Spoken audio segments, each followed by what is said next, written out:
To Charlotte, Kara, and Sophia. Chapter 1. Willow Carter did not want to be in Autumn Falls. She did not want to be watching the sun rise from behind Starlight Mountain like a plump ripe peach, or see the light flicker between the pines. All she wanted was to be in New York, where the skyscrapers blocked out the spring sunshine and cast the sidewalks in shadow. But New York had failed her, or rather, she had failed it. Signed off from the Cordelia Street Ballet Company, she had been sent home for rest and recuperation. Every time she thought about it, her eyes welled up and she had to squeeze them shut. Yet in the darkness, all she saw was the moment on stage where her knee gave way and buckled beneath her. She could picture the stage floor as she thwacked down like a rag doll, time suspended, the stab of pain in her wrist as she tried to save herself, the side of her head hitting hard against the wooden floor, the gasps of the audience, the sudden silence of the orchestra. Willow shuddered where she sat in the back seat of the cab, trying her best not to relive the moment again and again, torturing herself. It was the frustration that got to her the most, more than any of the pain. Now, as the cab pulled up outside the Silver Sky Ranch house, her family home, Willow felt in her bag and touched the plastic sleeve that contained such things as her active recovery training program and the address of the local physiotherapist. The documents that reassured her this was very much temporary, that with hard work and determination, she would soon be right back to normality. "Honey, why didn't you tell me your flight times? I would have picked you up from the airport." Martha Carter, Willow's mom, was out the front door of the ranch house and walking toward her daughter before Willow had barely opened the car door. "I was fine getting a cab," Willow replied, taking a moment to steady herself before going around to where the driver was heaving her bag out of the trunk. Martha immediately hurried past her to take it herself. "You're not meant to be doing anything too strenuous." Willow wondered if it was too late to get back in the car. "I can carry my bag, Mom," she insisted. But Martha made no move to hand it over. With a sigh, Willow gave up and went to pay the driver, aware of Martha's hand hovering ready to steady her, just in case. Inside, the kitchen smelled of fresh coffee. There was a selection of homemade jellies and bread on the table. "There's breakfast if you want it." "I ate something on the plane," Willow replied. The home comforts, which, when it was a few days' vacation, had her flopping delightedly into a chair and spreading thick, salty butter onto warm bread, made her feel suffocated, like a bird with a broken wing who would never be released back into the wild. Martha said, "Coffee then? We can sit outside. It's a beautiful day."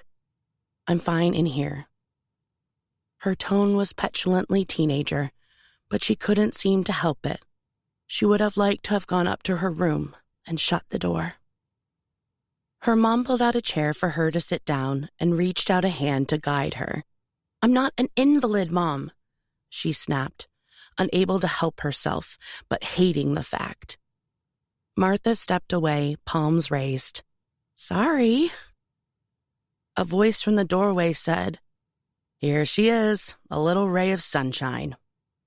Willow swung around to see her brother Noah, standing arms crossed, brow raised, as he watched her interact with their mom. She felt immediately guilty and turned back to Martha to say, "Sorry, Mom. I guess I'm just—" "It's all right, honey." Martha was pouring coffee. "It's always tricky when you're not feeling yourself." "I am feeling myself. I'm fine," Willow replied, with a hint of desperation. Why would no one listen to her? It was the same as when she tried to assure the ballet company medical director that she just needed a few days off, that she'd be fine with another cortisone injection. She was more than capable of pushing through the pain. Martha didn't respond, just held the coffee pot up and said, "Noah?" "Please," Noah replied, as he dragged out the chair opposite Willow. Lounging down, he narrowed his eyes at her and said, "So, what happened?" "Nothing." She retied her hair, feeling uncomfortable under his scrutiny. "I've just got a slight issue with my knee." Behind her, she heard Martha scoff. The time immediately after the fall was a little bit hazy. The medication they gave her made her drowsy and vulnerable.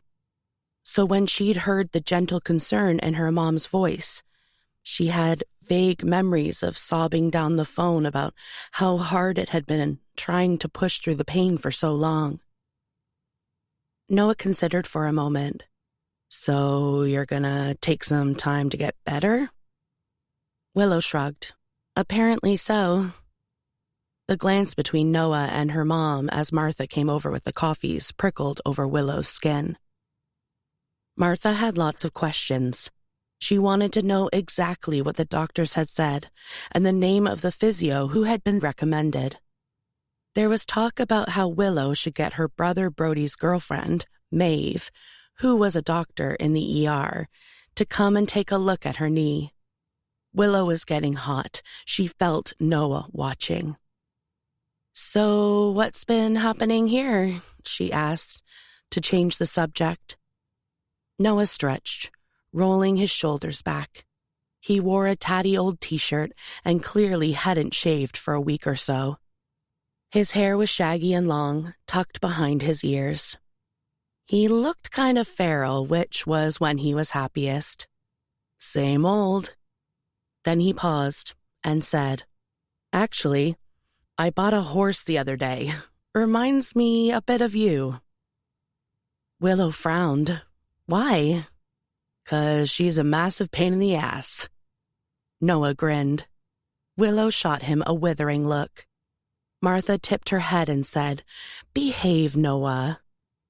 Noah didn't even pretend to hide his smile.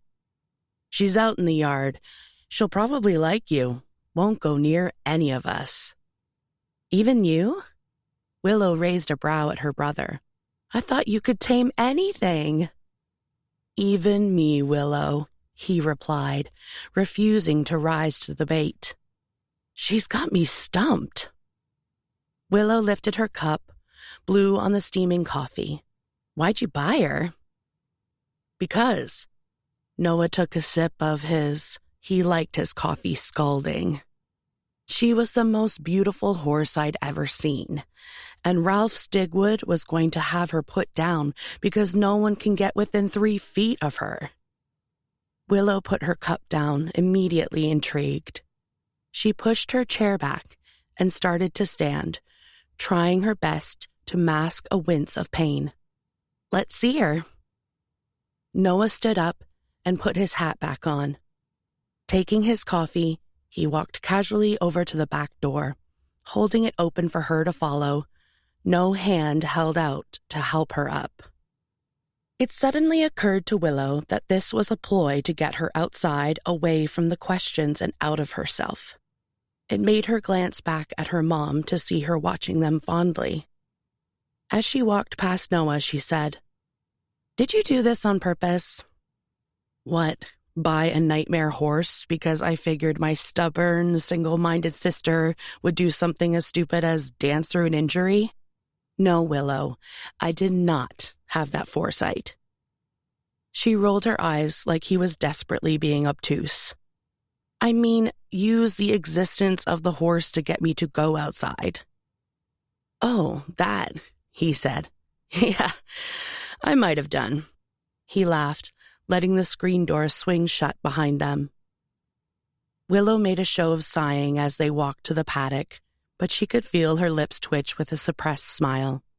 She wondered if it was the first time she'd smiled since her leg gave way beneath her on stage. Chapter 2. Thunder was everything Noah had said she was. The most beautiful horse Willow had ever seen. The glossy black of onyx, her coat reflecting the sun like petrol on water.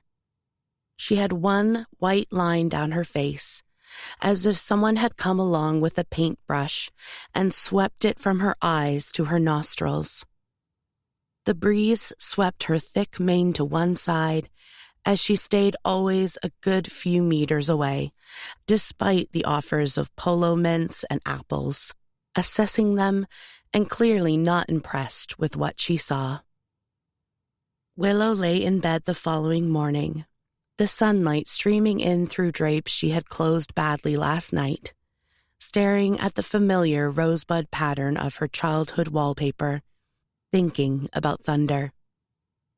She would never admit it to Noah, but as she leaned against the paddock fence and looked in the eye of the beast, seeing the wary defiance that looked back, she'd felt a strange kinship.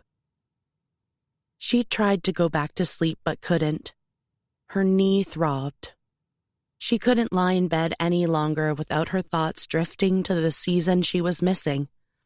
The opening nights, the tuning of the orchestra, the hum of the audience. Someone else dancing her role.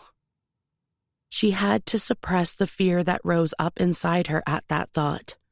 Resist the urgent pull to get up, get dressed, and fly back to rehearsals. Instead, she got up, pulled on some leggings, vest, and zip-up hoodie, and went as discreetly as she could into the kitchen without alerting her mom that she was awake. Her dad would have been up and out hours ago. Noah lived in his own place on the other side of the ranch, and would also be out working already. Willow grabbed an apple from the bowl on the kitchen table, and slipping on her sneakers, she went outside to see the horse. The Cordelia Street Ballet Company medical team had said that rest was the only answer, that she had masked the pain and relied on quick fixes for too long. Willow had tried to fight back, but no one listened. The physiotherapist quietly insisted that maybe some time away from the city, fresh air and relaxation might be a good idea. Annoyingly, as Willow stood outside the ranch, she had to admit the morning sun on her skin felt delicious, like warm hands pressing down on her tightly wound shoulders.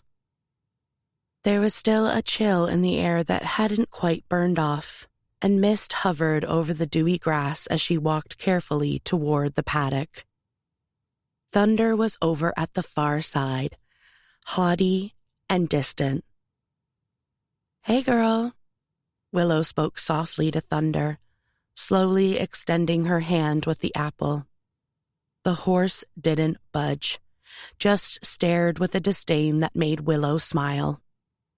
"I know how you feel," she said, leaning against the wooden fence, resting her chin in one hand and keeping the other arm outstretched with the apple. After a while of just watching and waiting and Thunder making no move to come closer, Willow glanced around to see if anyone was nearby. The yard was empty. Not even Rocky, the family border collie, was about. Keeping the apple in one hand, she unlatched the paddock gate and stepped inside. Thunder's ears went back. Willow rolled her lips together hesitantly. She looked around again, knew that Noah would whistle sharply for her to get out of there if he saw her. She took another few steps. An unpredictable, searing pain shot through her knee, making her stumble slightly. She paused, closed her eyes, let it pass. The horse snorted, flicking her head and swishing her glorious long tail. "It's okay. I'm Willow," she said. "I won't come any closer. I just thought—" But before she could finish the sentence, Thunder suddenly bolted, missing Willow by inches, the air between them whisker thin, causing Willow to jolt back, the knee pain ricocheting again, immobilizing her. She realized too late that she had lived too long in New York and failed to close the paddock gate securely. Thunder had sensed an opportunity. Darn it! Noah was going to kill her. Across the pasture, she could see Thunder's inky coat shimmering in the sunlight as she galloped in the direction of the mountains. That horse could move fast. Willow stood dumbstruck for a few moments, frozen with panic and indecision. Did she try and find Noah, or did she try and find the horse? She was sweating from the pain in her knee. Ideally, she'd take a couple of painkillers and strap it up before she did anything, but Thunder was getting smaller in the distance. Limping as fast as she could to the shed, she grabbed the keys to the farm buggy and was driving over the fields in Thunder's direction before she'd considered properly what she was doing. The track was all dry, cracked earth, and her body bounced as she hit ruts and divots, her knee screaming. She could see glimpses of Thunder's glossy black coat ahead of her. How far should she go until she turned back? How far would Noah go? It was only when she veered into a strip of pine forest that she realized where she was and slowed down. This was Hawkins' land. Willow swallowed with wary apprehension. She shouldn't be here. She shivered at the idea of where she was. None of the Hawkins family, nobody at all, had lived there for years, but still. No Carter in their right mind would trespass on land belonging to them. Willow glanced over her shoulder. If she turned back home, she'd have to explain what had happened. It would be embarrassing. She'd feel bad. They'd sigh and look at her like silly little Willow had made another terrible decision. Even so, she didn't want to announce her arrival on Hawkins' property. Killing the buggy's engine, she stepped off and made cautious progress through the pine trees that separated the place from her family's ranch, her knee struggling on the uneven ground, till she came to the open pasture. An unexpected riot of bright pinks and yellows, all overgrown with wildflowers. In the far distance, she could see the old house, the roof atrophied by the elements, and closer to her was the paddock, the rotten wood fence half collapsed. She took a couple of steps closer so she could see better. It was then she saw Thunder. The horse had stopped amid the wildflowers just to the left of the old paddock fence. Her coat was all sweaty, her eyes focused on something intently. Someone, Willow realized. It seemed for a moment that her heart, her brain, her breath all paused in unison. For standing there, one hand gently raised toward the skittish horse, was none other than Dylan Hawkins. Oh no. Worn blue Levi's and a black t-shirt faded to gray, blonde hair that needed cutting pushed back behind his ears, the hint of a beard, but the same sharp profile that made Willow's stomach concave. Squint her eyes a touch, and he could easily be wearing his football jersey, loping out onto the field. She should not be here. More to the point, he shouldn't be here. Willow hadn't seen Dylan Hawkins for over 10 years, and there he was, standing in the field, mesmerizing her untamable horse. Dylan didn't turn. All his attention was on Thunder as he stepped closer to the horse, then closer still. Willow watched in amazement. She could see his mouth moving like he was talking and wondered what it was he was saying that allowed him to get within touching distance of thunder. Willow couldn't look away. It was like she was hypnotized, her and thunder both. All the time, Dylan was murmuring something, careful with his steps but not hesitant. There was no fear in his movements, nor any sense of ownership. Before her eyes, thunder seemed to unwind, drop her head a touch. Willow would have liked to see her expression. Then, next thing she knew, Dylan placed his hand flat at the base of Thunder's neck. Willow's eyes widened, unable to quite process what she was seeing. It felt like magic. Just the achievement of that simple touch made the breath catch in her throat. A bird cawed, jerking her to attention. She was trespassing. If Dylan's daddy were alive, he'd have fired his rifle close enough by now to warn her never to set foot on their land again. The thought made her turn fast away and walk as quick as her knee would allow back to the buggy. Starting the engine, she didn't look over in Dylan's direction again, just set off back through the pines, her heart sinking at the idea of having to explain it all to Noah and her dad. Yet suddenly, that didn't seem quite so important. Now she knew Dylan Hawkins was back in town. Chapter 3. I'm sorry, run that by me again? Noah was leaning forward, hands braced on the kitchen table, while Willow deliberately kept her focus on strapping up her knee. She just sort of escaped, and, well, now she seems to be at the Hawkins farm. You'd better not have gone onto that property, Willow. Her dad, Emmett Carter, had come in from the yard.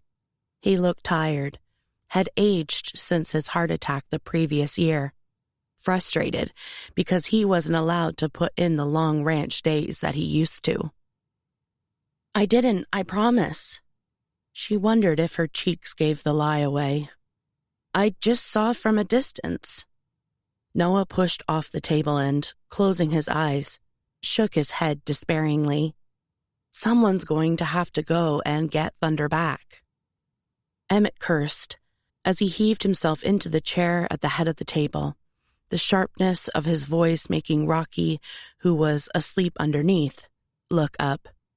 Such language was a rare enough event. It would usually surprise everyone, except if they were talking about the Hawkins family. Anyone in Autumn Falls would warn you to steer clear of a Hawkins. The name was synonymous with trouble. But the rift between the Carters and the Hawkins was something else entirely. It was town legend, had been going on for as far back as anyone could remember.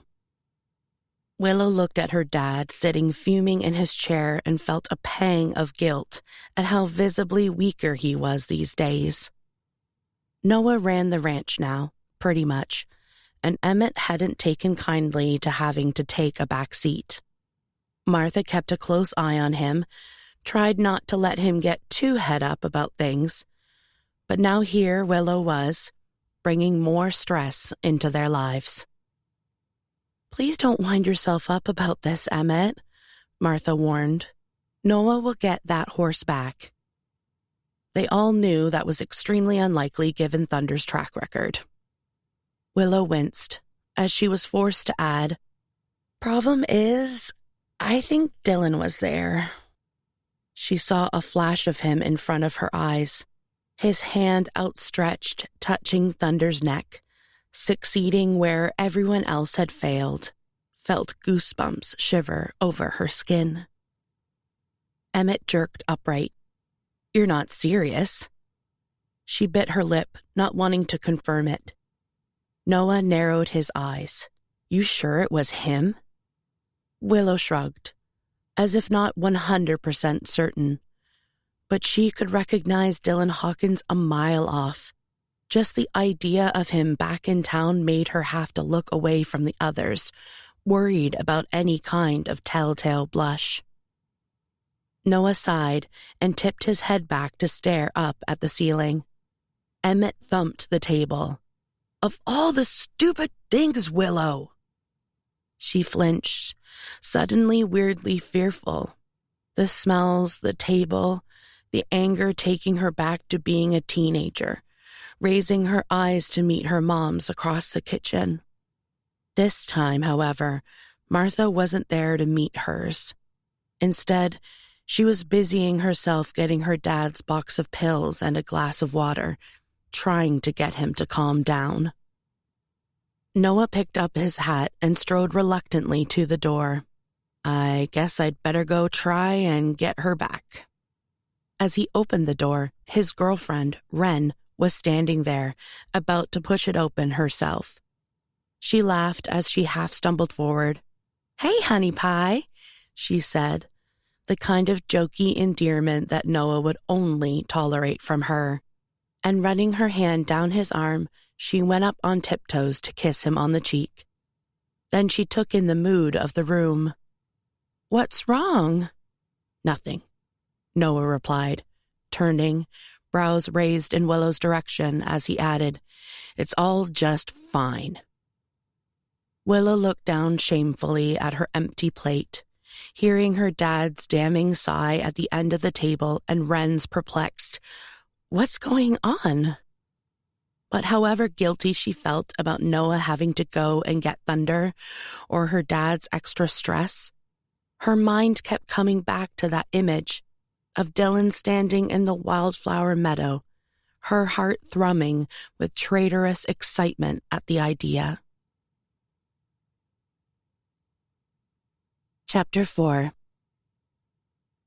Noah did not get Thunder back, nor did he see Dylan. He went to the Hawkins ranch and couldn't see any sign of someone living there. But he did see Thunder grazing in the wildflowers. She wouldn't let him anywhere near her. He gave up when he sensed her getting too stressed. The following day was the same.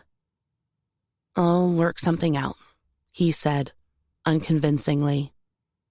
Make sure you do, and fast, Emmett muttered with a sidelong look at Willow, shaking his head as if to remind her that she had brought on the problem. Willow had to get out of there. She felt like a teenager stifled by the weight of her dad's annoyance, while also battling a sinking disappointment that she had imagined the whole Dylan Hawkins episode. She feared it was her mind playing tricks on her all along, searching for some kind of thrilling distraction from being trapped back in Autumn Falls. She borrowed the truck and went to the gym. The only one in town was Charlie's. It was a boxing gym with equipment from the Dark Ages. It was no Cordelia Street Ballet Company state-of-the-art fitness center, but it did the job, and Charlie had always been fond of Willow. If it isn't the little Carter sister, said the old man, as she came down the stairs into the dimly lit workout space, gripping the rail to take the weight off her knee. Hey, Charlie, how are you doing? She grinned when she saw him. It took her back to the years before she went off to ballet school, and she was in there almost every weekend. He looked practically the same, just a few more lines on his weathered face. He watched her crossing the gym floor. Should you be here? He asked, nodding toward her injured leg. Please don't start too, Charlie, she said, taking a seat on the mats to start stretching. I'll be careful, I promise. He narrowed his eyes like a concerned parent and said, Make sure you are. Then went back to training the young boxers sparring in the ring. Willow got on with her exercises, but she could feel an urge inside her for more. She was used to training for hours every day, putting her body through the rigorous routines needed for the intensity of the roles she danced. She thought of them all back there, warming up for rehearsals. It made her exhale long and slow. She couldn't bear to feel everything she had trained for all those years slipping away. The tension of her confinement, not to mention her idiocy with thunder, made her move from the mat to the punch bag. It wasn't ideal for her leg, but she put all her weight on her good knee and started to batter the life out of the hanging leather bag. It felt amazing to get some of her frustration out. She made herself visualize the moment she fell again and again. It was like a war between her two selves, the stupid one that kept on dancing through the pain, and the weak one that couldn't sustain the pace and pressure. "You looking to murder that bag?" Willow stopped immediately, sweat dripping off her brow, arms glistening, vest soaked at the neck. She knew that voice. Swiping her damp hair off her face with the back of her hand, she glanced around as nonchalantly as she could. Dylan was casually loading weights onto a bench press, almost like he hadn't said anything. Marl gray track pants and a white t-shirt. Hair just long enough for a ponytail, with the bits that were too short tucked behind his ears. He was clipping the collars onto the bar when he looked up to see if she'd responded. Same lazy glint in his eye as there'd always been. Willow wanted to say something but couldn't find the words. "You hit pretty good," he said. "For a girl," was the best she could come back with, defensive and curt. They shouldn't even be talking. He laughed, not out loud, just an intake of breath. "Your words, not mine." Just then, the main door to the gym swung open, and Willow's brothers, Brody and Logan, walked in, dressed in their training kits. They were chatting about something pretty easy and casual until they saw Willow, and as quickly their eyes landed on Dylan. Logan's face hardened. "Everything all right here?" He directed his gaze to his sister. Dylan watched with a smirk on his face. "If it isn't the boy band." Willow's brothers were famous in Autumn Hills, and everywhere, for winning a TV talent show as part of the band Silver Sky, named after the ranch and put together when they were in their teens as a beacon of hope because their mom was sick. The group was long disbanded, but people still came over for autographs. Brody feigned a laugh. "You crack me up, Hawkins." The rivalry between Brody and Dylan went deeper than any of the others. They'd played on the football team together, battled it out for quarterback. It was almost impossible to choose between them on the pitch, and everyone reckoned that when the coach eventually picked Brody, it was simply because he was the more reliable character. Dylan reluctantly swapped to running back. Brody crowed. Dylan sulked. Neither of them forgot it. They spent half the practices in each other's faces, spitting fury, being dragged apart by the coach. From across the gym, Charlie looked over and said sternly, "I don't want any trouble." Dylan glanced at the boxing trainer, bright blue eyes under thick black lashes. "No trouble from me, Charlie. I'm just here to work out." "Well, keep away from us and we'll all be happy," Brody muttered, pulling his cap a bit lower. "Why? What you gonna do, Brody?" Dylan folded his arms over his chest. "Sing?"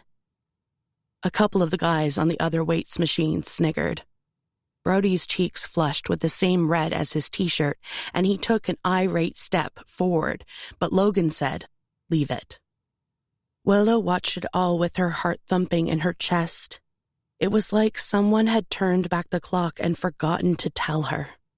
She had a sudden vision of standing under the bleachers, the sharp angles of Dylan's face as it hovered over hers in the shadowy half-light, the piercing look in those electric blue eyes, the wry tilt of his lips. "Willow," Logan said, jerking his head for her to move away from where Dylan was now lying back on the bench press, the flat planes of his stomach showing where his t-shirt had ridden up. She grabbed her towel and water and followed like an obedient puppy. "That chat had better have been about your stray horse, Willow," Logan warned, chucking his own towel on one of the plastic chairs at the side of the room before loading up his weights bar. "Or you're asking for trouble."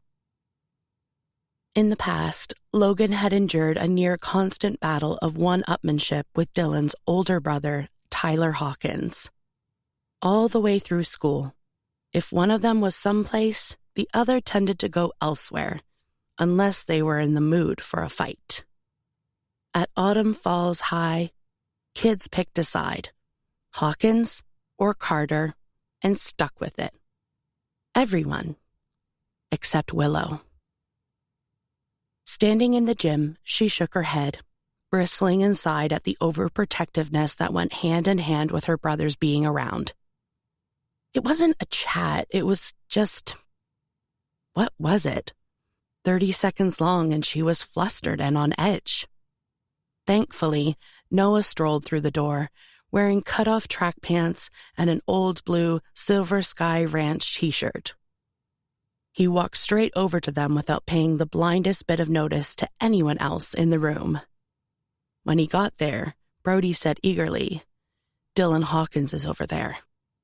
"Where?" Noah looked around, clearly surprised that Willow had been right and Dylan was back in town. For the first time, Willow wished he had been a figment of her imagination. Brody gave a subtle nod in the direction of the bench press. Then taking his cap off and running his hand through his hair, he said, "He's looking for trouble." Noah frowned. "He threatened you?" Willow stopped Brody before he could answer. She knew he liked nothing more than a bit of drama. "He didn't threaten you, Brody. He mocked you." "You defending him, Willow?" Brody raised his brows in challenge. Logan paused where he was crouched, loading up the weights bar, seemingly to gauge her reaction. Dressed all in black, there was a foreboding to his presence, reminding her of when she was a little kid, and was often in fearful awe of her oldest brother. She had to look away to remind herself that the hierarchy didn't hold any longer. "Grow up," she replied, mistakenly glancing back to where Dylan was pounding out the reps, biceps tensed, skin glistening with sweat.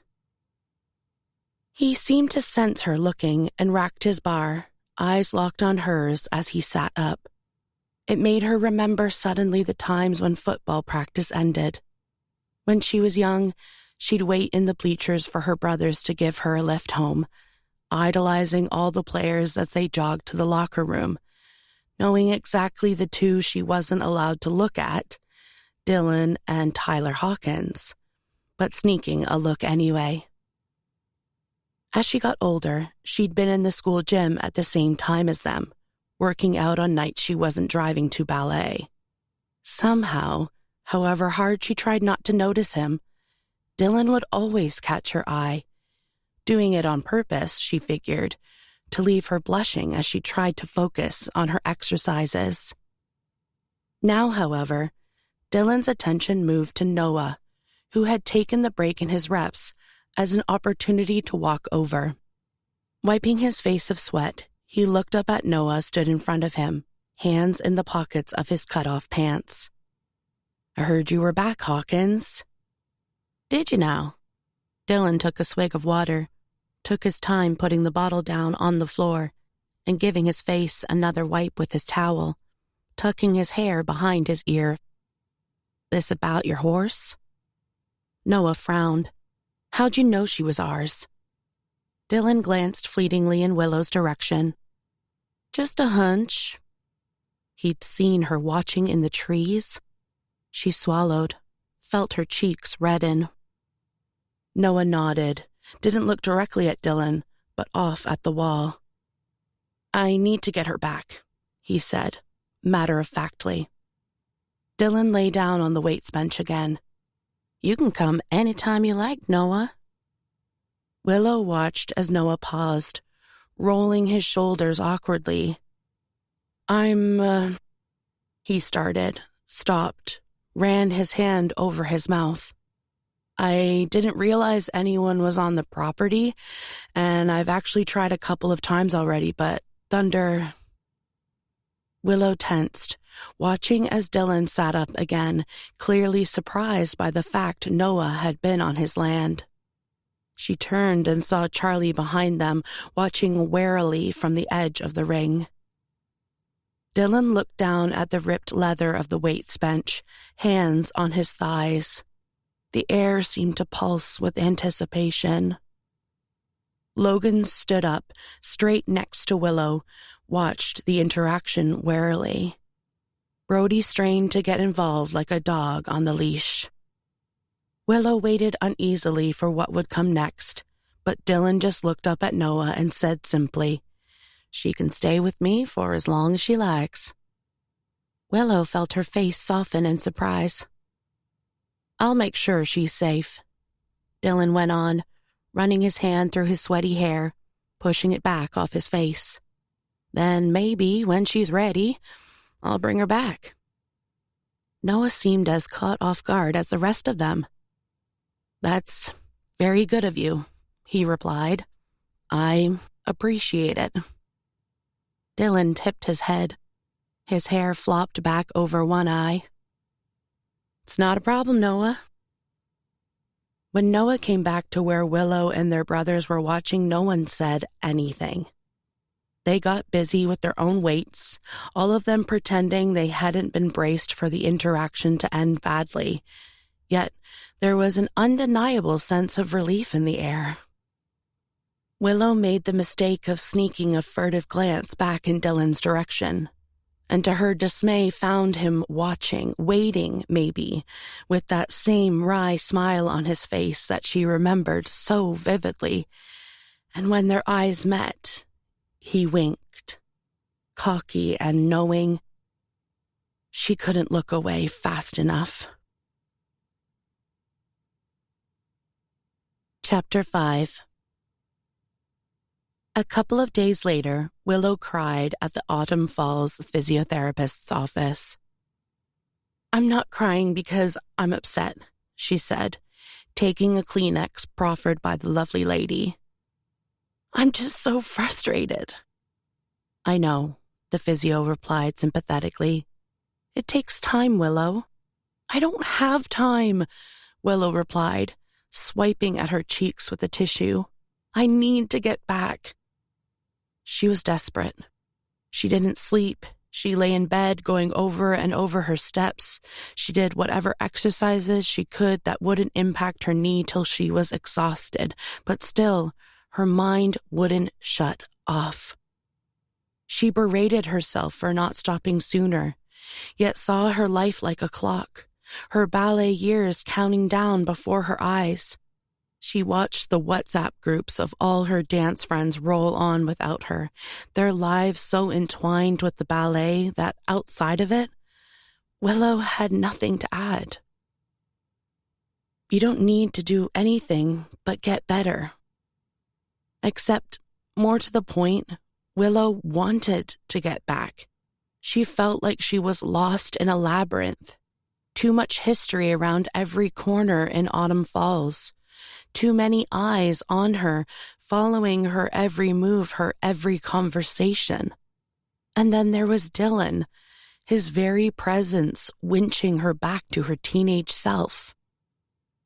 When they'd returned to the ranch and Noah had updated their dad about the situation with Thunder, Emmett had stood still and said with a disconcerting calm, Over my dead body is Dylan Hawkins looking after one of our horses.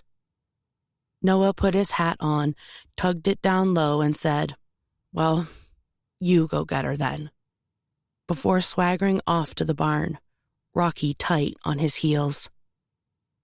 Emmett huffed, all of them well aware he would have no better luck with Thunder. Willow stood like a guilty schoolgirl at the tension she caused between the usually inseparable pair.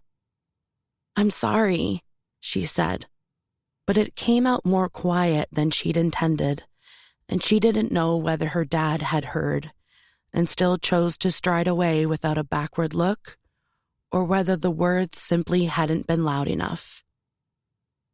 In the treatment room, the physiotherapist took her glasses off and placed them on the desk.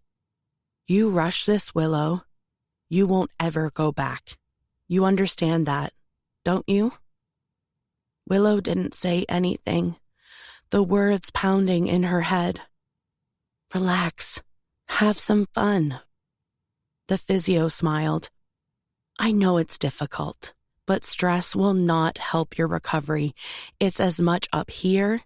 She tapped her own temple, then leaned forward and rested her hand on Willow's knee. "As it is here." She nodded. "It's all connected." Willow left the physios feeling more downcast than when she'd entered, and headed reluctantly back to the ranch, driving her dad's new flatbed truck as carefully as she could for fear of pranging it. Fun. That was a joke. How could she have fun? Fun was rehearsals for a new show. It was costume fittings and hair and makeup. It was ordering takeout to wolf down in the theater hallway, the deafening applause of a standing ovation, after-show drinks in the city, flying to new countries to dance and grabbing a few hours downtime to stretch out on the beach. It was shaking hands with whichever dignitary was in the audience, flowers arriving backstage from admirers who wanted to take her for champagne. It was nailing a step that she'd spent months to perfect. Her life in New York was fun. Fun was not being back in Silver Sky. Not proper, real, laugh-out-loud fun anyway, not nowadays, not ever since her brothers had left for the band. Yeah, there were times it was enjoyable now they were back, and she liked all their partners. But there was always a shadow.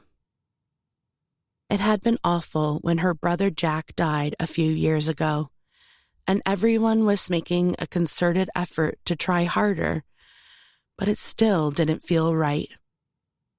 Yes, it was better, but Ethan, the brother closest in age to her and the one she'd spent most of her childhood with, was still gone. He joined the Navy soon after the band ended, couldn't cope with the impacts of fame, and hadn't come home since. And her dad was still tricky.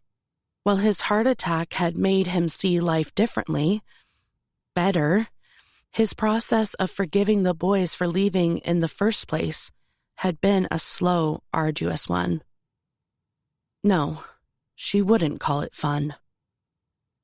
But then the image of Dylan Hawkins popped into her head, yanking his top off after football practice, running off the pitch all tanned and sweaty, eyes drifting lazily to where she sat, waiting. Don't think about it, Willow. As she approached the ranch, she thought how there was never such anger from her dad at her leaving. No one would say that her dad's life was ruined by the loss of Willow on the ranch, as they often said about Logan and the others going.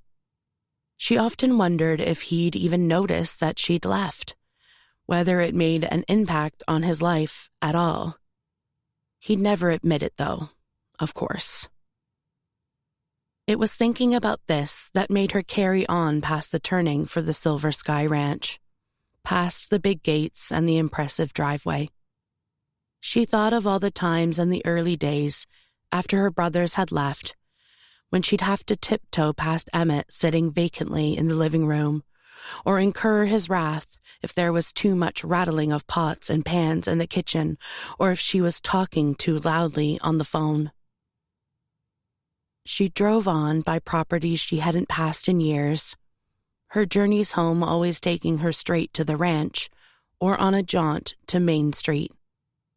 Instead, she headed in the direction of the mountain, driving toward the blinding sun, the rays hitting the windshield and warming her skin, the seemingly endless road making her feel a sense of freedom that she never experienced inside the ranch gates. It was only when a wisp of cloud cover shaded the view that she noticed the battered sign that read Hawkins, held on a perpetual backward swing by the rust on its hinges. She should have driven on past, but as she got closer, she couldn't say why she did it. She suddenly turned the wheel. She didn't even indicate. It was like her body decided to do it despite her brain, defying her like it did on stage. Or maybe she knew exactly what she was doing, and it was a deliberate case of self-destruct. Willow drove past the long-forgotten gate and nosed the truck down the dirt path. Rain had carved out potholes that made the vehicle shudder. Weeds and dry-looking shrubs sprawled on either side of the track. Her heart was racing. She shouldn't be here. She told herself that she had turned because she was worried about Thunder. The Hawkins weren't a family to be trusted, and for all she knew, Dylan might have the horse hobbled into submission. It was her duty to check on her. Now that she had a verifiable reason, she drove on more confidently, pulling up where the road disappeared into tufts of grass and turning the engine off. She sat for a second, taking the place in. The once white ranch house was now dirty gray in patches from damp and decay, the paint stripped and peeling from the red gabled roof. Trailing weeds crept up over the veranda, which had half collapsed from a fallen tree. Out the front was a disused, battered Ford, jacked up on bricks. Apprehension making her heart tremor, Willow got out the car and closed the door quietly. She'd never been here before, never seen what the Hawkins place looked like beyond the pasture that bordered one far corner of Silver Sky Ranch. There was an element of foreboding in the derelict unkemptness of the place. It made Silver Sky seem like a palace in comparison. "You looking for me?" She jumped, startled by the voice, had to take a moment to catch her breath. When she looked, she saw Dylan walking up behind her. His hands were tucked in the pockets of his Levi's, and he wore the kind of threadbare sweatshirt that filled Noah's wardrobe. Blonde hair tied back, no hat, the sun in his eyes, making him squint as he looked at her. Willow swallowed at the sight of him, all the hairs on her body standing on end. "Sorry, you surprised me. Seems you Carters can't keep away from the place." "I just wanted to check on Thunder." Dylan gave a slow nod. "Is that so?" She felt herself redden. It was like he could see straight through her lie. "I wanted to see that she's okay." Her voice came out more prim than she'd expected, making it sound as if she suspected Thunder was being mistreated. Dylan took a hand out of his pocket and gestured toward the wildflower meadow in the distance. "Go take a look if you want." "I will," Willow replied, unable to stop the stiff defensiveness in her tone. She told herself it was embarrassment at having been caught trespassing, but knew it was really because of how just one glance from him made her feel so girlishly coy. Dismayed at her reaction, she took off in the direction of the pasture. The weather was mild, the sun bright in the blue sky. The ground was overgrown and uneven.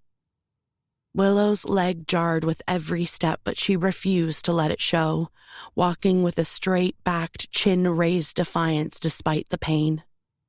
She could feel Dylan watching her as she crossed the brutally shadeless grass. She was dressed for the physio appointment in leggings, a vest, and a thin long-sleeve top. She felt the fabric clinging to her, outlining every line of her body. "You're here for Thunder," she muttered under her breath, although she was starting to wish she'd never met the darn horse. The distance seemed to stretch like a mirage. Why was she here? Imagine if Noah showed up, or her dad, and saw the truck it didn't bear thinking about. By the time she reached the wildflowers, Willow's leg was in agony. She just needed to sit down. She looked around, but she couldn't see Thunder anywhere. She scanned the area, shading her eyes, trying to see her among the flowers in the distance where Noah had said she'd retreated every time he'd gone to try and get her. It was only when she looked right around that her eye caught on the shimmer of glossy black, and she almost laughed in surprise. There was Thunder, safely in the paddock, the same one that had been falling to pieces when she'd spied it through the trees. Now all fixed up, new wood, new fence posts. She glanced quizzically back at Dylan, who was standing where she'd left him, hands still in his pockets, then back to the now safely penned-in horse. She walked over to the fence, slower now because of her knee, relieved when she got there to have something to lean against, and stared in amazement at Thunder. When Willow called out to her, she looked up, but she didn't move otherwise, her gaze still wary. Willow looked again toward Dylan, and this time saw him walking over to where she stood. No massive hurry, like time was endless there. Overly aware of his approach, she turned away, back to the paddock. It was almost annoying how good-looking he was. All angular features and lazy gestures, shadowy, assessing eyes, and a mouth fixed almost permanently in a knowing smirk, like he knew everything a person was trying to hide about themselves. She shouldn't have come. She mentally rehearsed her justification to her dad and Noah. Dylan came to rest his arms on the paddock fence alongside her, not too close.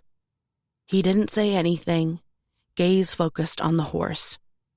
He clicked his tongue a couple of times, and Thunder looked up from the grass. Then he unlatched the gate and went in slowly, respectfully, his voice low and steady. It was like watching a dance as he made hand gestures that the horse both shied away from and responded to, until Dylan was alongside her, smiling, saying something under his breath that almost made the horse smile. Willow watched, captivated. Dylan beckoned Thunder gently over to where Willow stood, speaking softly, reassuringly, till they were close enough for her to reach out a hand and touch Thunder if she'd allow it. Dylan got a pack of peppermints out his pocket and handed one to her. She responds very well to treats. Willow laughed. It was like some miracle had taken place. She held her hand out flat, and Thunder, hesitant at first, couldn't resist. She grinned, delighted, as she felt the horse's warm lips on her palm, snaffling the mint straight from it. "Are you sure this is the same horse?" "Oh, yeah," Dylan nodded, reaching over to run his hand gently down Thunder's neck. Willow watched, shaking her head, genuinely impressed. "How'd you do it?" Dylan shaded his eyes with one hand. "Gentle persuasion," he replied, his attention still on the horse. Willow was wide-eyed with admiration. "It's incredible. It's no secret. Dylan glanced at Willow, then back to Thunder. She was pretty angry, uptight, maybe scared. He reached out a hand, and Thunder sniffed it, then let him scratch her neck. It's just about helping her see that there's nothing to be scared of, nothing to be mad about, but there's no hurry, is there? He said it to Thunder, but Willow had the awkward feeling that he was somehow talking about her. She knew it was ridiculous, but still it made her spine stiffen self-consciously. "Well, I'll be sure to let Noah know," she said, then pushing off the fence added, "I should get going."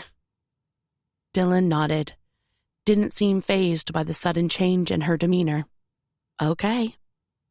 Willow's knee throbbed, but she made darn sure to hide the limp as she started to walk away, knowing that he was watching. Standing there calmly, almost arrogantly, she imagined, thinking he was able to see every thought as it came into her head. But then he caught her off guard when she heard him say, "You want to ride her?" Willow paused. She looked back over her shoulder. His words hung in the fresh, warm air around them as the world seemed to stop for a second. Her head pulsed with the possibilities of the question, the forked path of options. Dylan was leaning against the paddock fence, a scrap of hair fallen over one eye, a smile on his face that made his eyes crease boyishly, made it easier to remember what he'd looked like at school. "Doesn't have to be today." She swallowed, felt the prickle of a blush on her cheeks. The sun glistened between them, seemed to echo off the dry grass. There was a polite, "No thank you," on her lips, but the offer was too tantalizing to be dismissed so quickly.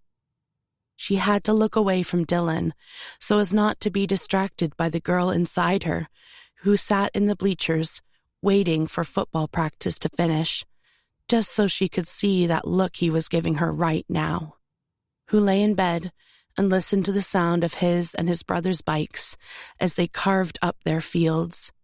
She remembered the smell of their bonfires, smoke curling in through her window as she slept. Now she gazed instead at Thunder, those big black eyes watching her, unblinking. Willow thought of the speed the horse had taken off at as she galloped away from the ranch. She thought how fun it would be to race across the pastures, wind in her hair, faster than her brain could keep up. With her leg how it was, those kinds of speeds were off limits. She shouldn't be riding at all. But imagine just being up there in the saddle on a horse like Thunder. It would be a treat in itself. Willow's ballet insurance didn't allow her to ride horses, nor motorcycles, nor ski. She had never skied, so that didn't matter. She was fond of a motorbike, but it was the horse riding that had been the toughest band to swallow.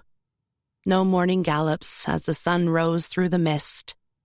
No trekking out with Noah and the others to round up the cows in the spring. She simply didn't ride, unless it was an emergency. Hadn't since she was 16 years old. No one back at the ranch would even dream of asking her to, but here, all too aware of Dylan, his blue eyes somehow teasing, tantalizing her with the offer, she found herself wondering why she'd ever followed the rules laid out for her by the insurance company. Why she'd allowed herself to forego one of the precious joys of her life. If she was so set on riding, however, it didn't mean she had to take him up on his offer. She could wait for Dylan to deliver Thunder back to the ranch. Once they got her safely back at Silver Sky, though, Noah wouldn't let Willow anywhere near Thunder. There was no doubt about that. Nor would her mom, for that matter. She'd be fussing like a hen, even if Willow promised she'd do nothing more than a light trot. She found herself almost breathless with indecision. The sun warmed her shoulders. Thunder blinked, wide black eyes watching with almost the same interest as Dylan. Willow's body urged her to walk away. Instead, she found herself saying, "Tomorrow?" Convinced it was purely about the horse. "Tomorrow," Dylan replied. Chapter 6. Willow drove back to the ranch in a state of stunned confusion. Why had she said she'd go back? When she pulled up in the Silver Sky driveway, her mom was standing outside the Silver Pantry, the cafe and lifestyle store she ran at the ranch, tending to the plants for sale in a galvanized trough. "I thought you'd be back ages ago," she called when she saw Willow. "How'd it go?" For a second, Willow presumed she was talking about going to the Hawkins place, but realized in time she meant the physio. "Oh, same as always." She found herself, however, being much more forthcoming about exactly what the physio had said, telling her mom everything to compensate for the guilt she felt about going to Dylan's. Later, as they ate dinner, the nerves in Willow's stomach made it almost impossible to eat. As her mom talked about various customers who'd been in that day, and her dad ran through logistics of a cattle auction he was headed to the following morning, in her mind, Willow heard herself saying, "Tomorrow," to Dylan, and felt her skin go hot and cold at the memory. As she picked at her food, she felt like a traitor. The Hawkins name meant trouble in her family. That was it, no arguing. There was too much entrenched hurt, damaged pride, and bare-faced rivalry dating back to her great-grandfather's days to try and fight it. Willow shifted in her seat with guilt as she watched her parents eating their supper, but somewhere underneath that, she couldn't deny the excitement. When she woke up the next day, she knew she couldn't go back to the Hawkins ranch, no matter how much part of her itched for the chance to ride Thunder. Or was it simply the idea of seeing Dylan again? She tried to find an obstacle to tether her in place and make it impossible, but when she offered to help her mom at the Silver Pantry, Martha said, "That doesn't sound like the kind of fun your physio prescribed, does it?" Willow wished she hadn't been so forthcoming about the details. "Sounds kind of fun," she pushed. Her mom leaned forward, forearms resting on the countertop, her wrists crossed. Willow focused on the wedding ring on Martha's finger. "Honey, you need to learn to relax. That's what the lady was saying. Go out, enjoy yourself." Wren was making coffee for one of the regulars at the big chrome espresso machine. "Why don't you go for a drive or something?" "Noah took me to see the waterfall just the other day, and my goodness, it was beautiful." Willow tried to look enthusiastic. Having grown up in Autumn Falls, she'd seen her fair share of the waterfall in the sunshine. "That's a wonderful idea," said her mom. "I can pack you some snacks." The waterfall was en route to Dylan's house. It was almost as if they were pushing her toward it. Not long after, a bag of Silver Pantry goodies in a hamper on the passenger seat, Willow was driving out of the ranch to go and see the waterfall. She told herself, even when she slipped on her knee brace under her jeans and chucked her hat casually into the truck, that she was not going riding. Riding was not allowed. And as she drove once again up the road in the direction of the mountain, she imagined the faces of the medical director and the physio, the artistic director and the choreographer, her friends in her apartment as she packed her bag. There was a feeling like they all knew more than they were letting on, and no one was telling her that maybe this was the end of her career. The idea made her hand shake on the steering wheel. It propelled her forward, made her want to ride out into oblivion, do as much damage as she could, punish herself for what she'd done. There was the Hawkins sign, caught forever on a half swing, exactly as it had been the day before. And in exactly the same way, she turned off at the last minute, as if tricking her own self that she wouldn't. Dylan was standing at the entrance to the house drinking a cup of coffee. Sandy hair loose, pushed back from the shower, low-slung dirty black jeans, and a khaki shirt. If he was surprised to see her, he didn't look it. In fact, all she saw were the sloping eyes heavy with amusement. By his side was a sleeping dog, which stood up at the sound of the engine and yawned. It looked like an old man, shaggy beard and nose like it was missing a pair of spectacles. She turned off the ignition and sat for a second, rolling her shoulders back as if preparing for battle. "What are you doing here, Willow?" She climbed out of the truck, feeling edgy under his gaze. "Hi." Dylan nodded, chucking the remains of his coffee on the ground before strolling over in her direction. The dog followed languidly. "I'll be honest, I didn't think you'd come." She swept a hand in front of her face, chasing away a bug. She thought about playing dumb, acting like it was all perfectly ordinary, but then she sighed, wondering who she was trying to kid. She wasn't a teenager anymore, and said, "Me neither." Dylan reached behind her and grabbed his hat where it hung on the wing mirror of the old Ford. Willow tried not to register the shiver at his proximity. "Your brothers know you're here?" he asked. She folded her arms and arched her brow. "What do you think?" She watched the smiles spread on his face. It made her stomach clench dangerously.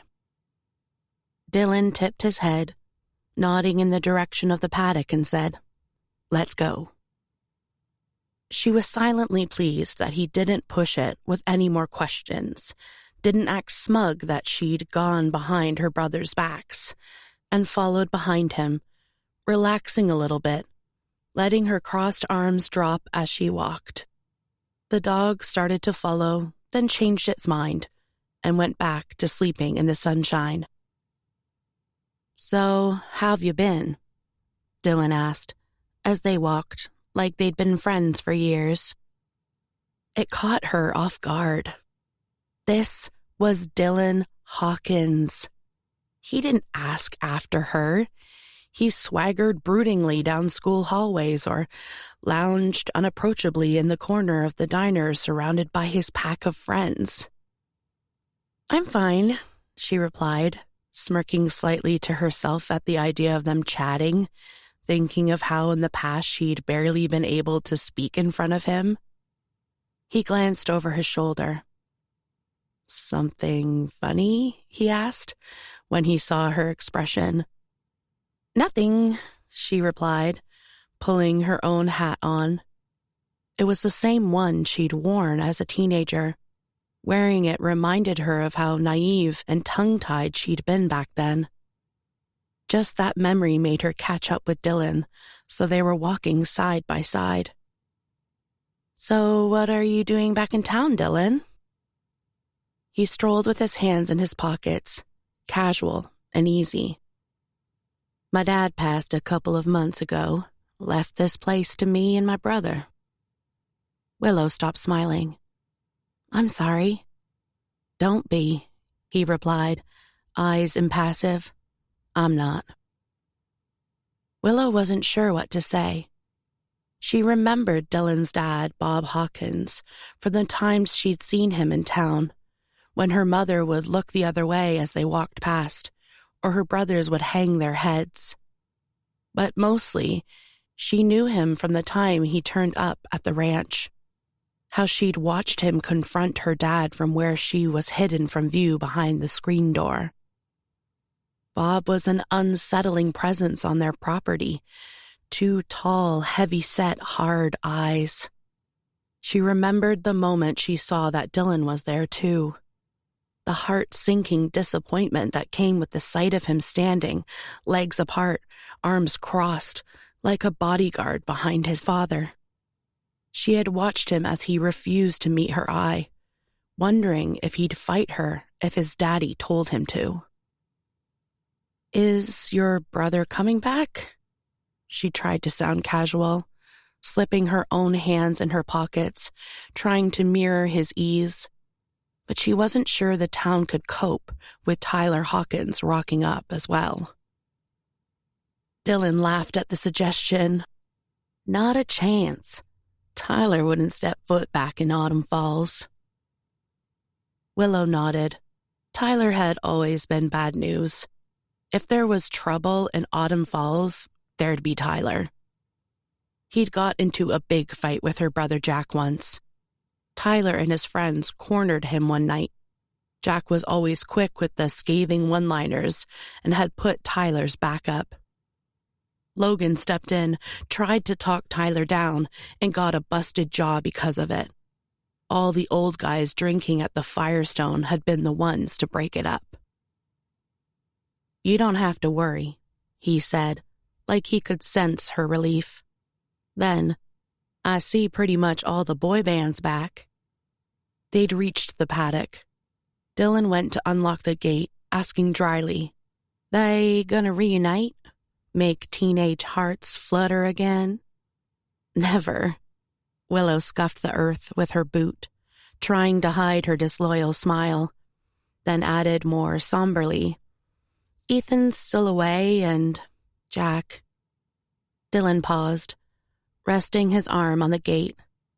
"I heard about that. I'm sorry." She shrugged. There had been a confusing maelstrom of emotions after Jack died. Some less positive revelations about his behavior, especially in his relationship with Logan's now wife, Bella. But to Willow, he was always her older brother.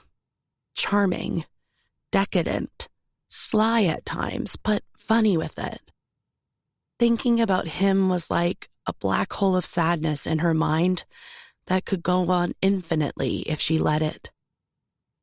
Dylan narrowed his eyes, watching her for a second, taking it in, before unlatching the gate and gesturing for her to go in first. "What's, Ethan up to?" he asked, as he closed it behind him. Willow waited for him. "Hasn't been back since he joined the Navy." She felt a twinge of betrayal revealing the parts of their family life that felt like failings. But it was a small town, and she figured he'd find out one way or another. Not that you'd mind that. Dylan laughed then, low and rumbling. "I've got no problem with Ethan. We were kids. We'd been told we weren't allowed to like each other. That's all it was." They walked across the grass in the direction of the dilapidated horse barn. Brody, on the other hand, Dylan cocked his head. "That's a different story." "That's football?" Willow finished for him. His mouth stretched into a grin. "That's football," he repeated. When he looked at her then, it seemed like they were both thinking back to those days when they'd been enforced enemies and she'd wished she'd never mentioned football. She felt her body get hot at the mention, at the look in Dylan's eyes, at the smile on his lips. Then he looked away, the moment gone as quick as it happened, and turning the corner of the building, he said, "Here we are," gesturing to the half door where Thunder waited, head out of the stall, looking up at the sky. Willow was still surprised to see her so pliant. "She likes watching the birds," Dylan said. "Really?" Willow liked that. She watched Dylan go up to Thunder, voice low and steady as he talked to her. "She takes a little warming up," he said, in the same calm tone, but obviously to Willow. As he coaxed the horse out to the paddock, Willow, who'd brought her own mints this time, held her hand out with one as she approached. She felt Dylan watching as Thunder took it from her. "You like the birds, do you?" She tried to talk with the same soft authority as Dylan. "What's the trick?" she asked. Dylan shrugged a shoulder. "Patience." Noah's patient, and he couldn't get near her. Dylan smirked, heading inside to get the saddle. There's a whole lot of things I could reply to that. Willow knew she'd handed him the opportunity to gloat at her brother's expense. There's no need. It's about making her feel good about herself. Dylan came back out, still smiling. Thunder's a fast horse. She's quick and she's clever. She's sensitive, which is good, but it makes her vulnerable. Willow watched him with Thunder, how his demeanor didn't change when he was with her, how she became his sole focus, talking to her as he put the saddle on. It was only when he stepped back that he directed his attention to Willow again. I don't know who had her before Noah, but I'd guess her problems are more to do with whoever that was than anything in her disposition. You can't force a horse to be who you want it to be. If she was honest, Willow couldn't believe this was the same person who used to crow cockily on the football field or sit one arm slung over the back of his chair, back-talking the teachers. Dylan beckoned her over to come and help. Thunder sniffed Willow's hair, making her laugh. Dylan stood with his arms crossed, smiling. "I think she can tolerate you." Willow raised a brow, but didn't reply, kept on whispering compliments to the horse. After a little while, she moved around to adjust the stirrups, checking all the while that Thunder was okay with what she was doing. She tried to work out the best way to take the strain off her knee, but she couldn't help thinking of Dylan saying, "I didn't think you'd come," when she'd arrived. It meant, and she was aware that she was overanalyzing, that Dylan had given thought to whether she was going to come back or not. He hadn't just dismissed the casual invite to ride and got on with his day. The idea made an unexpected warmth spread through her body. When it actually came time to get on, Willow found herself suddenly hesitant, afraid perhaps. Thunder seemed to sense it and took a step back. Dylan held her steady, kept her calm. "Something wrong?" he asked Willow. "No, it's fine," she replied, trying to pull herself together. This was what she wanted. The freedom, the exhilaration. "It's just, How did she explain it? "It's been a while. I've been in the city, that's all."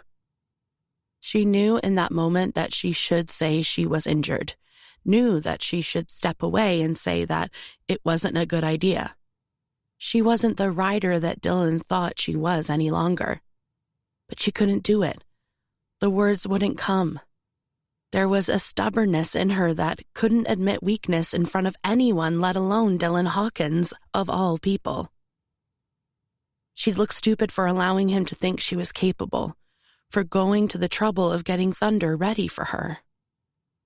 Then Thunder herself nosed forward and seemed to give Willow's hand a nudge of encouragement.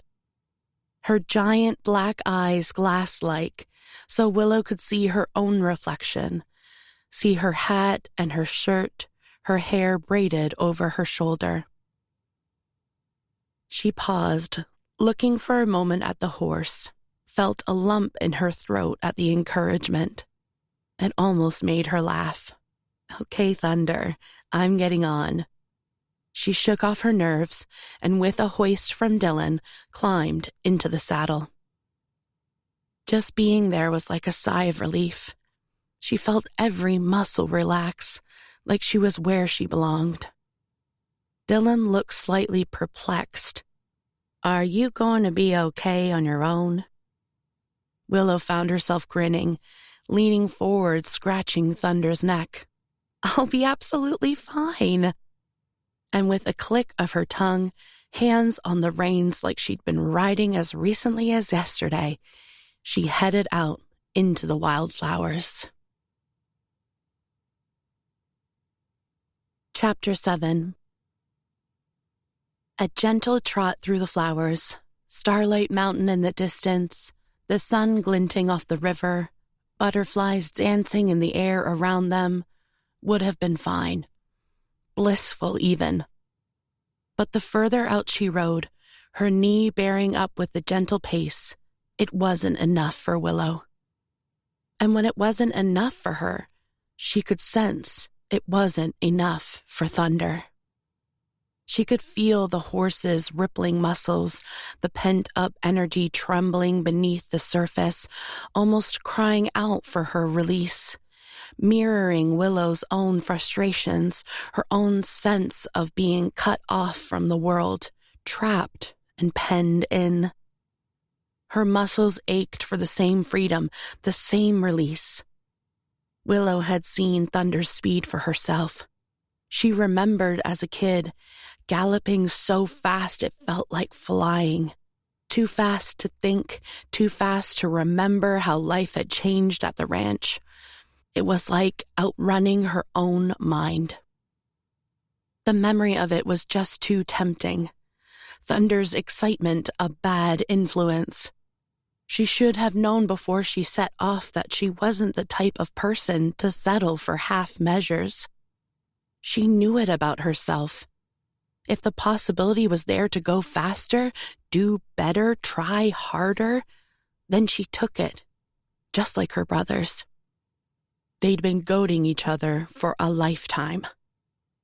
Dylan's silhouetted gaze from over by the paddock had the same effect.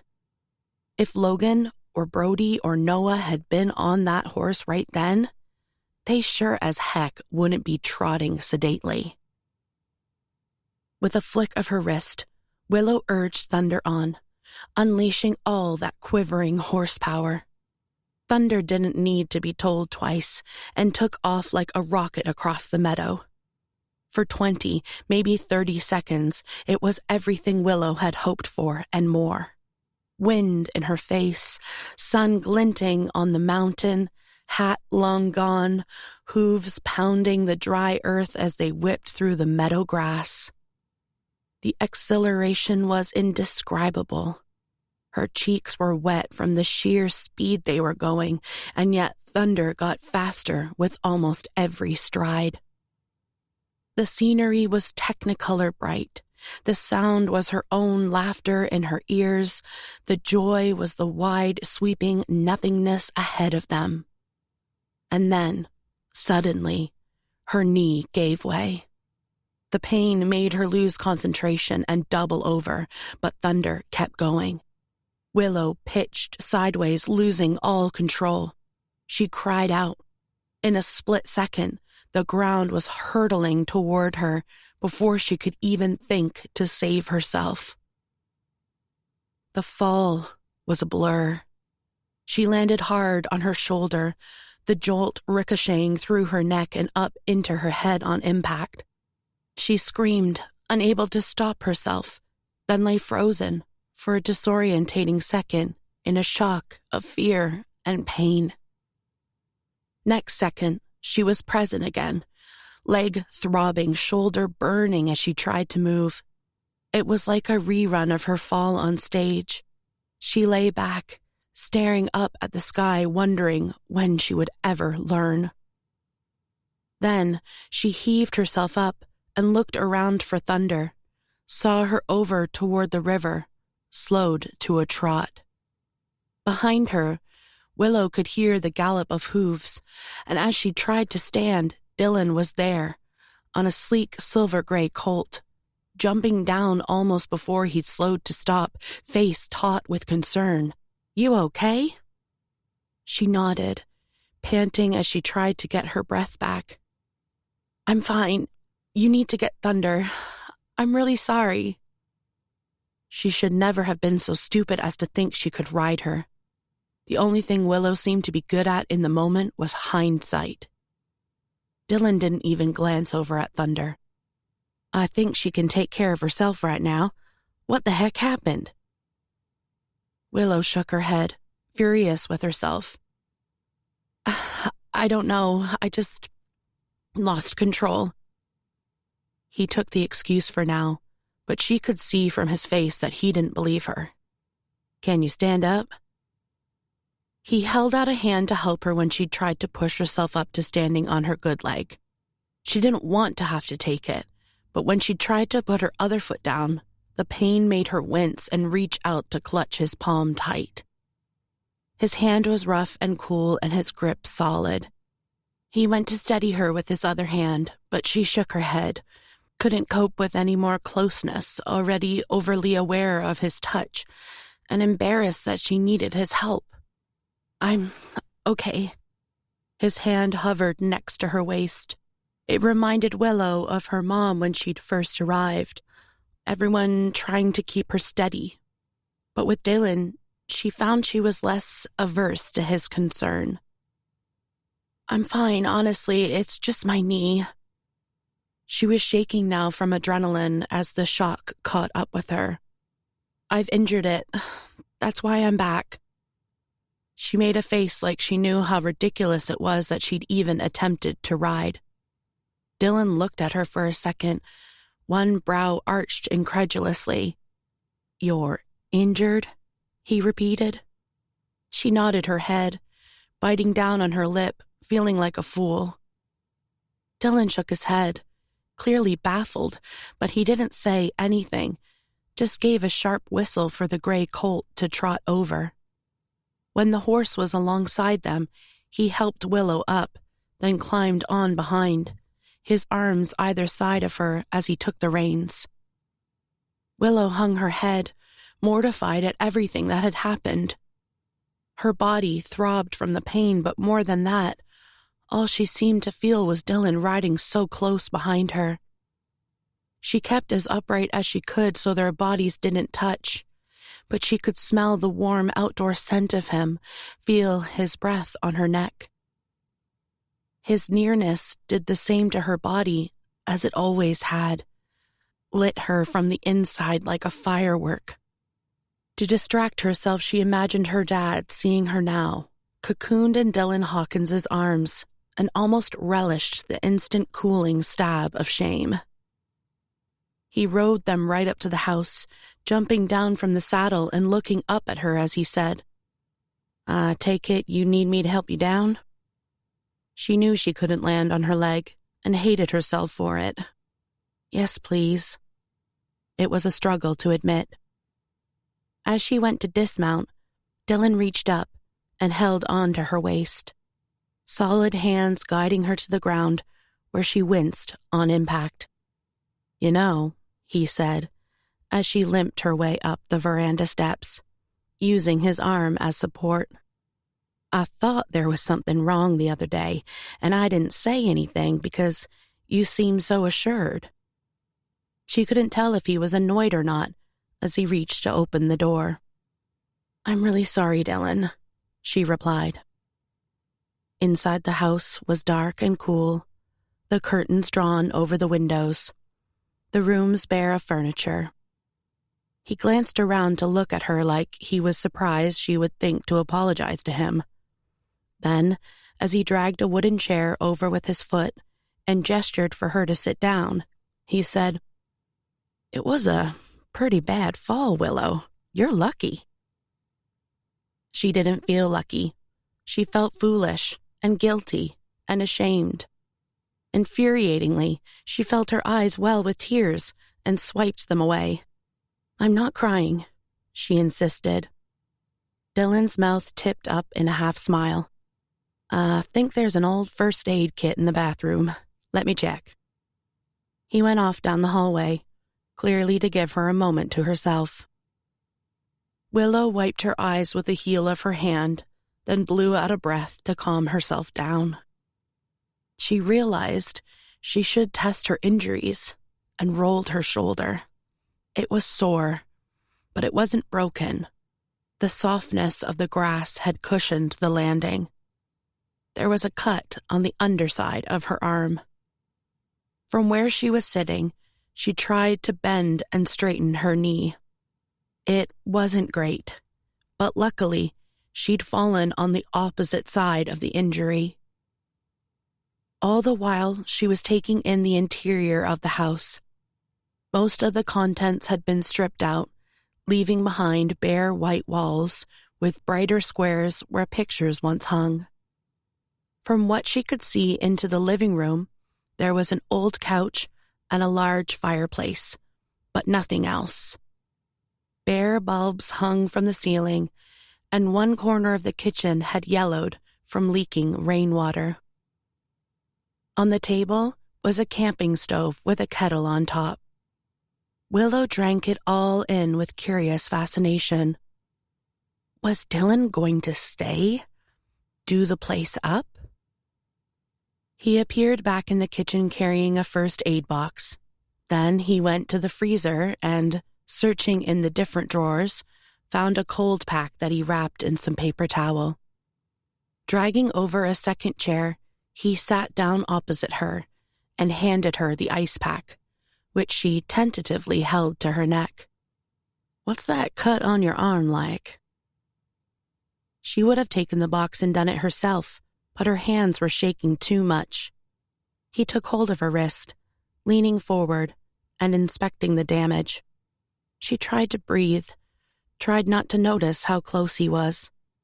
"Not as bad as I thought," he said, then set to work cleaning it up. She watched as he dried it carefully and searched the box for a Band-Aid. She felt so mortified at having fallen and probably upsetting Thunder, and now having to have her cut patched up like a little kid. She found herself saying, "I wouldn't have thought Dylan Hawkins would be looking after me quite so well." He glanced up as he stuck the bandage down. "And I wouldn't have thought Willow Carter would be sitting in my kitchen." The closeness of him, the connection of their gaze made her blush all the way from her head to the tips of her toes. Dylan's mouth tilted up, eyes creasing knowingly.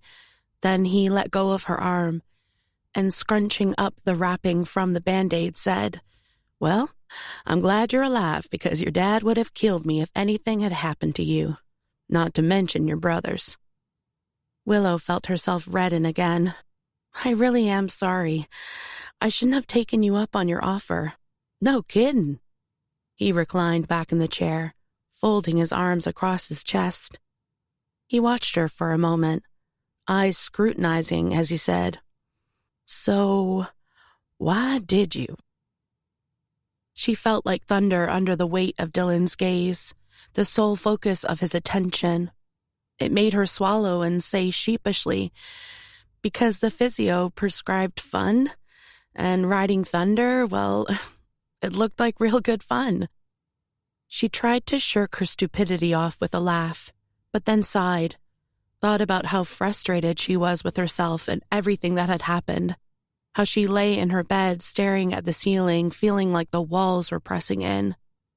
She pushed her hair back from her face. He was still watching her, the air suddenly pulsing between them. She thought of back then, all those years ago, when all she'd wanted was a distraction, something that made her feel alive. She ran her tongue across her teeth. Dylan sat back up, hooked his arm over the back of the chair, legs sprawled. He narrowed his eyes. "Didn't you used to have curly hair?"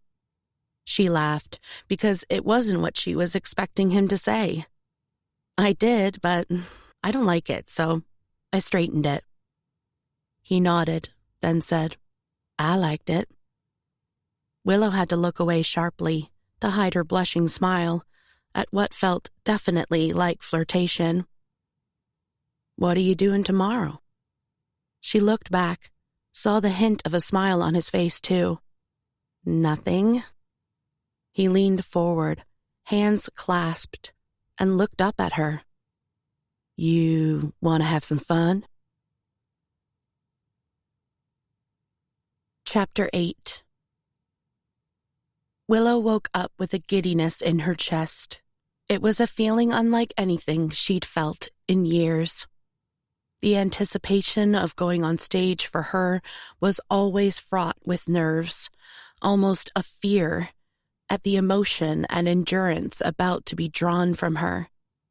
Afterward, the thrill of the applause was rich and heady, a feeling of not just pleasure and satisfaction, but also relief. How she felt now, in contrast, was like mayflies dancing in her stomach. The fear of the absolute wrongness of what she was about to do gave her a teenage lightheadedness. But she'd been so busy training for ballet as a teen, she'd never done anything like creep out the house undetected, which was exactly what she was currently doing. She almost made it out the door, but just as she was pulling on her sneakers, her mom appeared. "Oh, morning, honey. I thought you were still sleeping." "No, I'm just..." Willow pointed toward the door in a vague gesture of going out. Didn't want to elaborate, pulling down her sleeves to hide the Band-Aid on her arm. Her mom came over and said, "I felt bad about yesterday, sending you off on your own." "No, it's okay. I don't mind," Willow replied, shifting toward the exit, hand on the screen door. "I was going to say we could spend the day together," Martha said. "But if you've got plans..." "I'm actually going back to the waterfall. I really enjoyed it yesterday. It was good to be on my own." Oh, goodness. She was lying to her mom. She felt horrible. "Maybe when I'm back later, we can do something," she offered. "Whatever you like, honey." Her mom leaned against the door jamb, watching Willow backing away toward where the truck was parked. "Just so long as you're happy, I don't mind." Willow gave a tight smile, then headed fast as she could walk to the truck, reversing out of there as her mom waved her off. She could barely bring herself to look. She felt awful. She almost changed her mind about going, but the flutter in her stomach was too powerful, threading its way through every muscle as she headed through the gates. She thought of her NYC self, all manicured and well-groomed, drinking cocktails and going to low-lit restaurants with the kinds of men who wore tailored suits and expensively understated watches and lived in loft apartments. What would that Willow think of this one? She'd be wide-eyed in horror at the idea of reverting to a version of herself she hadn't been since high school. Dylan wasn't in the house when she pulled up. The dog was there, stretched out in the morning sunshine. Willow got out the truck and, taking her sunglasses off, went over to knock at the front door. No answer. She started to walk in the direction of the paddock. The gray colt she'd seen the day before was grazing. No sign of Thunder. She walked further. The dog heaved itself up and padded along next to her, all shaggy hair and melancholy eyes. "So where is he then?" she said, as she bent to give him a scratch behind the ears. It was when she looked up that she caught sight of Thunder, in the distance, hurtling back toward the ranch. Dylan in the saddle, his head low, his t-shirt pulling off his back at the speed. Her hand stroking the dog paused. She stood up slowly, transfixed by the sight of the rider and horse, Thunder almost flying. Even from this distance, she could see Dylan's brow furrowed in concentration, but also that he was smiling, loving it. She leaned against the paddock fence and watched until Thunder slowed, the sun glinting off the contours of her muscles. When Dylan saw Willow, he raised a hand in acknowledgement without taking his attention from the ride. As they got closer, Willow called, "That was incredible!" Thunder looked majestic as always, barely affected by the exertion. "Yeah, she's something special, all right," Dylan replied, sliding down from the saddle, wiping the sweat from his forehead with the back of his hand. "I've trained a lot of horses in my time. She's up there with the best of them." Willow walked alongside him as he took Thunder around into the yard. "Is that what you do?" she asked. "Train racehorses?" "Among other things," he replied, refilling Thunder's water trough after she drank, then cupping his hands under the tap and soaking his hair and face. Willow tried not to watch him. Instead, she looked around at the acres of ranch that had been left untouched for years. "You could have a great training center here." Dylan glanced over at the pasture. "Yeah," he replied, noncommittal. "Would you ever think about starting something like that up?" "I'm not going to be here long enough," he said, walking Thunder into her stall. Willow found herself caught off guard by the reply. She presumed that having inherited the place, Dylan was back now for good. "You're not staying?" she called after him. He didn't turn, but she heard him laugh at the idea. "No way." As Dylan brushed Thunder down, Willow sat on an old chair in the yard with the dog, trying to ignore the stab of disappointment she'd felt when he'd said he was only passing through. It shouldn't matter. She was only passing through herself. "What's the dog's name?" she asked, when he'd turned Thunder out, and they walked together to the house. "Elvis," he replied. Willow laughed. "That is not what I was expecting." "Nothing to do with me," he said, as he went inside to change. "He came with it." Willow waited with Elvis, trying to pretend what she was doing was totally normal. Her leg was jiggling with nerves. She jumped every time she heard a car go by, as she imagined her dad or Noah driving in, and all the while she felt the fluttering in her stomach at the fact she was here with Dylan, about to spend the morning with him. She concentrated on the dog to take her mind off it and realized, as she scratched under his chin, that she didn't often do nothing on her own. The sun gloriously bright, birds pecking at the dirt. She looked around, wondering whether Dylan was going to sell the place. It'd be weird having no forbidden Hawkins land at the back of their ranch. She remembered as a kid getting a fierce telling off when she and her brothers were caught in the woods, daring each other to sneak as close to the boundary as they could. She thought of the Hawkins ranch, always messy and unkempt compared to Silver Sky. The dogs barking, the noise of the motorbikes, and the sound of bullets shooting holes in tin cans that made her dad's jaw clench when he heard it. She thought of when, as a teenager, she'd go up to the forest just to escape the loneliness. She'd see Dylan and Tyler, tops off, chopping wood, roping horses. It was like a different world to Silver Sky, rough and unruly, but somehow intoxicating. She'd watch, silent and hidden, for as long as she could, before the fear of being caught by her dad pulled her away. Dylan came back out, showered and changed, wet hair slicked back. He wandered over to where she was sitting and said, "Ready?" Willow found herself tongue-tied with teenage awkwardness. "Yep," was the best she could manage as a reply, and went to push herself up. But as she did, she realized her leg wouldn't take the weight. Before she could do anything, Dylan held out his hand for her to grasp.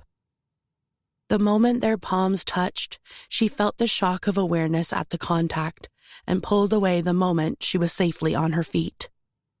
She saw him smirk, looking suddenly like the old Dylan did. "So, what are we doing?"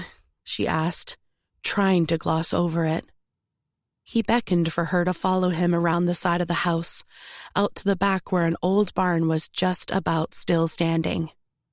"You can't ride a horse," he said, unlatching the rickety door and giving it a kick so it opened. Doesn't mean you can't ride one of these. Inside were a couple of the dirt bikes the brothers used to ride and an ATV. They were old and muddy and had obviously sat for years under the heap of tarpaulin now on the concrete floor. They work. I checked them last night. He checked them. For me. For a second, Willow thought of the insurance company's rules. But then she glanced and saw the wide smile on Dylan's face and the glint of challenge in his eye, and she didn't think about them again. You take the four-wheeler, he said, hauling open the double doors so they could get the bikes out. There's a track out in the far field. It's pretty flat. We used to race there all the time. Willow walked over to the compact little four-wheeler, lifted the helmet off the seat. She glanced over at Dylan, sitting astride one of the bikes. She imagined her teenage self watching her now in awe. What do you think? He asked, pulling on a helmet. She climbed on the ATV, tried to play it as cool as she could. I think, let's go. She set off out of the barn, getting used to the controls, the dog barking where he stood at the entrance. She didn't know where she was going, but Dylan had gestured to somewhere in the distance, and it didn't matter anyway, because within seconds, he'd overtaken her, his bike faster on the acceleration, leading the way across the grass. Elvis ran alongside her before getting tired and dropping back. The speed made her laugh on instinct. It felt like such a basic pleasure compared to her normal life, and yet so exhilarating. Her ballet friends would be watching, perplexed. The track when they got there was a huge expanse of dried, cracked mud, the odd tuft of grass breaking through. There were old jumps made out of now splintered wood, and others gouged out of the earth. But around the edge was a wide, flat circuit, perfect for racing. She pulled up next to where he'd stopped. The visor on his helmet raised. He said, "Start with one lap." She nodded, taking in the sight of him in his t-shirt and shorts, sitting astride his old bike. She wondered if he, too, craved some no-pressure juvenile excitement. "Your bike's faster," she called, "so I need a head start." Dylan laughed, deep and rumbling like he was being played, and he knew it. "Fine," he replied. "You can tell you had 5 older brothers." Willow didn't wait, cranking the four-wheeler up to full speed before Dylan had even put his visor down. She had the best time, better even perhaps than those few moments she'd been riding Thunder. On the ATV, there was no pressure on her knee.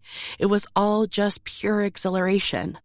They raced, they messed about on the jumps, they drove through the shaded ground on the pine forest, light glinting on the fallen needles.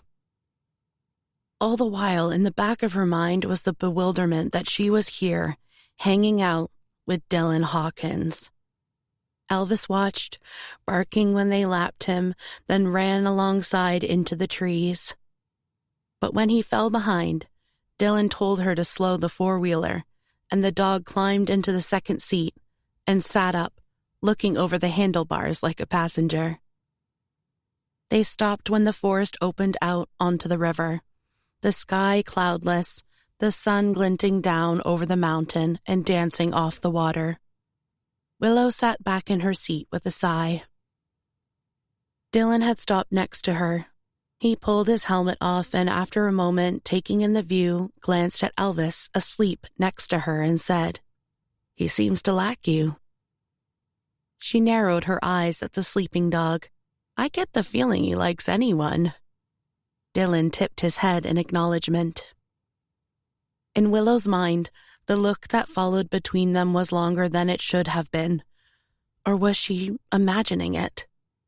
As a teenager, a look like that from him had been almost painful. Now, though, it shot the kind of thrill through her that she needed to take her mind off her life. But then He nodded to her clothes and said, "You're orange, by the way."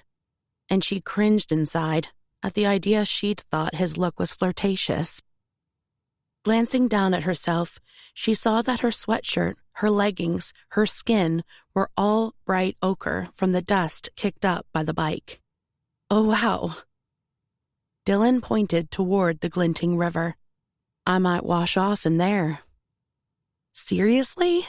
She frowned. "It'll be freezing." Willow wasn't too bothered by the temperature. She'd swum in cold water in autumn falls all the time with her brothers and her friends, jumping off the waterfall, falling out of canoes in the river.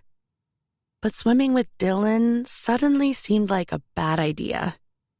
He might be exactly what she needed, but temptation was better kept at arm's length. He strolled to the water's edge, pulled his shirt off over his head, and said, "Didn't think you'd be bothered by that." Then added, gaze lazily assessing, like he knew he was laying down a challenge, "Unless you're a chicken." Willow could leave now. Use her mom as an excuse. Say they'd made plans. She'd had the fun Dylan promised her. The sensible thing would be to head back, get away from the Hawkins land and everything that went with it. But Dylan was definitely now looking at her in a way he used to when they were at high school.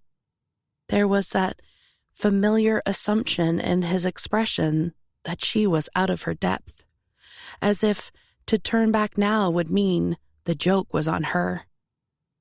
Willow gave her hair a toss, raised her chin a little bit, and said, "No, I'll swim." Chapter 9. Dylan wasn't meant to have stayed more than a few days at most. He wasn't meant to allow his attention to be caught by a lightning-fast horse. And he certainly wasn't meant to be swimming in the Redemption River with Willow Carter. He should have been long gone, taken what might have been left behind in the house and got out of there. But the stupid thing was, there was something about her striding onto his property over a decade since he'd last seen her, all sleek and grown up, that had piqued his interest.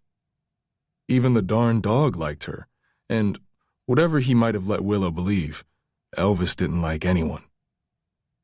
The river was icy, but once you were in, it wasn't so bad. He had to feign being fine with it anyway, so that Willow would follow him in. He watched her, trying to hide his amusement as she stood ankle-deep in the water, glaring at him as she shivered. He splashed her. She cursed at him. He laughed. "Just get in." She dived, cutting under the surface. If he was honest, he'd half assumed she'd back out. When she rose, her hair was all slicked back, droplets of water clinging to her eyelashes.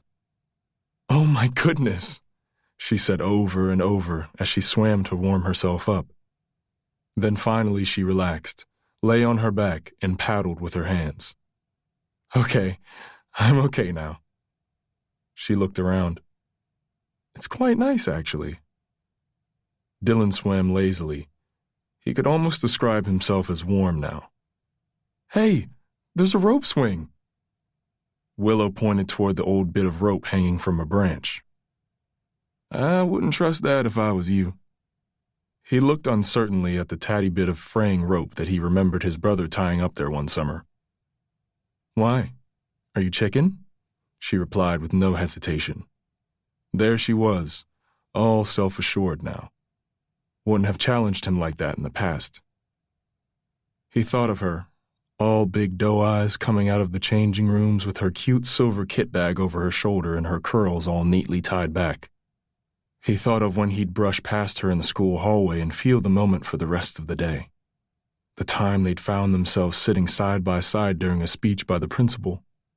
Dylan had been bored and intrigued enough to see if she'd pull her hand away if he put his down next to hers, and when she didn't, he'd let his fingers inch closer, bit by bit, till his little finger just hooked over hers. They didn't look at each other. She made no acknowledgement that he was even there, but he could feel their fingers touching, fierce and fiery like a burn.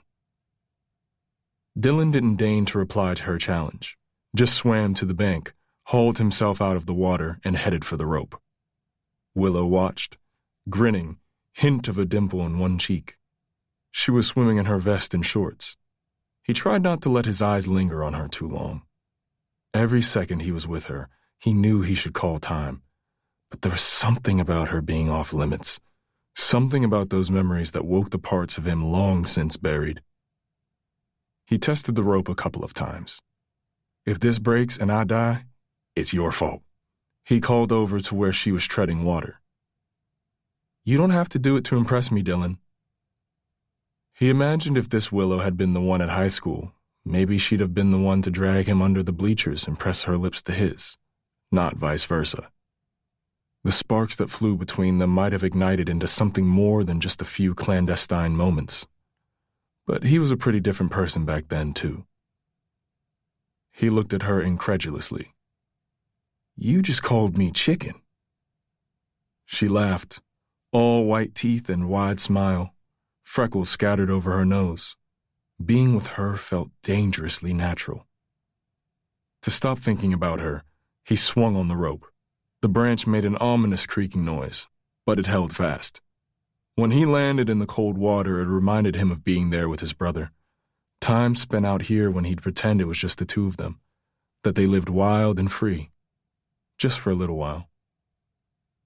Your turn, he said as he surfaced, slicking his hair back, wiping the water out his eyes. Willow swam to the edge and climbed out. Dylan tried not to watch her too obviously. Long dancer's legs, white vest see-through from the water, coppery hair lying in tendrils down her back. He dunked his head under the water again. Willow landed beside him with a splash, came up gasping. That's so fun! Dylan laughed. Isn't that what you're here for? She seemed suddenly aware of their nearness and took a couple of swift strokes away. Not so different after all, he noticed. Shall we swim for a little bit? She said, and started to breaststroke away without waiting for an answer. Dylan swam, imagining his brother watching. He'd be horrified, shake his head at the sight of a Carter, like, have you lost your mind? Dylan squeezed his eyes shut for a second to make the image of his brother disappear.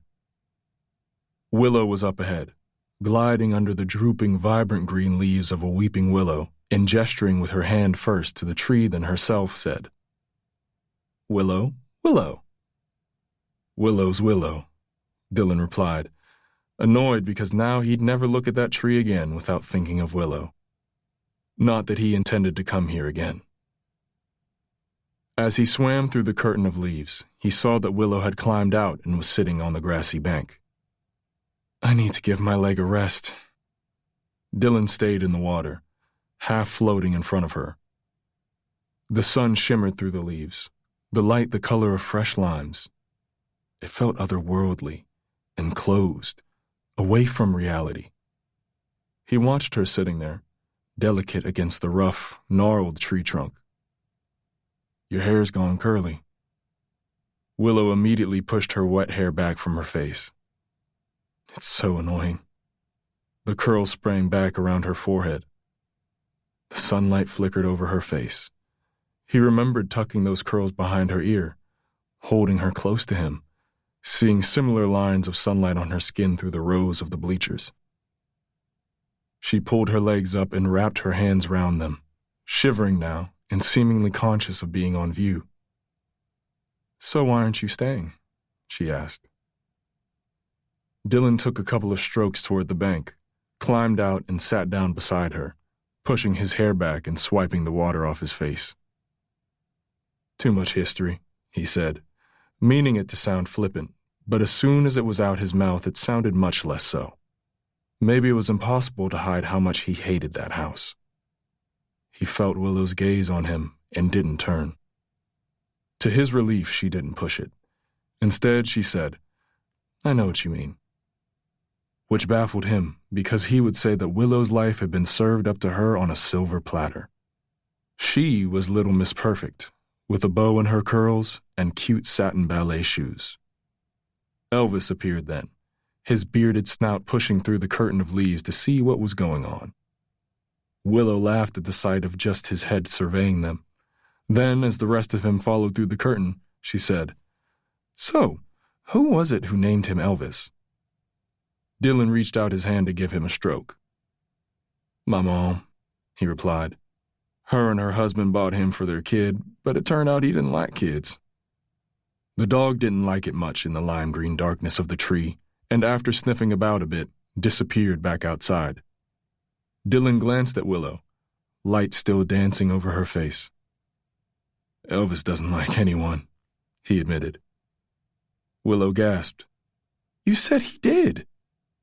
"You said he did." She pushed him playfully on the shoulder. "You let me believe it." Then she smiled to herself, leaning back on the grass, teeth chattering a little bit. "Elvis likes me." Dylan leaned back beside her, brow arched wryly. "Can't think why." She glanced across, shook her head. "Me neither." She'd said it modestly, just a joke. All the same, he found himself wanting to say he knew exactly why. But he couldn't say anything, because just the way she was looking at him in that moment with her laughing eyes and elfin face, pale freckled skin, he found his breath lodged in his chest. Her smile seemed to make the air between them shrink to nothing. "She is not for you, Dylan Hawkins. Not for you." As if the universe were cementing that fact, they suddenly heard a little girl's voice say, "Hey, look, Daddy, there's a dog." There was a laugh. Then a man replied, "That is one ugly-looking dog." Willow shot upright. "Oh no, that's Brody." Her voice was a panicked whisper. "Don't move." She flattened her hand on Dylan's stomach, holding him in place. Outside the willow canopy, Elvis barked. Usually, Dylan would be focusing on the fact that someone had insulted his dog, but all he could think about was her hand on the bare skin of his stomach. See her long, manicured fingers, the droplets of river water, feel the beat of his own heart. "Who do you think it belongs to?" the little girl asked. Dylan felt the pressure of Willow's hand increase as she panicked. "Don't know." Brody again. The trailing off of his voice seemed to suggest he'd realized whose land it was on the opposite side of the river to them. Dylan couldn't take his eyes off Willow's hand, her wrists, her fingers, as entranced as Willow was frozen in fear. "Come on, keep up. This is meant to be a hike." Brody's voice was quieter now, further away. "Wait for me. My legs are shorter than yours." And they were gone, their laughter and jibes at one another disappearing into silence.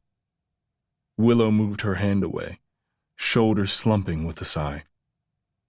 Dylan felt the cool loss of her touch. Wished for a second that Brody and his kid had settled in for a picnic. "That was close," she breathed. He nodded. Yes, it was. It was far too close, and yet, at the same time, not quite close enough. He pushed himself up and headed back to the water. It seemed colder now than before. "We should get going," he said, unnerved by how easily he'd been drawn into this.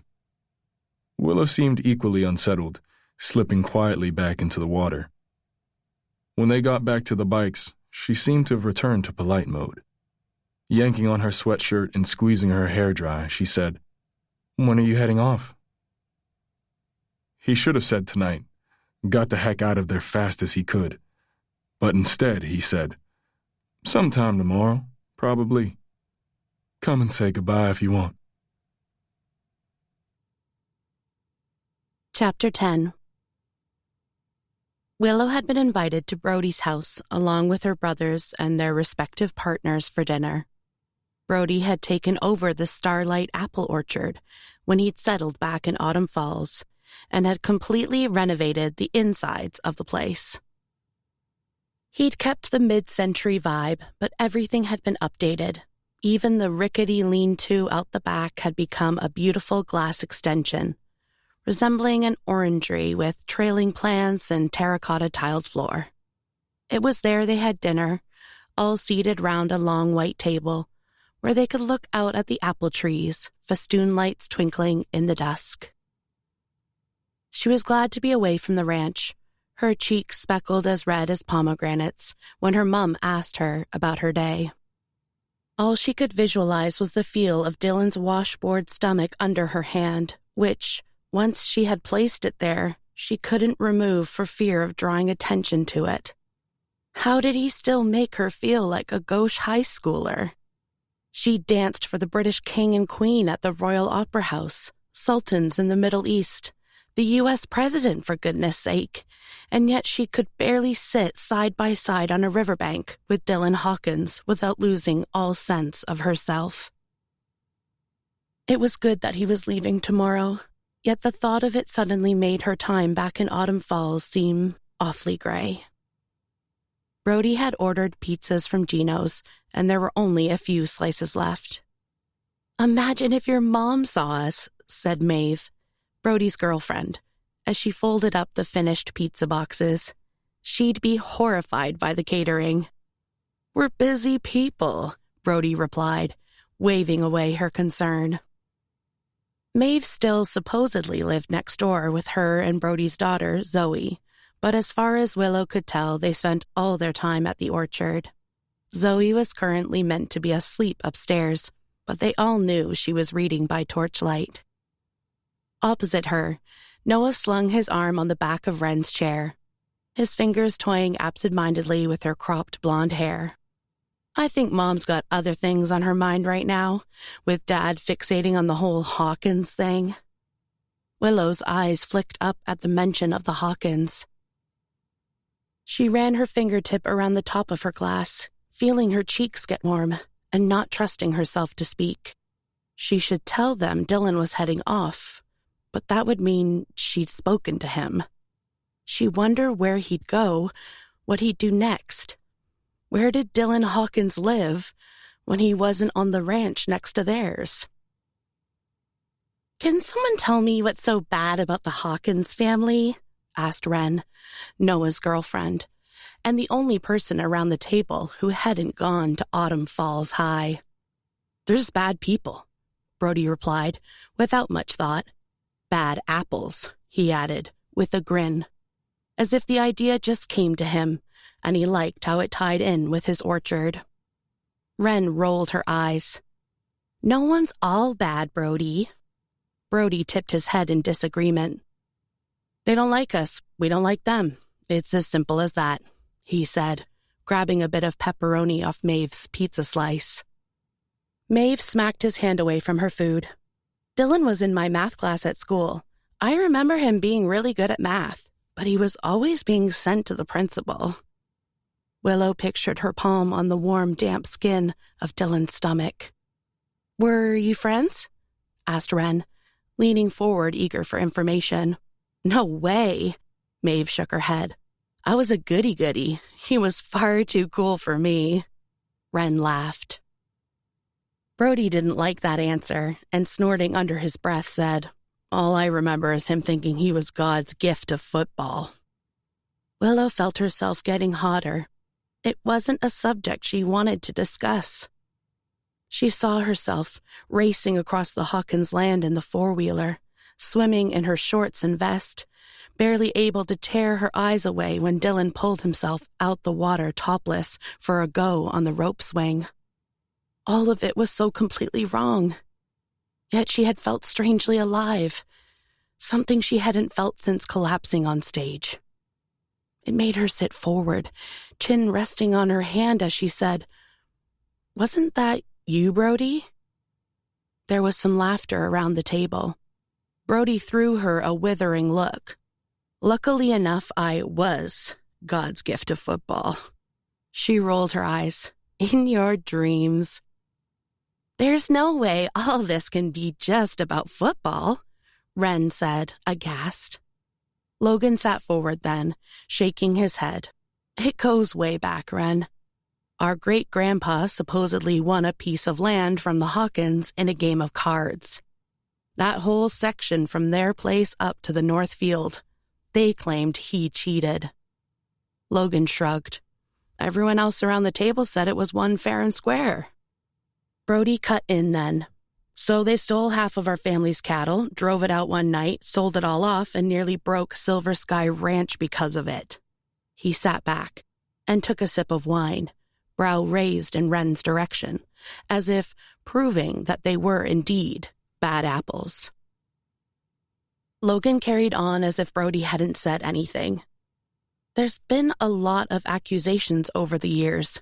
Missing cattle, missing horses, poisoned water, that kind of thing.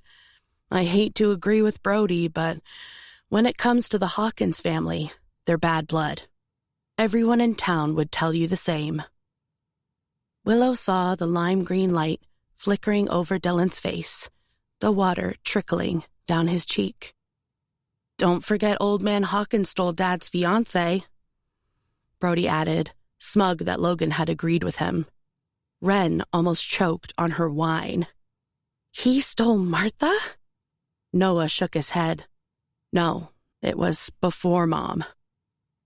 Bella sat forward then, as if a memory was coming back to her, and said to Logan, "Didn't you pay off a debt or a loan to a Hawkins that Emmett wasn't happy about?" Logan sighed regretfully. "Yeah, that was Bob Hawkins, Dylan's dad.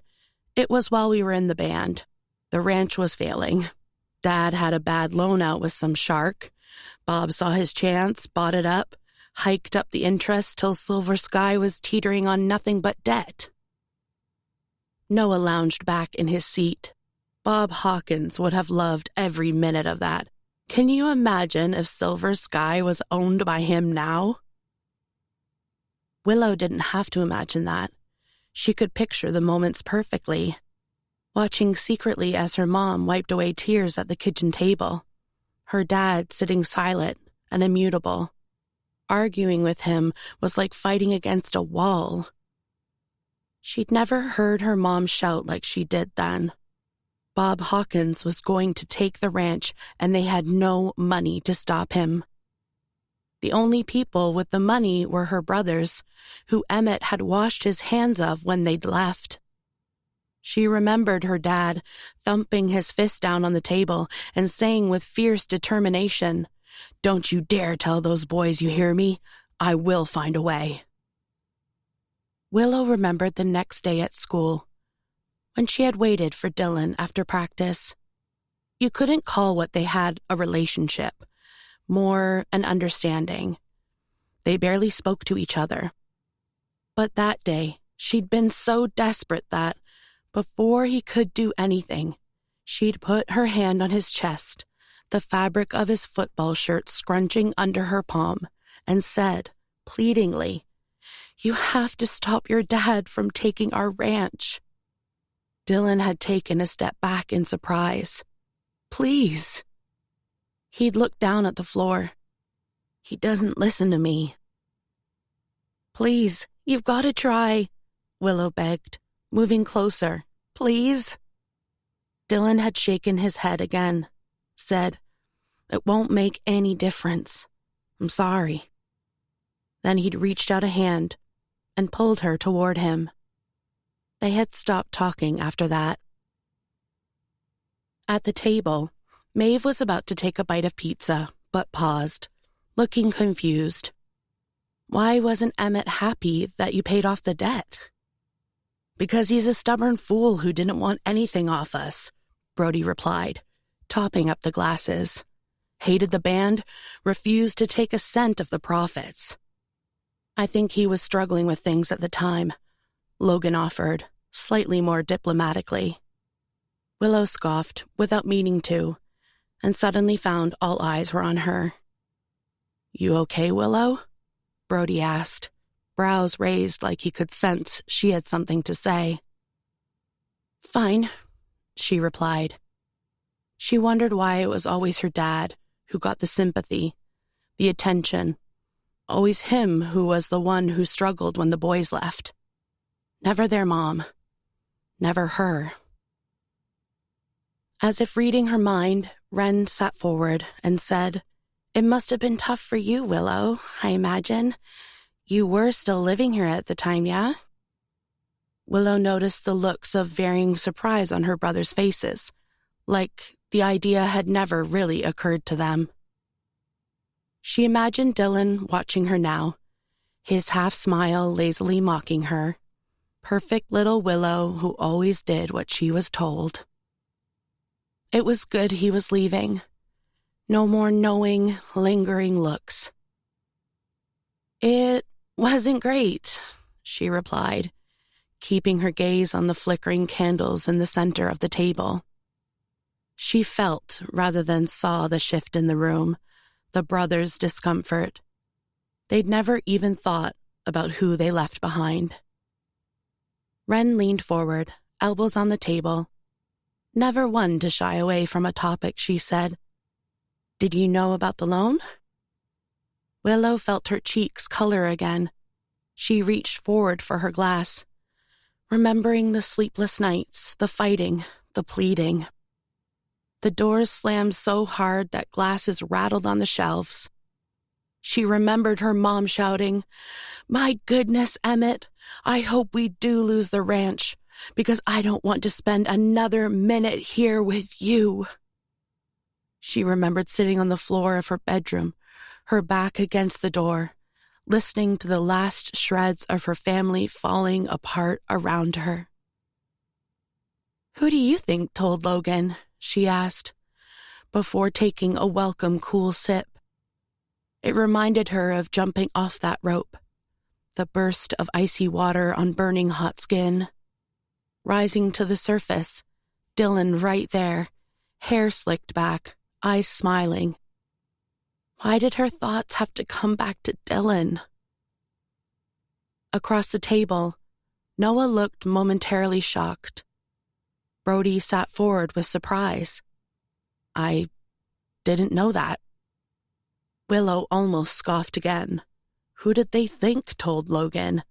That he'd somehow magicked the information from thin air? Noah frowned. "Does Dad know?" "Oh, yeah." Willow laughed mirthlessly, putting her glass down and folding her arms across her chest. "He knew all right. You think it was bad for me in that house when you lot left? Well, it got worse. Believe me." Strangely, when she said it, she found the words choking in her throat. Rather than the cool and aloof, sardonic even, that she'd been going for, she felt suddenly like she was maybe about to cry. She could see the awareness on Wren's face, but didn't look at anyone else. She'd never said anything to her brothers about what it was like when they left. A house that was once full of light and color suddenly dark.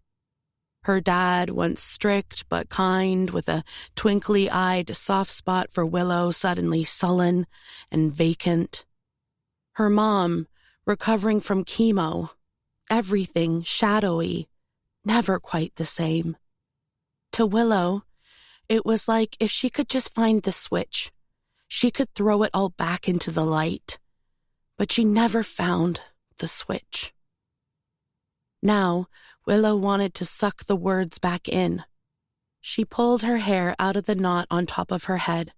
She left it to curl naturally and now felt stupid and vulnerable for doing so. She ruffled it up with her hand for something to do. A silence descended around the table, awkward and uneasy. She was about to make a joke, say something to lighten the mood, when Zoe suddenly appeared in her strawberry print pajamas, yawning and saying, "I can't sleep."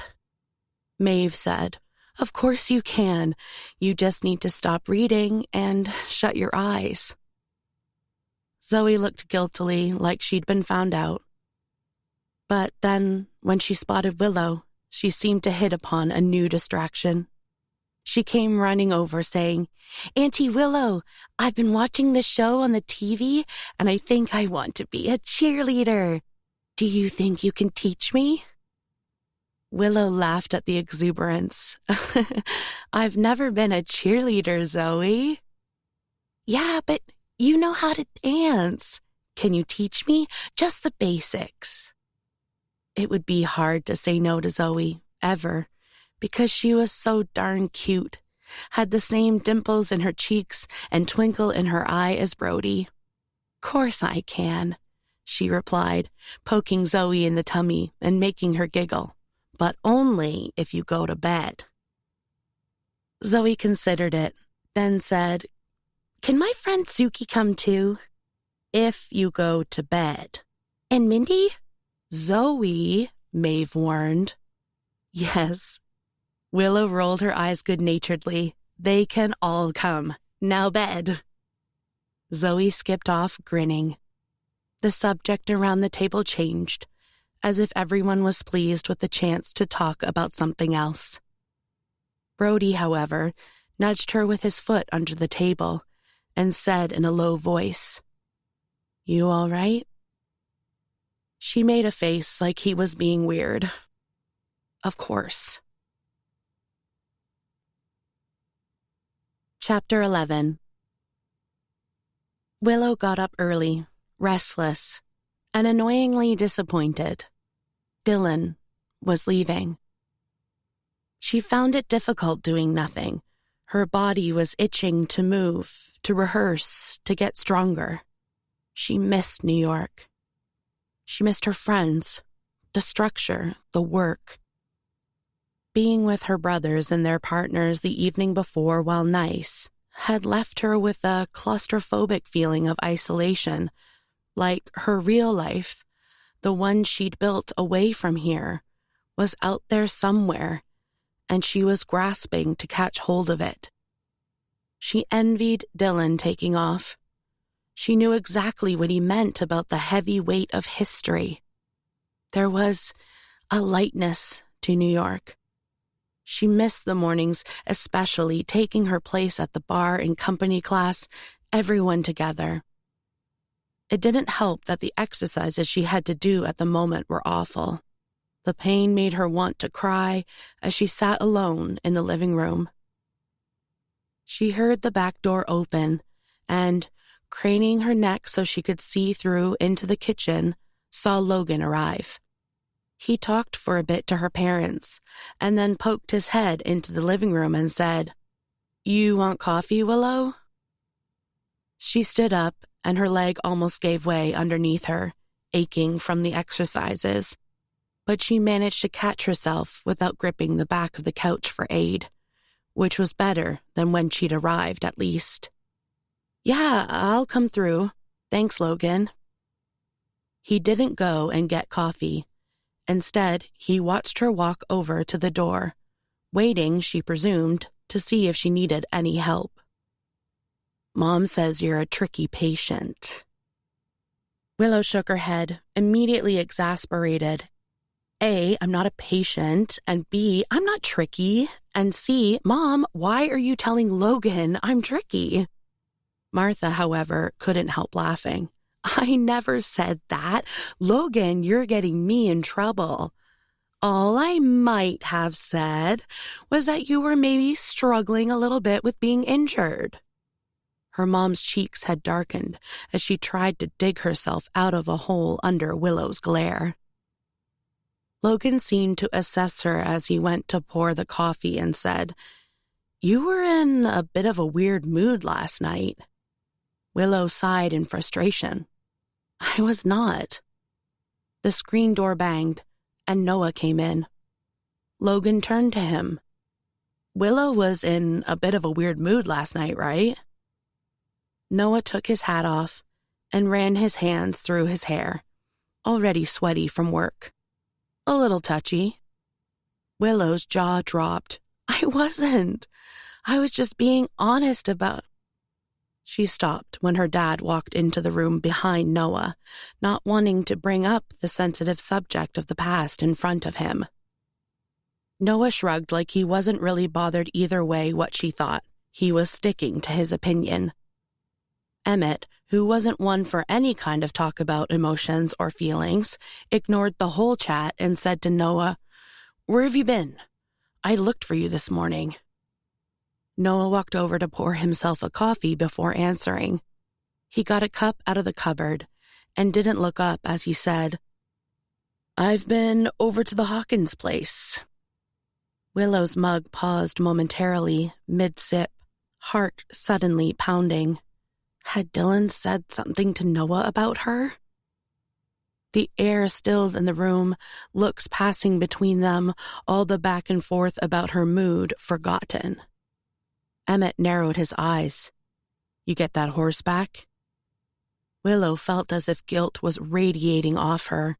Her eyes were darting everywhere, from Noah to her dad to Logan. Noah seemed unusually interested in the floorboards. Not exactly. Willow frowned. Why wouldn't Dylan give Noah back Thunder if he was leaving? Logan cocked his head at his brother, frowning. "What does that mean?" "What does it mean?" Emmett said, more slowly, narrowing his eyes. Willow felt the deafening thump of her heart. Noah ran his hand over his mouth, working out how best to say what he was going to say, his expression somewhat pained. "When I got there, Dylan was riding Thunder." Emmett's hand on the table clenched into a fist. "So?" Logan looked quizzically at Willow. It was like they were kids, threads of tension running between them. Noah swallowed. "Dad, she's the fastest horse I've ever seen." Willow suddenly had an inkling of what might be coming. She felt her whole demeanor change, her lips twitch with a smile that she had to hide by taking a sip of coffee. She didn't want to look at her dad or Logan or anyone. She found herself secretly hoping that Noah was about to say something that the rest of them would hate. "Dylan Hawkins is a horse trainer," Noah went on, "meant to be one of the best." Willow didn't know that. She got a weird little tickle of pride. "I don't care if he's the darn king of England. Dylan Hawkins is not training one of our horses, Noah." Emmett spoke with the kind of icy calm in his voice that usually made Willow's stomach hollow. But right then, she was just thinking about the fact that if Dylan Hawkins was training Thunder, then Dylan Hawkins was staying around. Noah studied his mug for a moment. Then he looked up at Emmett and said, "If she's as good as he thinks she is, she deserves a chance."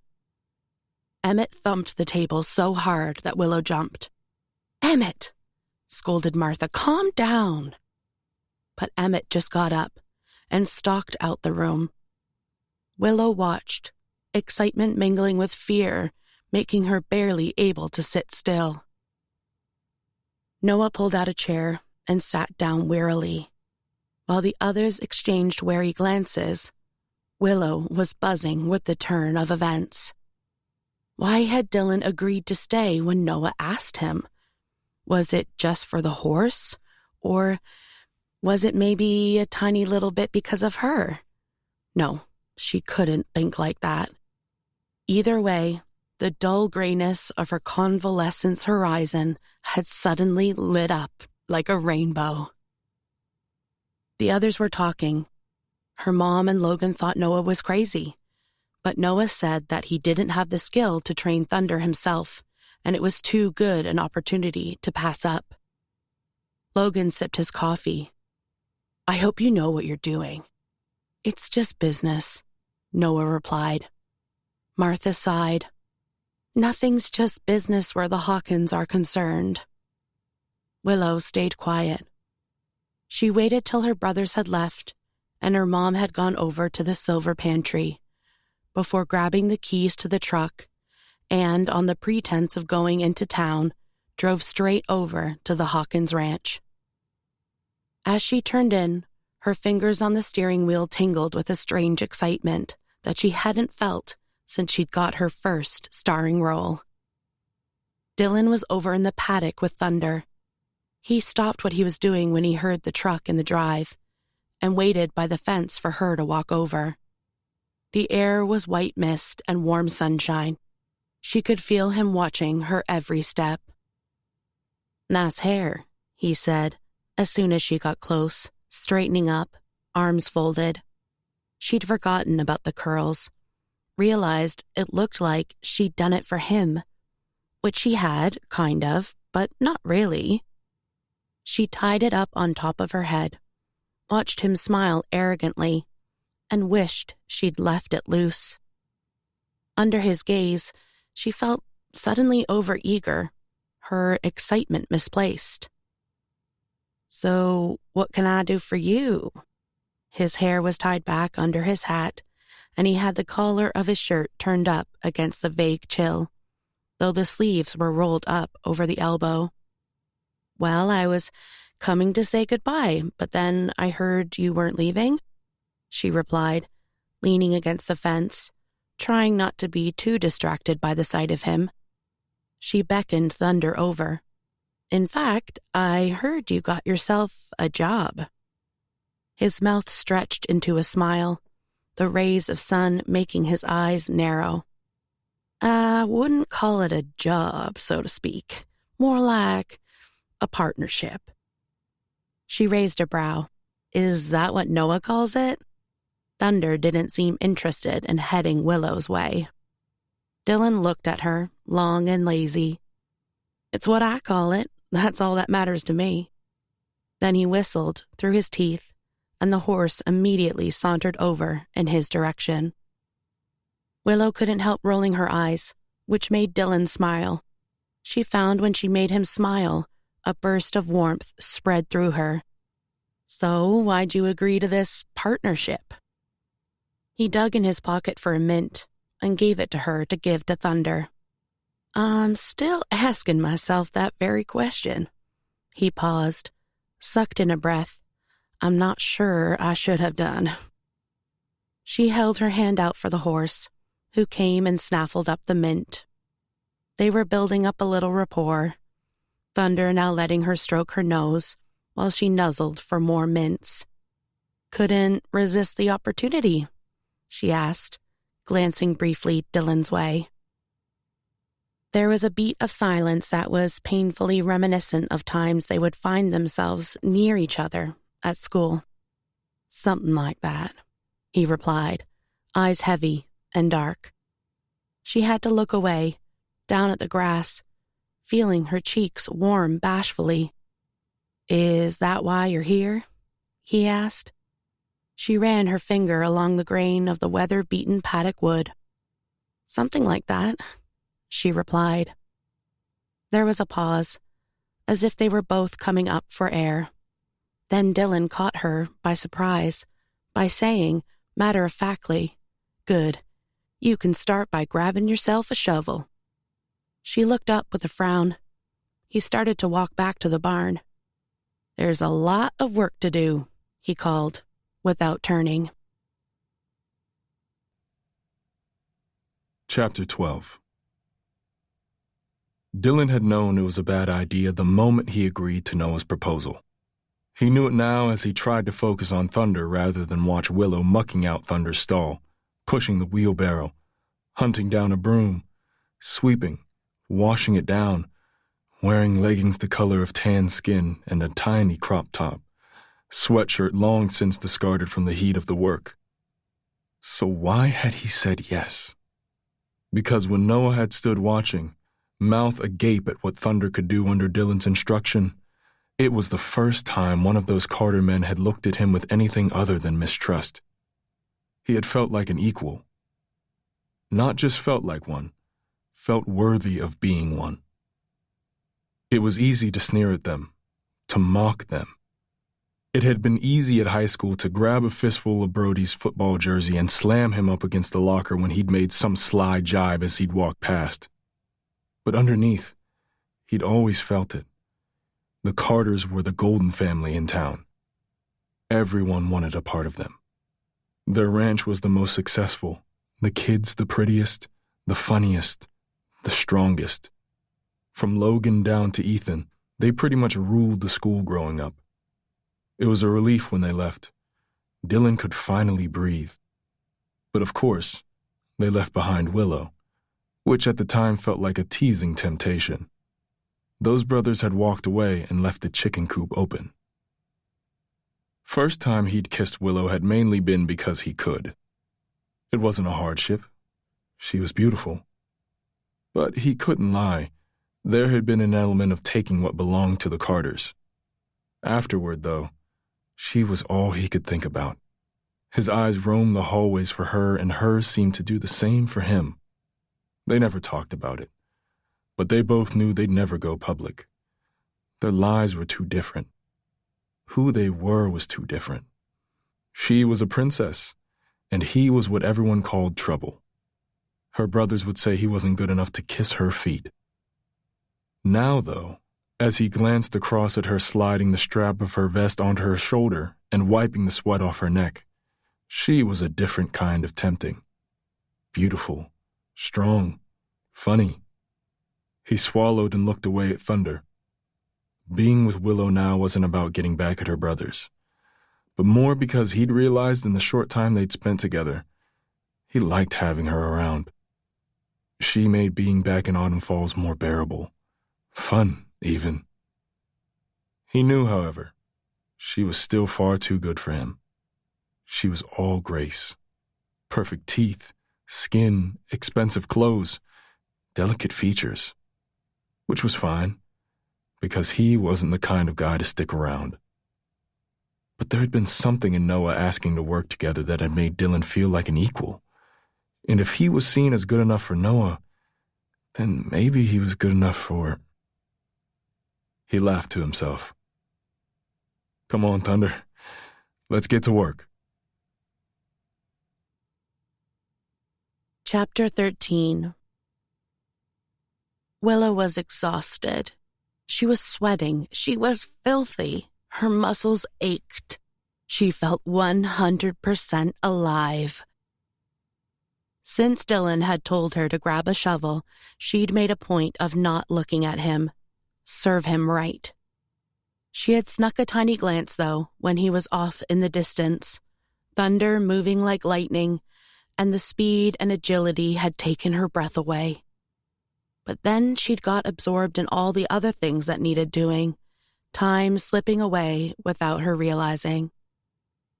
All the while, Elvis padded around behind her like a shadow, something she found particularly pleasing. Like she'd somehow got one over on Dylan by making his dog like her. Oh, Willow, you're pathetic. When she came back from collecting a barrow of hay, Dylan was in the yard washing the sweat off Thunder. She glanced at her watch and couldn't believe how much time had passed. She watched him chatting away to Thunder, laughing as he spoke, and despaired at herself for being jealous of a horse. "How you doing?" he asked. "Pretty good," she said, forking hay into the feeders for Thunder and the gray colt. "It's surprisingly therapeutic. Time's just flown." He nodded, like he knew exactly what she meant. As he washed down Thunder's feet, he said, "I guess it's as different from New York ballet as you can get." "Yeah." She wondered, though, if it was something more than that. She looked at the gray colt, Mercury, watching her inquisitively over the stable door as she forked up the hay, and wondered if there was maybe something cathartic about taking care of something that wasn't herself. I forgot what it was like to be around the horses, looking after them. It kind of takes you out of yourself. Dylan went and turned the water off. Sure does. Willow nodded as they worked in companionable silence, thinking about the intensity of her normal day's routine back in New York. The program tailored to making her the best she could be. The pressure she put on herself, the emotion each performance drew from her, till she'd be standing in the wings of the theater, face streaming with tears, not knowing whether they were real or not. "I don't know much about ballet," Dylan said, leading Thunder to her stall. "But if it's anything like football, you're the athlete and the critic all rolled into one, every minute, of every day. Willow stopped what she was doing and leaned on the fork. That's very perceptive, Mr. Hawkins. He laughed again, eyes creasing, as he picked up a bottle of water from the floor and gulped some down. That's why I'm good at my job, Miss Garter. He took his hat off and poured the rest of the bottle over his hair. She tried not to watch the water dripping down his t-shirt. Noah says you're one of the best. That's very kind of him. She looked down at the concrete, just so she didn't have to look at his eyes. He always seemed to be smiling at something she wasn't saying. Then she went to put the wheelbarrow away in the other corner of the yard. Any of your horses ever win big at the track? She called as she went. All the time, he drawled. She rolled her lips together, didn't know if she believed him or not, and didn't want to give him the satisfaction of asking, but found she couldn't help herself. Are you being serious? I'm always serious where my horses are concerned. She should have known he'd say something like that, his eyes sparkling with cocky self-certainty. She rolled her eyes as she put the barrow away, tipped up against the wall, then went to wash her hands at the outside tap by the horse barn. She heard Dylan say, "What did your dad say about it?" You training thunder? She clarified, turning off the tap and glancing around the corner of the door. She was surprised to see he was sitting on a chair, eyes closed, ankle crossed over his knee, leaning back with his head resting against the stall. He opened one eye and nodded. Willow walked back into the barn, drying her hands on her leggings. He wasn't happy. Dylan nodded. Didn't think he would be. She stroked the gray colt's neck as he quietly chewed on the fresh hay, then went over to perch against the old table next to Dylan's chair. Him mentioning her dad made her realize that she had to bring up what had happened in the past. You want to talk about the day when you and your dad came over to our ranch? Dylan opened both eyes and turned in his chair so he was facing her. If I have to. She picked a couple of strands of hay off her top. I think we have to, she replied. You know, not have it hanging in the air. He cocked his head, eyes narrowing, as he watched her. I was sorry for what I did. More sorry, though, that he said what he said. She looked up, surprised at his answer, not expecting it to be that easy. She was never quite sure what he thought about the whole thing. Now he looked genuine enough. She nodded. Me too. She had thought about it the night before at Logan's and couldn't get it out of her head. The memory of Bob Hawkins as he stood in front of Emmett and laughed as he'd said, "You got a lot to thank those singing sons for." She'd been forever haunted by the look in her dad's eye when Bob's lip curled and he added slow and clear, "It's a poor man who can't take care of his family." She hadn't wanted to, but she'd looked across then at Dylan, where he stood behind his father, waiting. She'd felt herself blush with shame. The shame at what Bob was saying. Shame because of him mocking what her brothers did. Shame at herself for telling Logan the ranch needed saving. Shame that what he was saying might be true. She hated herself for it, but in that moment, with Bob Hawkins in his big jacket with the upturned collar, his black hat and flashy watch, standing over Emmett, she'd pitied her dad. Closed her eyes in frustration when Bob quipped, "I always knew you were a failure, Emmett." He patted him on the cheek, patronizing, like her dad was a little kid. That pat was the final straw, the thing that made Emmett erupt. He'd lurched forward, fist hitting square on Bob's jaw. But Bob was ready. He'd been pumped for a fight since he'd driven in through the gates. He'd been baiting for that moment, and he hit back with a crack that seemed to echo off the building. And he was in much better shape than Emmett, worn down by bitterness and loss, was at that period of his life. It was when her dad stumbled back that Willow sprinted off the porch, Bob grabbing him by the lapel of his shirt and smashing his chin with a sharp uppercut that snapped Emmett's head back, cracking his teeth and sending his hat flying. Willow had thrown herself between them, clawing, shouting, "Stop it! Stop it!" The sight of a young girl had clearly made Bob pause, gave Emmett a moment to right himself. Willow had reached out a hand to hold him steady. A few paces behind his dad, Dylan stood stock still, while Bob narrowed his eyes at the scene, smirking at the fact that Emmett needed his young daughter to rush to his defense. Emmett had no fight left in him anyway. His mouth was bleeding. His eye was half shut, hair all messed up, and his shirt askew. Willow remembered looking beseechingly at Dylan, all confusion at how he could stand there and do nothing. His face, in return, was unreadable. And as quick as it all started, it was over. Bob gave her dad a derisory once up and down, spat on the floor just by Emmett's boot, then strode away, jerking his head for his son to follow.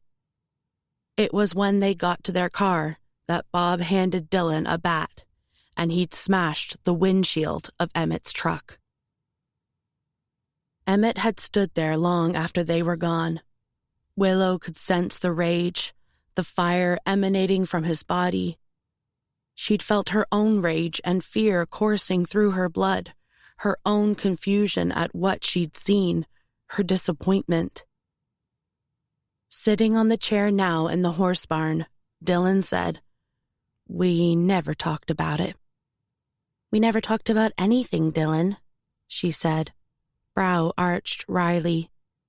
It was the first mention they'd ever spent any time together. She saw his eyes sparkle. His mouth twitched in a smile as he clarified. "What I meant was, you left after that." "Yeah." They hadn't acknowledged each other again after that day. Willow didn't wait after practice any longer. If she passed him in the hallway, she kept her head down. She remembered him once walking past with his friends, saw the hesitation in him, but she immediately turned the other way. Now an underlying tension danced between them like fireflies in the warm air. She could feel the simmer of past attraction, a secret knowingness. She tried to skim over it, keep it level on the surface. "It was the right time," she said. "If I wanted to dance professionally, I had to go to ballet school. I was later than most people already." Nothing to do with the fact her dad barely said a word to her after that she was drowning in the silence of the house. But she didn't want to leave her mom in what felt like a cold black mausoleum. It was then, however, that Livy, Noah's sweetheart, got sick, and Noah had come rushing back from a tour. Everyone suddenly had a different focus. Willow took the opportunity to slip away, accepted the offer to the Cordelia Street Ballet School that she would never have taken were things normal at home. She loved to dance, but she loved Autumn Falls more. But the Autumn Falls she knew, her childhood with her brothers, and the life and love in the house, it was all gone, and it wasn't coming back. Dylan nodded slowly, thinking back. "I wasn't around much longer." Willow remembered one of her friends telling her Dylan had left. She sat back on her hands and studied him, seeing momentarily the boy she'd write in her diary about, with the mop of dark blonde hair and the hard, unforgiving gaze that could skewer you at 50 paces. She always thought she might be the one to save him. The idea now made her smile to herself. Everyone said you ran off to break your brother out of jail. Dylan barked a laugh in surprise. Is that so? Then he shook his head at the idea. Not sure how they thought I was going to do that. Oh, I think everyone thought you could do anything you wanted, she said. She said it before she thought about it. The words made her cringe as she heard the echo of them in the air. They made Dylan's eyes crease. I certainly couldn't do that, he said, and she found herself momentarily caught, looking at him, couldn't make herself look away. The air seemed to vibrate, get smaller and heavier, her breath shallower. It was Dylan who looked away first, down at the cracked concrete floor. He scuffed it a couple of times with his boot. Then, grabbing his hat, he stood up and said, "Okay, I've got work to do." He was dismissing her. She forced a smile, not really sure what she'd been expecting. "Yeah, I'd better go." She got up from the table and went and grabbed her sweatshirt, kicking herself for bringing any of it up, for allowing that look to pass between them. He was the one who'd said there was too much history in the place. Dylan was standing in the shade, leafing through papers when she came out. He had his hat on, concentrating on the numbers he'd written down. For a moment, she wondered if he was going to say anything at all as she came past. But as she pulled her sweatshirt on over her vest, he glanced up and said, "You want to come by tomorrow?" Her body fizzed a little bit. "Okay." "Come early," he said, looking back down at his notes. "You can take Thunder for her morning ride." "Really?" "As long as you promise to take it slow." Willow nodded. "I promise." He glanced up then, tipped his head with a satisfied half-smile. Willow turned her back on him, biting down on a grin as she walked as casually as she could back to the car, knowing he might be watching. Chapter 14. Dylan didn't sleep in the house. He'd tried on the first night, but ended up out on the veranda. Elvis kept guard badly. He was used to sleeping outside, had a snug hammock that he kept in his van to use whenever he felt like sleeping out. It had kept him cozy on many a cool night. He strung it between two of the posts at the back, so he had a view up at Starlight Mountain.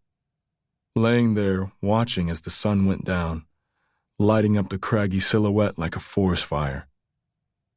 That night, however, he couldn't sleep, so at about 4 a.m, he pulled on a black wool sweater and hiked up the jutting mountain ridges so familiar from childhood, and sat looking back at the house and the yard and the barn, trying to see it for what it was, not everything it had been. But it just made him think back to when they said Willow wasn't coming back to school. He remembered the feeling like a sudden loss of air from his body, something he'd never have admitted to a soul. He wished he'd said something to her before she left. Even just the apology that came so easily that afternoon, but had stuck lodged in his throat when they were at high school. Shame and self-disgust keeping the words locked in. He would close his eyes at night and see the look of disappointment on her face after she'd thrown herself into the fight and he'd stood back doing nothing. He tried instead to remember when she'd pleaded with him to change his dad's mind, but that look was harder to hold on to. The loss of her at school came with a feeling of foolishness that he was pining after something that was nothing. That he was missing something precious that wasn't even his to lose. When the sun rose at 5, he walked slowly back to the house, Elvis at his heels, and went and saw the horses. He didn't think about anything much except doing his job. But then at 7, Willow's truck pulled up, and against his better judgment, he found himself smiling.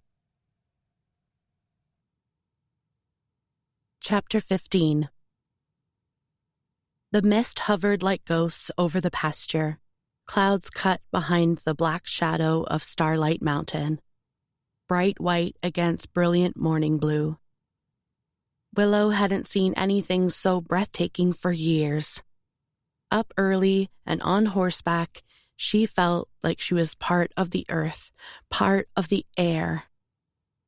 Thunder kept a gentle pace, like she, too, knew how beautiful it was, the birds darting in and out of the silhouetted pines. Noah found it hard to believe sometimes that it was the same horse that Noah had first introduced her to in the paddock. It was difficult to believe that the same Dylan Hawkins, who had smashed the windows of her dad's truck, had gently coaxed the wild, angry horse into this one. She rode alongside Dylan now, thinking about the atmosphere at the Silver Sky Ranch. Emmett still seething that Noah had employed Dylan's help. She wanted to drag him over here and show him the difference, but she knew her dad well enough to know that it wouldn't make the blindest bit of difference. He didn't need to see things to believe them. He believed what was in his head. "Is this pace all right for you?" Dylan asked. He was riding the colt, Mercury, whose silver coat seemed to sparkle in the sunlight. "All good," she replied, surprised by how comforting it felt to have him check on her. As soon as she thought it, she tried to unthink it. She didn't have space for feelings like that. Willow made a point of looking after herself. She was single-minded, independent, and determined, and proud of the fact. She feared maybe being out here in Autumn Falls was making her soft. It made her up the pace slightly, edge out in front. "No way," came the voice now behind her. "I'm setting the pace here. I'm not having you winding her up again." Willow itched to disobey, to take Thunder up another gear. But she slowed because Thunder wasn't her horse at the moment, and Dylan was doing her a favor. It had also made her knee twinge, and she'd been about to slow anyway, learning to listen to her injury. But it didn't stop her saying, "You sound like one of my brothers." "As long as it's not Brody, I'm okay with that." Willow couldn't help laughing. "Brody's okay." Dylan raised a brow. "I'll have to take your word for it." Willow had promised herself not to look at him too long, glances only. But when she glanced over, he was watching her with a smile on his face. It made her skin get warm and sent a prickle up her spine. He wasn't wearing anything special, just his jeans and a black sweater. But in the early morning light, he looked younger somehow, more like the teenager she remembered. She pulled her hat down lower so she wouldn't keep looking. Dylan didn't seem to have that problem. They weren't out for long. He showed her the track he'd created in the far pasture, the lush grass, freshly mown. "It must have taken you hours," she said, looking at it in awe. He shrugged. "I've time to kill here." It made her realize how alone he was. There were no other Hawkins left in town. In contrast, the Carters were getting bigger and bigger. She found herself wanting to invite him round for dinner, then imagined her dad's face if Dylan walked through the kitchen door. "Have you got a home somewhere, Dylan?" she asked, wondering suddenly if he had a whole other life somewhere else like she did. All her possessions in her Manhattan apartment. Books on shelves, clothes in her closet, coffee in the fridge. Wife and kids waiting for you? That made him laugh. "No, it's just me and Elvis." "Who you got from your mom?" she clarified, trying to piece together his history. "That is correct," he replied, giving nothing more away. "So they split up, your mom and dad? If she has a new husband and kid?" "You're a regular Columbo, aren't you?" Dylan said. turning Mercury around so they could head back to the ranch. Willow rolled her eyes as she followed behind with Thunder, who slowed less because Willow told her to, and more because it was what Dylan was doing. Even the darn horse adored him. "I'm just trying to figure things out," she called. Then, as she got level, said, "I'd like to know what's going on." "I think in the old days they called that a busybody." Willow laughed and reached across and swatted his arm. "I am not a busybody." Dylan looked down at where she'd hit him. She swallowed, the touch having seemed immediately too intimate the moment she did it. Her laughter suddenly inappropriate. She thought of her family watching. Hated how every moment, every involuntary laugh made her remember how wrong it was that she was here with him. Reminded her how everything was wrong, how far removed this pocket was from real life. She didn't ask any more questions. Instead, she let Thunder walk happily alongside till they got back to the paddock. With the horses grazing, Dylan said, "I don't really think you're a busybody, by the way." Willow took her hat off, trying to do something with her hair, which had gone even more curly in the morning mist. "Don't worry, it just makes you more like Noah and less like Brody. He'll blab away about his life first opportunity he gets." Dylan leaned with his back against the paddock fence, his elbows hooked over the wood. "I don't mind talking about it," he said. "I guess it's just been a long time since I have." He glanced briefly at the house. "I'm more used to living day to day." Willow looked over too. Tumble down and weather-ravaged, there was an eeriness to the place. She didn't want to leave Dylan there. Instead, she wanted to drag him away back with her to Silver Sky. But she wouldn't. He was a grown man, didn't need her rescuing him. Then, as the sun caught the peeling white paint and glistened on the cracked window panes, she thought maybe it just looked like a sad piece of history. "Are you coming back tomorrow?" he said. She ran her fingers through her hair, flumping out the curls that she'd found herself getting used to again. It was so much easier just letting it curl. "You inviting me?" Dylan frowned. "Wasn't that an invitation just then?" Willow laughed. "You're so like Noah." Dylan rolled his eyes. "Can you please stop comparing me to Carter's?" "Sorry." Willow found herself sniggering like a school kid. Dylan ducked through the paddock fence, shaking his head at her apparent amusement. "Don't come tomorrow.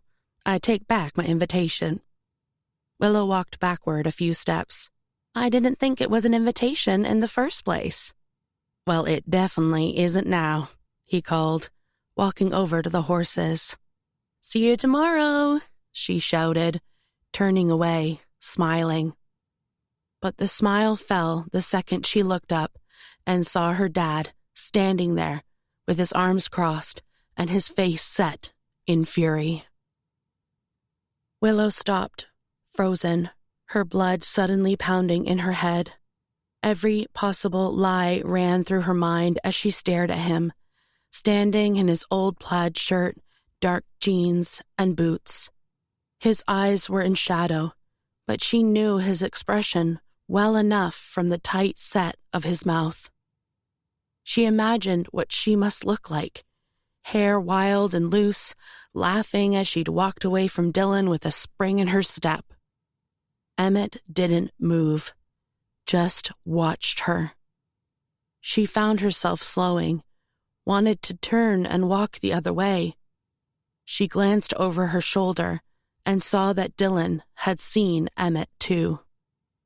He jumped the fence and started striding over. She wanted to tell him to stop and go back.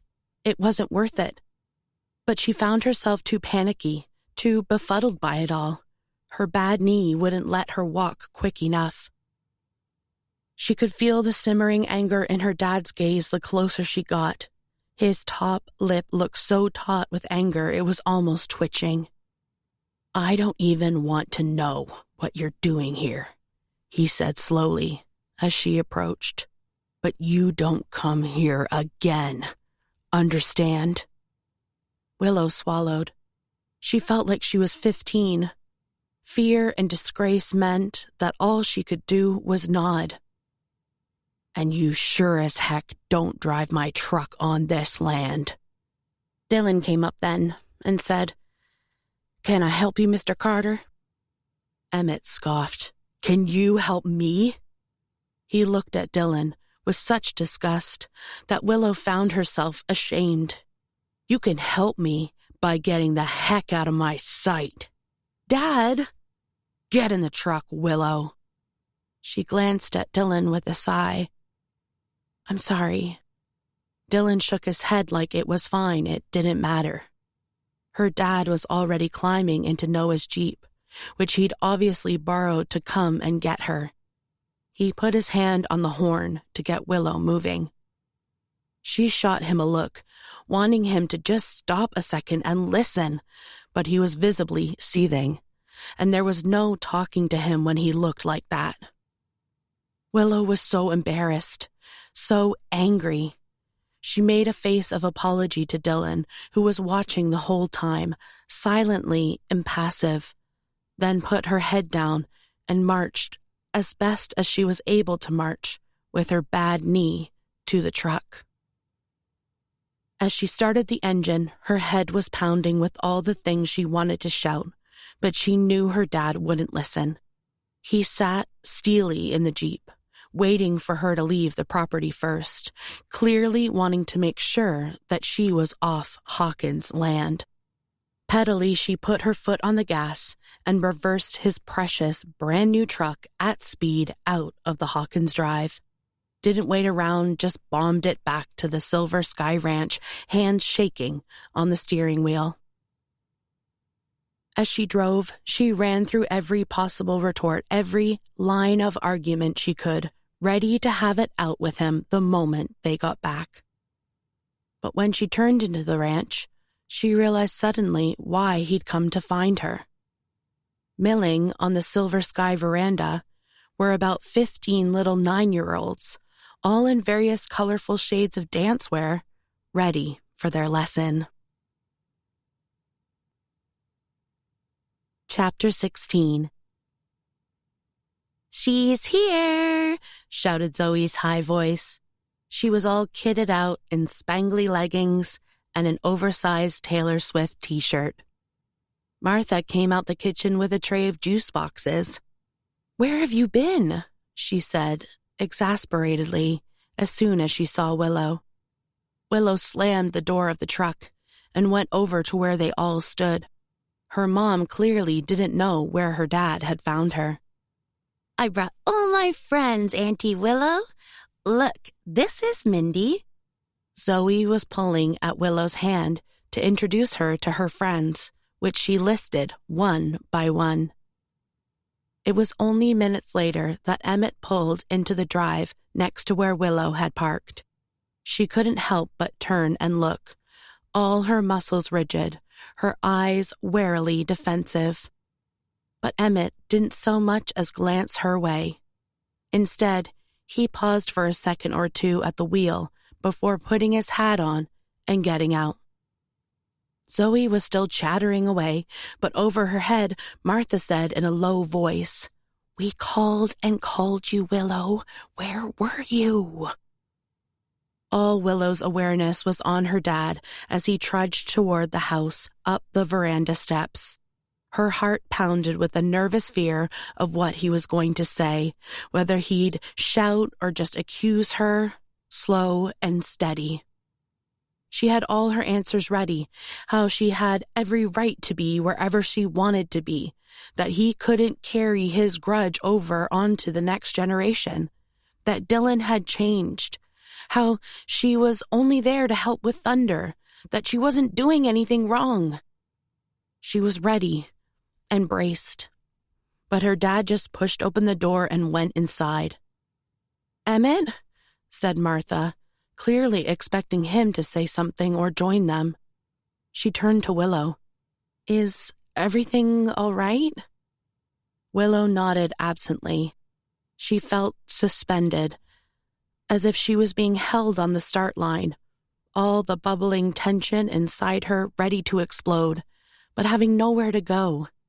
How did she fight against that? "Are we starting, Auntie Willow? Can we play Taylor Swift?"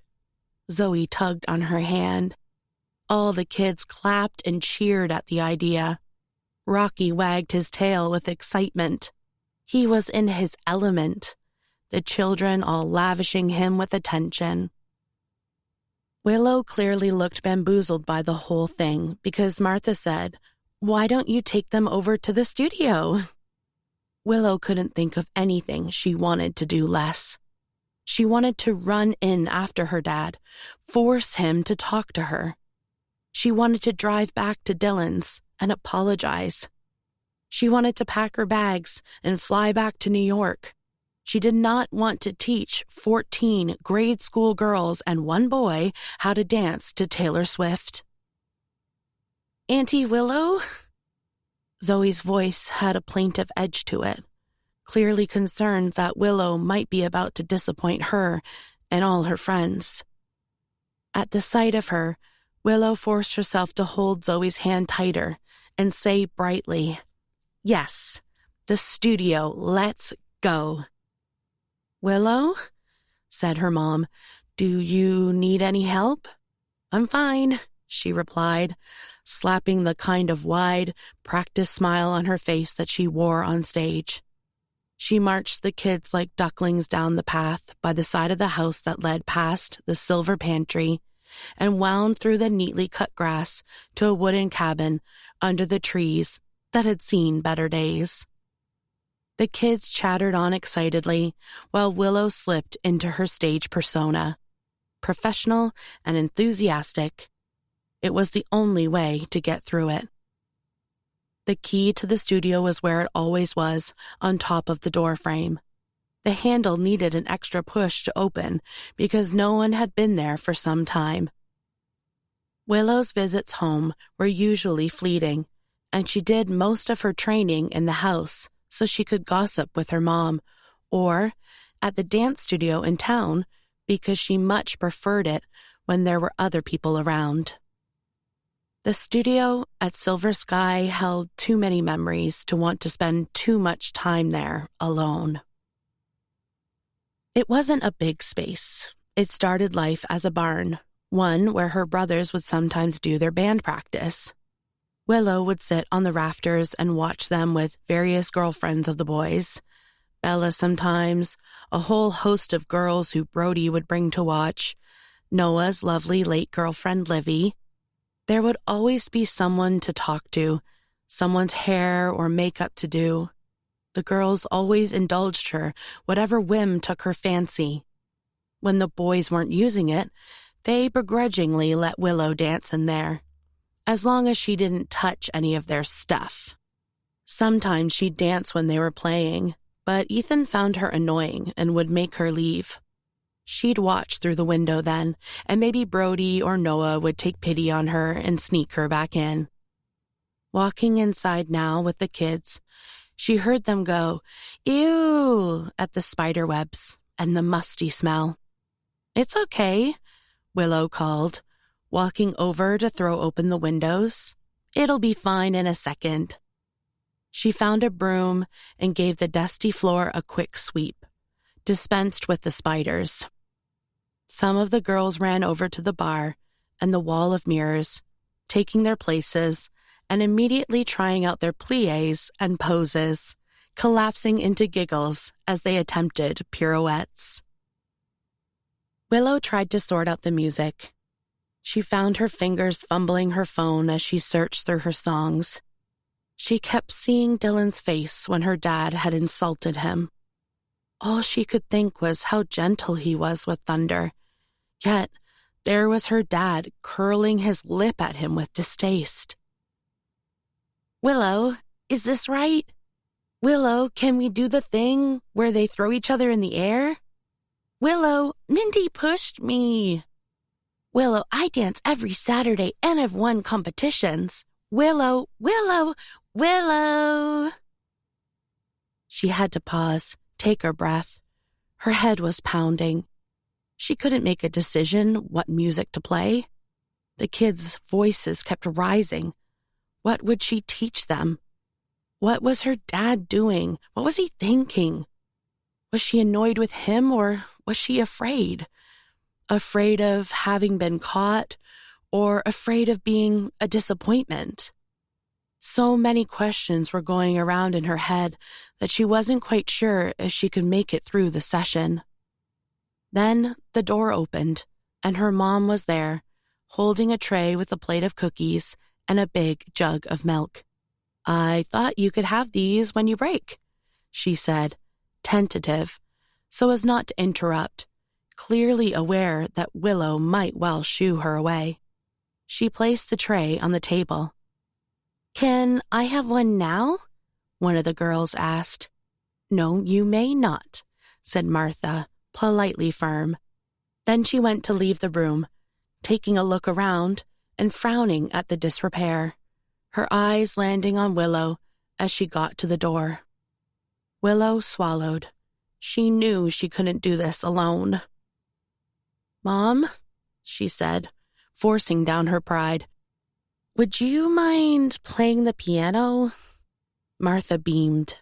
"I would be delighted to." Willow exhaled, long and slow.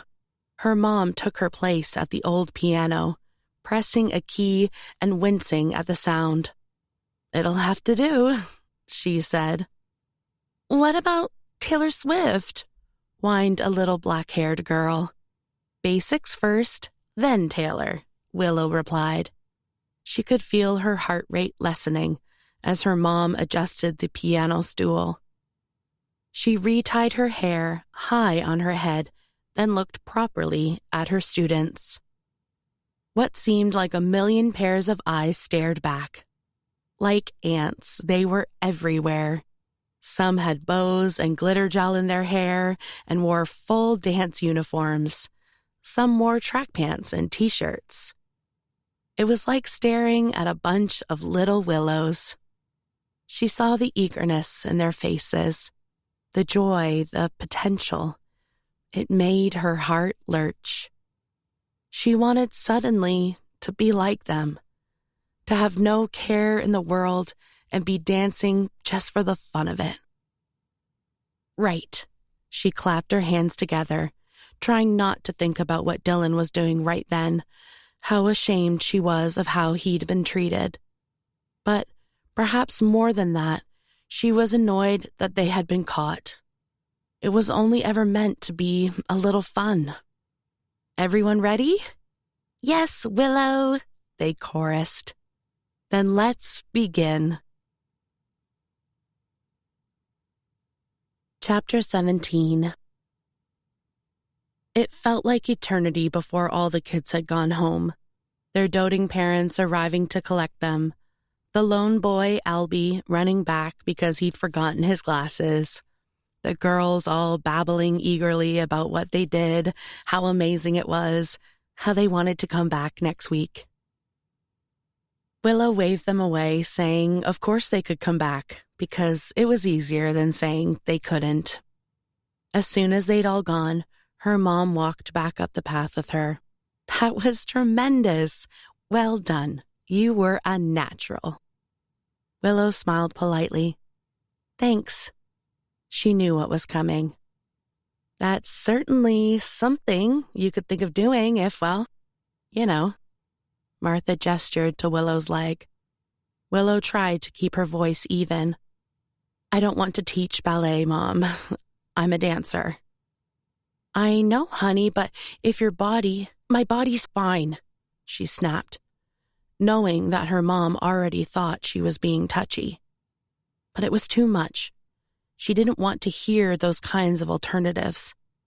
She was great at her job, and she loved it. People came specifically to see her dance. She didn't want to teach kids to dance to Taylor Swift.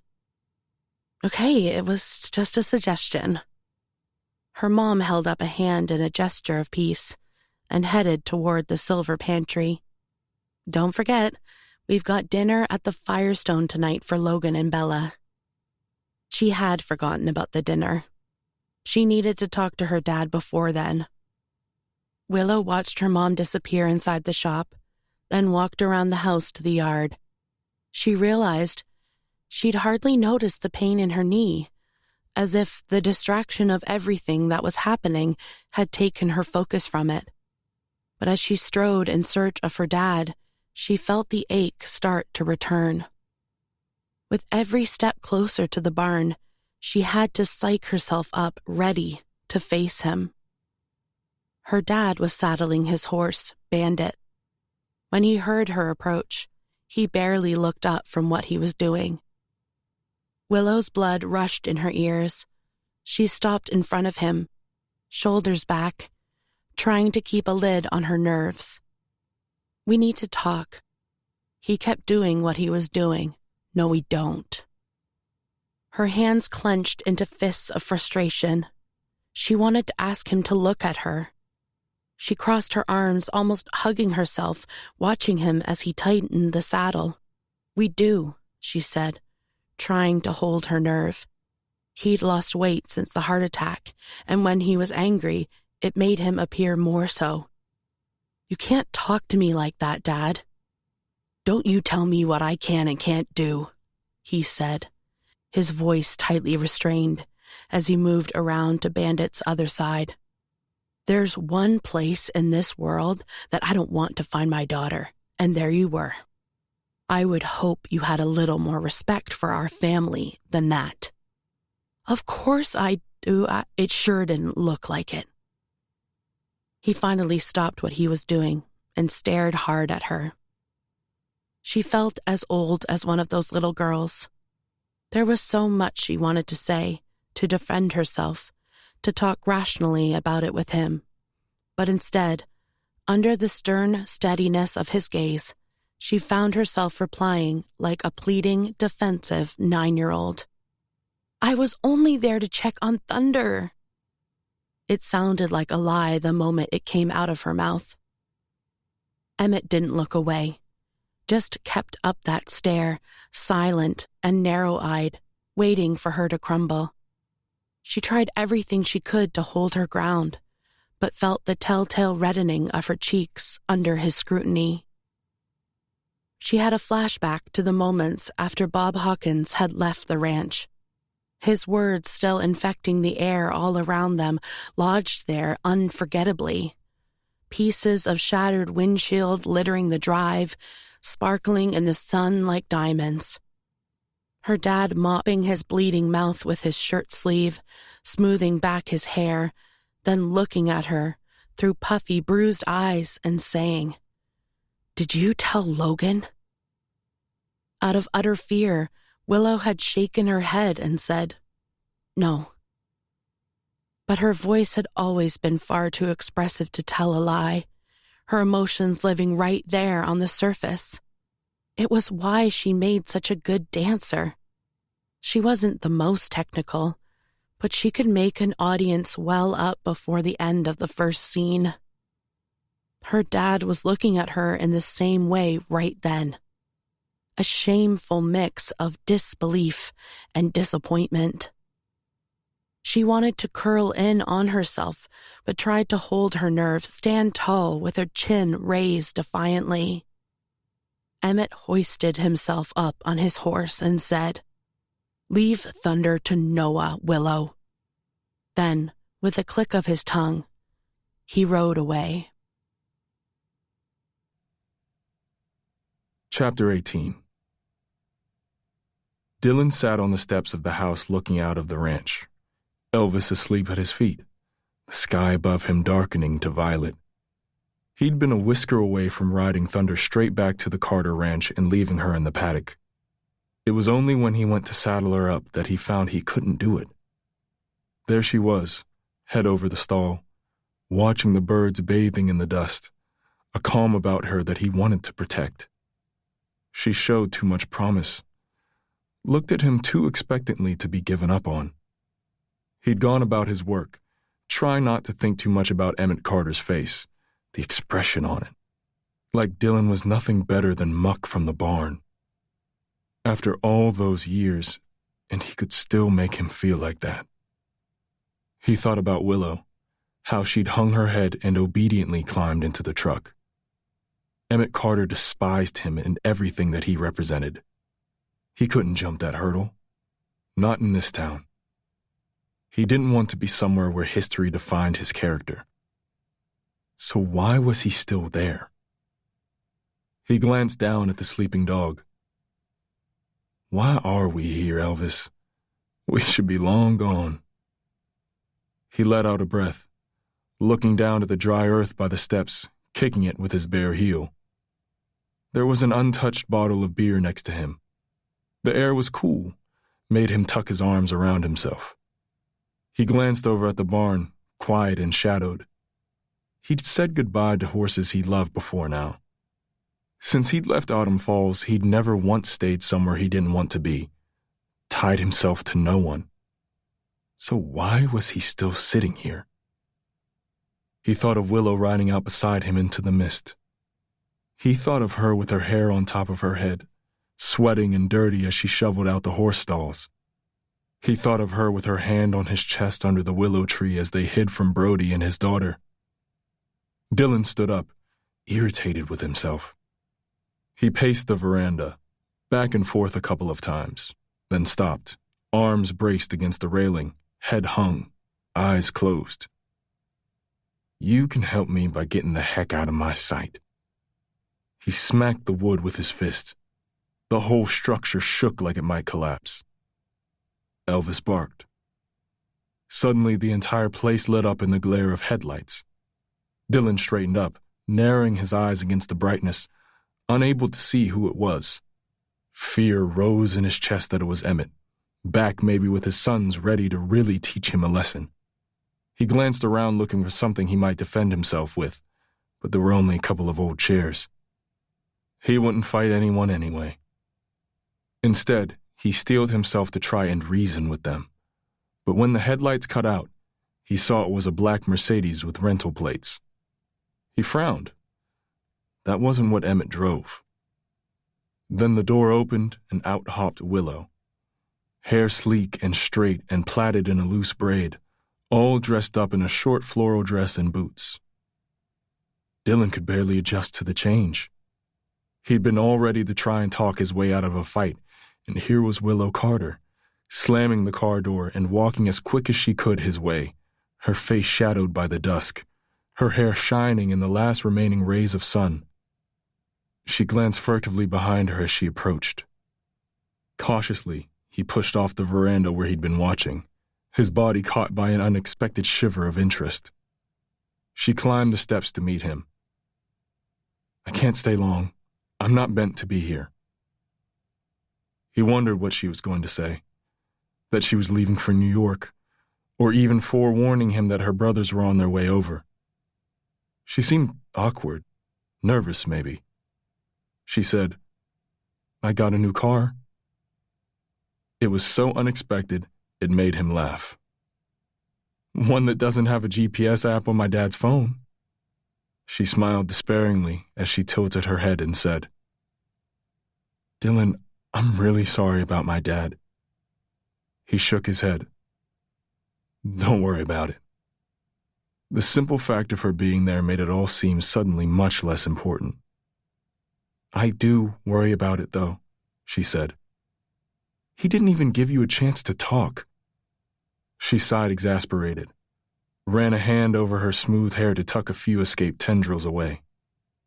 I can't talk to him. It's impossible.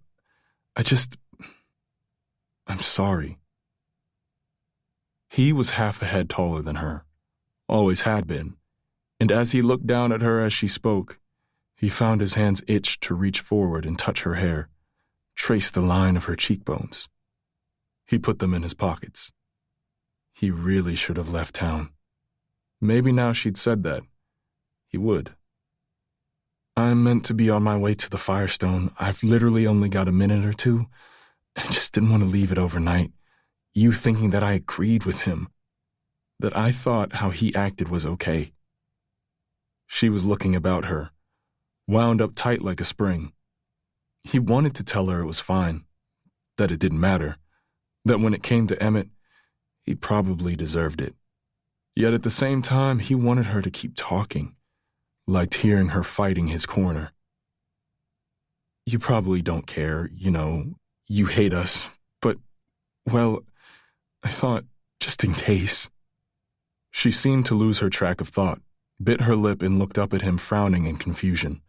Face all made up for a night out, hair sleek, wearing her beautiful dress, smelling of expensive perfume, and a delicate chain hanging around her neck with a tiny ballet shoe on it. He really should have got out of town. He really should have just thanked her for the apology and sent her on her way.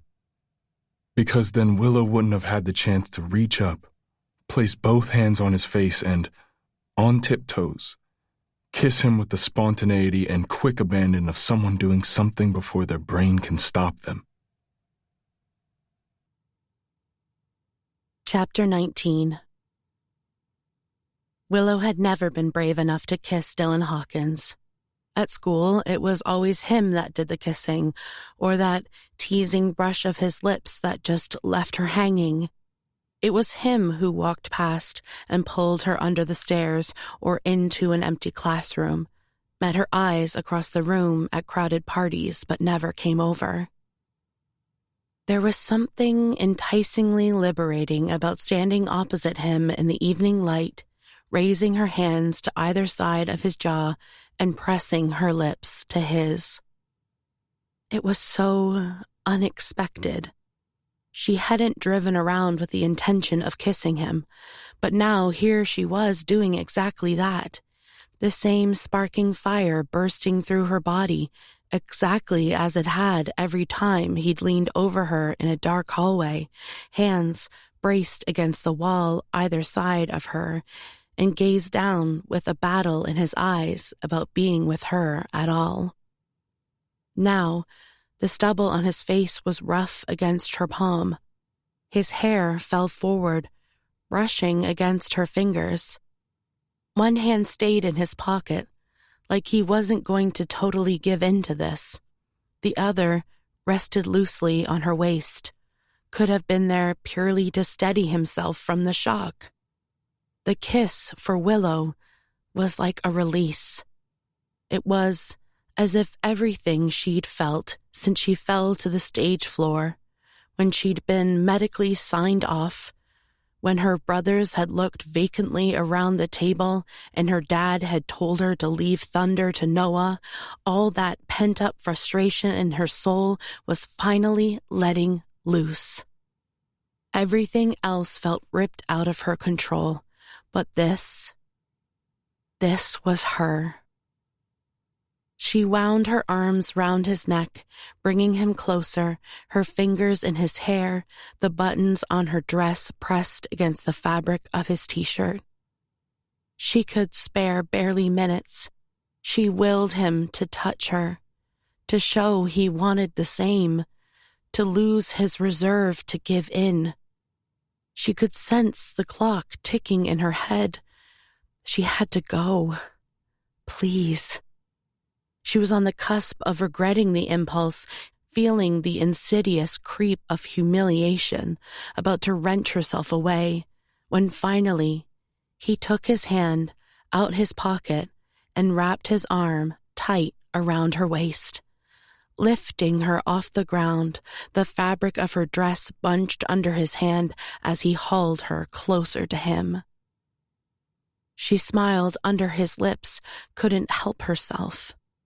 She felt the familiarity, but the complete difference of his kiss. This wasn't under the bleachers teasing. They were adults now. This was different. This was real. When he pulled away, his eyes were dark with restraint. She was breathless, face flushed. He pushed his hair back with one hand. His other arm was still wrapped around her waist. "I have to go," she said, not doing anything to leave. "Yeah," he replied, but didn't let go of her. Their eyes were locked, their breath mingling. She could feel the rise and fall of his chest. "This isn't a good idea, Willow," he said, as he stared down at her.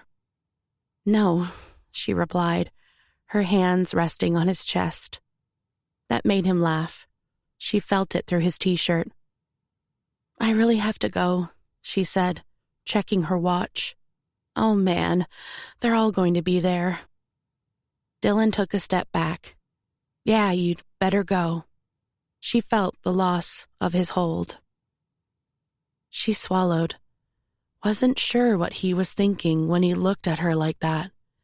But she didn't have time to think about it. The shrill sound of her phone ringing in the car made that more apparent. She was late already, and no doubt her dad would be suspicious. She ran down the steps of the veranda, just caught her phone. It was Brody. "Yeah, I'm on my way. I'm trying to learn how to drive this darn car." She feigned a laugh, glanced over and saw Dylan watching. It was all lies with her at the moment. When she hung up, she chucked her phone onto the passenger seat and said, "Maybe I'll see you tomorrow?" He tipped his head. "Maybe you will." It took till she was on the main road for Willow to pause and think about what had just happened. She didn't know whether to screw up her face in excitement or hyperventilate in panic. What was she playing at? She wasn't an infatuated teenager. She was a respected dancer. She dated clean-shaven city traders who whisked her away for the weekend to boutique hotels and knew which wine to order. This was ridiculous.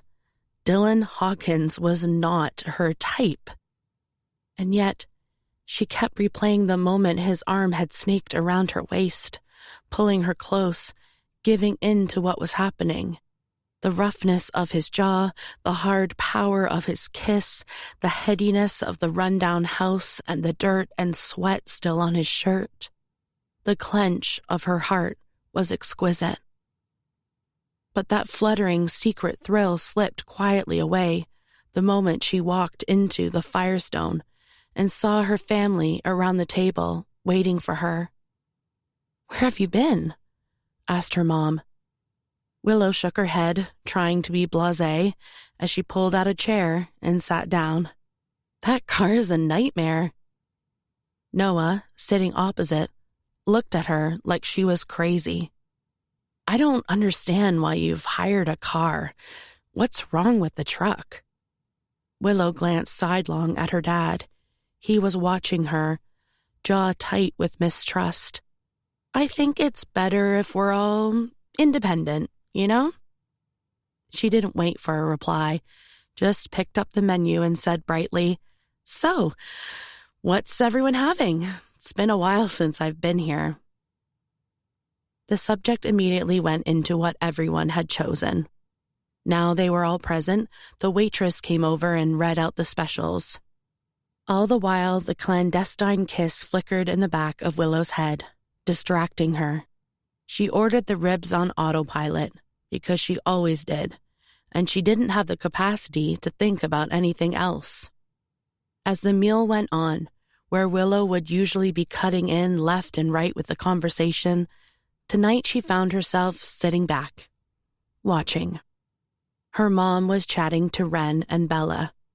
Maeve wasn't there because she was working at the hospital. Brody was in discussion with her dad about the orchard he'd bought. He was suddenly the great horticulturalist, which Willow found both ridiculous and quite cute, given Brody's previous existence jet-setting the globe doing as little as possible. Then the topic changed, as Logan interrupted to ask Brody if he wanted to play in a charity polo match he was organizing. That piqued their dad's interest. He was clearly keen to see the brothers playing together.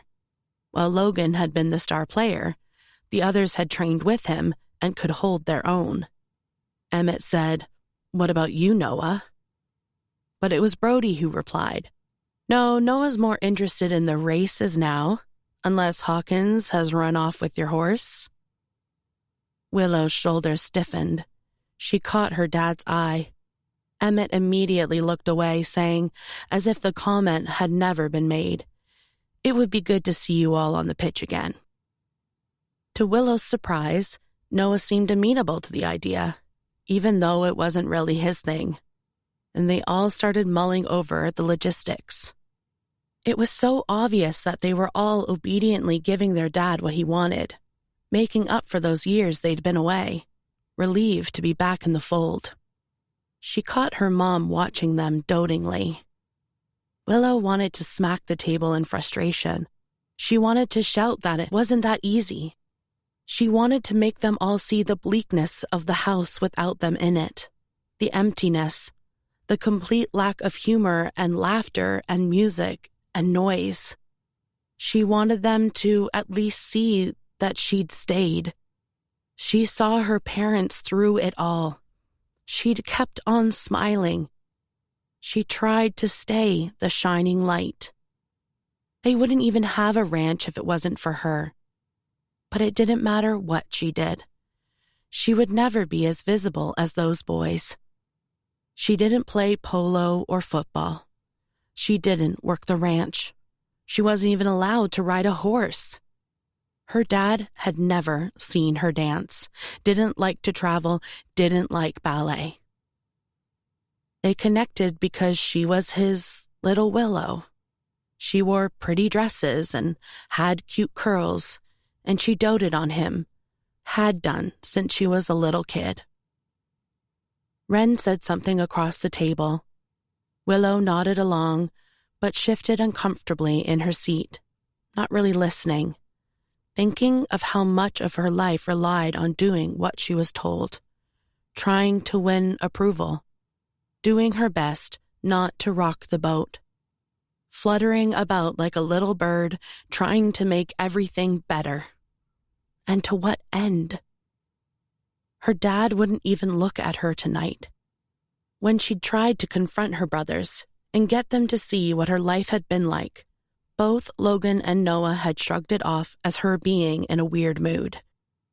She thought of her years at ballet school, where you weren't allowed an opinion. You were there to listen and learn until you were perfect, smiling through everything they threw at you. She had spent what felt like a lifetime, pushing herself to be better with every step, every rehearsal, every show. And all it had done was grind her body down. She was as good as nothing now. Irrelevant. Someone else had slotted seamlessly into her role like she'd never existed in the first place. She didn't feel like smiling anymore. The feeling pulsing in her veins, she realized, was anger. And the only time it had been replaced by something else was earlier that evening, when she had kissed Dylan Hawkins. She had felt alive, excited, free, scared, like when she'd been riding thunder fast across the paddock, doing what she wasn't allowed. The waitress came and cleared their plates. Willow realized she'd eaten her food without really tasting it. She watched her brothers laughing at something, and Emmett's stern face breaking into a smile. She wondered, suddenly, if she had kissed Dylan to get back at him and her brothers, just simply to prove that she was her own person, that she was someone. Not just the sister that everyone forgot about, that newspapers left out of the family because it was easier to write about 5 brothers. Logan, Jack, Noah, Brody, Ethan. The 5 of them would never have any idea about the far-reaching consequences of that band. It wasn't just the emptiness they left behind at the ranch. Their fame followed her everywhere like a shadow. She thought of the little cliques at the prestigious Cordelia Street Ballet School. Girls who'd been dancing together in New York since they were 8 or 10, who made bitchy asides when Willow had arrived, about how she'd only made it because of her famous brothers. Little country girl like her. How else could she have got in otherwise? She'd worked doubly hard to prove herself against the cliques and the whispers, but it didn't stop them, and it didn't stop her crying in her bed at night, crying in the bathroom between classes, eating alone at the cafeteria. But there was no way Willow would have gone back home. Instead, she watched, she learned, she built herself armor, changed her hair, her accent, her fashion.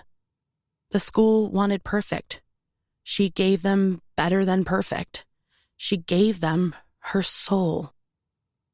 And after she graduated, she was accepted into the company. There, thankfully, it was more about being an individual, everyone at different stages of their career. It was about making the steps unique, creating her own style, doing the impossible and making it look effortless. The competition became against herself rather than anyone else. But even so, getting to that point had been a grueling slog that had left its scars. She might have lots of friends now, but she could never shake the feeling of being an interloper. She lived, she realized, as she sat there in the Firestone, like she was waiting to trip up, on guard and aware. Every show she danced was like an audition, proving to the world that she had a right to be there. She was Willow Carter, sister of no one. She took a sip of her drink and sat back in her chair, watching everyone around the table. She wondered if standing on the Hawkins veranda, staring straight into Dylan's wary blue eyes, was simply a way of stepping outside of her family again, making herself feel relevant, noticed.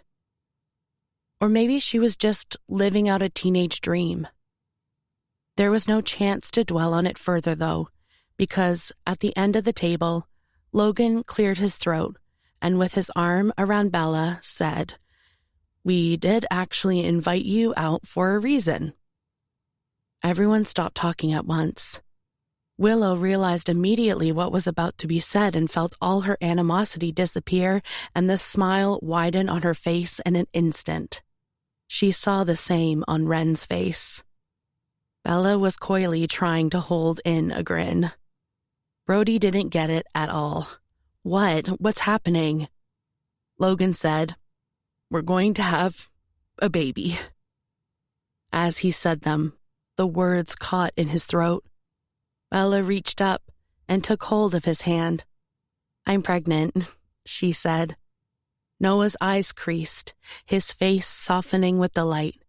Brody punched the air. Martha gasped with delight and jumped from her chair to go around and throw her arms around first Bella and then Logan. "Oh, I couldn't be happier. Oh, it's wonderful news." Bella radiated a deep, quiet happiness as she held Logan's hand, neither of them seemingly willing to let go. Logan was beaming, his grin permanently fixed in place. He looked younger, his hair messed up, his eyes glinting. It was nice to see him so much more carefree. Emmett had stood up too, and coming round the table, he outstretched his hand, clasping Logan's in his, and said, "Congratulations, son." Willow watched, elbows on the table, wondering if Logan was going to cry again. Then Emmett gave Bella a nod of acknowledgement. He wasn't one for hugs. "When's it due?" Martha came back to her seat full of questions. "Is it a boy or a girl? Do you know? Are you going to find out?" "It's due in the fall. And no, we don't know if it's a boy or a girl, only that it isn't twins," Bella replied with a smile. Martha put her hand on Brody's arm at the mention of twins and said, "Count yourself lucky." Brody shook his head. "If you hadn't had twins, you wouldn't have had Noah." Noah made a face. "Or you." "There'd have been no stopping me," Brody grinned. Martha ignored them and turned her attention back to Bella. Do you need an extra cushion? Are you comfortable? We have a few extra down here. Pass this to Bella. Bella patiently reached for the cushion that Martha had taken from her own chair and passed down the table. Martha, I'm fine, she laughed, but tucked the cushion behind her anyway to appease her mother-in-law. I know, but it's just so delightful. Martha put her hand to her chest, her eyes welling with delight. Logan hugged Bella tight to his side, grinning as he kissed the top of her head, one hand protectively touching her stomach, where there was possibly a little bump if you were looking for it. Willow watched, wondering how moments ago she'd been thinking of resentment. This was all she'd wanted. Everyone back around the table. Everyone smiling, even her dad. Because there was going to be a little baby. Why would she do anything to jeopardize that? What was wrong with her? Why would she choose to upset these people who she loved? Why would she do anything but smile and raise her glass and say, "Congratulations." Chapter 20. "You're lucky. Noah was just here," was the first thing Dylan said to her when she walked over to the barn the following day. She felt sick at the idea of running into Noah. It made her double down on what she was there to say. What did he want? Dylan had been shoveling straw and came out, wiping his brow with the back of his hand. "Talkin' logistics." He nodded his head in the direction of Thunder's stall. Part of Willow wanted to know what Noah was like when he was here. Was he curt or friendly? Did he feel strange stepping foot on Hawkins' land? Did he suffer the same admonishment as she did with their dad, or was it okay because it was business? Or, which was more likely, was her dad warier of upsetting Noah? Couldn't bear the idea of anything coming in the way of their tight-knit relationship? Mostly, however, all she could think about was the kiss she'd shared with Dylan. It seemed to hang in the air between them, yet at the same time could have been a figment of her imagination. The nonchalant way Dylan was looking at her, it was like being back at high school. All unspoken undercurrents that tied her belly in knots, the air thrumming like a butterfly in a jar. She had to focus. She slipped her hands into the pockets of her tailored pants. When she'd woken up that morning, she deliberately dressed in her New York clothes. Neat gray cigarette pants, a delicate white shirt, and gray tank. "Well, I'm glad I didn't run into him," she said. Dylan walked forward a couple of paces, squinting from the sun, waiting for her to speak. He focused for a moment on scratching the dirt off the back of his hand. His t-shirt was stained with sweat and mud. Willow looked away, back at the house. She saw for the first time a hammock, set up on the back deck with a view out across Starlight Mountain. It looked freshly put up. It occurred to her that maybe that was where Dylan slept. She tried to ignore it. It wasn't her business. He was a step closer now, and she was suddenly too consumed by the proximity of him to think about much else. He was looking at her again, made her skin feel like it was on fire. She swallowed. He caught the movement, and the corner of his mouth tipped up in that all-knowing Dylan Hawkins way, like he could sense her awkward apprehension. She cleared her throat. "Yesterday," she said, tucking her poker-straight hair self-consciously behind her ear, "it wasn't a good idea." Dylan crossed his arms over his chest, the smirk growing on his face. "I would agree with that." She nodded, found herself trying to stay resolute, but having to bite down on her own coy grin the more he smiled. "It's not good for anyone." "No, it's not." She scuffed the patchy grass with the toe of her loafer. "I've decided to go back to New York." If he was surprised, he didn't show it, just looked her lazily up and down and said, I didn't think you were dressed for ranching." She felt herself blush at how obvious she had made it, having to dress the part of who she needed to be. She had told her parents that morning. Her mom, looking worried, said, "But you're not better. You can't dance yet. Willow, this is not—" "I'll be fine," Willow replied. She felt like she had her armor back on in those clothes, was able to defend herself better. "I think it'll be good for me to be back with the company."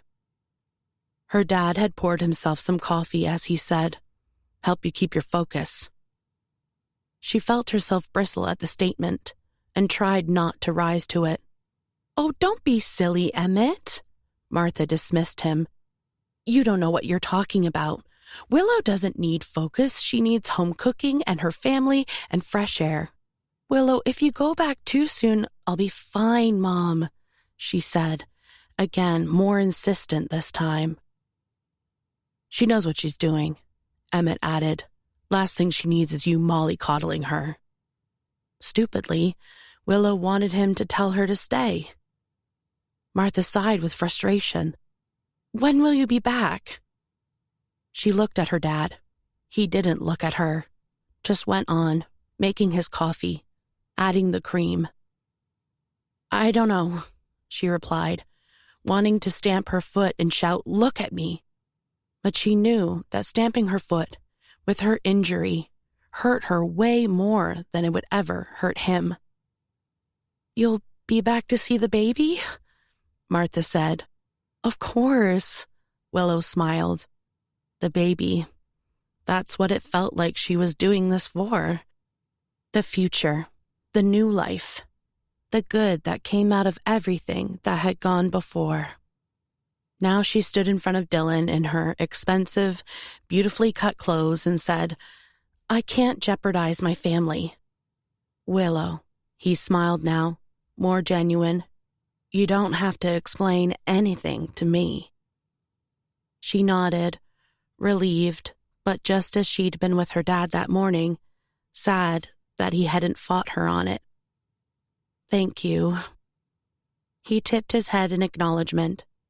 She thought how easy it would be to walk forward and put her hand to his cheek and kiss him again, how it would satisfy a clawing urge inside her. But she'd made up her mind. Maybe that was why she was wearing these clothes. Couldn't get them all dirty, pressed up against Dylan. "When are you leaving?" he asked, walking over to the paddock and checking the fencing, giving the patched-together repair a tug to see if it held. She wondered if it was so that he didn't have to look at her, wondered if maybe he was feeling the same way about the ease of the kissing. "Later this afternoon," she replied. He nodded, giving one of the wooden slats a shake. He seemed to be deliberately occupied by the unsteady fence. Or maybe he just wasn't interested in the fact she was leaving. Thunder came out from her shelter and into the paddock.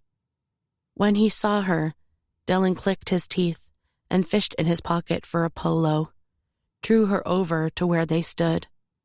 As always, he gave a mint to Willow, who held out her hand for Thunder and couldn't help smiling into those huge onyx eyes with their long, thick lashes. She reached tentatively forward to see if Thunder would let her stroke her nose, and when she allowed it, Willow felt her heart jolt.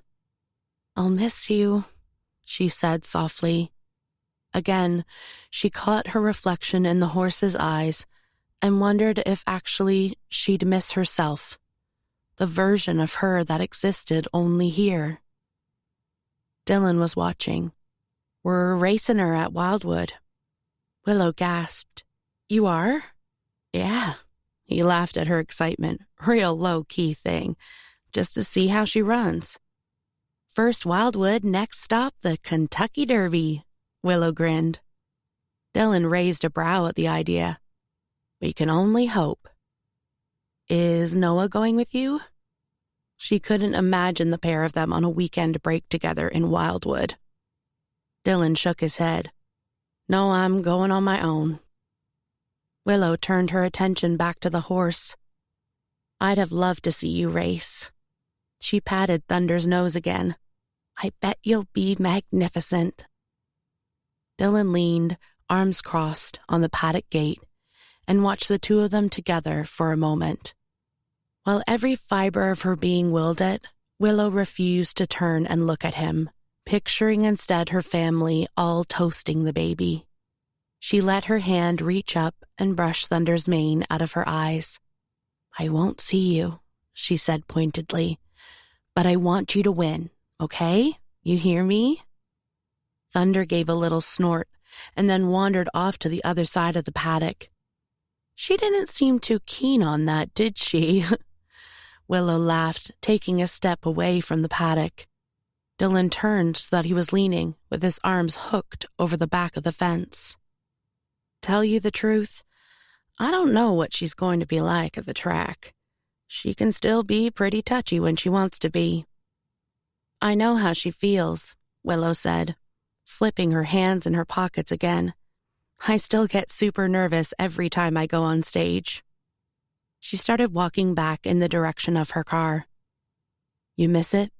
He asked, falling into step beside her. She could sense his proximity, tried to keep her gaze on her car up ahead. She had to get out of there before she changed her mind. Yeah, I miss it. It's who I am. It's what you do, Dylan corrected. It's not who you are. Same thing, she replied. He laughed. It's not the same thing at all. Willow shrugged. I think it is. Well, you're setting yourself up to fail. She turned to look at him, brows creased. What's that supposed to mean?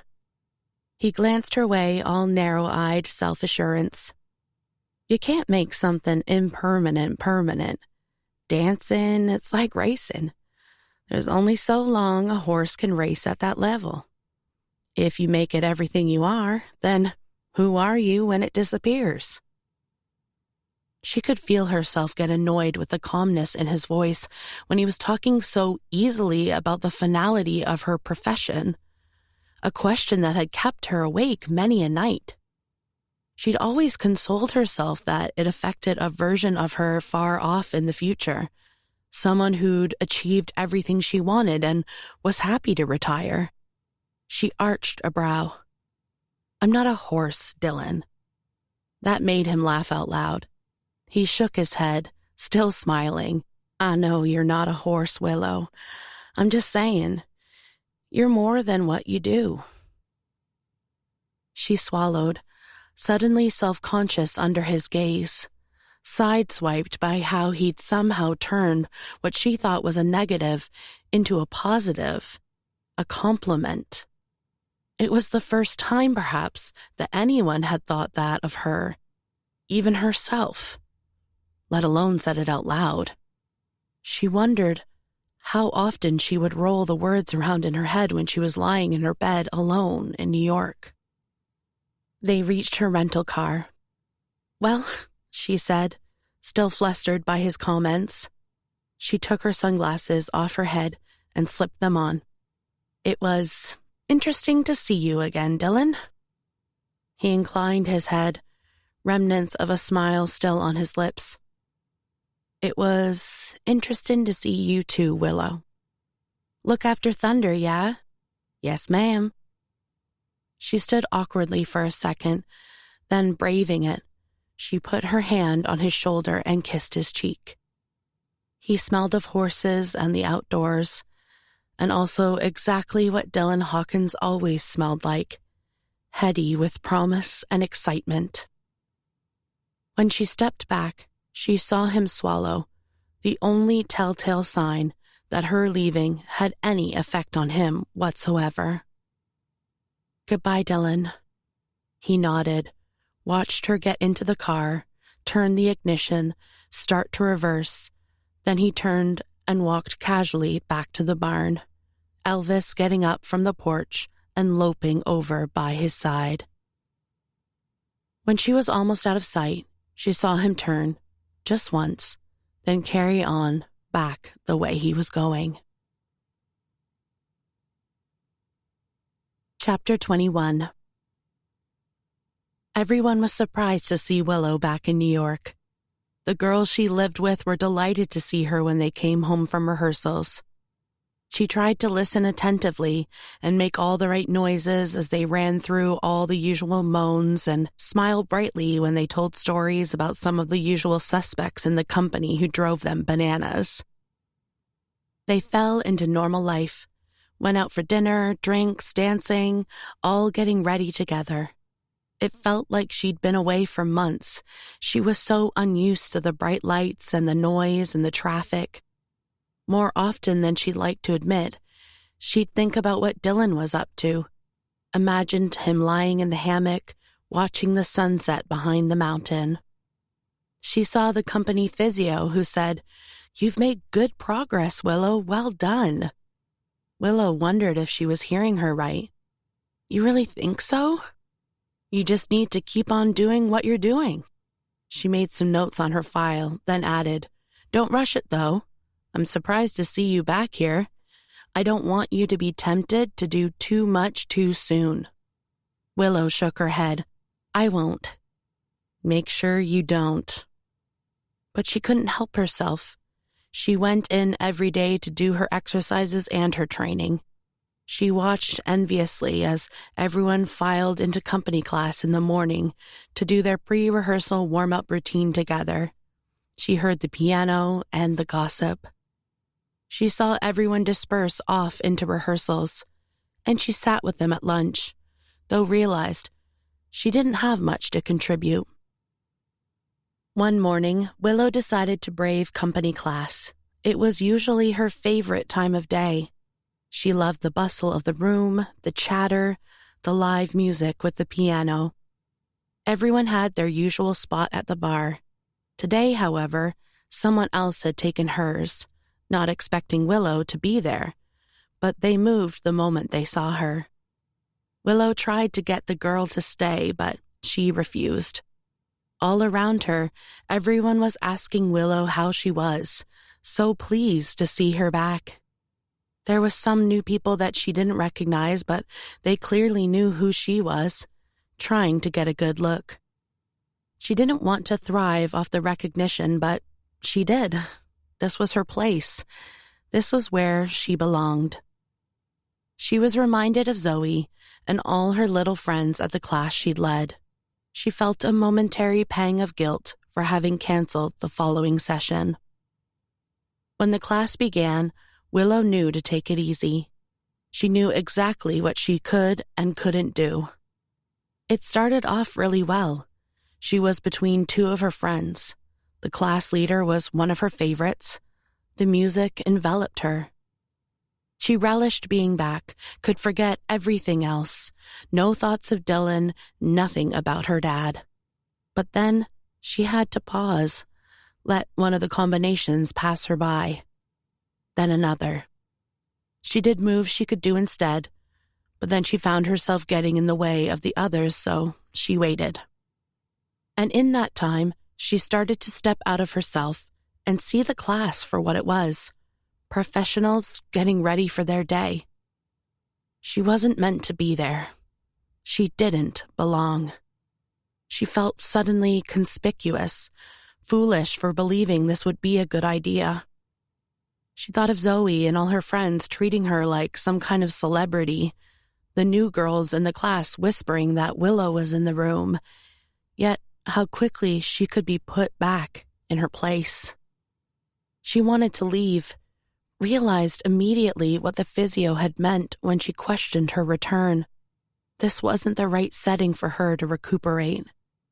This was the competitive environment where she would push herself too hard in order to fit in order to prove that she was well enough to perform.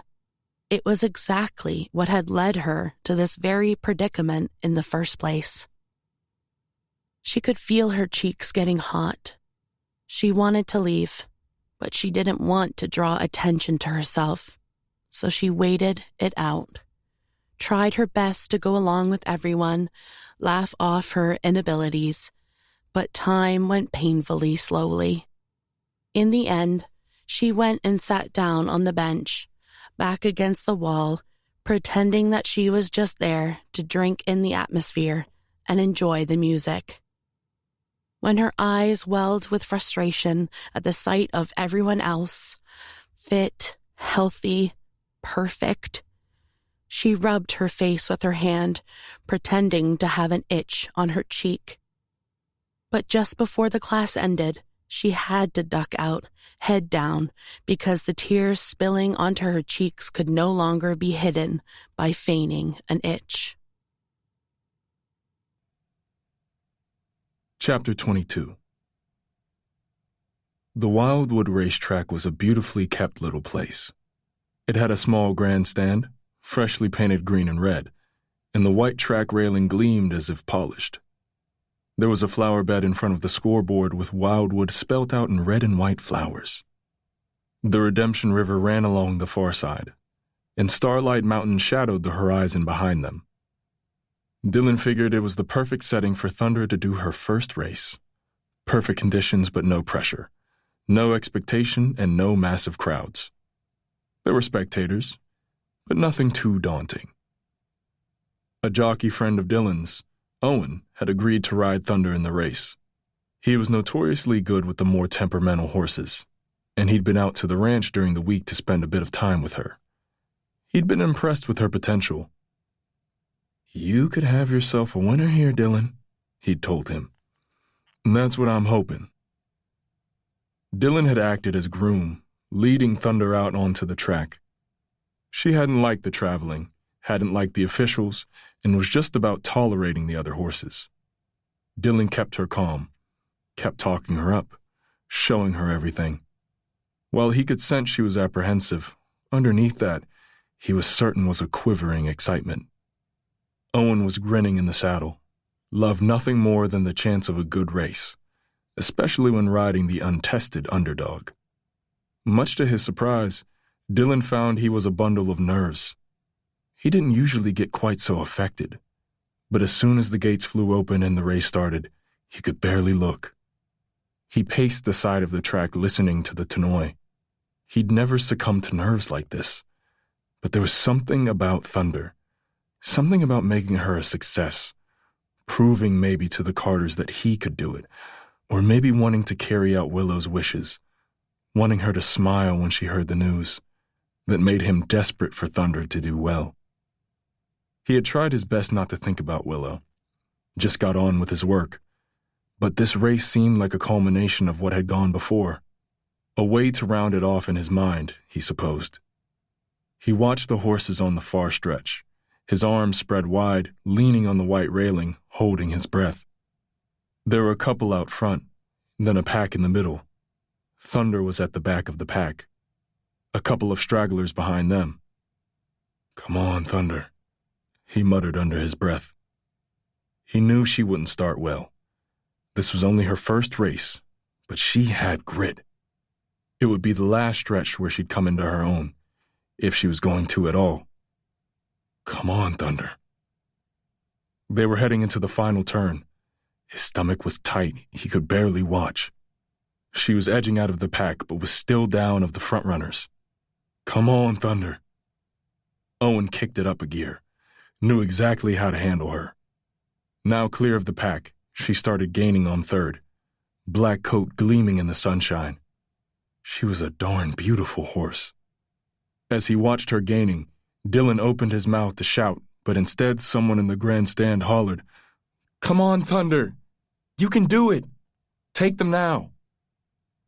Shocked at both the volume and the fact there was another supporter there for Thunder, he glanced over his shoulder, and there was Willow, up on her feet, hands cupped around her mouth as she screamed support for the horse. He was almost startled into missing the end of the race.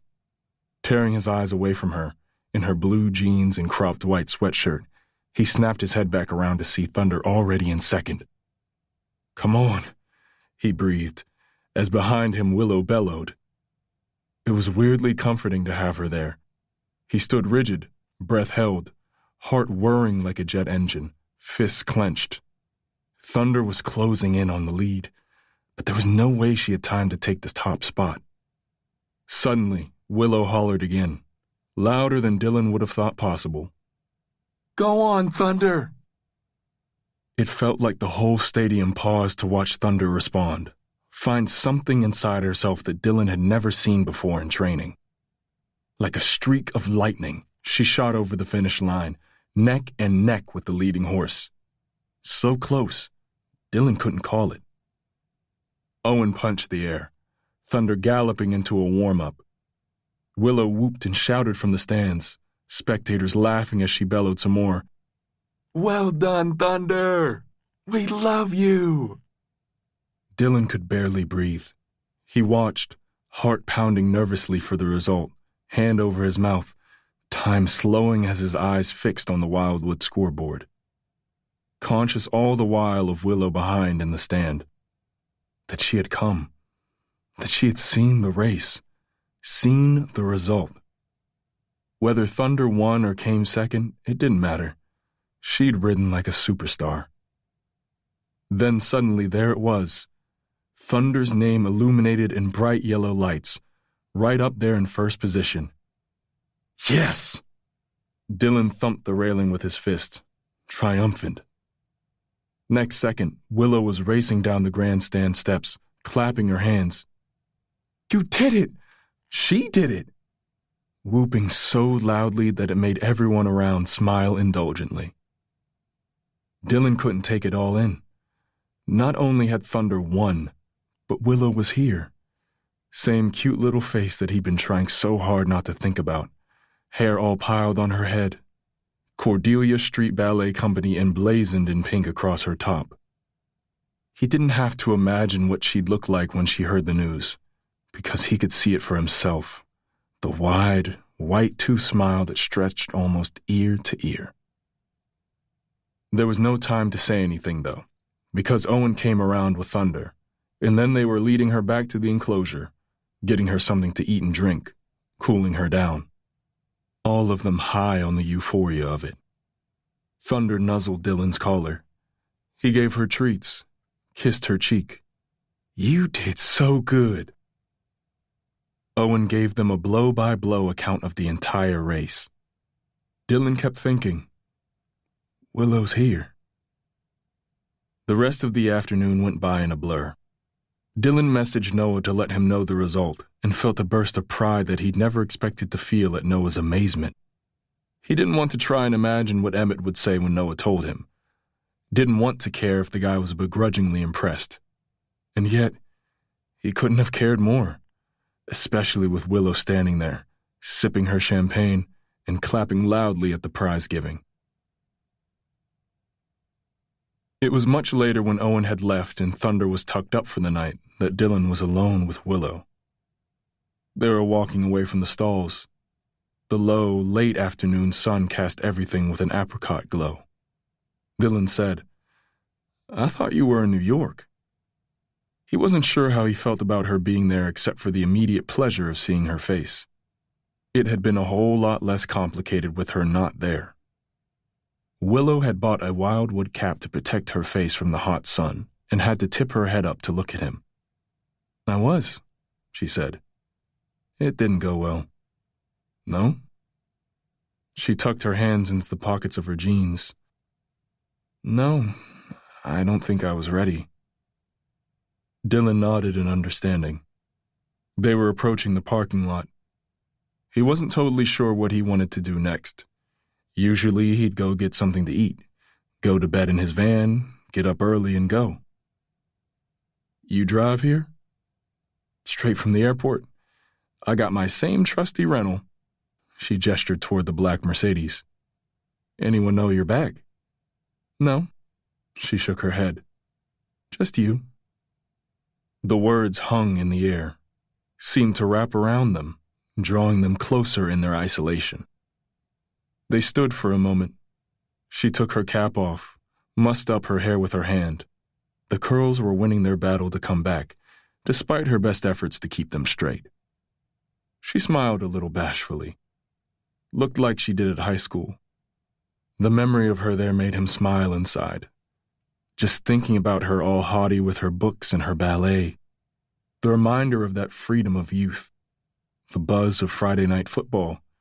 The sweat of the locker room, the parties, the lingering looks, the scent of her shampoo, the wide, guileless eyes. It made him say, "You want to grab a beer?" She tucked her hair behind her ear, looking around at the emptying parking lot, then back to him. "Yeah." He looked down at the tarmac, so she didn't see him smile. Chapter 23. "Just to make it clear," Willow said, as she slipped into the red leather booth, "we're still not doing this." She gestured between them, her beer bottle in her hand. "Absolutely not," he agreed, sliding in opposite. "Good," she said, "because it would still be a very bad idea for my family, and I'm not going to be staying in Autumn Falls, so, you know." As if it were a battle of one-upmanship, Dylan said, "Willow, I have no intention of staying in Autumn Falls." "Fine," she said, relaxing into her seat. "I'm glad we cleared that up." "Me too." He took a sip of his beer, amused blue eyes watching her. Willow made a point of looking away, around at the bar and the guys playing pool. Above them, the ceiling had been covered over the years with beer coasters. There must be thousands of them all stuck up there. Tankards hung all around on hooks, and various racing memorabilia crowded the shelves. The walls were painted dark maroon, and the lighting was low, making it hard to tell what time of day it was. "So, where will you go?" she said. He shrugged, took another swig of beer. "Wherever there's a job." "Is that what you do? Just live wherever there's work?" "Sometimes," he replied, leaning back against the booth. "Sometimes when I've had enough and need a break, I just travel. Maybe go up to the mountains, maybe to the beach." Wow. Willow didn't know if she could live like that. Her surprise made Dylan laugh. "Not your kind of thing?" "I like traveling, don't get me wrong. I've been loads of places to dance, but I like to know where I'm living. I like to know what I'm doing tomorrow." He smiled, just the corner of his mouth, as if that fitted the idea he had of her. He liked to be in control. She peeled the corner of the label on her bottle, not liking the feeling of being so transparent. "You say that like it's a bad thing. I like structure. Makes me feel..." She found she was about to say safe and stopped herself. She had never thought it until the word almost came out. "Where was your favorite place to go?" she asked, changing the subject. Dylan didn't push her on how structure in her life made her feel. He probably had a fair idea anyway. Instead, he took a sip of beer and said, "Tibet. I spent quite a bit of time there, hung out with the Zen masters." He grinned when he said it, mocking himself as he looked up at her from under lashes longer than she'd noticed before. She rolled her eyes. "Are you serious?" He nodded. "Oh, yeah." She laughed, couldn't help it, resting her elbows on the table and her chin in her hands. She said, "So what did the Zen masters teach you?" "All sorts of things." He looped his arm over the back of the booth. "Meditation, presence, how to let go of the past." She sat up straight again, frowning, wanting to know what it was he wanted to let go of, but not wanting to pry. Did it work? He ran his hand through her hair, pushed it back behind his ears. "Not really." She laughed. He sat forward and said more seriously, "It maybe taught me to accept things rather than trying to fight them all the time." The words made her think of her dad and her brothers, and that feeling of anger bubbling inside her. She thought of that company class, her desperation to fit in, to slot back into place, and forget about everything else. Dylan glanced up again through those impossibly thick lashes and with a wry smile added, "I'm pretty darn good at meditating, too." Willow laughed, then shook her head at the idea. I'm terrible at meditating. All I want to do is say something. It's so boring. You don't like being alone with your thoughts, Willow? No, she grinned. I like being around people. I like it when everyone's talking and there's music and life. If I have to sit and do nothing, my mind replays all my steps and performances, everything that's gone wrong, and I just think about what I could do better, you know? He narrowed his eyes, elbow on the back of the booth, resting his head on his fist. Sounds pretty tiring to me. She tore the rest of the label off the bottle, feeling like she'd accidentally revealed too much about herself. What about you? She asked, her turn to sit back now and assess. You prefer being on your own? Don't like being around people? He looked up, blue eyes dark in the shadowy light catching hers. I like being around some people.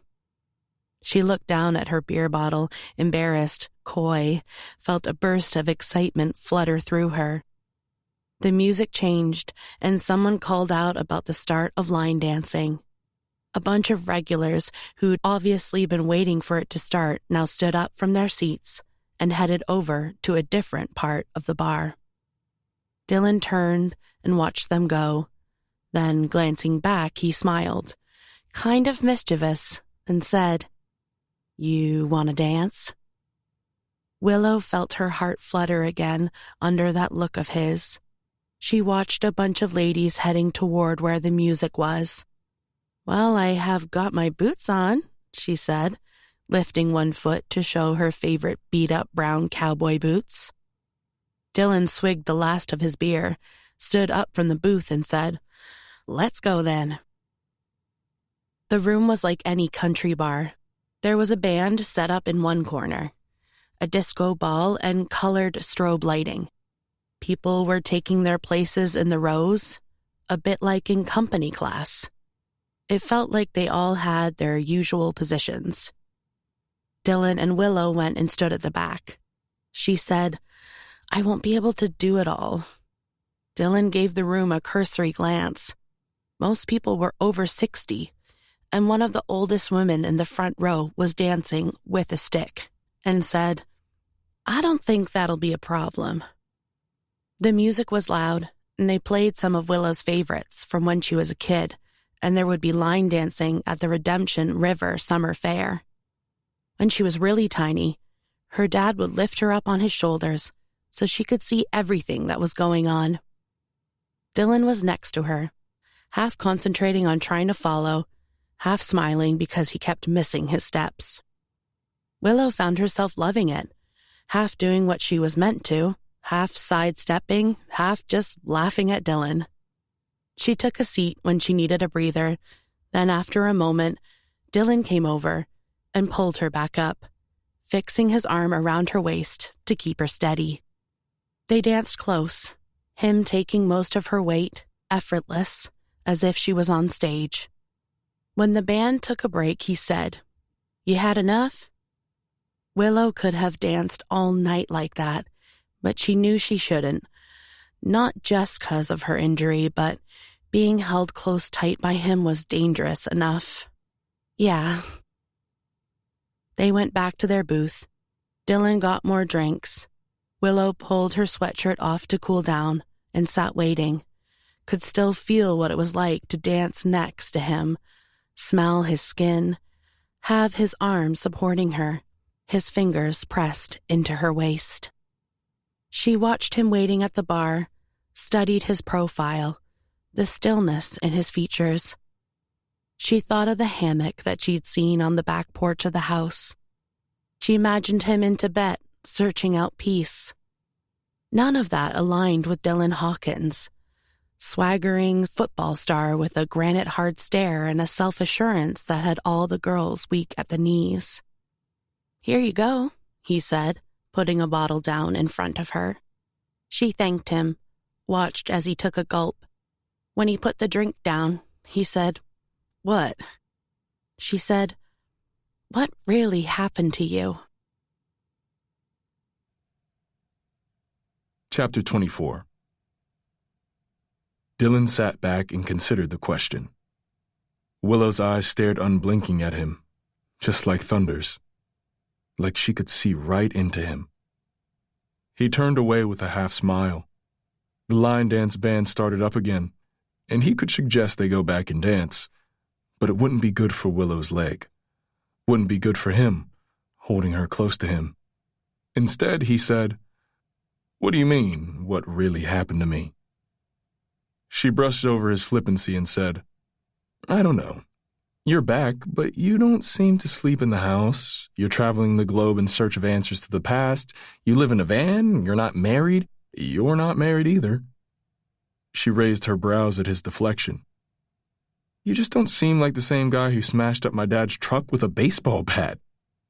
She laughed as she said it, as though the idea now was crazy. Dylan laughed too, more as a distraction than anything. He wasn't entirely sure how to answer her. He thought of sitting on Starlight Mountain at 4 a.m. staring down at the ranch. Thought of the look Emmett Carter gave him when he saw Willow on his property. Thought of all the years of living in that God-forsaken house. She shook her head, eyes all soft with apology as she clearly sensed his hesitancy. "I should never have asked. I'm sorry." He realized how much easier it was to hide behind the feud that had separated their families, ruled by that unspoken law that meant they weren't allowed to talk to each other. It had suited him fine. But he found, as she looked at him, with confusion and concern in her eyes, and as he remembered the disgust on her father's face, that he wanted to talk to her. He did care, more than he wanted to, what she thought of him. But it wasn't easy. He wanted to get up and walk out of the bar and maybe go check on Thunder. He took a sip of beer, put the bottle down, said, "I'm not proud of what I did to that truck." Willow waved it away as if it were nothing, straightening her t-shirt that kept slipping off her shoulder when she moved. "It was a long time ago." He toyed with the bottle in his hands. He saw that time of his life in images in his head, like a comic strip, quick and flat and black and white. Sounds he tried to block out, shouts and screams, broken plates and upturned chairs, cigarette burns and sobbing. He turned the bottle round, looked at the brown glass. "Willow, I don't know what you know about my dad, but he wasn't the kindest of characters." She didn't say anything. Dylan knew her opinion of his dad. He'd seen her that day when she'd been hiding in the doorway as his father insulted hers. Seen the fear and the anger in her eyes when she'd come running over. Seen the distaste. It had made him hang his head, look down at the grit and gravel of the Silver Sky Ranch, wishing he could just walk straight on back to the car, drive himself away.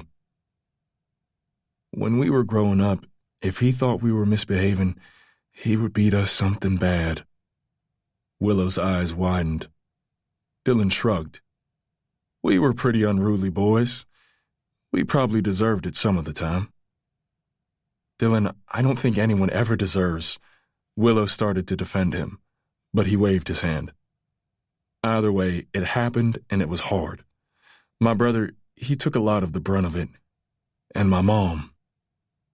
He ran his hand through his hair, sat back against the soft booth seat, glanced up again for a second at the coasters on the ceiling, their colors muted over time. Problem was, it stopped being just when he thought we'd done something wrong. It could be any time, for anything. We were living every day just doing everything we could to protect each other, and especially protecting my little sister, Ruby. She was so young and innocent. Willow leaned forward a little. "Dylan, I'm sorry." He shook his head because he didn't want the sympathy. But then Tyler got picked up by the cops. He was so messed up, he was out causing whatever trouble he could, and when he went, that was bad. If nothing else, it lessened our numbers at home. My mom didn't cope well at all. She seemed to lose her fight. It was like she suddenly woke up and saw what her life had become. To be honest with you, I reckon leaving Emmett for Dad was probably the biggest mistake she ever made. Well, I mean, it definitely was, because she told my dad it was. He hated thinking about his mom at that time. Remembered her crying. Remembered seeing her bruises, watching her eyes gradually lose their shine. But then there'd have been none of your brothers, and the music world would be a sadder place. He smiled wryly. Willow was clearly trying not to smile back.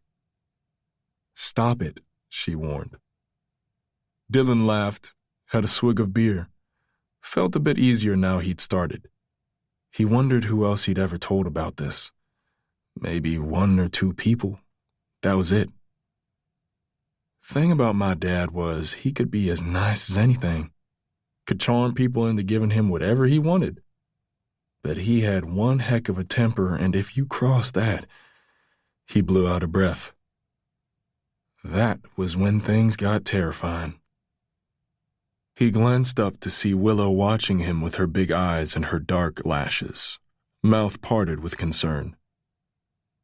"Do you think that's why he went after the ranch? Because of what your mom said?" Almost definitely. Dylan could suddenly see moments of the past playing out in his head. It made him shift in his seat, couldn't get comfortable. Once my mom threw Emmett's name out there, how her life had been better with him, my dad just grabbed hold of that. I'd never seen him like it before. He was on a mission to bring Emmett down, and he almost did it. Problem was, only thing my dad liked more than getting his own way was money. I don't know how much Logan paid in the end, but I tell you, it would have taken a heck of a lot for my dad to say yes. He sighed, sitting back again, stretching his legs under the table. Willow winced, remembering it all herself, he imagined. "Maybe he realized he had a better way to hurt him?" she said. "My dad's a pretty proud man, and everyone knows that. He got him good in the end." Dylan nodded. Yes, he did. Remembering the glee in his father's eyes when he told Emmett that his son had paid his debts. Remembered watching, frozen with fear when his dad's fist slammed into Emmett's face. Knew what it felt like. Knew it was impossible to fight back. The line dancing finished, and the bar filled up again with people all hyped from the session, laughing and calling out to one another. The barman turned the music up. They could hear the crack of the balls on the pool table. Dylan found it suddenly suffocating. He finished his beer and said, "You want to get out of here?" Chapter 25. Willow followed Dylan out of the bar, up the steps, and into the cooler night air. It was unsettling to hear him talk about a past that she had laid out completely differently in her head. All the while she was listening to him, she was rearranging the puzzle pieces, realizing that what she thought meant one thing actually meant another. Like how Dylan had looked at her that day, and the fact he hadn't met her gaze when he'd stood by his dad on their land. How his mother would always turn away if they walked past her in the street. Why Dylan was known for being so fearless on the football field, like he had nothing at all to lose. "Where are you staying?" he asked. "Up at the motel." She pointed ahead, past the racetrack. Outside the bar, everything seemed immediately less intimate, as if what had been said hadn't, the shock of the cool air putting their shields back in place. "I'll walk you," he said. "Let me just grab Elvis." They took a detour past Dylan's van to pick up the dog who wasn't pleased about being woken up, then carried on in the direction of the motel. Willow pulled her sweater on, retied her hair. The sidewalk was empty, the full moon giving everything a ghostly white glow while the shadow of the mountain loomed on the horizon. Her arm brushed his as they walked, and she didn't step away. She felt an urge to let her fingers curl gently into his, hold on to him tightly. I wanted to apologize to you after it all happened, he said. I wanted to explain. I just didn't have the words back then. Willow's stomach clenched at the thought of snubbing him in the school hallways. You'd asked me to try and stop him, but... He laughed, resigned. He wasn't a man to be stopped by anyone. Wildwood was a small town, the racetrack dominating one area, the mountains shadowing the other side. There was a church up ahead of them, white with a bell tower and manicured gardens in front. Willow wondered what her dad would think if he could hear Dylan talking now, whether it would rearrange his memories too, or whether he'd remain stubbornly affronted. You want to know something funny? Dylan went on, and as she glanced up to listen, his eyes creased with a smile. If I had to tell someone back then, I think you might have been the only one. Willow scoffed. Dylan, all we did was make out. You never spoke to me. He tipped his head in acknowledgement of the fact. That's true, he laughed. Maybe I wouldn't have said anything. I think part of me was envious of you because you had everything. You had this big family who all meant something to each other. This family that even my mom wanted to be a part of. Dylan almost stopped walking. She had never once imagined Dylan envying them. I might not have told you, you're right, he said. But I sure as heck missed you when you left. You were the only good thing about the place. Except for football. Except for football, she repeated, with a smile, while inside her heart tightened at his words. They carried on in silence up the main street, the music from a bar spilling out onto the sidewalk, the shops all shuttered up. She could hear the sound of their footsteps and Elvis's paws on the concrete. Clouds drifted over the moon, the mountain a dark silhouette alongside them.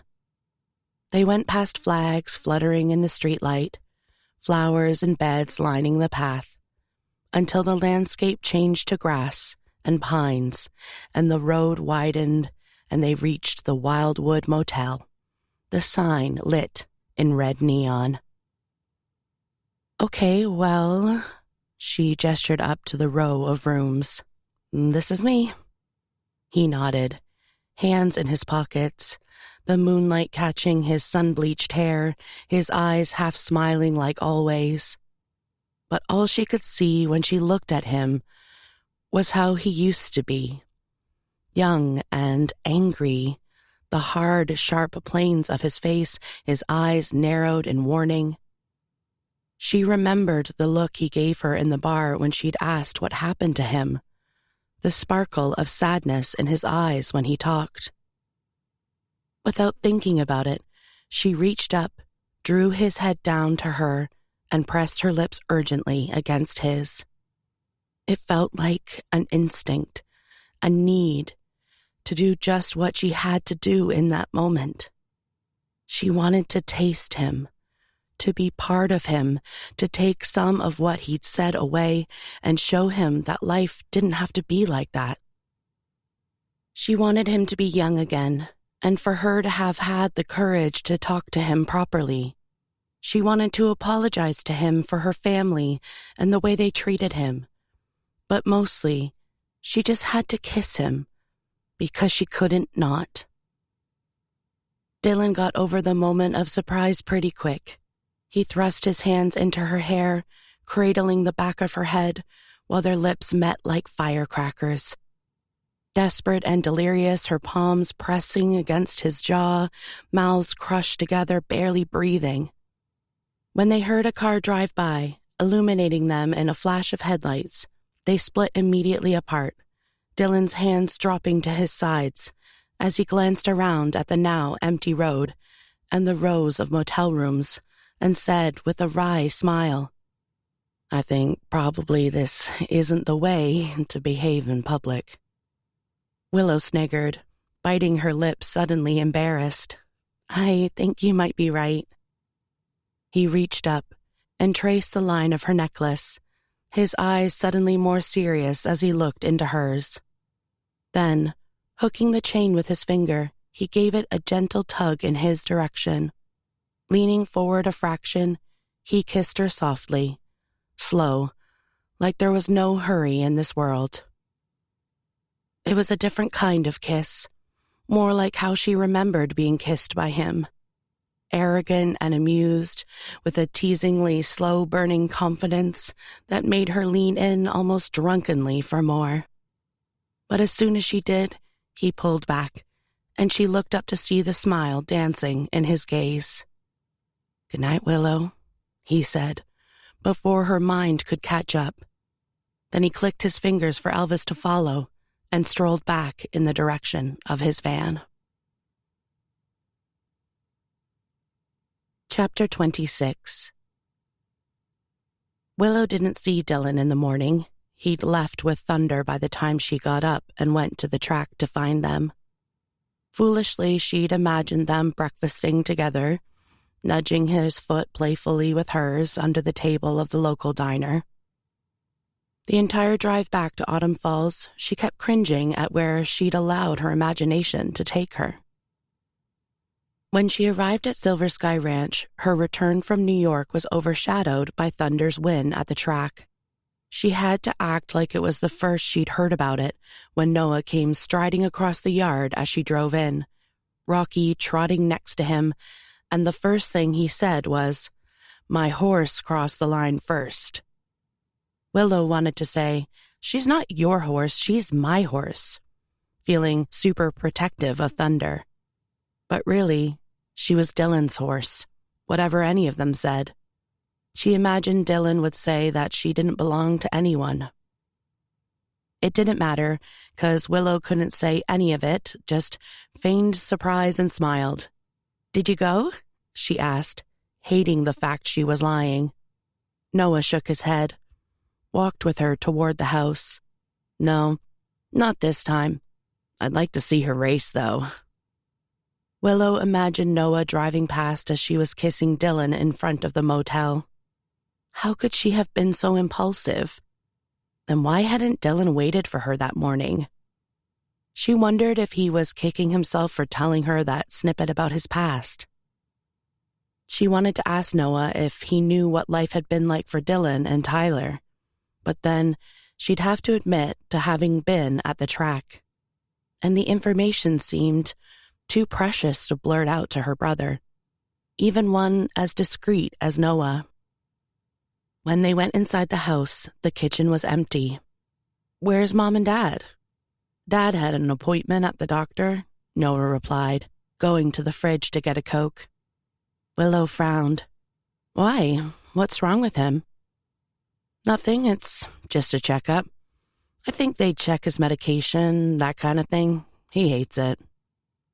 She sat down in one of the kitchen chairs, gave Rocky a stroke, torn because she was still mad at her dad, but she hated to think of him weak and vulnerable. Noah flicked open the can. "Are you okay? You seem distracted." "I'm fine," she replied. He huffed a laugh. "Always fine." Then he strolled back out to the yard, and the dog followed.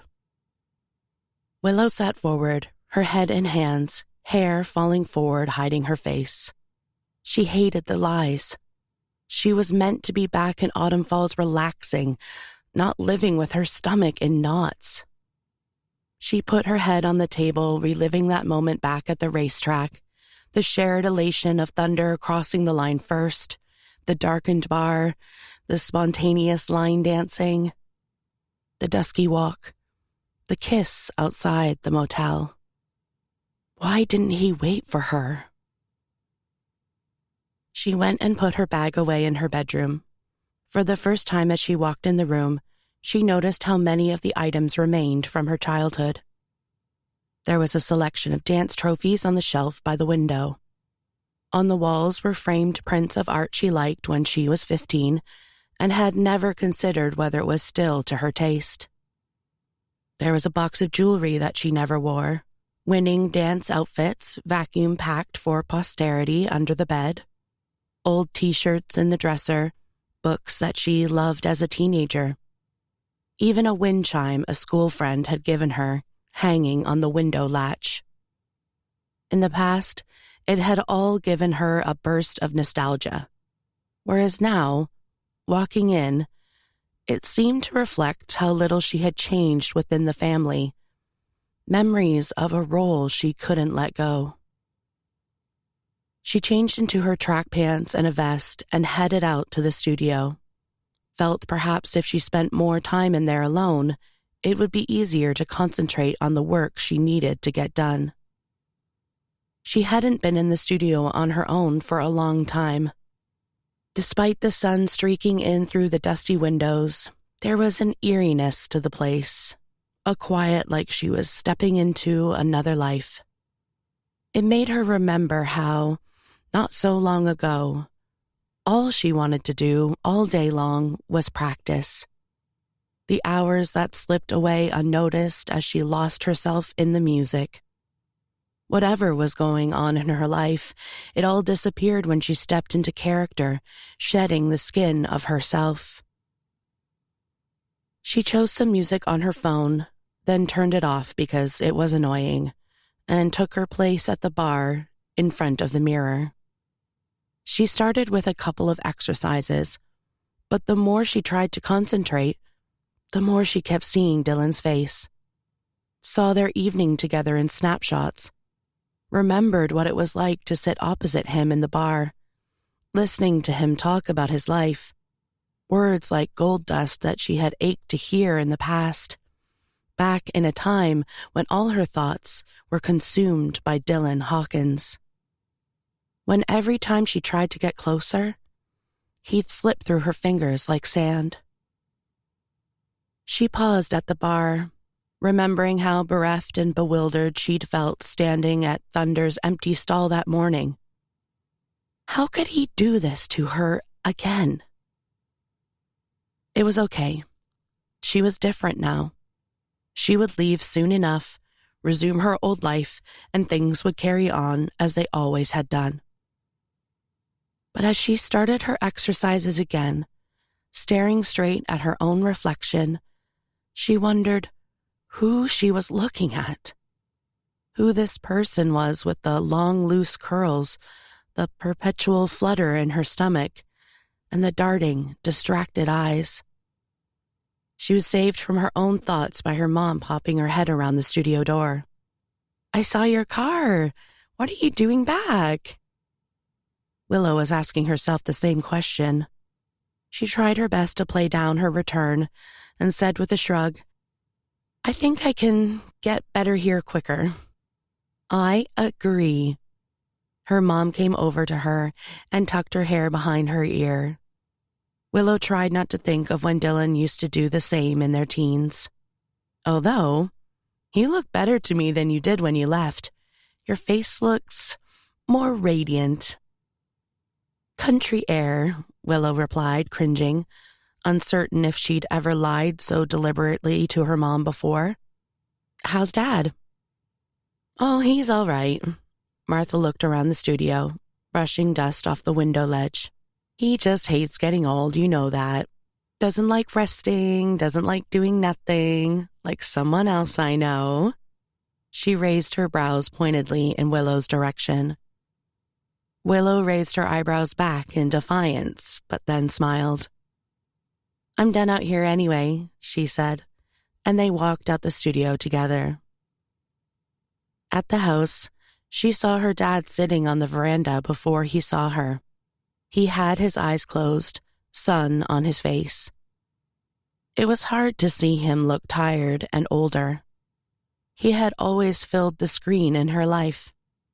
Looking at him in his familiar patchwork shirt, now looser around the collar, leather vest and old jeans that were pulled in an extra notch on his belt buckle, she suddenly realized how much she'd missed him, how awful it made her feel that he wasn't talking to her when she left. She went hesitantly over to his chair, felt the wariness of rejection as she said, "Hey, Dad." He opened his eyes, looked her up and down for a moment, then he nodded. "Couldn't keep away." She shook her head. He huffed, but there was an infinitesimal glimmer of pleasure on his face. Then he closed his eyes again and said, "You're blocking out my son." Willow smiled and bent over to hug him hello. He smelled like the ranch and childhood. He patted her arm without opening his eyes. She pressed her cheek against his rough one, trying to forget about her deceptions, just happy for the chance to be his little Willow again. Chapter 27. Willow didn't go to the Hawkins ranch again. If Dylan wasn't going to wait for her, she wasn't going to go running to him. She could not be the girl who waited in the bleachers again. Instead, she went to the gym. But the moment she walked in, she knew he was there too. It was like she could sense his presence. Looking over, she saw him, sweaty and tired, lifting free weights on the mat. Charlie's gym was dimly lit and underground. There was the constant thwack of fists from the boxing ring and the punch bags, the groan of people working out, the crash of heavy metal weights as they were dropped the last few inches to the floor. It was sweaty and dark, and not a place that Willow would ever have thought would get her pulse racing. But that was exactly what happened as she found herself working out opposite Dylan, without speaking, without acknowledging the other's presence. She was determined to let him come to her. But it was agonizing. Her eyes kept drifting toward the wall of mirrors to see him lying back on the bench press, sweat glistening over his skin. If he looked up, she'd swiftly look away. She brushed past him accidentally as they both headed over to the free weights at the same time, their fingers grazing for a second. She looked up and saw the smirk on his face, like he enjoyed seeing her riled. After that, she made certain not to even sneak a look his way again. But it was almost impossible. Took all her willpower. It was only as she was heading out, her hair freshly washed and hanging loose to dry, that she allowed herself a glimpse back into the gym and saw him standing with some guys, towel over his shoulder. Their eyes met, and her skin prickled. She forced herself to turn away, carry on up the stairs, but suddenly she could hear footsteps behind her. She knew it was him without having to look. Her heart thudded as heavy as one of the free weights, her body tingling on high alert. She tried to stay cool, but she could barely breathe. He was right behind her every step. She imagined his breath on the back of her neck. Then, suddenly, they were outside in the fresh air. She still didn't look, but instead felt the grip of his hand on her upper arm and allowed him to draw her with him around to the back of the building. There, out of sight, he pressed her back against the rough brick wall and clamped his mouth hard down on hers. He braced his hands either side of her head, towel still over his shoulder, sweat on his t-shirt, hair slicked back. Willow's whole body craved the release, her hands reaching up and grabbing on to the bunched muscles of his shoulders, pulling him closer, wanting to be crushed up against the wall. But as quickly, reason took hold, and with the same grip, she pushed him away. He blinked back to reality. She caught her breath, swept her hair out of her eyes, straightened her top. Dylan took a step back, put his hands in his pockets and said, eyes heavy and languid, "You haven't been by the ranch." "You didn't wait for me at Wildwood," she replied, crossing her arms, raising an accusatory brow. His forehead furrowed as he said, tone slightly mocking, "That's not what this is, Willow." She knew it wasn't, but the words still stung. Stepping away so she was no longer between him and the wall, she tossed her hair to hide what felt like teenage rejection and said, "I'm well aware of that, Dylan. I just figured you might have waited to say goodbye out of politeness." His mouth quirked, but he didn't say anything. He clearly wasn't giving her any more than that. Frustrated that she had seemingly played a bad hand, given away too much of how she felt, she hitched her bag on her shoulder and said, "See you around, Dylan." He stood back, still with the hint of a smile on his face as he said, "See you, Willow." Back at Silver Sky, Willow found her dad sitting at the kitchen table doing the crossword. He glanced up when he saw her and gave her a nod hello. She felt the shame of what she'd just been doing, wondered if her lips were bruised or her cheeks flushed. She poured herself a coffee from the machine and pulled up a chair next to him, focusing on reading the clues rather than thinking about Dylan. Her mom came in from the living room. "How was the physio?" Willow's hand shot up to her mouth. Oh, goodness. She'd been so distracted after the gym by darn stupid Dylan Hawkins that she'd completely forgotten to go. "I got waylaid at the gym." She could not live like this. Over the next few days, Willow made a point of avoiding Dylan. She wasn't going to play whatever game he was playing. She was not some lovesick high schooler. Later that week, when she was walking back to her car from her rescheduled physio appointment, she passed by the park and saw a football game going on. It was just guys messing around, nothing too serious. She only gave it a fleeting look, but it was enough to pick Dylan out from the group. She'd recognize those wide shoulders, that stance, even the way he threw a ball, a mile off. She knew instantly that he'd seen her, too. She saw him pause mid-play, heard one of his team shout his name like they could tell he'd been distracted. Willow just sashayed on past, gaze fixed on the sidewalk up ahead, grinning to herself. Next day, he sent her a message, a photo of thunder with a little bird sitting on her back. She smiled when she saw it, but she made certain not to reply. Chapter 28.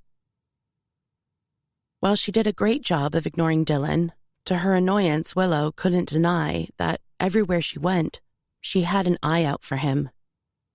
Sitting in the diner having coffee with Bella, she knew if he came in to grab takeout. Grocery shopping, her ears seemed to be able to pick out his voice talking to one of the cashiers above all the rest of the noise.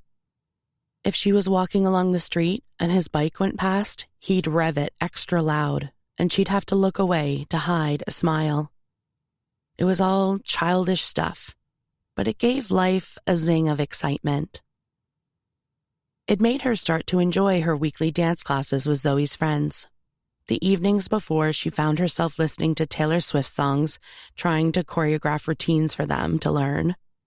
Everything seemed suddenly a little bit less serious. She snapped less when her mom asked her about how her knee was, and she even offered to work some shifts in the silver pantry to help Martha out. She found herself quite liking it, working alongside Wren, who managed the cafe, and constantly made Willow laugh, and she heard all the town gossip as she manned the checkout or served up coffee. One afternoon, sitting up at the counter, eating a slice of coconut cake, Mrs. Rosalie, who owned a ranch on the far side of town, said word was that Dylan Hawkins had worked miracles with a couple of the Sanderson family's horses that they'd asked him for help with. Mrs. Rosalie said she was thinking of asking him to drop by to take a look at one of hers. As she told Willow this, Hank Murphy, who was stocking up on homemade elderflower cordial, cut in to say that Mrs. Rosalie was taking a big risk, trusting a Hawkins. Willow knew she should stay out of it, but instead found herself saying, "Dylan Hawkins is currently training one of Noah's horses and doing an amazing job of it. I think you'd have no problem trusting him." Hank raised his bushy white brows in silent disagreement, but Mrs. Rosalie seemed intrigued.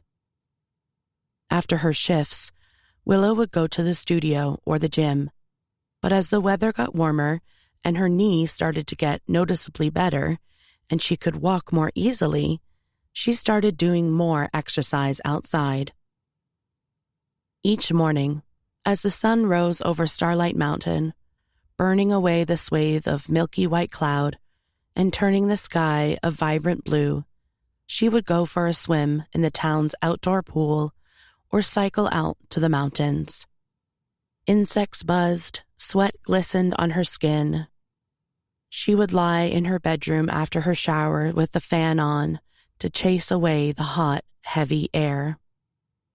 The river was as low as it had ever been, and everyone, including the animals, was drowsy from the heat. It was a couple of nights after Willow had defended Dylan to Mrs. Rosalie that she found the heat too unbearable to sleep. She was in her bed at Silver Sky, pink rosebud bed covers, sticky and uncomfortable, her sheet a tangle around her ankles. She could hear both her dad and Rocky snoring, Emmett down the hall, and Rocky lying on the floor of her bedroom. The full moon lit the room up through the curtains like street lamps. Suddenly, she heard a little thwack at her window. She sat bolt upright. So did Rocky. "Shh, it's okay." She soothed the dog and crept to take a look at what the noise was. Pulling back the curtain, she glanced down to see Dylan, standing outside on the grass, another small stone in his hand, looking up to see if she'd heard the first one hit the glass. Willow's body shot through with equal measure thrill and panic. She stuck her head out the already half-open window and hissed, "What are you doing here? My dad'll kill you." Dylan took a step forward, boyish smirk on his lips. "Only if he catches me." She looked over her shoulder back into her bedroom to check that no one had heard or was coming in. Rocky was next to her, nose pressed up to the windowsill, his tail wagging. She willed him not to bark. "Why are you here?" She couldn't help the wild tattoo of her heart that he had come to her. "I want to show you something," Dylan replied, voice low, eyes tempting. "Get down here." Willow tipped her head up to the ceiling. This was a very bad idea. She closed her eyes for a second.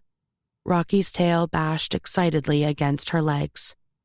When she looked back out the window, Dylan was still there, watching with a sly grin on his face, enjoying her confliction.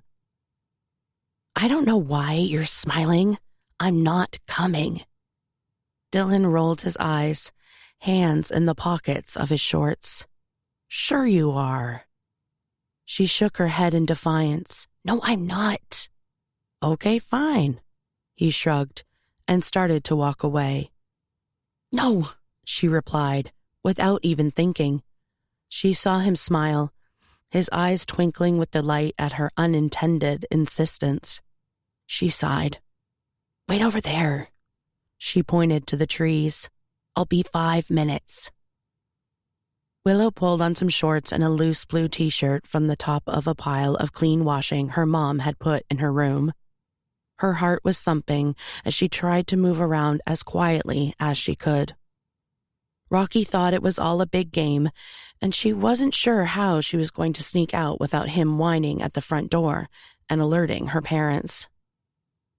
She wrote a note to say she couldn't sleep and had gone for a walk, left it on her bed in case one of her parents should get up and find her room empty, then pulled the door closed and tiptoed along the landing, past her parents' bedroom, cringing when the floorboard creaked, but the snoring continued. Then She crept down the stairs. Luckily, the careless padding of Rocky's feet on the wood disguised any sound she was making. When she got to the kitchen, she stopped to fill Rocky's bowl up with food, and then searched around for her shoes in the dark, slipping out the side door while the dog was happily munching. Dylan was waiting, eyes all lazy amusement. "I don't know why you look so happy," she said. "This is tantamount to treason." He shrugged, unfazed. "Fun, though." She was too jumpy at the idea of being caught to fully register what was going on, that he was here at the ranch in the middle of the night. "We need to get out of here. How did you get in?" He nodded in the direction of his land. "Through the trees." "But that's all the way up there," she said, despairing at the distance. Dylan walked a few paces away, and reaching down into the long grass, pulled up an old mountain bike that he'd obviously chucked there, having cycled down the path. "Jump on," he said. "I'll give you a ride." Willow raised a brow disparagingly. "I've got my own bike, thanks." Then it occurred to her that her bike was locked up in the garage, and opening that would only take more time and risk waking her dad. Dylan watched her as she came to the realization that if she was going with him, she would need to ride with him. He gestured toward the handlebars. She sighed, then went reluctantly around to the front of the bike, and as Dylan started to pedal, she hoisted herself up on the handlebars, her legs dangling either side of the front wheel. "I can't believe I'm doing this." Last time was when she was about 10, riding with Brody. She didn't allow herself to think about the damage it might do to her leg if she fell off. Instead, she held on tight. Dylan cycling, his face near her shoulder, his bare, tanned arms either side of her on the handlebars, and found herself starting to giggle as they got further from the ranch. Relief that she'd made it out without being caught, suddenly awash with freedom. The bike wavering up the path with the weight of the two of them until the road plateaued, and Dylan could pick up some speed, and they cruised the rest of the way to where the two ranches met through the trees. When they stopped and she got off the bike, she made herself take a step away, not give in to the nearness of him. As Dylan walked the bike through the trees and onto his land, Willow looked around and said, slightly offhand, "So, what is it you want me to see?" "It's not here," he said. She rolled her eyes. "Where is it then?" "The waterfall." She made a face. "And what makes you think I'd go to the waterfall with you, Dylan? Which, incidentally, is back the way we've just come?" Dylan laughed. It made his whole face soften, his eyes sparkle. "You really think I don't know where the waterfall is? That's the problem when two neighbors aren't talking to each other. Everything becomes 10 times more difficult. We gotta go backward to go forward." She raised a brow. "Did the Zen masters teach you that?" He cocked his head, looking at her with feigned disparagement. "No, it was pretty easy to work that one out for myself. I'm still not going with you." He paused. "I think you will," he said, eyes narrowing with sly self-assurance. "I think you want to." She crossed her arms. "And what makes you so certain?" "Mrs. Rosalie," he replied without hesitation. Willow swallowed. "She drove right up here this morning, told me all about how Willow Carter had been singing my praises to her and Hank Murphy, who I imagine was less than complimentary, given the fact I think my dad once sold him a couple of real dud horses." Willow started walking over toward the house, just to avoid the cocky grin spreading on Dylan's face. apparently, you'd have no hesitation in recommending my services," he went on, falling into step beside her. "And there I was, thinking you might be avoiding me." There was another bike leaning up against the old jacked-up truck in front of the house. Instead of acknowledging anything he'd said, Willow pointed at the bike. "Is that mine?" Dylan barked a laugh, caught by the change of subject. She bit down on a coy smile. "It's yours if you want it to be," he replied. "You probably need to adjust the seat. I've checked the brakes, pumped up the tires." Willow paused on her way to where the bike was propped and, glancing back over her shoulder, said, "I never knew you could be so considerate." He laughed again, but this time seemed a little bit less cocksure, as if it was only by accident that he'd revealed the effort he'd gone to. She stored that realization away, tucking it close inside with a smile. When she was happy with the height of her saddle, she asked, "How long have you been planning this?" "Only since this evening, when I saw how low the river was," he said. He was clearly trying to make up for the effort he'd put into getting the bike ready, and Willow wasn't fooled. This had taken forethought, and the idea of it made her almost giddy with anticipation. Dylan got back on his bike, pushed his hair behind his ears, said, "You ready?" "I guess so," she replied, feigning indifference, and together they cycled out of the Hawkins ranch. Chapter 29. The road was empty, lit up bright by the full moon. The night sky was still warm, but more bearable than it was during the day.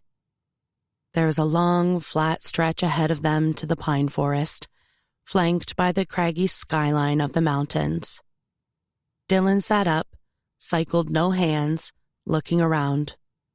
He looked younger than he did on the ranch, freer, maybe even happier. When they got to the trees and the path through the forest that led to the waterfall, they left the bikes leaning up and went the rest of the way on foot. The moon lit most of the way.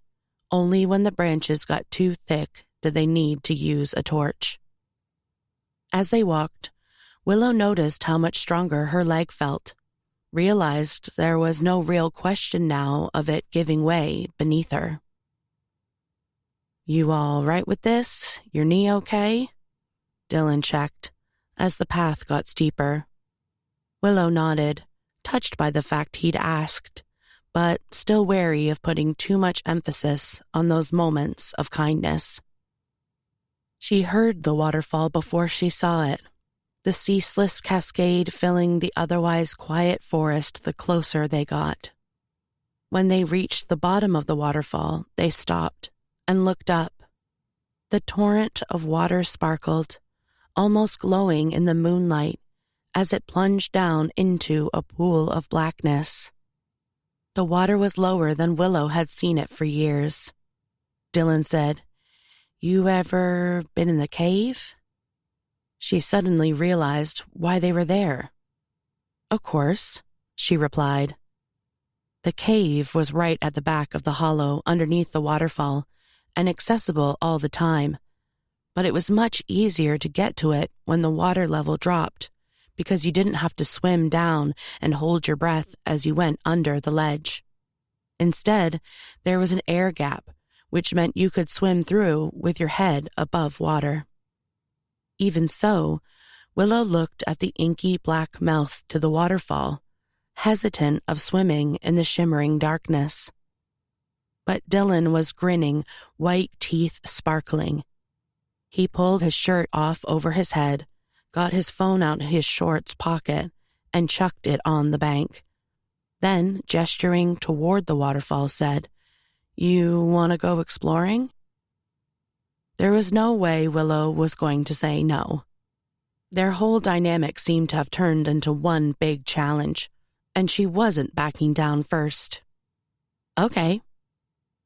She tied her hair up and slipped off her t-shirt too, so she was in her shorts and cropped vest. Dylan went in first. Then he turned back and reached out a hand for her.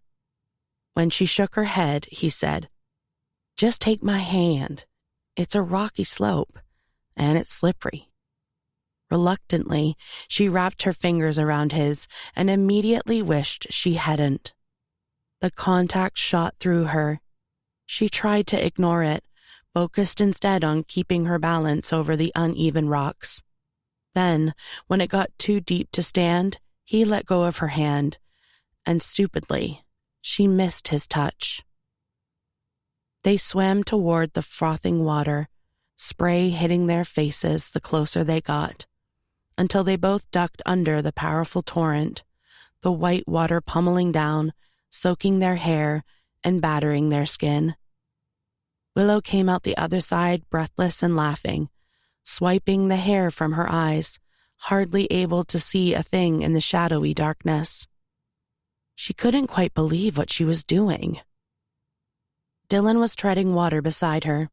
Pointing to the far corner of the hollow space above the almost deafening sound of the waterfall, he said, "The cave's over there." She nodded. It was almost pitch black the further they swam from the iridescent cascade. She could barely see in front of her face. The feel of Dylan swimming next to her, a reluctant reassurance. Then, as she reached the back wall of the hollow, she saw a sliver of light shining through the space under the rocky ledge. "You okay with this?" he checked. Willow's heart was racing. She was scared, exhilarated, spooked by the darkness, but mostly she was just unbelievably aware of Dylan's presence beside her. His damp, bare skin, his wet hair, the rivulets of water running down the side of his face. Yep. She saw him smile, as if he could tell she was wary, but refusing to admit it. "Do you want to go first?" he asked. She couldn't work out which would be better. If her dad could see her now, he'd probably self-combust. "Yeah, okay." She took a breath, braced herself, and then started to swim the short but tight distance toward the light, the ledge of rock scraping occasionally above her head, assured by the moonlight on the water in front of her, and the fact Dylan was close behind. Then she came out into the cave and couldn't help but gasp. It was beautiful. The whole chamber was flooded with moonlight from a crack in the side of the rock wall. The water got shallower at one end and lapped onto a pebbly beach. The ceiling of the cave stretched up high, almost up to the top of the waterfall itself. When she looked up, she saw it was covered with jagged stalactites, white in the moonlight, water dripping from them like a metronome into the pool.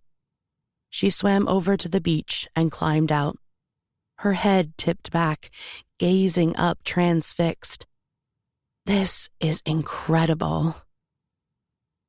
Dylan got out too, wiped the water from his face, pushed his hair back.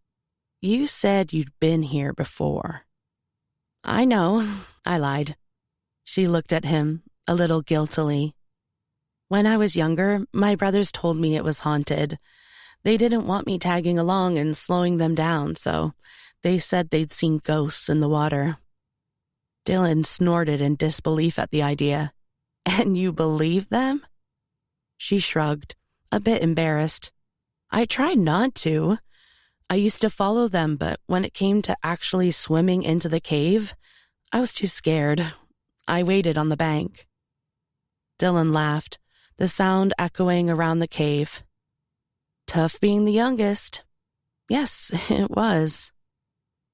Looking up at the moonlit stalactites like jaws waiting to clamp shut, Willow thought about all the times she'd tried to run as fast as her brothers, but got left behind, shouldered her way into the rehearsal room when they locked her out, tried to arm wrestle them, canoe faster than them, shoot more hoops than them, and always, without fail, lost.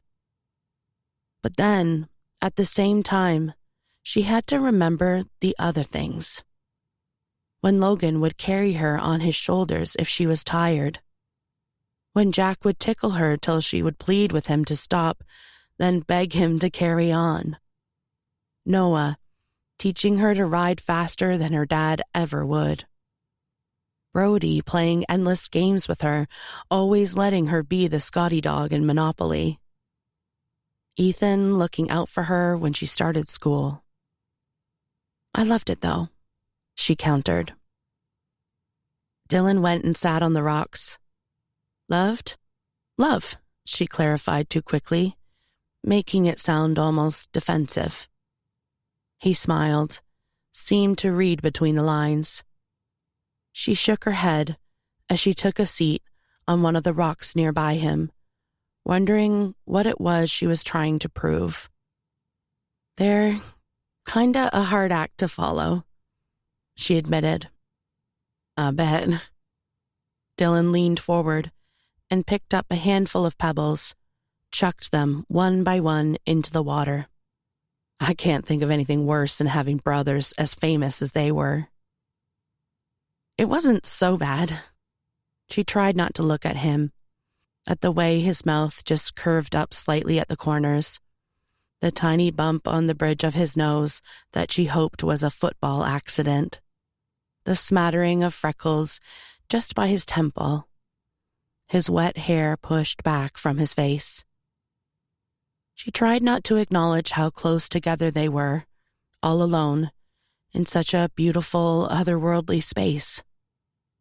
She picked up a handful of stones to throw, tried to concentrate on hitting the center of the circles his left behind.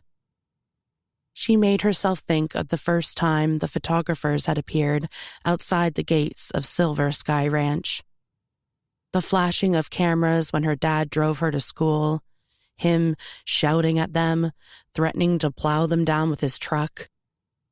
People stopping her in the street to ask about her brothers, kids, even teachers at school who'd never spoken to her, suddenly wanting to be her friend. All the while, her dad was so furious that they had all left. He forbade any mention of the band in the house. So Willow and her mom would secretly listen to the new albums and wait excitedly for the chart countdown. She couldn't have been prouder of their success, but she still remembered traitorously, wishing sometimes that they would fail, praying they would all come home and life would return to normal.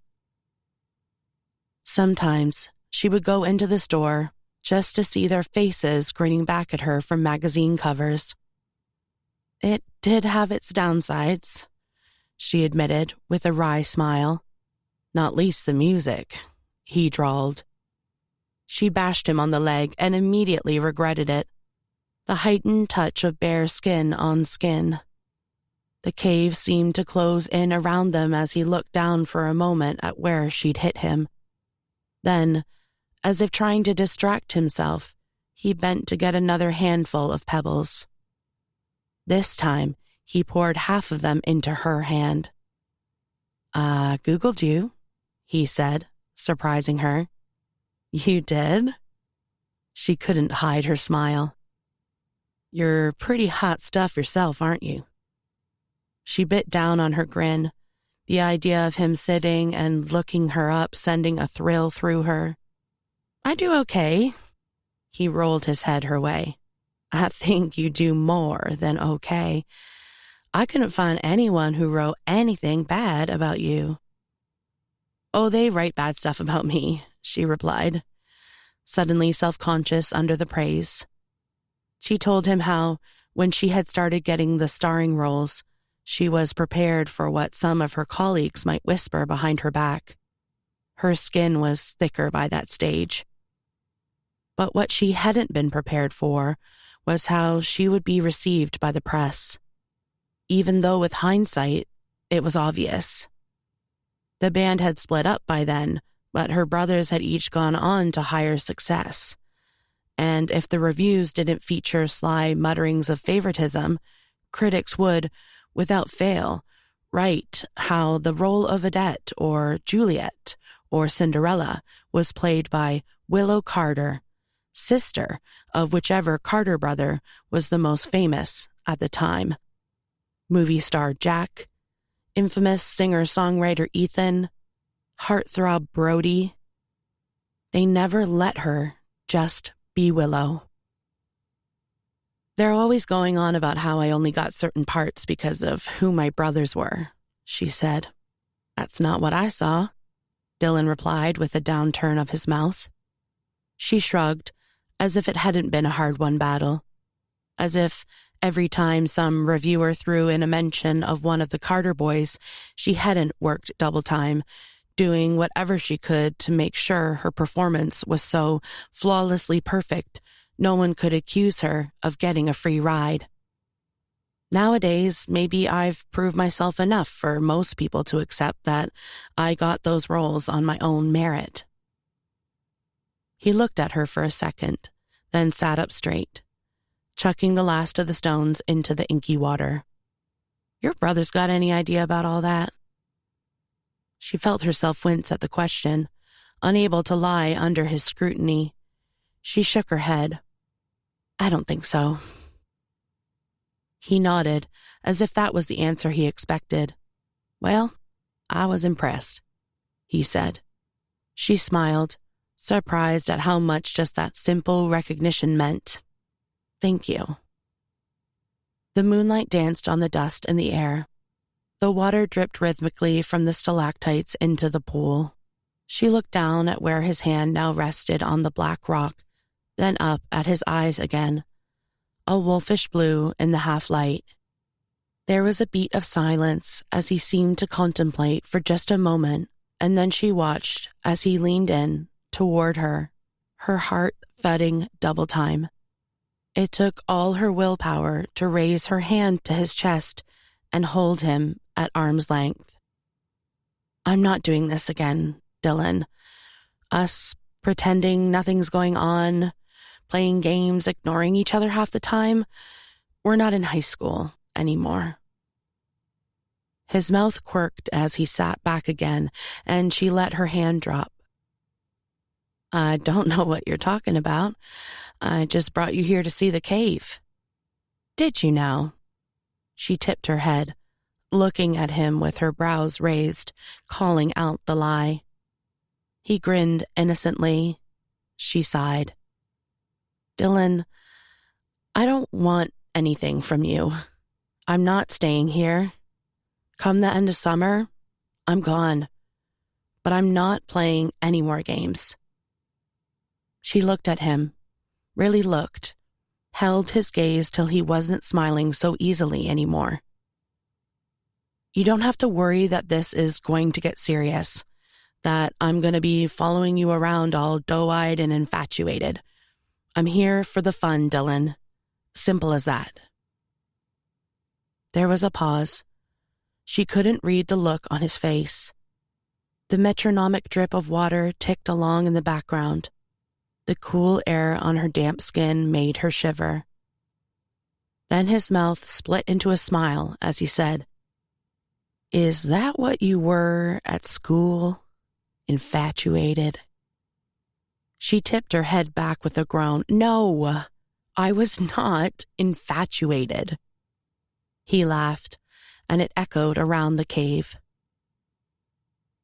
Then there was a moment when neither spoke. Neither of them moved, looking anywhere but at each other. The world seemed to still around her. Her breath paused, waiting. Then she saw him stand up, and she tried to ignore the thumping fear of her heart as she wondered if that was it, that they'd get back in the pool and swim away. But instead, he took a step toward her and held out his hand. Willow felt almost dizzy with the thrill of relief, a smile spreading wide as she looked from his hand up to his face. He didn't look away, allowed himself a small half-smile in return as she slid her palm against his. He wrapped his fingers around her hand and pulled her up to standing. Then he lowered his head, resting his forehead against hers, and said softly, infatuated. I like that. I promise you, I was not. But he didn't let her finish. Chapter 30.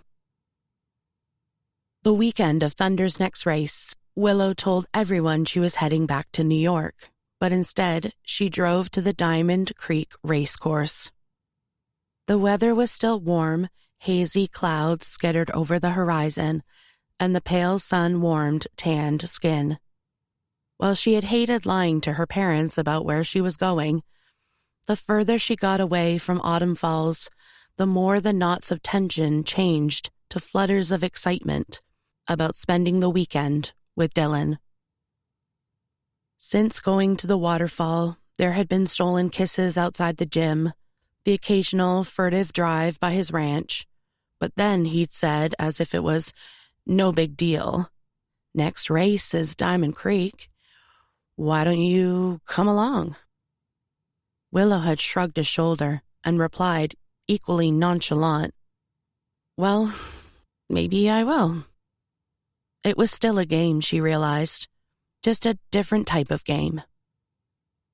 Diamond Creek was further west and a bigger event than Wildwood had been. When they arrived, Willow watched as fellow trainers greeted Dylan like an old friend, and jockeys waved at him.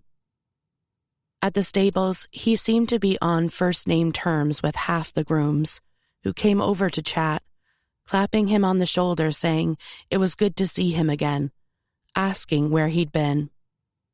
"You're a popular guy," Willow observed, watching with intrigue as beautiful, jodhpur-clad women waved as he walked past. Dylan didn't seem to take much notice, kept his focus on Thunder and just said, "I've worked a lot of places." The people who knew him, however, seemed to be as interested in Willow as she was in them. One of his friends, a very good-looking Argentinian trainer, sidled up and introduced himself at the same time as asking Dylan who this mystery lady was. Willow cut in before Dylan could reply, "I'm just an old friend from school." Her answer seemed to please his friend, who smiled devilishly and drawled, "Hopefully we'll see you at the bar later." "Maybe," she replied with a smile, politely non-committal. When the guy strolled away, Willow realized Dylan was watching her, brows raised in questioning amusement. "Problem?" she asked. He shook his head. "Not at all." But she knew jealousy when she saw it.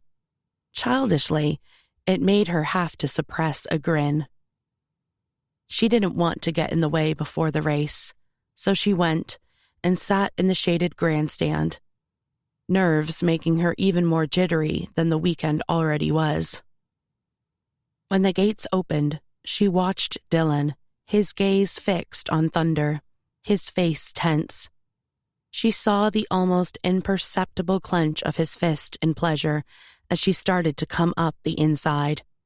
"Come on," Willow murmured, willing Thunder forward. It was agonizing, watching her creep her way into fifth, then fourth, the pounding of hooves on the track.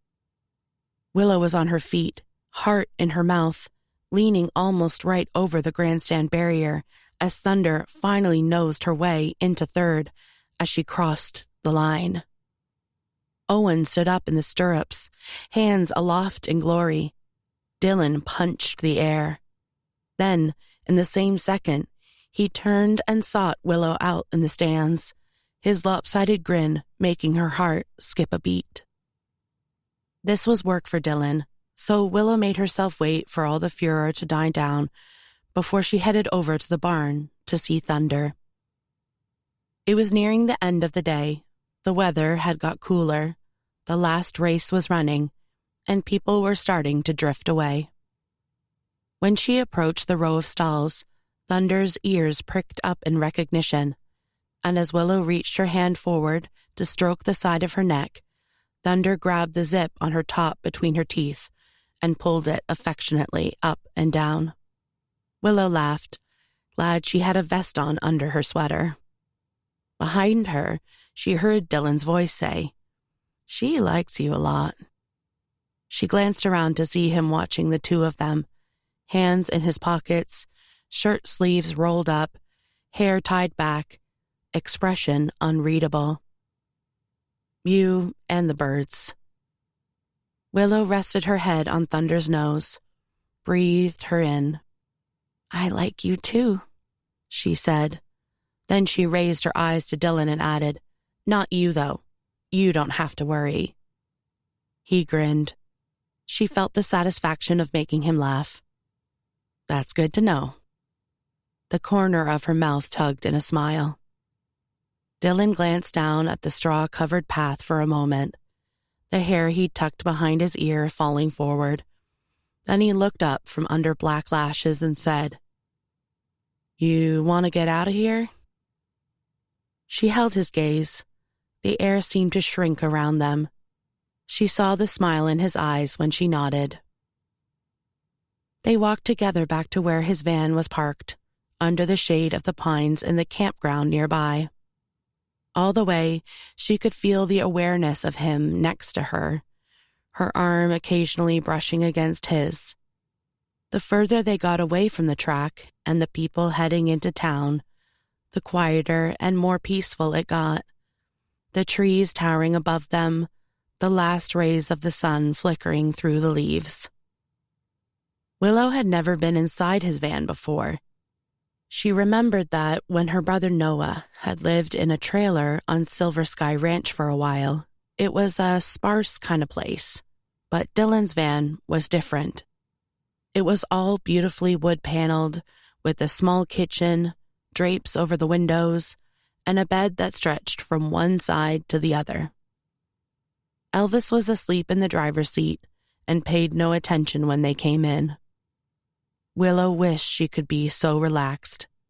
All she could hear was her heart beating, feel the tremble of anticipation in her fingers. But as Dylan kicked the door shut, she was suddenly too consumed by the proximity of him to think of anything else. How her skin felt like it was on fire, and her eyes could barely look away from his face. It felt like it was just the two of them left in the world. She didn't think about her family or her job or New York. She just thought about Dylan's lips as they touched hers, his hands as he pushed her sweater up and over her head, his fingers as they trailed softly up her arm, her neck, then reached around and drew the band out of her hair, running his hand through the thick waves to loosen it, twining one curl around his finger. When her hand slid over his back, down to the hem of his t-shirt, he paused and pulled it off, chucked it on the floor. Her breath caught in her throat.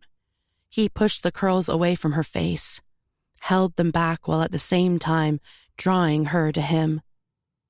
Willow felt thrillingly, surprisingly alive. It was no effort, no thought, no need to prove herself or glance over her shoulder in case anyone was watching. She curved herself into him, hand on his bare chest, other hand reaching up to trace the sharpness of his jaw. She felt the metal clasp of his belt, the worn softness of his jeans. Her fingers skimmed over the smoothness of his skin, the muscles of his back, felt his callous, worn palms cup her face, smelled the warm intoxication of him, the softness of the bed, the weight of her body on his. Her hair falling like a curtain to the world, they stared at each other for a moment, the electric blue of his eyes even in the dusky half-light. There was a pause, a hesitation, but no one was walking away this time. His hand came up to draw her head down to him, and their lips met in a clashing tangle, the fabric of her t-shirt bunched in his other hand. She wanted to be closer, held tighter. She couldn't think of anywhere she'd rather be. She couldn't think of anyone she'd rather be with. As he slid her vest off over her head, her curls falling back in their curtain, his eyes locked on hers, and she knew suddenly how dangerous it was to feel as alive as she did in that moment. The last real thing that Willow thought was that she must not get infatuated.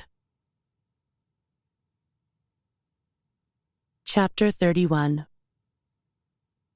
Looking out the window at the back of the van, it seemed like there were more stars than sky, a blanket of sequins shimmering above them where they lay in the soft white sheets. Dylan's fingers trailing lazily up and down her spine, her head resting on his chest. Being with him felt the most natural thing in the world. Willow kept telling herself it was a game, it was an interlude, it was nothing. But cut off from normality, cocooned in the bubble of the van, she closed her eyes and allowed herself to imagine that this was her life. This was what she might have every day. Hearing the beat of his heart, smelling the warmth of his skin, knowing that when she moved, turning so her arms were crossed on his chest, her chin resting on her hands looking up at him, she would see that lazily amused glint in his eye. She smiled back, but inside she felt her heart clench. It was so exquisitely bittersweet. The knowledge that it would end, that it wasn't real. For that moment, she didn't want a game. She wanted him, to know everything about him, all the things that no one else seemed to know. She wanted to have them locked away in her mind so that when it was over, she could feel for a small fraction of time that he was hers. "Where did you go?" she said, looking up into his eyes, "when you left school." His fingers paused their trail on her back, and she saw the wary tip of his head at the question. So she immediately lightened it by grinning and adding, "Because I'm thinking now that you didn't go to break your brother out of jail." He laughed like she thought he might. She felt it rumbling through her. "No," he said. "I think if Tyler had wanted out, he'd have managed that on his own."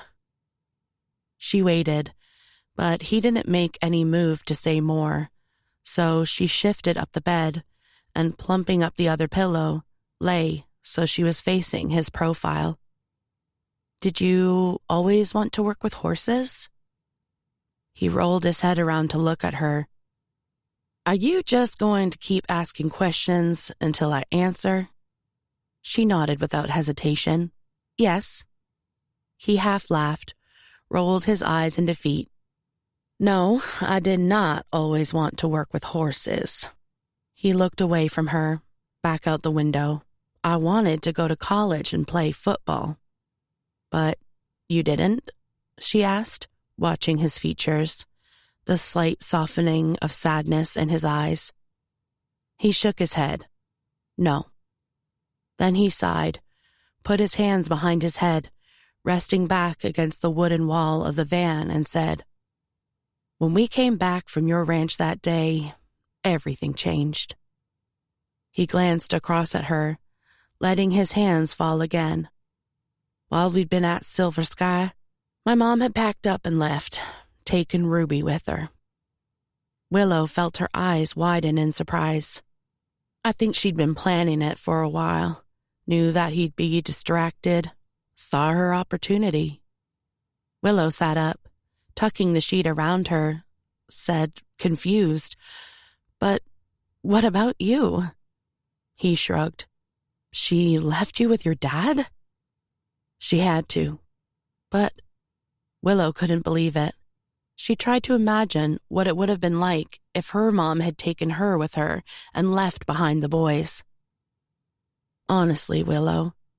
He focused on where one of her hands had moved toward him in a gesture of comfort, then slid his hand underneath hers, running a thumb along her finger, like he was tracing all the patterns of her skin. She didn't have a choice. I can see that. Ruby was just a little girl. She had to get her away. And I was a pretty angry kid by that stage, so I don't think I would have made her life easy. He glanced up with a mirthless smile.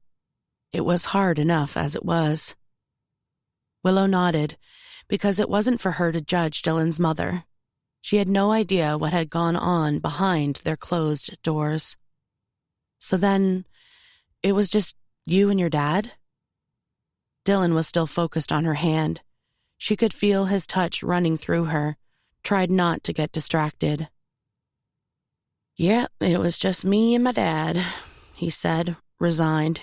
He was raging mad. "I guess you could say it all went downhill from the moment we drove out of your ranch." There was that lazy smile again. Sympathy gave Willow a need to shift closer to him. Wrapped now like a caterpillar in the sheet, she moved so her shoulder was pressing against his, drew her knees up, and let her legs rest against him.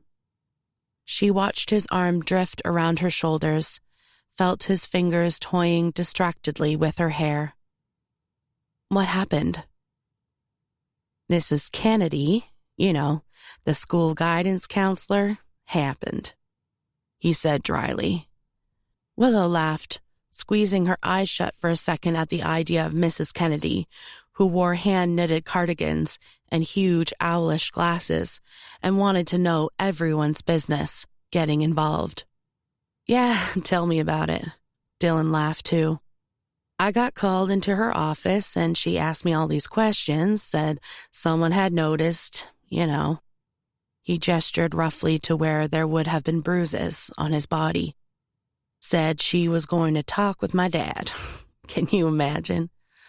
All I wanted was to be left alone to play football. I tried to convince her it was all fine, but I didn't do a very good job.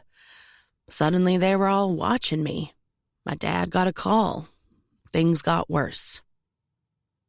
Willow bit her lip as she listened, imagining Dylan and his dad at the Hawkins ranch, just the two of them.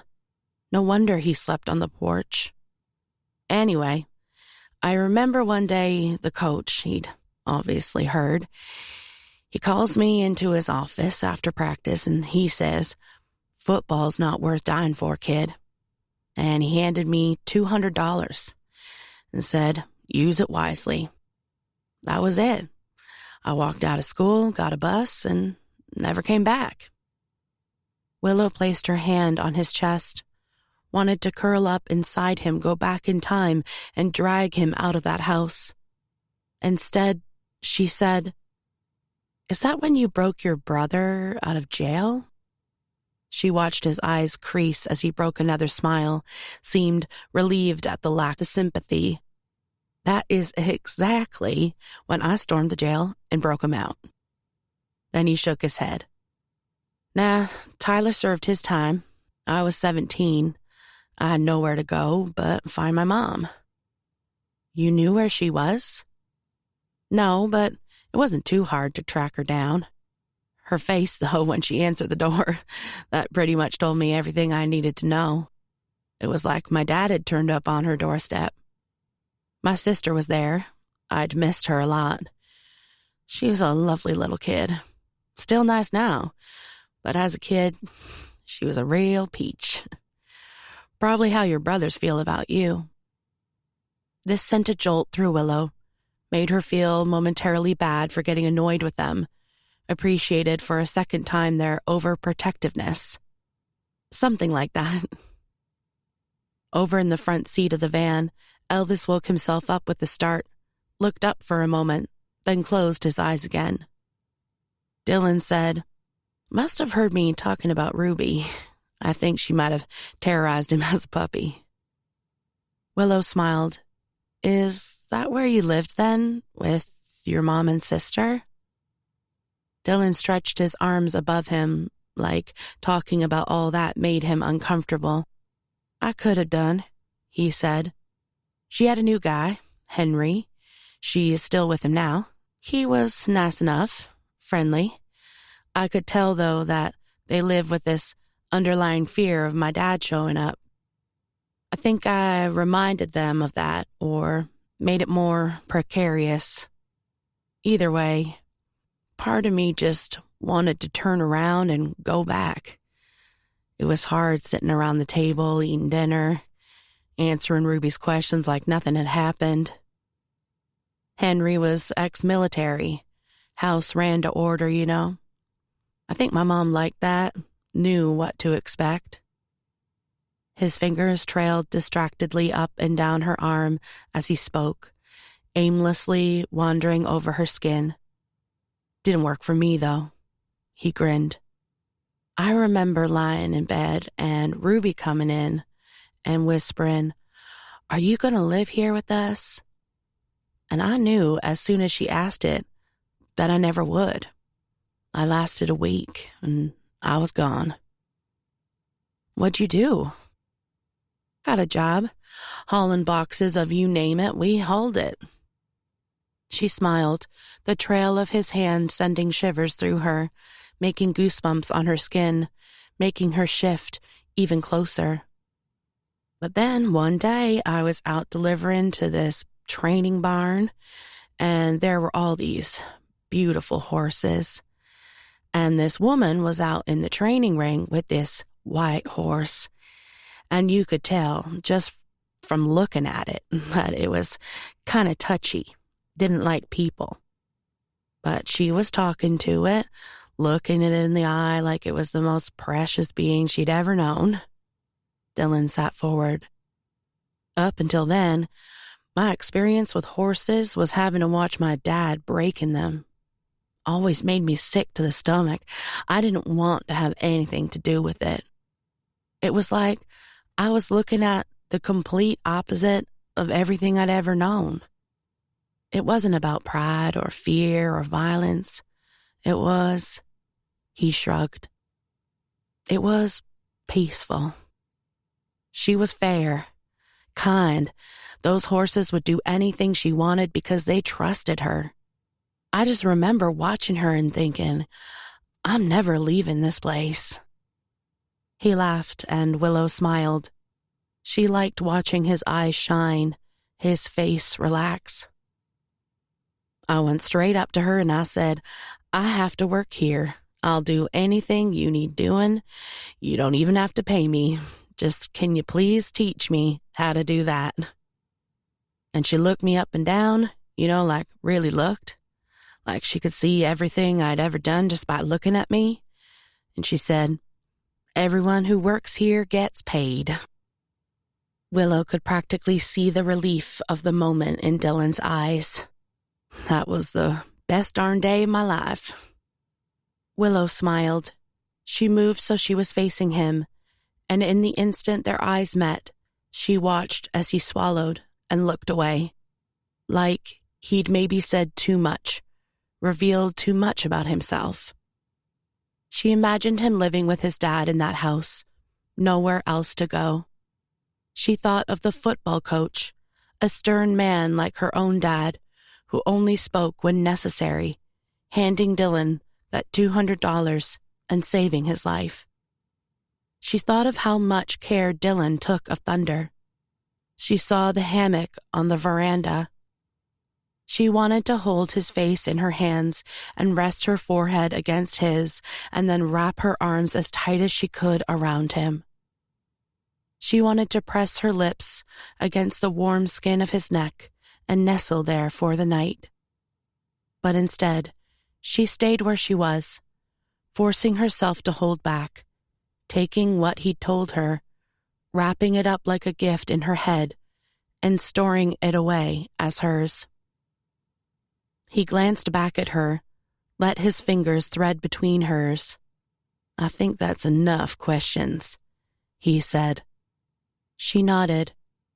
He lifted his hand and tugged her toward him. Chapter 32. Dylan was awake for at least an hour before Willow stirred. He pulled on his shorts and t-shirt and took Elvis for a quick walk, then crept back into bed and lay trying to sleep. But watching her profile as she slept instead, her hair in loose curls over the pillow. He laughed when she snored a couple of times. He lay still when she rolled over and draped her arm over his chest. And with his hand hovering millimeters above her skin, he traced the line of each of her long manicured fingers in turn. He looked down at the van floor, at her clothes strewn there from the day before. He found it hard to align the fact that Willow Carter was there in his van. Couldn't get his brain to fathom what had happened the night before. He lay looking out the window at the mountain, same mountain that he saw from the back porch in his hammock. And yet he was so far removed from that right then. Willow tucked tight against his side. He could smell her skin, watch her lips part as she breathed, see each thick brown lash, the freckles on her cheeks, the silver studs in her ears. He closed his eyes and tipped his head back against the headboard. What the heck had he done? Why had he invited her here? Why had he introduced her to his friends? Why had he felt a burning stab of jealousy when Alejandro had mentioned meeting her at the bar after she'd brushed her relationship with Dylan off as merely high school friends? And then why, when she asked about his past, had he told her about the coach, about his mom, his sister, about his first job? Pouring his darn heart out. What was wrong with him? These were not things he told people. Dylan lived alone, his own world, his own self-reliance. He blamed the result at the track, the relief, the pride in Thunder doing so well at a bigger race. But he couldn't help picturing what it was like to find Willow in the grandstand after Thunder crossed the line, to have someone there to share the success with, or to hear from Mrs. Rosalie that Willow Carter had recommended him, the burst of pride he had felt inside. Or last night, when the gentle press of her legs against his, the scent of her shampoo, the laughter that made her smile stretch wide and the big eyes that watched with sympathy, all took some of the pressure away from the memories as he talked. He screwed his face up tight, imagined his brother Tyler looking at him with one brow raised incredulously at the mess he'd gotten himself into, like, "You're playing with fire, Dylan, and those Carters sure as heck aren't the ones that are going to get burned." Willow breathed in deep. Then her eyes fluttered open, and she looked around, saw her arm over his chest, tipped her chin to see him propped up and awake, and immediately pushed herself up next to him, drawing the sheet with her. "How long have you been awake?" "Not long," he lied. She tried to do something with her hair, raked her fingers through it to smooth it down, then searched around for her vest and pulled it on. She sat with the sheet over her legs, a little bit awkward, angled slightly away from him. "Did I snore?" "Couple of times." She cringed. Dylan laughed. It was cute. She pulled her hair back and tied it with the band on her wrist. He missed it loose. "You should have woken me up." He didn't reply. The van suddenly felt suffocatingly small. He wanted to reach out and touch her, but at the same time jump out of bed, maybe go for a run, get as far away from the current situation as he could. If they'd been in a motel, he couldn't say for certain whether he'd have still been there when she woke up. The whole thing was a perpetually bad idea, a fact he kept forgetting and then remembering again. She was not for him. She never would be. He kept his women at arm's length, a rule that had never failed him. Willow looked down at the sheet, maybe trying to work out what was going to happen next. A loose curl fell forward over her face, and he itched to run it through his fingers. She glanced up under those thick lashes that he'd been studying as she slept and said, "What now?" He shrugged. "We go get some breakfast." He saw her do a wry smile to herself, as if that was exactly the kind of answer she'd expected him to say. He was about to get up, but he paused, and looking back said, "Whatever happens, Willow, I don't want you to go running home and telling those brothers of yours my sob story, okay? Her brows drew quizzically together. It's not a sob story, Dylan. He shook his head, felt the stab of concern in his chest at the idea of her talking about him and his past to all her family. All his vulnerabilities handed like ammunition to the Carter boys. I mean it, Willow. I'm fine as I am. I don't need the pity of Autumn Falls. As far as I'm concerned, people can judge me as they find me. But if I told them, then he could see her frustration, maybe even disappointment, and felt the panic inside him grow. He shook his head. Everyone looks at someone and sees who they want to see, Willow. It wouldn't make any difference, even if you did tell them. They'd just have to hide what they really think. Brody isn't going to suddenly change because he's found out what my father was like. Neither is your dad. He cringed at the idea of Emmett being forced to reluctantly rehash his view of the past. Willow went to speak again, but he cut her off. He said, I don't plan on being around long enough, Willow, to want everything that I told you to be public history in Autumn Falls.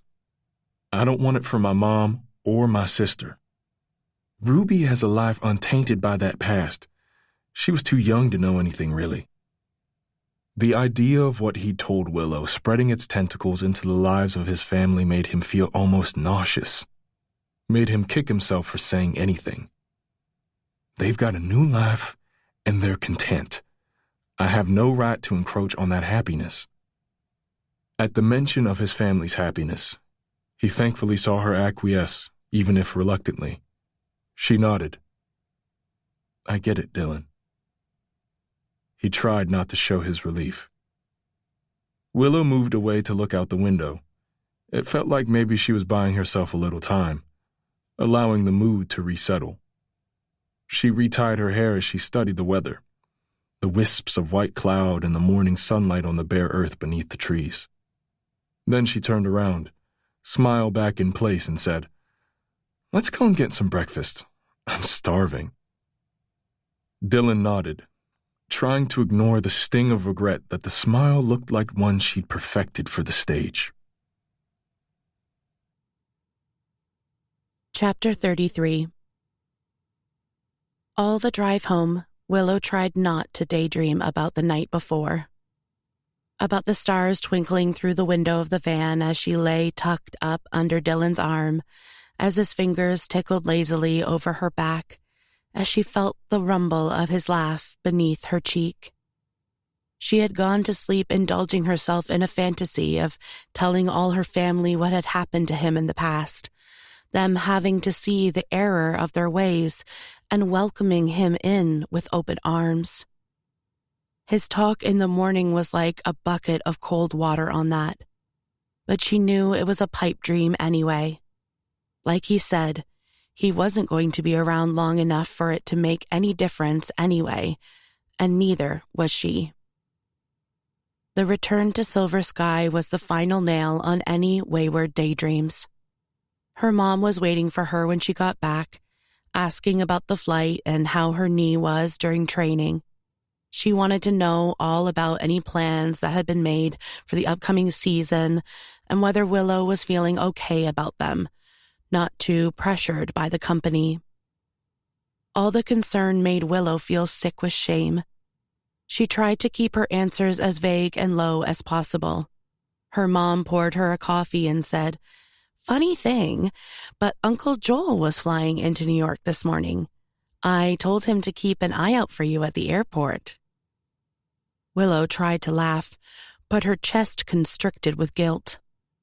Thankfully, her dad came into the kitchen, and the subject changed to the weather, which seemed to have got cooler almost overnight. The sky was a dull gray out the window, and there was a smattering of rain against the panes. Willow sipped her coffee while trying to keep the subject away from her supposed New York trip by asking her mom about the silver pantry. Then her phone lit up with a call from the artistic director of the company, the screen flashing on silent next to her on the table. Her mom saw it and said disapprovingly, "Can they not leave you alone for a second? You're meant to be recuperating." Willow smiled weakly, hating to undermine her mom's instinctive trust in her, and said, "It's okay, it's just—" She deliberately didn't elaborate and went out into the hall to take the call, but never pressed the button. Instead, she pretended to talk as she made her way upstairs to her bedroom, and then sat on the bed, looking at the screen till the voicemail cut in. It wasn't lost on her how easily she was moving about nowadays. She could do her exercises more comfortably and walk up the stairs better. But then, when she'd finish her reps or get to the top step, she would be almost relieved to feel a vulnerable twinge in her knee. Rather than wishing the injury away, she found herself seeking it out. The screen flashed again with the artistic director's name. Willow knew the new season was approaching. She knew she'd have to tell him soon what her plans were. But for now, she just slipped the phone in her pocket. Later in the week, she went to see the physio, who said, "Willow, it's looking good. You've done amazingly." "I've still got the pain, though, sometimes," Willow insisted. "Not all the time, but—" The physio nodded in understanding. "The thing is, Willow, no one is a better judge of what's happening to your body than you. It might be that you're always going to have to be careful of that joint, but part of being injured is knowing what you're capable of." Then her face softened and she added, "Sometimes, with pain, the brain takes a little longer to catch up with the body. It protects you. It knows you've been hurt and it doesn't want it to happen again." Willow thought about waking up with Dylan next to her, about sleeping with his arm holding her close, about the lazy smile in his eyes every time he looked at her, and wondered if her brain was trying to protect her or just slow down time. When it comes to it, Willow, you'll know when it's right for you. The main thing is not to rush things. It was funny, she thought, as she left the physio's office, how desperate she had been to get back to work, begging for more exercises to strengthen her knee, yet now the best thing she could have heard was not to rush things. Outside, it was still cooler than it had been, the leaves beginning to show a golden hue. But the sun was shining again.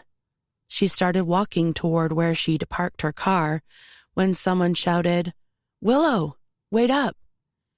And she heard footsteps behind her. She turned to see her brother Brody. He slowed to a stroll now he'd got her attention. Sunglasses on, hair swept to one side. He looked like a fashion model. Always had. "Your hair is getting crazier every time I see you. I thought you hated the curls," he said, falling into step beside her. She pushed her hair self-consciously off her face, aware that she had grown more fond of it, knowing Dylan liked it. "It's just easier," she replied. They walked along together. He said, "Where are you headed?" "I'm parked over by the church. What about you?" "Zoe's at a birthday party. They're making pizza at Gino's, poor guy." He laughed. "I'm killing time. Want to grab a coffee?" She was about to say yes when they went past the park and she saw Dylan there playing football with a bunch of guys, some of whom she recognized from high school. Dylan seemed to see her the same moment she saw him. They hadn't met up since Diamond Creek. She told herself she was keeping a low profile because of lying to her family. But in truth, she was keeping her distance because she could feel herself getting too involved, too attached. She wasn't one for light emotions and had been crazy to think that she might be. Instead, she'd lain in bed at night, staring up at the ceiling, just wishing that Dylan might appear outside her window again so they could sneak to the forest together.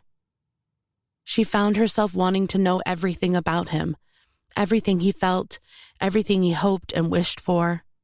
She had to close her eyes tight and try and think of something else because she knew the way her mind worked and she had to stop it in its tracks. The sight of him now made her catch her breath. He was barefoot, wearing just navy shorts and no top, hands on the ball about to pass.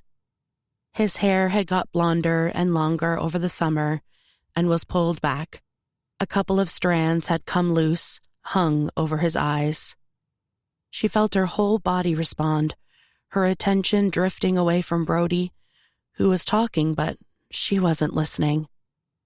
Dylan seemed equally distracted, pausing mid-play for long enough that someone shouted for him to get on with it. Then suddenly, the ball was out of his hands as one of the opposing team took the opportunity to intercept. A second later, play was underway again. Willow snapped out of it. She turned to her brother and said, "Sorry, what were you saying? Coffee?" But it was too late. Brody had caught the look. He was frowning, brows drawn deeply together. What the heck was that? "What?" Willow said, feigning innocence, but feeling her cheeks get hot. "That, with you and Hawkins." Brody looked over at Dylan, and then back to Willow in disbelief. "Is something going on between you two?" "I don't know what you're talking about." Willow curled her lip like he was talking crazy. "Don't give me that. I know you, Willow. You don't look at people like that unless you're looking at them." She rolled her eyes, but her face was getting hotter. "I'm not looking at anyone." Suddenly, one of the guys shouted out, "Hey, Brody, you want to play?" Willow said, "No," and put her hand out to stop him. Brody looked from her hand on his arm over to where Dylan was now watching. Eyes narrowed warily at the idea of Brody joining the opposition. "I'd love to," Brody called, shaking out of Willow's hold, before strolling casually over to the gate, his sights set on Dylan the whole time. Dylan shook his head in response and went and picked up his t-shirt, pulling it back on, saying to the others, "I gotta go." "Don't leave on my account, Hawkins," Brody drawled. "I wasn't," Dylan replied. Brody nodded, his smile mocking like he thought otherwise. "Running away at the first sign of competition. Not like you." One of the guys laughed. Willow blew out of breath. She wanted to shout for Brody to knock it off, but knew that Dylan wouldn't thank her for it. "I need to get going," Dylan replied evenly, refusing to rise to it. "Come on, Hawkins, don't go," Brody goaded amiably. "Stay, show us what you're made of." Dylan shook his head, started walking. One of the other guys called for him to stay too, that they needed the extra player. Brody took his sunglasses off, chucked them on the ground where everyone's stuff was, and said, "Don't worry, I'll go easy on you." Dylan paused. Willow watched the smile twitch on Brody's lips. She saw Dylan glance momentarily her way, and she did a tiny shake of her head. Brody saw it too. It seemed to make things worse when Dylan looked back to Brody. They were both suddenly squaring off. The easy, goading smile on Brody's face had turned to a look of withering disgust. Willow's hands tightened on the wrought iron posts of the park fence. Dylan rolled his shoulders back, tongue pressed under his front teeth, expression shuddering as he turned and swaggered back to the fold. "No need to go easy, Carter," one of the other players whooped. Willow's shoulders sagged. She wanted to push off the fence and leave, take no part in it. But as soon as the game started, she found herself unable to look away. Dylan versus Brody. It made her wince. She wanted to go grab her brother and drag him away by the arm. But to her surprise, as the game got going, it was pretty clean. A lot of posturing, knocking shoulders, catcalls, but Nothing different to what it might have been without Brody there. The sun was shining, beating down on the players. Tops came off, sweat glistened on brows, and dripped down their backs. Brody had pulled his t-shirt half off so it was around his head like a bandana, the material flopping down his back. Willow found herself hooking her arms around the metal finials of the fence, feet balanced on the struts, transfixed, feeling like she was back on the bleachers. She figured she'd misread the signs, that it was simply football, high school bantering. Score-wise, they stayed neck and neck. She heard a car pull up on the curb behind her and turned to see her dad's truck. The window wound down. "What's going on?" he asked. Willow nodded toward the park. "Brody's playing." She didn't mention Dylan, but he was hard to miss. Tall and broad, he stood out from the crowd. One of the guys threw the ball. Dylan jumped to intercept, and, as if Brody had been waiting for that moment, he slammed into him, hard enough to dislocate his shoulder if he wasn't careful, like they were playing on the pitch, not touch in the park with no pads. They were two big guys, and the crack of the impact made some of the other players wince. Caught by surprise, Dylan was too late to brace and fell back, hitting the ground hard. Brody snatched up the ball and ran, celebrating a touch like nothing had happened. One of his team held out a hand to help Dylan up, but he waved it away. He took a moment on the ground to orient himself, then stood up slowly, blowing out a breath. He didn't look Willow's way. Willow watched it all with her heart in her throat. She knew she had shouted when Dylan fell, heard it in her ears. She wasn't sure if her dad was still behind her in his truck, but then she heard the engine start up again, and the sound of him cruising away. She glanced and caught a glimpse of his rearview mirror, his eyes set on the road ahead. In the park, Brody crowed while Dylan brushed himself down, then walked to grab his shirt and yank it on.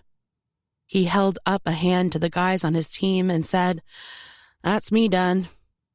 Brody stood bemused. "You running away, Hawkins?"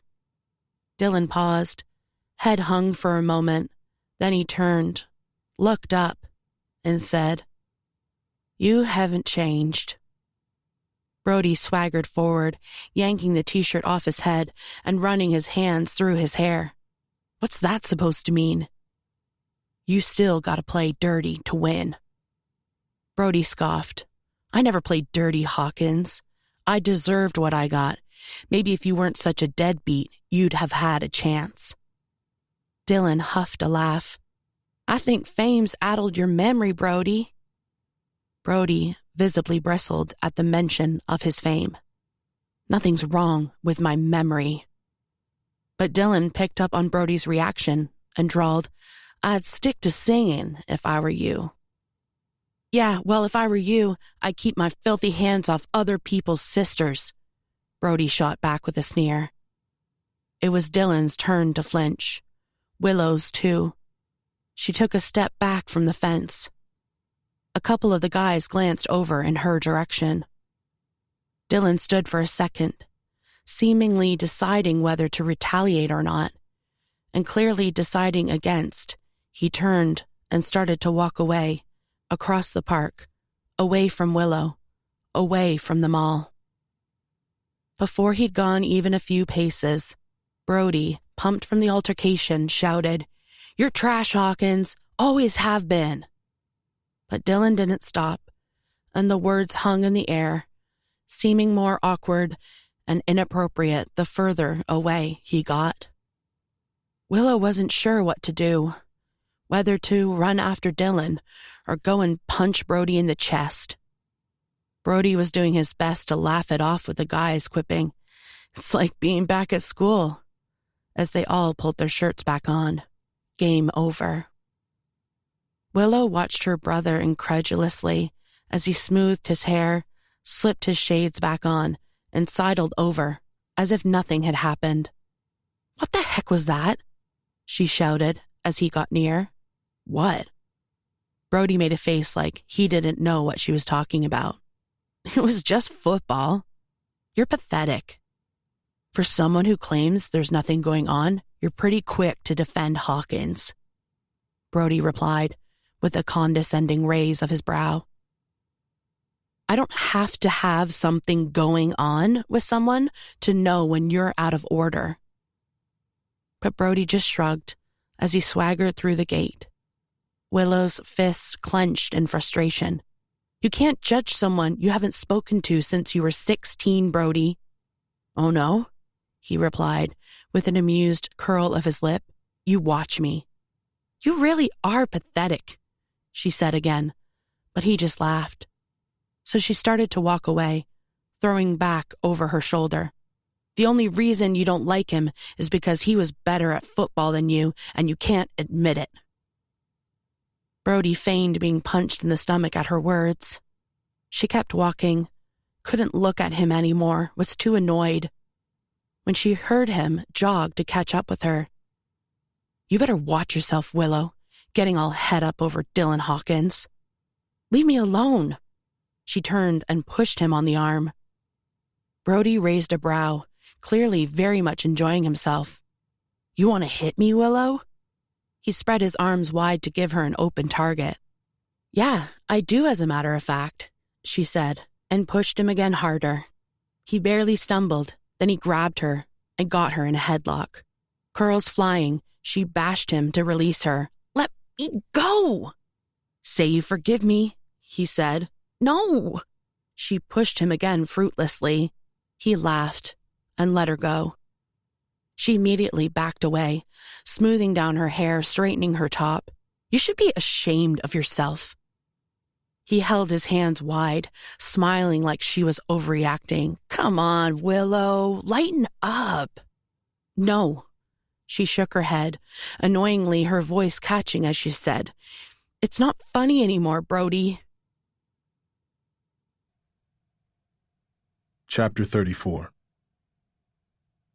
Dylan was kicking himself the entire drive back to the ranch. Why hadn't he walked away when Brody sidled up? Why had he agreed to play? Pride. He thumped the steering wheel. What a fool. He had wanted to show that he was better than Brody. He had wanted to play in front of Willow, liked her being there watching. He drove too fast down the unkempt driveway, the van jarring against the potholes with pleasing discomfort. When he strode up to the house, he kicked one of the old chairs on the veranda and thumped the wall. Then he stood with his back against the peeling wood, fists clenched above his head, eyes closed. He kept seeing Brody's face in his head, warning him to keep his filthy hands off Willow, reminding him he was trash. If he hadn't felt anything for her, then he could have shrugged the insults off.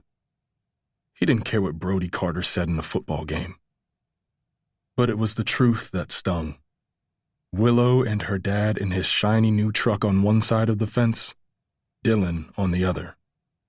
He thought of the photographs he'd seen online when he'd looked her up, the poise and elegance she had on stage. She defied the laws of nature, balancing on the points of her toes, wearing delicate layers of shimmering silk, while he brushed his teeth outside his van in the morning, wearing a hat, jeans, and no top. He bashed the wall again, felt the frustration inside himself, the desire he'd had to stride right back over to Brody and slam him hard in the chest. Have to be pulled apart like they were at school. Elvis loped over and leaned against his calf. Dylan pushed himself off the wall with a sigh, bent down, and gave the dog a scratch. When he stood up again, he caught a glimpse of his own reflection in the cracked glass of the front door, saw the empty hallway behind, the corner of the kitchen unit, the base of the staircase. It was like he'd gone back in time. He felt a clawing suffocation in his chest and his palms started to sweat. On instinct, he turned and jogged down the veranda steps and kept walking till his view of the house was obscured by the horse barn. Elvis trotted alongside. In the paddock, Thunder was grazing happily. She came over to see him as soon as he approached, and Dylan felt himself getting instantly calmer. He went into the barn, cupped his hands under the tap and drank some water, washed his face. Then, drying it with the sleeve of his t-shirt, he stood up and rolled his shoulders back. Felt what he realized had been fear start to recede. It was then that he heard a car drive onto his property and walked out the barn to see Willow getting out of her rental, hair glowing like fire in the sunlight as she looked around for him. He fought the instinct to step back into the shadow of the barn, maybe quickly saddle up Mercury and get out of there. To make doubly sure he didn't, he put his thumb and forefinger in his mouth and whistled, the noise echoing around the mountains. Willow immediately looked over, and when she saw him, she seemed to pause for a second. He felt himself wanting to hold the moment in time, as if by keeping the distance between them they could keep things as they were, go back to how it had been at Diamond Creek.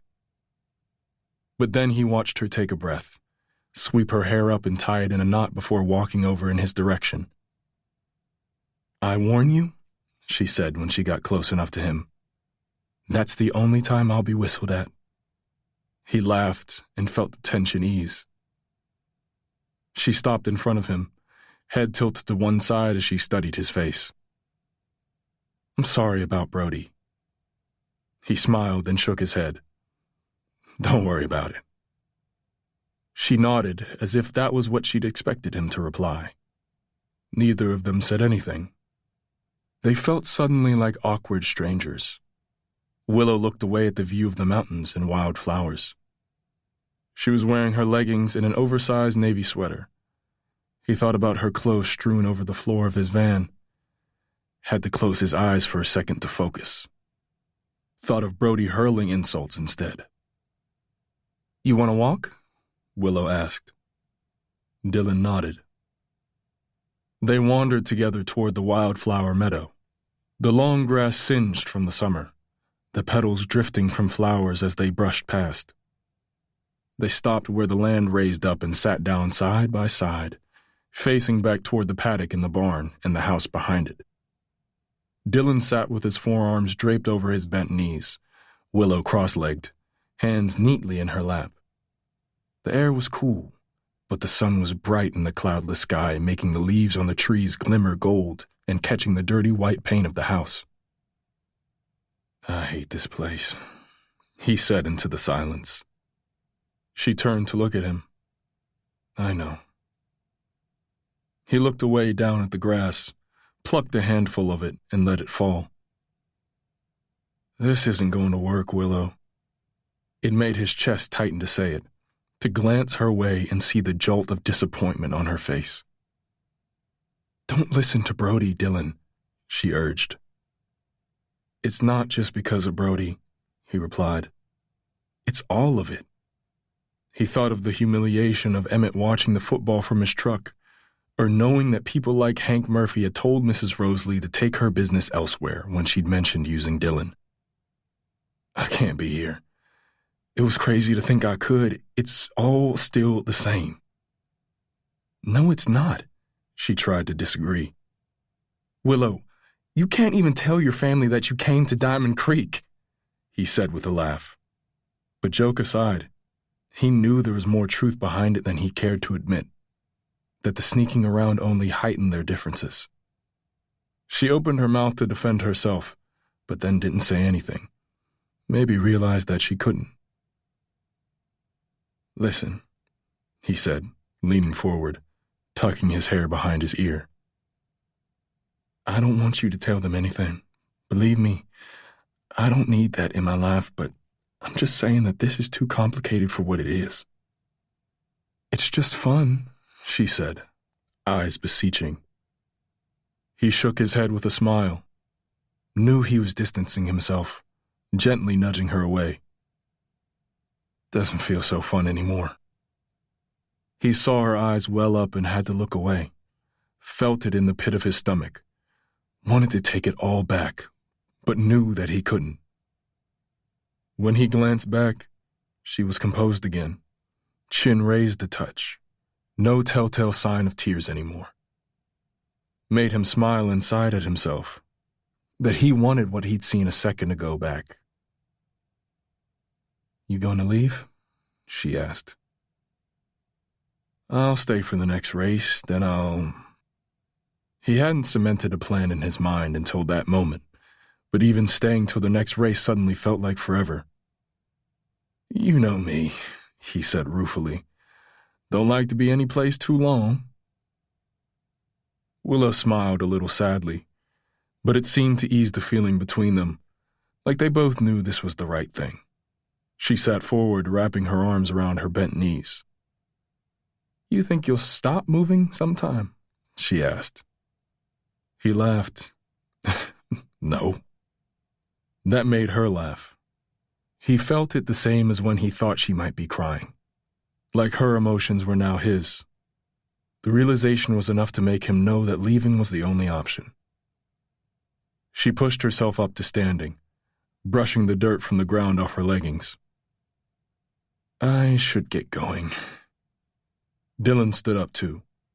He found himself fighting the urge to haul her toward him and kiss her, to mess up her neatly tied hair, to ignore every instinct that told him this was for the best.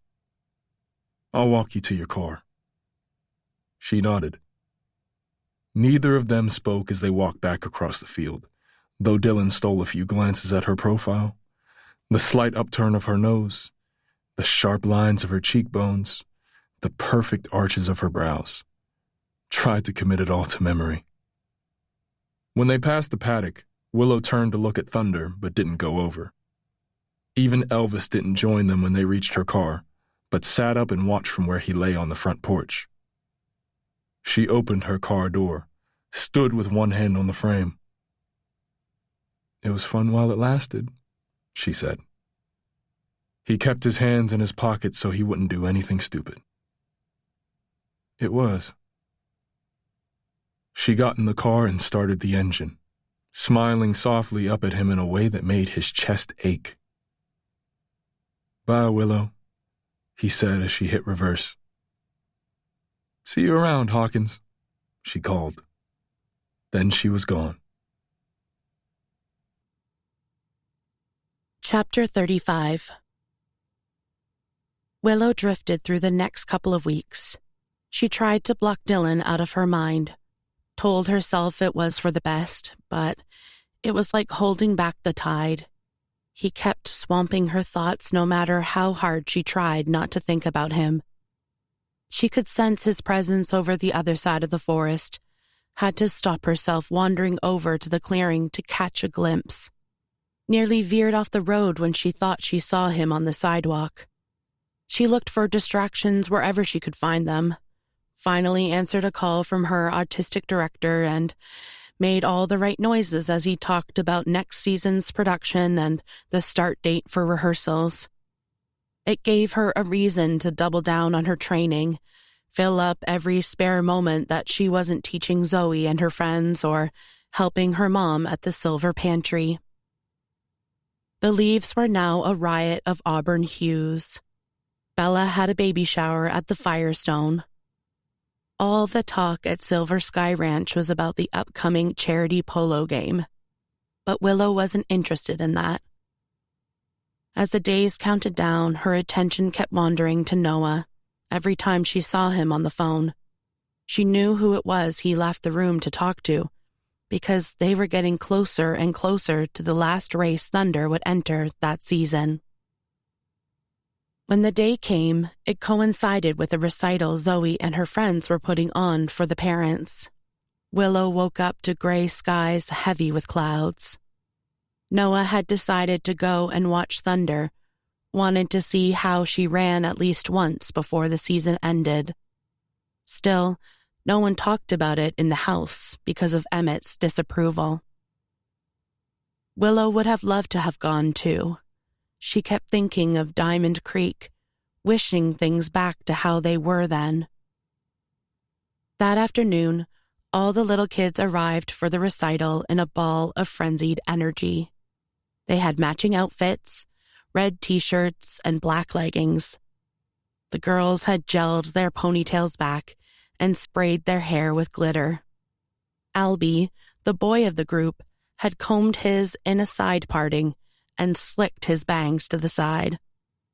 The excitement was palpable, as they warmed up in the studio ready to perform, each of them getting distracted by their parents, peering in the window, and forgetting their steps so they could wave. Martha was on the piano. She'd learned to play Taylor Swift for the occasion. One girl started crying, she was so nervous, and Willow had to calm her down with her own breathing routine.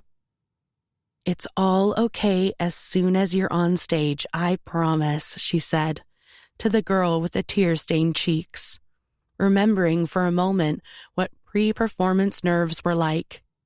The lightheadedness of apprehension combined with an almost heady thrill of what was to come.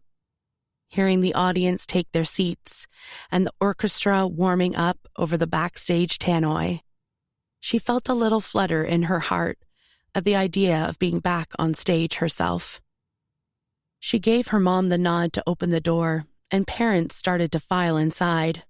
Brody and Maeve were head of the queue. Willow kept her eyes averted.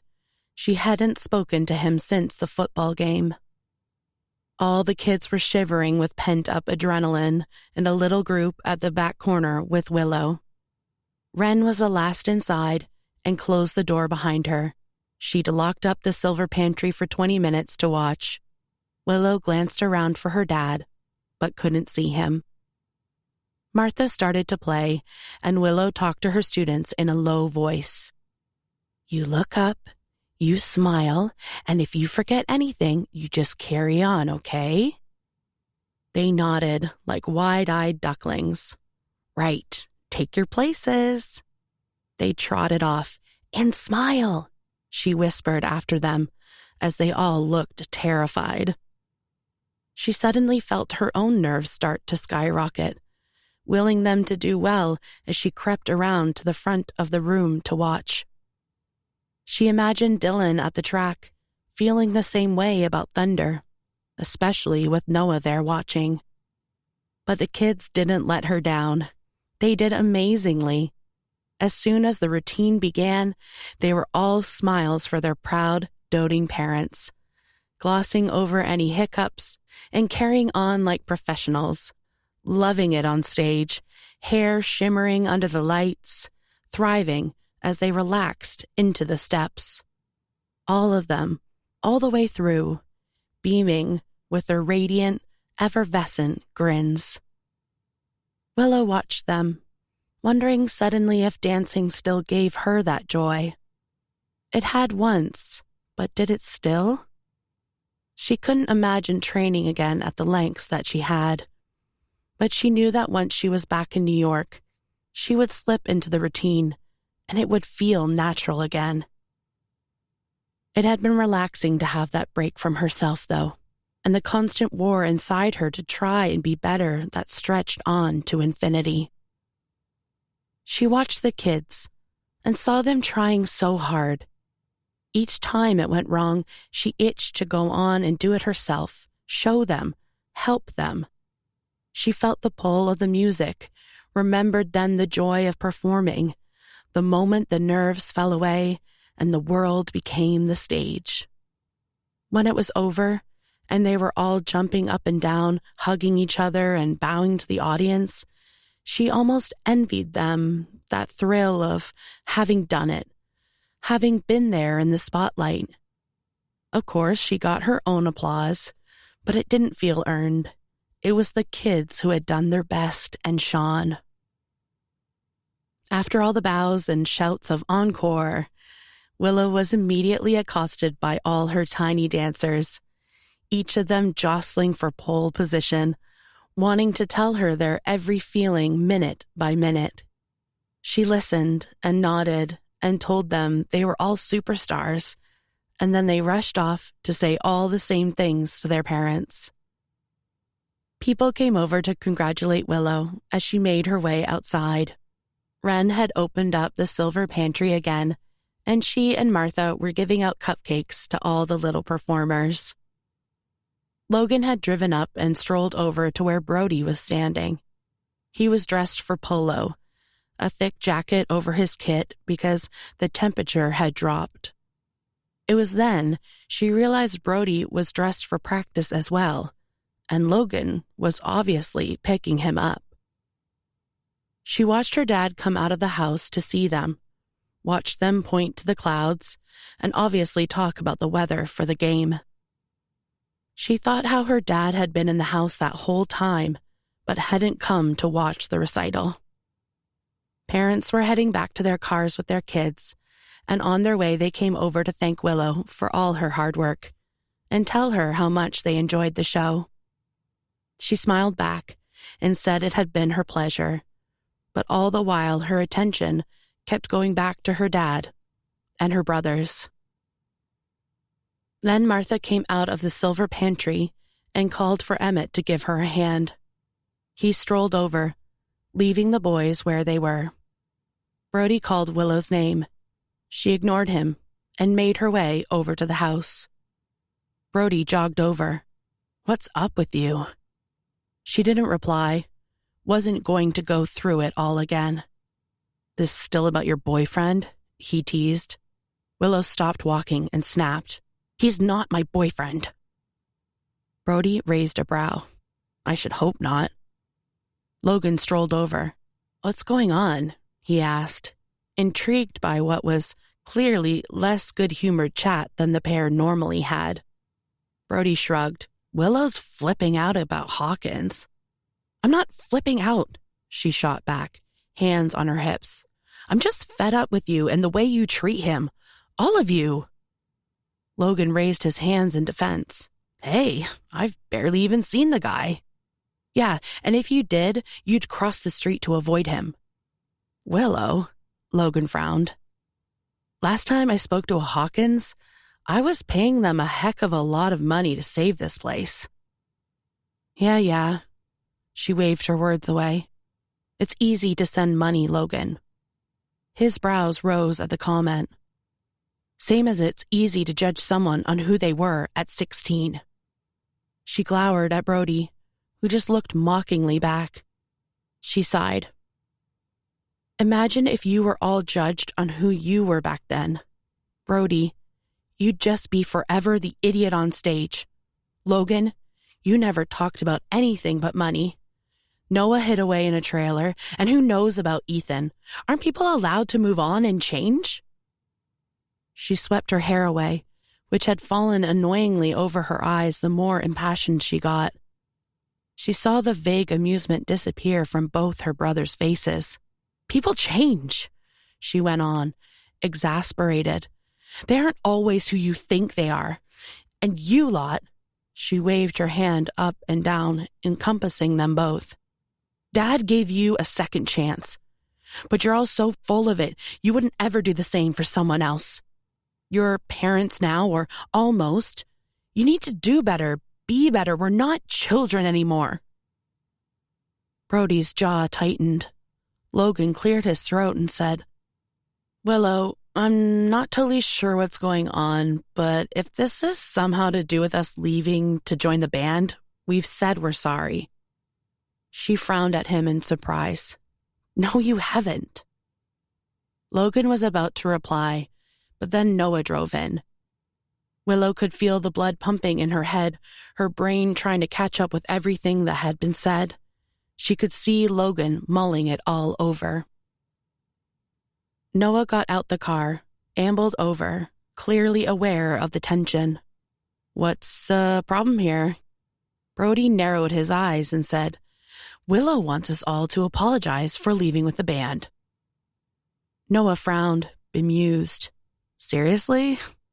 "No, I don't want an apology." Willow sighed, frustratedly. "How are they now talking about this?" "I just want you to, I don't know, acknowledge the mess you left behind. The mess you left for me to clear up."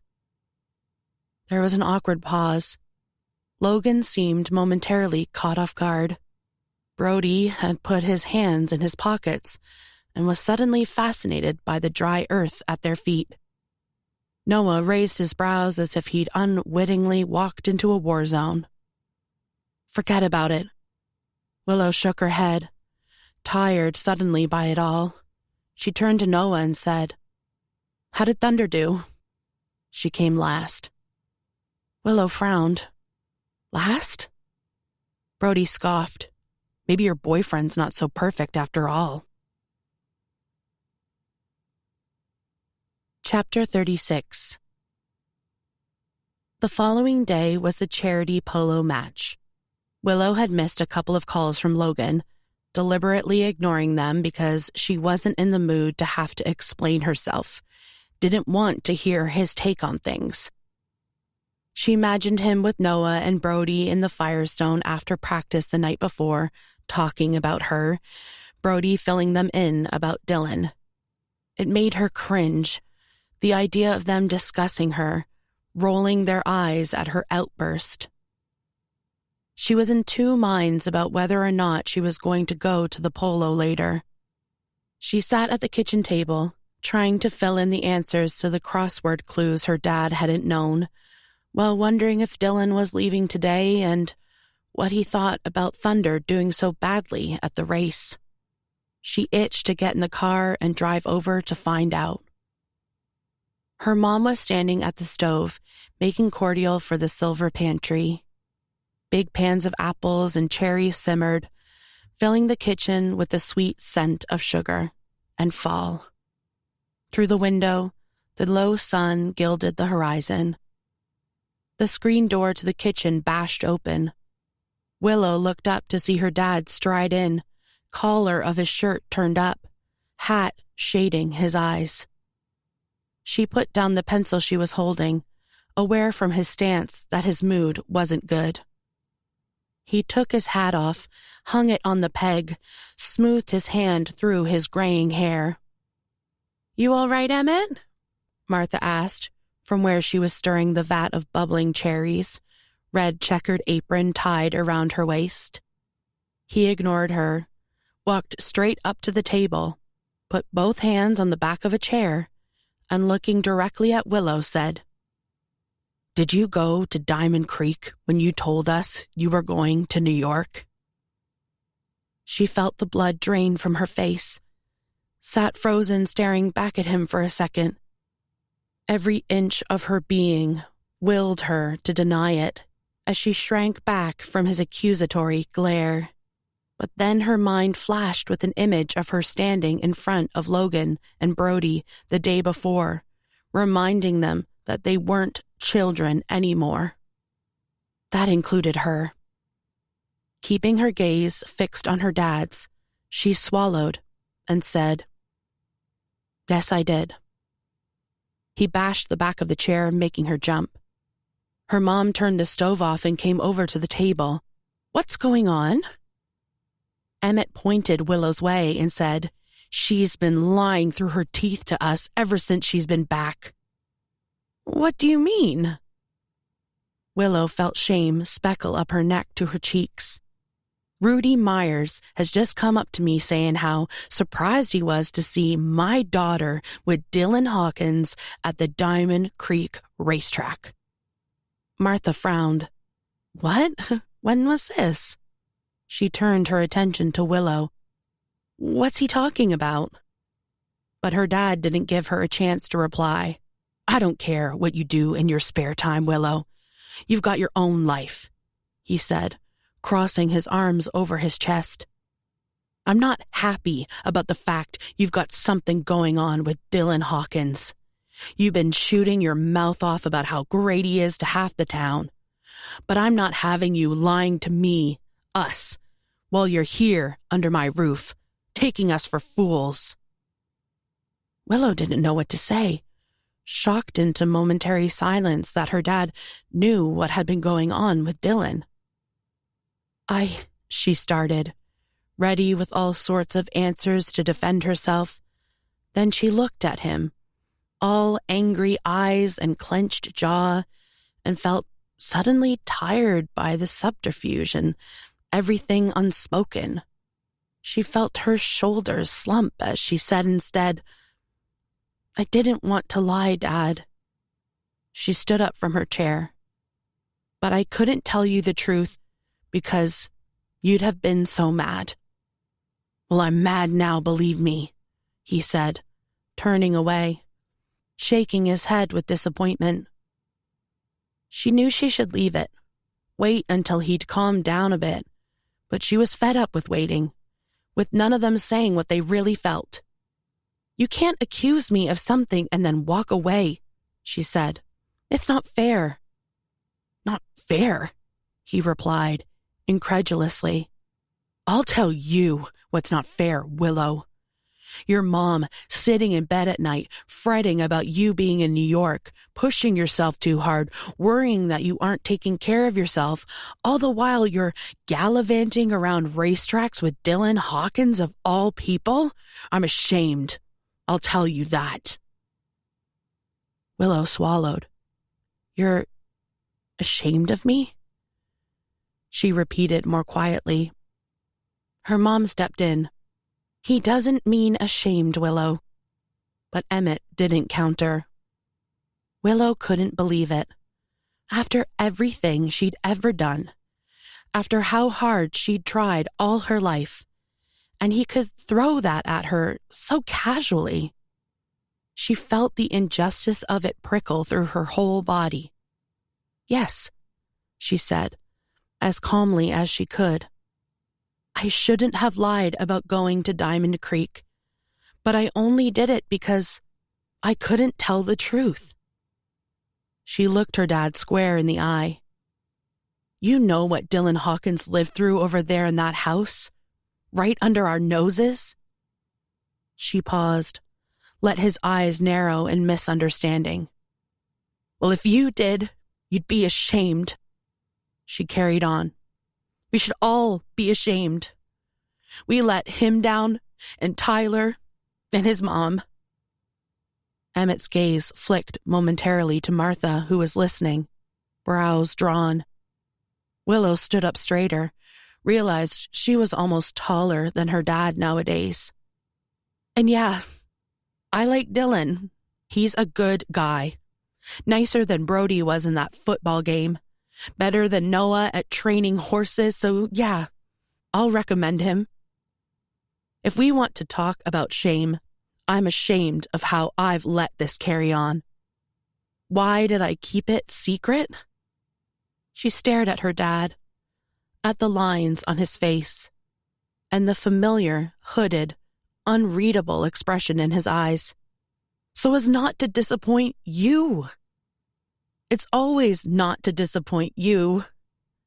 But then you didn't bother to come out of the house to watch Zoe's recital. You can't wait to see Logan and the others in some 2-bit charity game. But you never come and watch me dance. You're more interested in the darn cattle than me."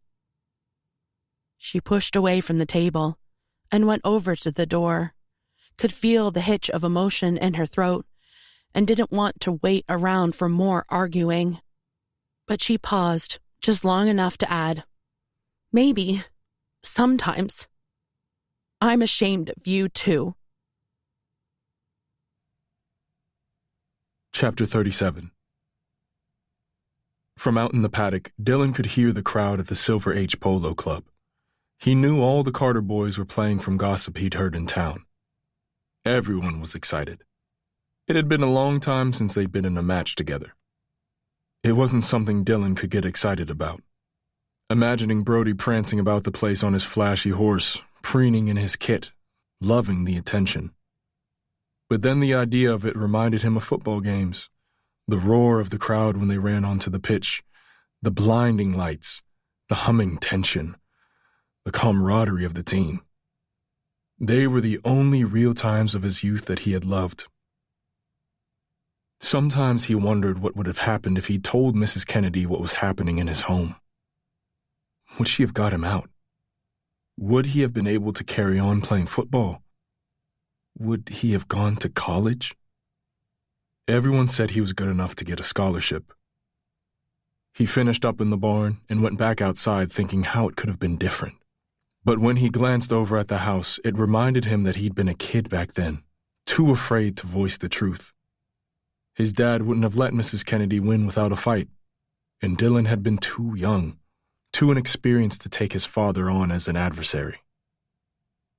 Thunder was in the paddock, her coat gleaming as the sun came out from behind the clouds. The race the previous day had been a disaster. Thunder had come out strong, but by the halfway point, when she'd usually start to kick it up a gear, whatever Owen did, she just didn't respond, cruised over the finish line in her own good time. Owen blamed the wind, said she was skittish because of it. Dylan wasn't convinced. Either way, it was the end of his tenure as her trainer. He'd wanted to end the season on a high, hand her back to Noah a winner, but it wasn't to be. He went into the house to grab a bottle of water and was standing in the doorway having a drink when a car suddenly sped up the driveway, stopping in a screech of gravel. He frowned at the unexpected sight and jogged down off the porch to see what was going on. A brown-haired woman, wide-eyed in panic, opened the car door and said breathlessly, "I need your help." It was Logan's wife. Dylan recognized her from around town. As he got closer, he saw she was wincing in pain. "My baby's coming and I can't stop it. It's too early." She doubled over, crying out. "It's okay," he said, crouching down beside her while glancing back up the road to try and work out what to do. "We need to get you to the hospital." She shook her head. "It's too far. I'm not having this baby on the side of the road." Dylan had delivered a couple of foals in his time, and he would deliver a baby if he really had to, but he certainly didn't want to. "Is there someone I can call who can help?" "They're all at the match. I can't get through to Logan." Dylan winced. Then suddenly Bella looked up from where she was braced by the steering wheel and said between gasps, "Get Maeve. She's a doctor." Maeve. He was pretty certain she was Brody's girlfriend, but he couldn't call either of them because he didn't have their numbers, and Brody was currently playing polo, so instead he called Willow. She answered him almost immediately, surprised clearly to hear from him. "Hello?" she said warily. Trying not to be distracted by the sound of her voice, he concentrated on giving as quick a rundown of the situation as he could. "Oh, my goodness, I'll call Maeve and I'll be right there." Dylan didn't want to admit how relieved he felt at the idea of Willow coming to help. "I'm going to get you inside," he said, as calmly as he could, as Bella gritted her teeth in pain.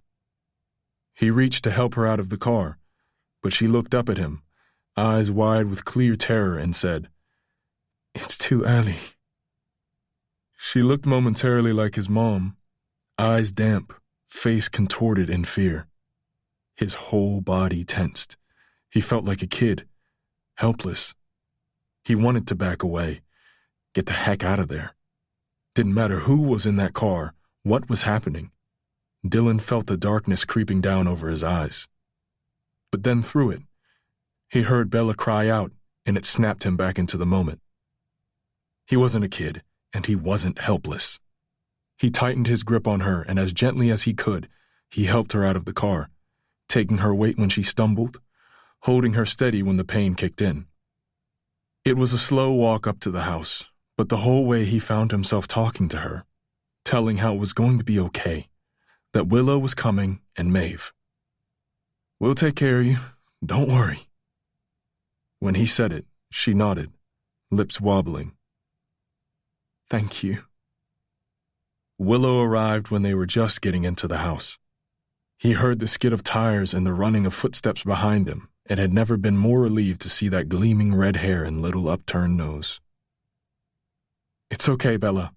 Willow smiled, immediately taking hold of Bella's other arm to help. "Maeve's on her way." "I'm scared, Willow." "I know you are," she soothed. "But your little baby's ready, and we're going to do everything we can to make sure he's okay." They led her inside the bare house, over into the living room, sitting her down on the old couch in front of the empty fireplace. Dylan avoided all the rooms in the house, but this space with Bella in it, and the possibility of a baby, it suddenly became somewhere necessary, a roof and a room. Another car drove in, and he glanced out the window to see a woman who must have been Maeve running toward the house. She looked like she was in her pajamas with a cardigan over the top, carrying her doctor's bag. Another wave of relief washed over him. Willow clutched Bella's hand and said, "Maeve's here. It's going to be okay." Bella nodded. Holding Willow's hand tight, lip trembling, she said, "Can someone get Logan, please?" Willow started to stand. "Yeah, I'll drive over and get him now," but Dylan cut her off. "Quickest way to the Silver Age is on horseback. I'll go." Chapter 38. Thunder had never ridden so fast. It was as if she could sense the urgency. She was in her element. Dylan put his head down and just let her fly. They hurtled over the landscape in the direction of the Silver Age Polo Club, somewhere Dylan had never been and had never had any intention of going. Cutting across the wide expanse of grass, Thunder rode like she had wings on her heels. Before he knew it, Dylan could see the pillars of the goalposts and crowded grandstand, flags flying, rows of cars, windshields glistening in the sunshine. Getting closer, he felt a strange apprehension at facing the Carter brothers en masse.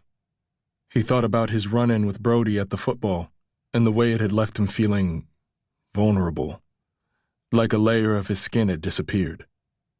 If those brothers chose to, they could take him down easy.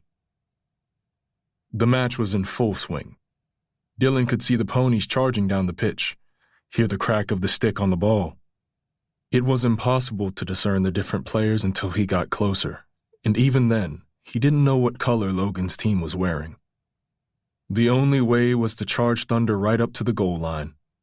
Seeing a lone black horse approach the pitch at speed, the umpire immediately blew the whistle to stop play. Spectators stood up from the stands in surprise. The players pulled their ponies up short. Suddenly, Brody Carter was charging over, whipping his sunglasses off and shouting, "What the heck do you think you're doing? Are you crazy?" Dylan wasn't listening. He was scouring the players for Logan. Brody got closer, sweat beading his irate face. "You trying to sabotage us on purpose, Hawkins? Is that what you're doing?" Up ahead, Logan was coming fast down the pitch on a gray-dappled horse. Ignoring Brody and the fierce whistles of the umpire, Dylan urged Thunder through the players and cupping his mouth so Logan, who was steaming at the interruption, could hear, shouted, "Your wife's having her baby." Brody cursed behind him. Dylan allowed himself a childish prickle of pleasure at having caught him out. Then Logan pulled up sharply alongside him, stricken-faced. "She can't be." "Well, she is, and she wants you." With a click of his tongue, Dylan started Thunder back the way they'd come. Logan caught up quick. "Is she all right?" "As all right as someone in premature labor in an old farmhouse can be," Dylan replied. Then he saw how ashen Logan looked and added, "Maeve's with her. And Willow." He could see Logan trying to rationalize, but his brain clearly wasn't working and his hands were shaking. Dylan took pity on him. "She's okay, Logan. Come on, let's go." Logan looked at him, eyes bewildered, and nodded. Dylan raised his chin in response and they set off together, Dylan knowing the quickest route back to his land. It was only when he heard the extra hoofbeats that he glanced behind him and saw Brody and Noah were coming up alongside him as well. He wondered what it must have looked like to the crowd. All four of them, Carters and a Hawkins, abandoning the match to ride away together across the plains. Chapter 39. Dylan took care of the horses while the others were in the house. He fed and watered them and made sure they were all comfortable, thinking how crazy it was that all these Carters were in his house. An ambulance came, lights flashing, and the paramedics rushed inside. He kept his distance and watched them taking Bella away, her hand now being held protectively by Logan. Maeve on her other side consulting with the ambulance crew. The brothers, all still in their club kit of white trousers and blue shirt, followed them out with Willow. The air was tense with concern, faces were grave. Dylan found himself hoping that the little baby would be all right, part of a new generation of Carters. The paramedics slammed the doors to the ambulance. There was some discussion between Noah, Brody, and Willow about what they would do now. Then, to his surprise, he saw Noah come jogging over. As he got near, he gestured to where the horses were grazing and said, "We're going to the hospital. Would it be all right if—" Dylan nodded. "They can stay as long as you need." Noah gave a tight smile, his face drawn with stress. "Thanks, I appreciate it." He paused before adding, "We all do." "It's not a problem," Dylan replied, surprised by how much the words meant. "I hope everything works out." "Me too," Noah said with a solemn nod of agreement, then ran back to his sister and brother who were on their phones, sorting out logistics. Dylan didn't want to intrude. He watched Brody shout something and then go around and get in the driver's seat of Bella's car. Noah climbed in as well and they sped away. Behind them, the sky had started to cloud over, thick swathes of white cutting in front of the sun. Willow looked over to Dylan and seemed torn between coming to see him and getting in her car. He could see from that distance that she'd been crying. He started walking in her direction. "You go," he called. "You do whatever you need to do." She nodded, clearly trying to stop her lips trembling. He wanted suddenly to run over to her, offer to drive her to the hospital, be by her side. But he stayed a distance away, knowing that this was about their family. She gave him a sad, simple wave before getting in her car and driving away. Suddenly, the yard was empty, and Dylan was alone. All the flurry of activity and emotion gone. It was back to just being him and that house and the horses. Graying sky closing over the mountain. He stood alone halfway between the paddock and the driveway, half wishing everyone back. Thought for the first time how silent his life was. Elvis came padding over, having hidden away from all the chaos in the house. It made Dylan wonder if maybe that was what he did. Hid himself away from the emotions of every day. He felt a tightness in his chest when he thought about Bella and that baby. The pale fear on Logan's face, the helpless concern. He had chosen to step away from moments such as those. Not consciously, but he had, nonetheless. Now, when faced with the alternative, his life felt surprisingly small. He walked back to the horses, Elvis at his heels, wishing for a moment that he was in that car with Willow, heading to the hospital. Chapter 40. Willow drove up to Silver Sky Ranch as her mom was coming out of the house, her ear pressed to her phone, her brow furrowed. She was pulling on her raincoat, distractedly trying to jostle doing that with holding the phone and her bag. "It's Logan," she called, as Willow jumped out the car, and Martha held up a finger for her to wait, as she listened to what was being said on the other end of the line. Willow froze, waiting for the news, her body rushing cold with dread. But then she suddenly saw her mom's face soften into a smile as she raised her hand to her mouth and said, "Oh, thank goodness." What happened?" Willow urged, the world restarting again as she felt a frantic scrambling to know what'd been said. Martha put her hand over the receiver. "She's had the baby. It's a little boy. Mom and baby are both doing well." Willow pressed the back of her hand to her mouth, felt her eyes well and her legs weaken. The fear when she had sat with Bella in Dylan's house had been so visceral, so all-consuming that she hadn't dared hope for this moment. Martha was still on the phone. "Well, he's a fighter like you and his mommy, honey." Then she was nodding. "I'm on my way, yes. I'll drop by and get Bella's bag. I'll see you soon. Give my love to Bella." Willow found she was trembling, all the adrenaline seeping away. When her mom hung up, she said, "Are you sure the baby's okay?" Martha nodded. "He's okay. Very tiny, but he's okay. Breathing well and got a healthy cry, apparently.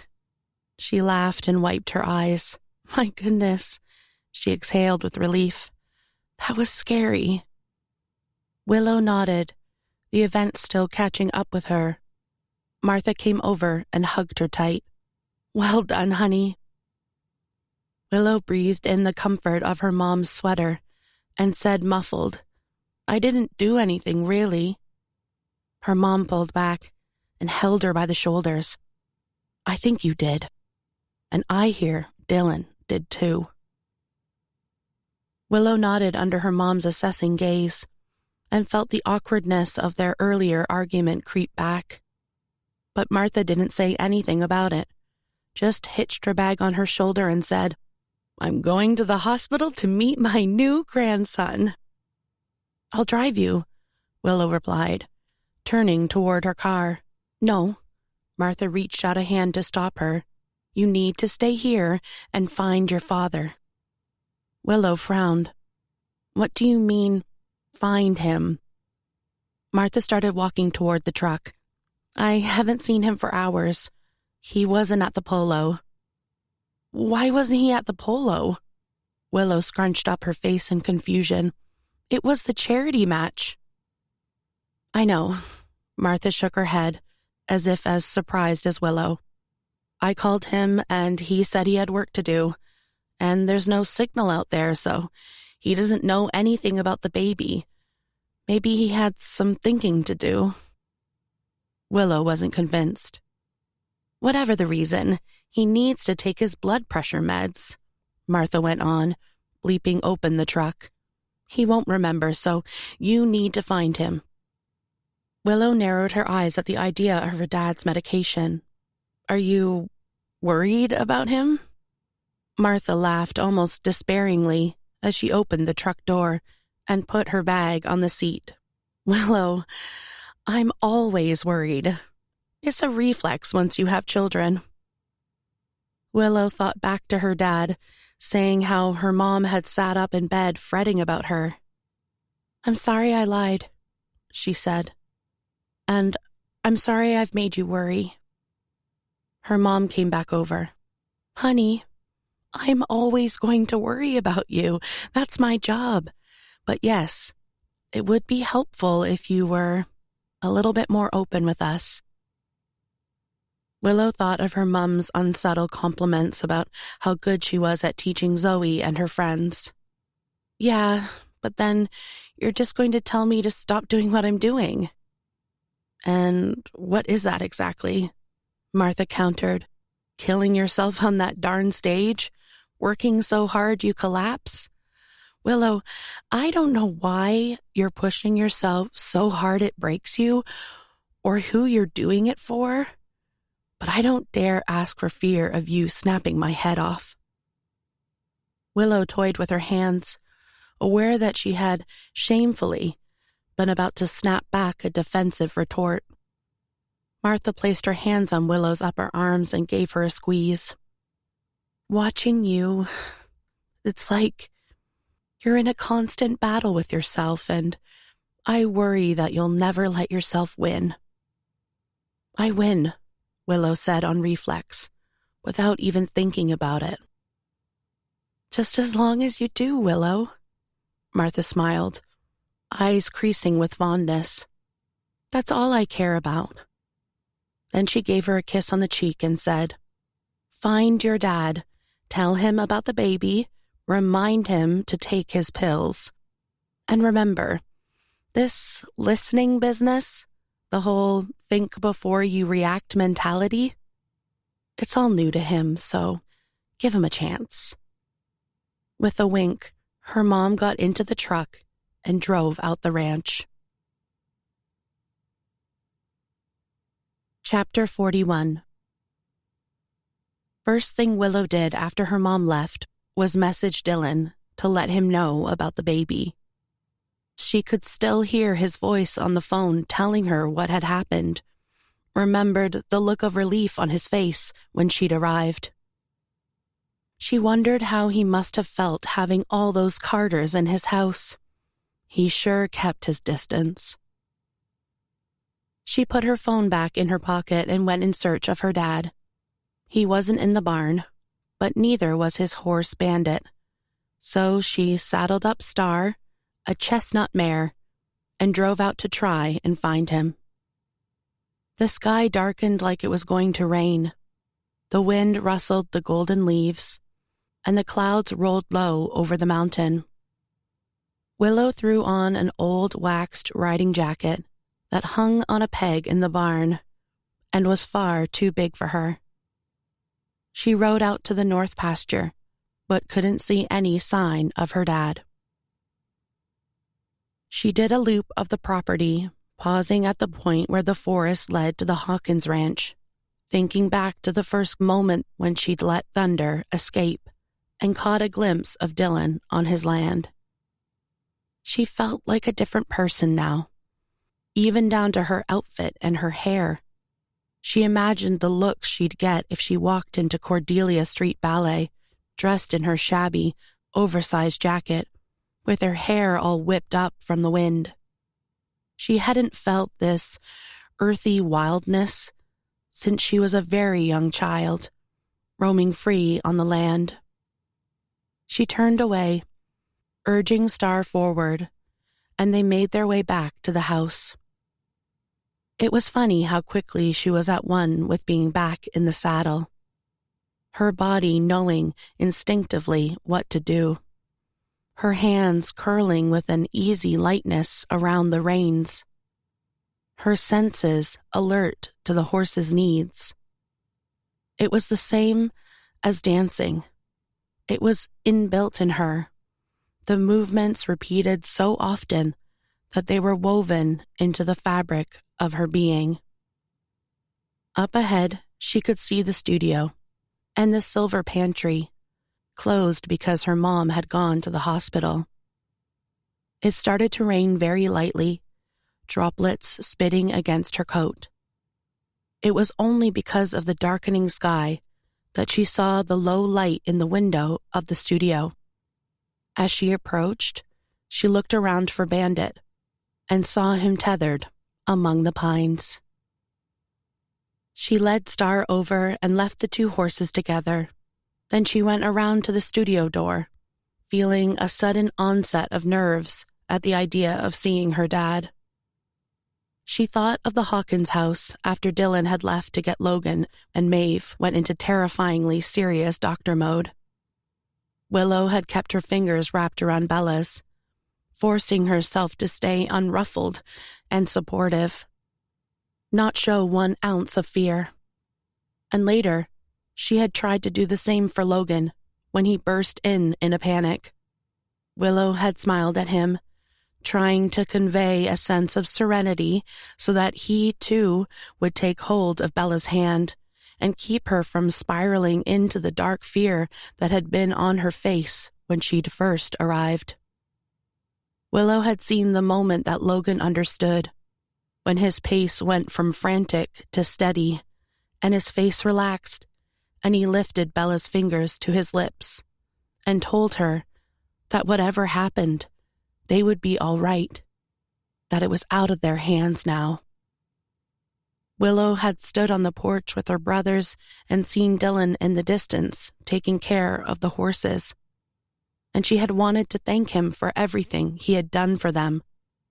But more than that, she found herself thinking that of all the people she would want holding her hand in times of trouble, it would be him. Standing poised at the door of the studio, she thought maybe little Willow had grown up. The thought gave her a strange sense of courage.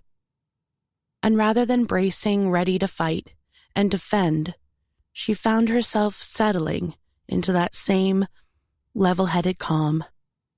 She took a deep breath, felt her shoulders drop, and walked inside. Her dad was sitting on the piano stool, hands clasped in front of him, head bent. He looked up when she came in, hooded eyes familiarly dark and stern. Her body lurched instinctively, but she pushed past the feeling, forced herself to walk steadily forward, and say, with a forced joviality that felt almost real once she'd started. "I've been looking everywhere for you." He opened his mouth to say something but stopped, and clearly thought better of it. Then he tipped his head and, straightening up, said, "Now you found me." Willow kept the smile. "Yes, I have." She took a couple of steps forward and, getting his meds out of her pocket, said, "Mom wants you to take your pills." He seemed surprised by the everyday practicality. "Thanks," he said, taking the packet, popping one out, and swallowing it, then slipping it back in his own pocket. It was silent for a moment. Willow found herself hovering around any confrontation. Instead, she said, "Bella had her baby." His head jerked up in surprise. "She did?" Willow nodded. "It was a worry for a while, but they're okay. They're all at the hospital." "That's good." "Your mom with them?" he asked. "Yeah." He gave a curt nod, as if he could stand back if he knew Martha had it in hand. Silence again. Willow could only hear her heart thumping. She went to say something, but didn't know where to start.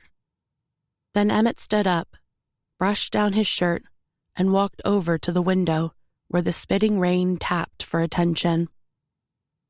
"I take it Bob gave that boy a pretty rough time." Willow had been expecting him to say something about the way she'd behaved. "Yes," she said.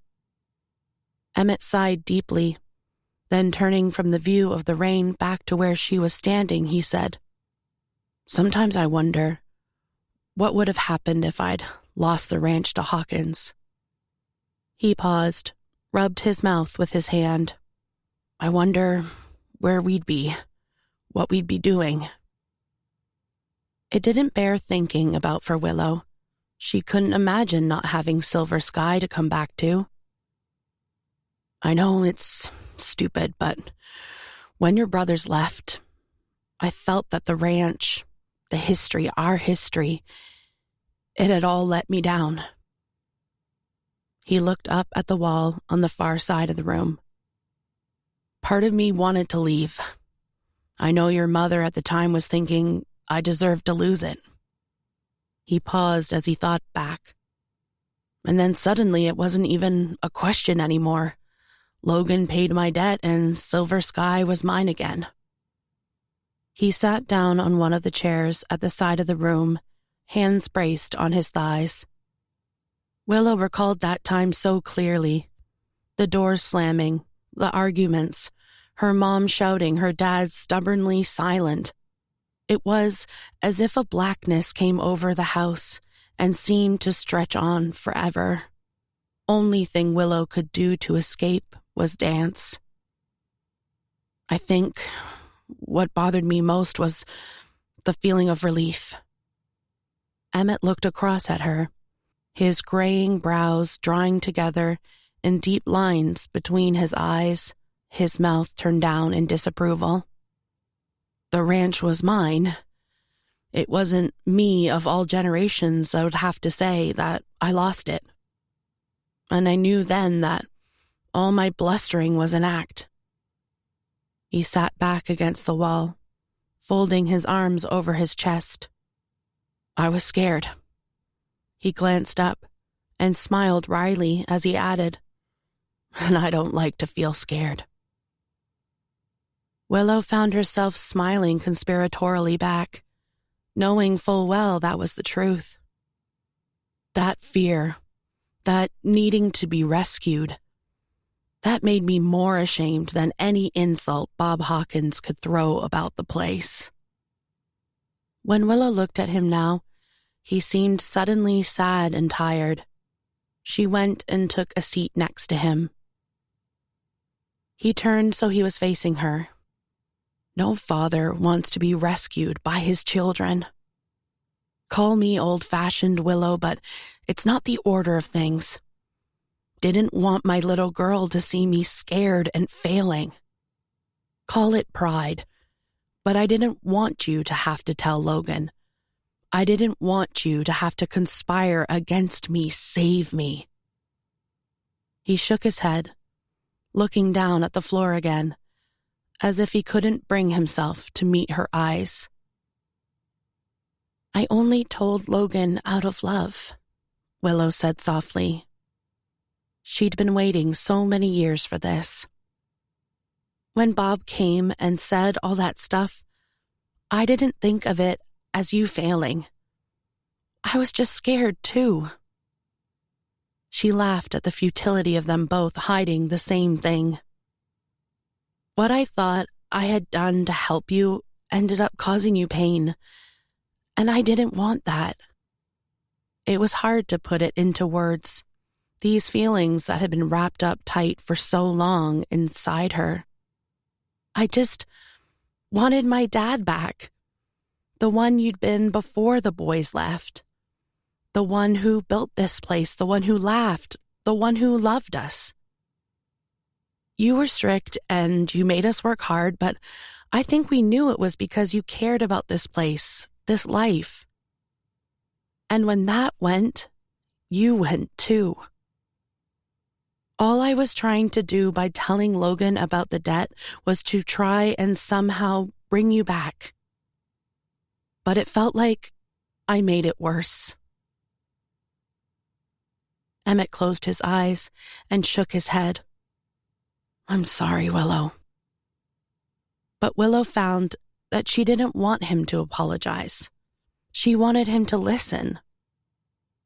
We wanted to save this place because, whether we like to admit it or not, we had good times here, as a family. It's not just your ranch, Dad. It's all of ours. Emmett scratched his forehead as he thought about it, and then he started slowly nodding. It has taken me a long time to accept how much this place means to me. He gestured toward the rain-splattered window, out at the view of the pastures and the pines and Starlight Mountain beyond. Then he looked at Willow and said, How much you all mean to me. Willow leaned across and wrapped her arms around his neck. She smelled his soap and cologne and the barn. Her cheek brushed against the familiar softness of his shirt as she buried her head in the collar of it. And for the first time in years, she felt his big hand on her back as he put his arm around her and held her tight. I love you, she whispered. I love you too, my little Willow, he replied, and kissed her curls. Big Willow, she corrected, and he laughed. Chapter 42. When Willow sat back again, Emmett scratched his face in a way that she did when she was hiding a tear. It made her heart break a little bit. Then he looked around the room and said wistfully, I remember you used to spend hours out here. Willow followed his gaze, taking in the big mirrors that she got one birthday and helped her dad install. The bar that started off as an old curtain pole, but was upgraded when things got more serious. The piano her Uncle Joel had donated when he bought himself a new one. She thought of when her mom would play, and she would dance, over and over for hours on end. I need to be honest with you, Willow. She narrowed her eyes, had a feeling what was coming. What? With a resigned shake of his head, he said, I don't like ballet. She snorted a laugh. You don't say. Emmett shifted guiltily in his seat at the confession. Willow said, Dad, I don't much like cows, but I've done the cattle drive for you for half my life. It's not about liking it. It's watching simply because I'm in it. I know. He held his hands wide in defeat. I suppose I didn't think you'd much mind if I was there or not. Well, Willow replied, now you know. Now I do know, he said, as if it had been made very clear.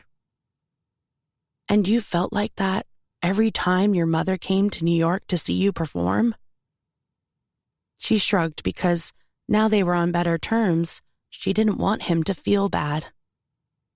A little bit. He looked at her, seemed like he was trying to see her objectively. Before he said anything else, he said, "Is that my jacket?" She nodded. "Don't worry, I'm not going to steal it. It looks better on you than it does on me." She laughed.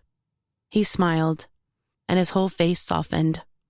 He said, "I got so upset about Diamond Creek, Willow, because one thing about you is that you're straight up, always have been. I've relied on you, on that quality of yours." She felt a lump in her throat at the compliment, unaware that was how he thought of her. "But now, I wonder if maybe I've taken your presence for granted. I just assume you'll be around. I know you work away, but you visit all the time, and if you can, you come for holidays, Christmas, Thanksgiving. I know you'll be here. But with the boys, it still amazes me that they're back." He paused, trying to figure out what he wanted to say. "It's not that I love you any less. It's that you're dependable." She made a disgruntled face at the word. "Your mother's dependable. It's a good thing to be," he insisted. "But it does mean you get taken for granted sometimes. That's what she tells me anyway." "Taken for granted can feel a lot like forgotten, Dad," Willow replied. He nodded. "I appreciate that." There was a pause. The rain had got heavier, thrumming on the roof. She felt like a little girl again. It felt so childish asking for his attention, but she realized how much it seemed tied in with the validation of who she was and what she was worth. He said, "I should have come to all your shows. I'm a fool." "Yes, you are," she replied, joking because it was easier than sincerity. "And you should have come to Zoe's recital." He winced. "Yes, I should have." Then he gave a sigh of resignation. "When's the next one?" "There aren't any more," she said. "Class is over. I'm going back." "That's too bad," he replied, badly masking his relief at not having to sit through a kid's recital. "You can still come to New York, though." He frowned at the idea, couldn't help himself. He hated leaving Autumn Falls. Willow sighed. "You know, they stream it now," she said. "You can watch it from the comfort of your own home." The news perked him up. "I can? Well, I like that idea." "But you're not allowed to do anything else at the same time as watching." "I wouldn't dream of it." She narrowed her eyes shrewdly, knowing he'd be sitting on the couch, ordering equipment from his catalogs or bottle-feeding baby calves, doing the crossword. But maybe he'd look up from time to time and see her. "You feel all right about going back?" he asked. She nodded. "I think so." "Don't sound so sure." "I've liked it here." "I've liked having you here," he smiled, then added, "You don't have to go." "I do." She wrapped the coat around herself. "It's what I do, and I'm good at it, Dad. I've worked so hard." He sighed as he sat back and stretched his legs out in front of him. The rain tapped against the roof like pebbles on the beach. "It's how I feel about ranching," he said. "Can't do it so much anymore. Doesn't take away from what I did, though." "But you'd do it if you could," she countered. He thought for a moment. I'm not so sure, he said, undecided. I've quite enjoyed taking a back seat. Don't tell anyone. He glanced across with a smile.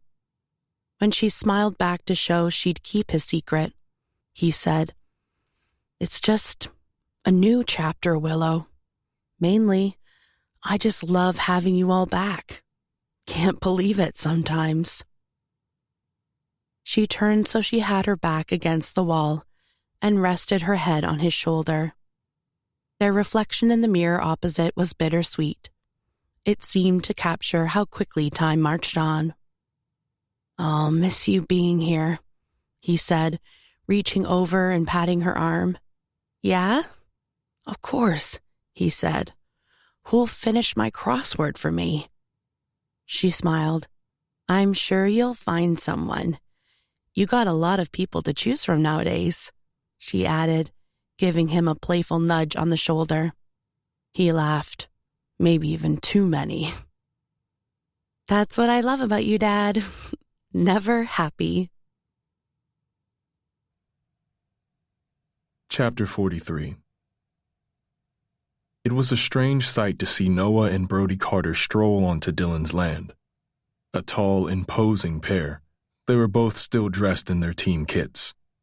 As they walked over to greet him, Noah was perhaps a little more deferential in his demeanor than Brody, whose swagger had zero humility. We've come to take the horses back, Noah said, turning his collar up against the pitter-patter of the rain. Dylan nodded and gestured in the direction of the paddock. Do you need any help? I think we'll manage, Noah replied, polite rather than defensive. The three of them walked over to the paddock, Noah and Brody together, Dylan slightly to one side. Elvis loped over to see what was going on, sniffed the newcomers with his white feathery mustache. Brody said, Hey, I recognize that dog.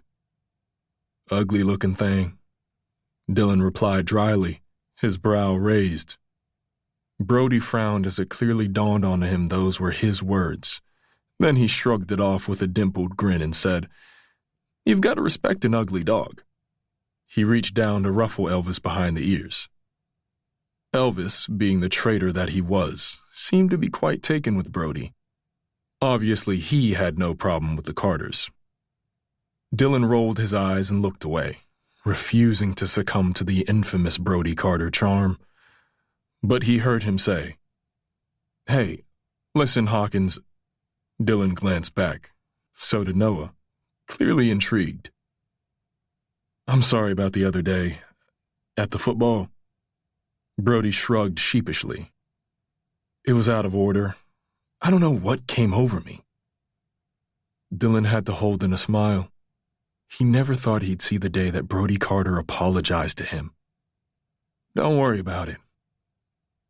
Noah narrowed his eyes, intrigued at what had happened, but Brody just threw him a beaming white-toothed smile.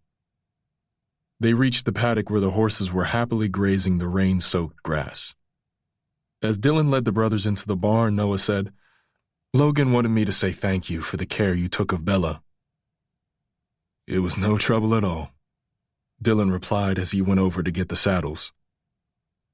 Well, he appreciated it, Noah said, following behind, taking two of the saddles and handing one to Brody. And I know Bella did. I'm just glad the baby's all right. Aren't we all? Noah blew out a breath. Brody said, You should see him. He's tiny.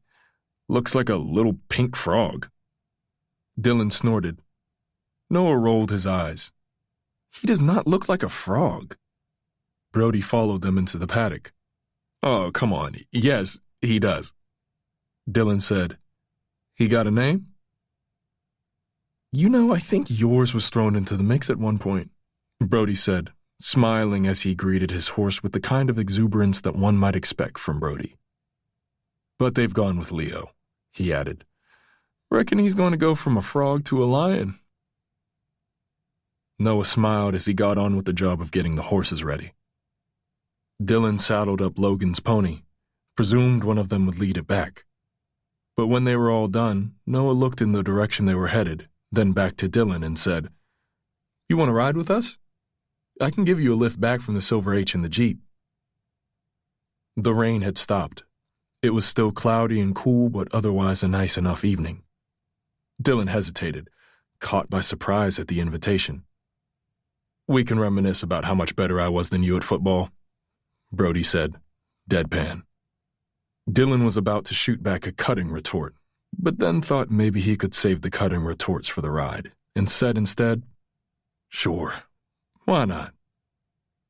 Noah nodded with satisfaction, and they all mounted up.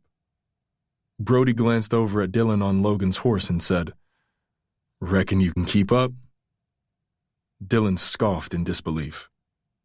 "If I were you, Carter, I'd be asking myself that question."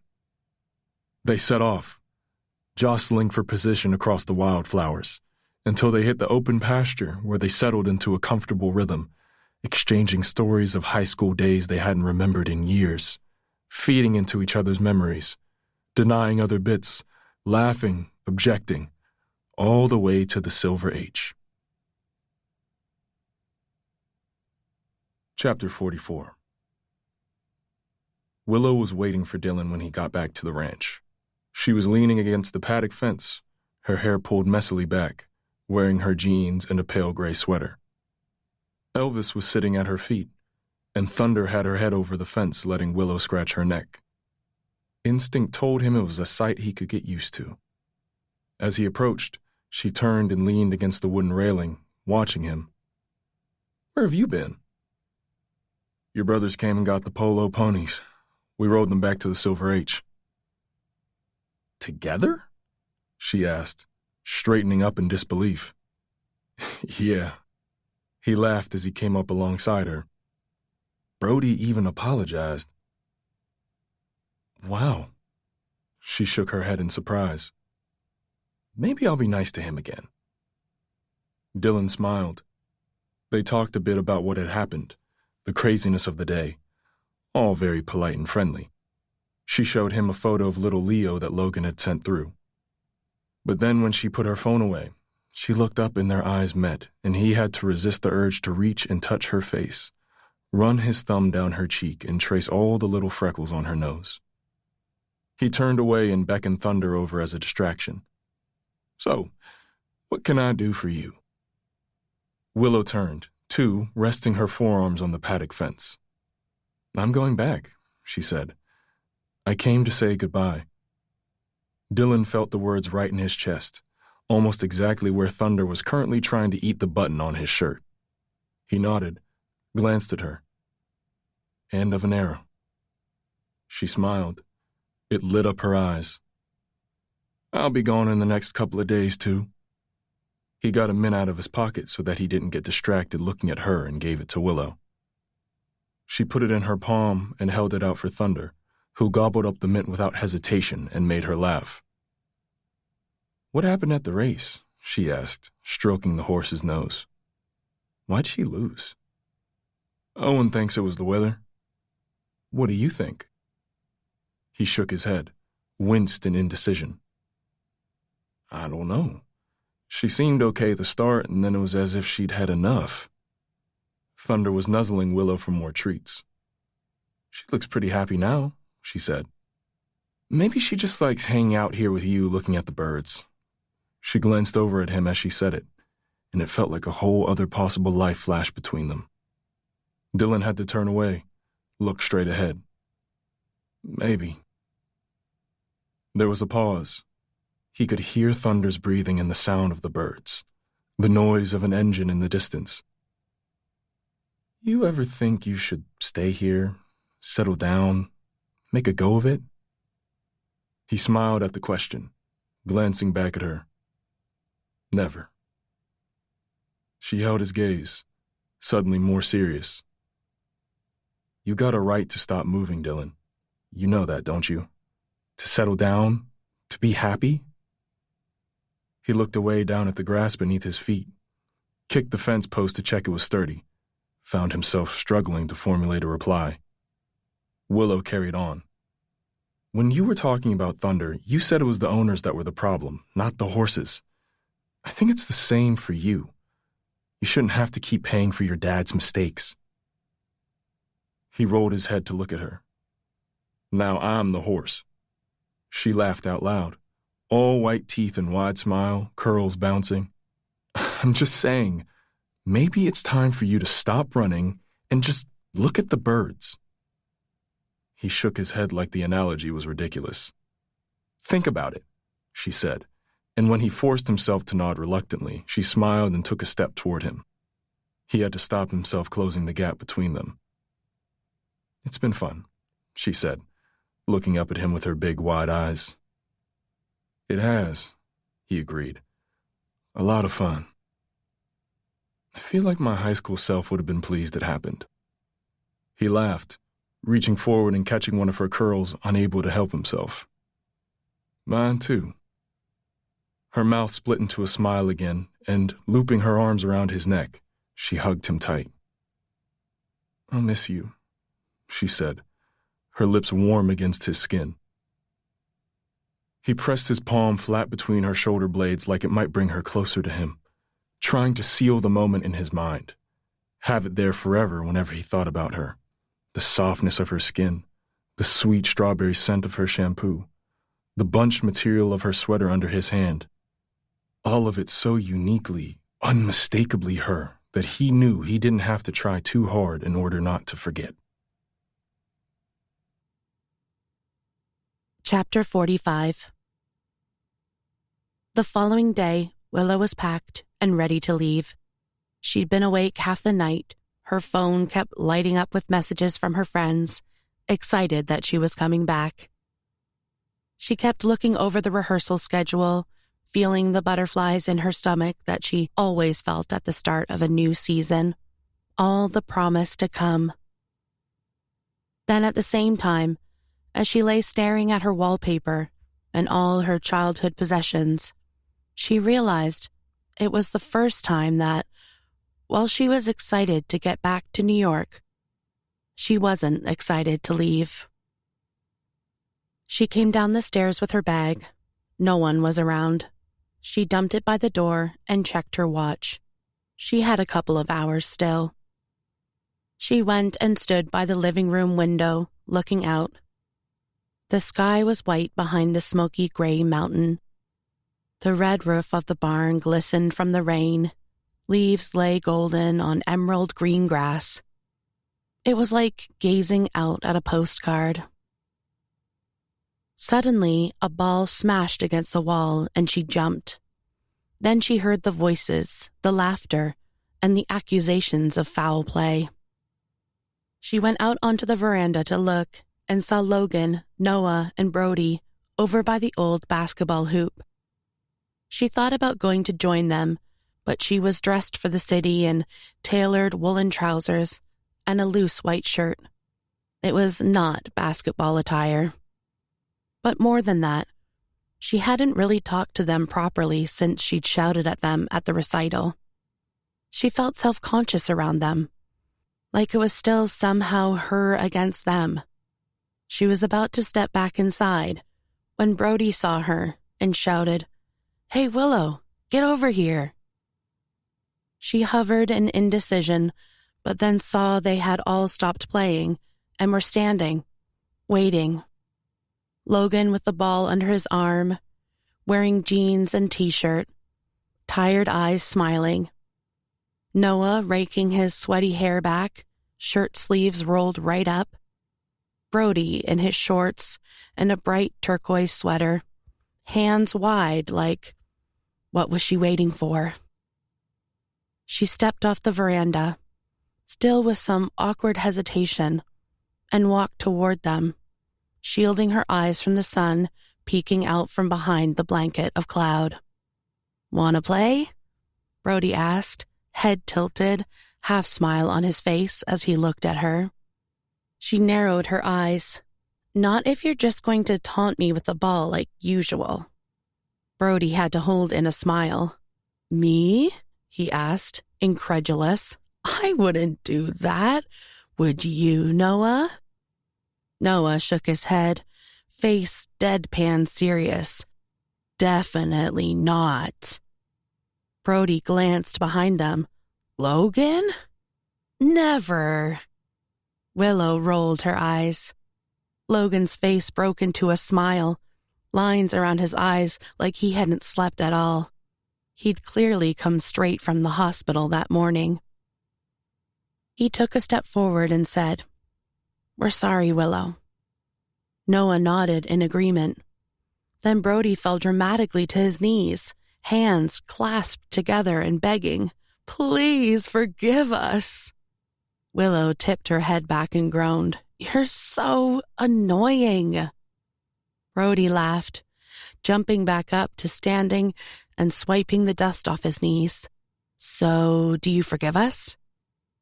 He was smiling when he said it, but she could feel the underlying seriousness, all three of them looking at her with that same sense of hesitancy that she had felt a minute ago watching them.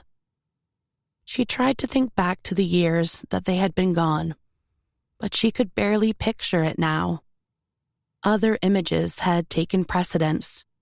The photo of tiny baby Leo, the idea of Noah, Brody, and Dylan riding together to the Silver H, Logan holding Bella's hand at the Hawkins Ranch, Willow and her dad reflected back in the wall of studio mirrors.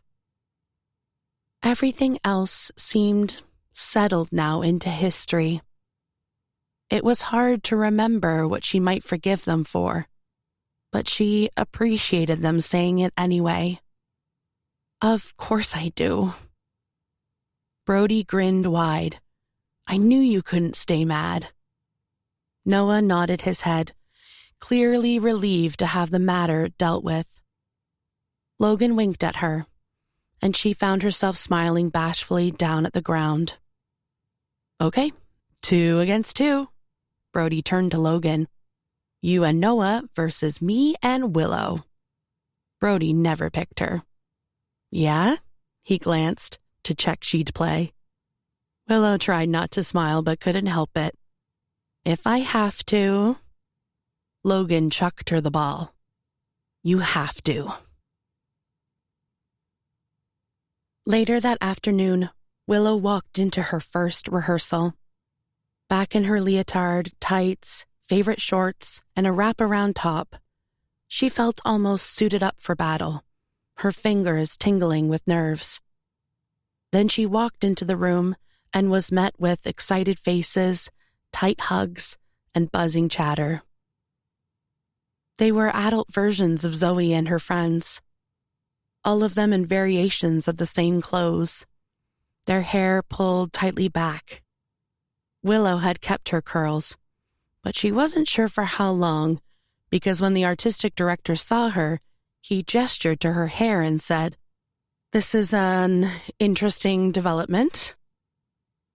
When the rehearsal started, all the chatter died down and the work began. Willow took her place. She was worried about her leg. She missed her family. She kept thinking fondly back to playing ball with her brothers. She missed Dylan with almost an ache. That hug, the feeling of his hand pressed against her back, holding her close. But then the music started, and there was no time to think about anything other than what she was doing right that moment. She lifted her chin, she smiled wide, and she was back in the zone, back where she belonged. Chapter 46. After Willow left, the rain didn't stop. The days merged into one ceaseless gray drizzle. Dylan stayed in Autumn Falls longer than he was expecting. Every time he planned to leave, someone came along asking him to look at one of their horses. For some reason, he took on a couple of jobs that he had no need to. Part of it, he had a niggling feeling, was because he didn't want to give Thunder back. The other part, maybe, was the connection to Willow. It was strange to think of her gone, no longer across the strip of pine trees, up there in her bedroom with the pink drapes. Also, He wondered whether there was maybe unfinished business with him in the house. He sat on the steps of his van at night thinking about what Willow had said before she left, the words going over in his head, that maybe it was time to stop running away. He'd got to a point where he didn't know what he was doing, running away by leaving or putting things off by staying. So he called Noah and set a date and time to return Thunder to Silver Sky. He also sold him the gray colt, Mercury. Unsure where he was headed next, Dylan couldn't take him with him this time. Once that was done, there was nothing keeping him at Autumn Falls. After the call, he looked across at the paddock.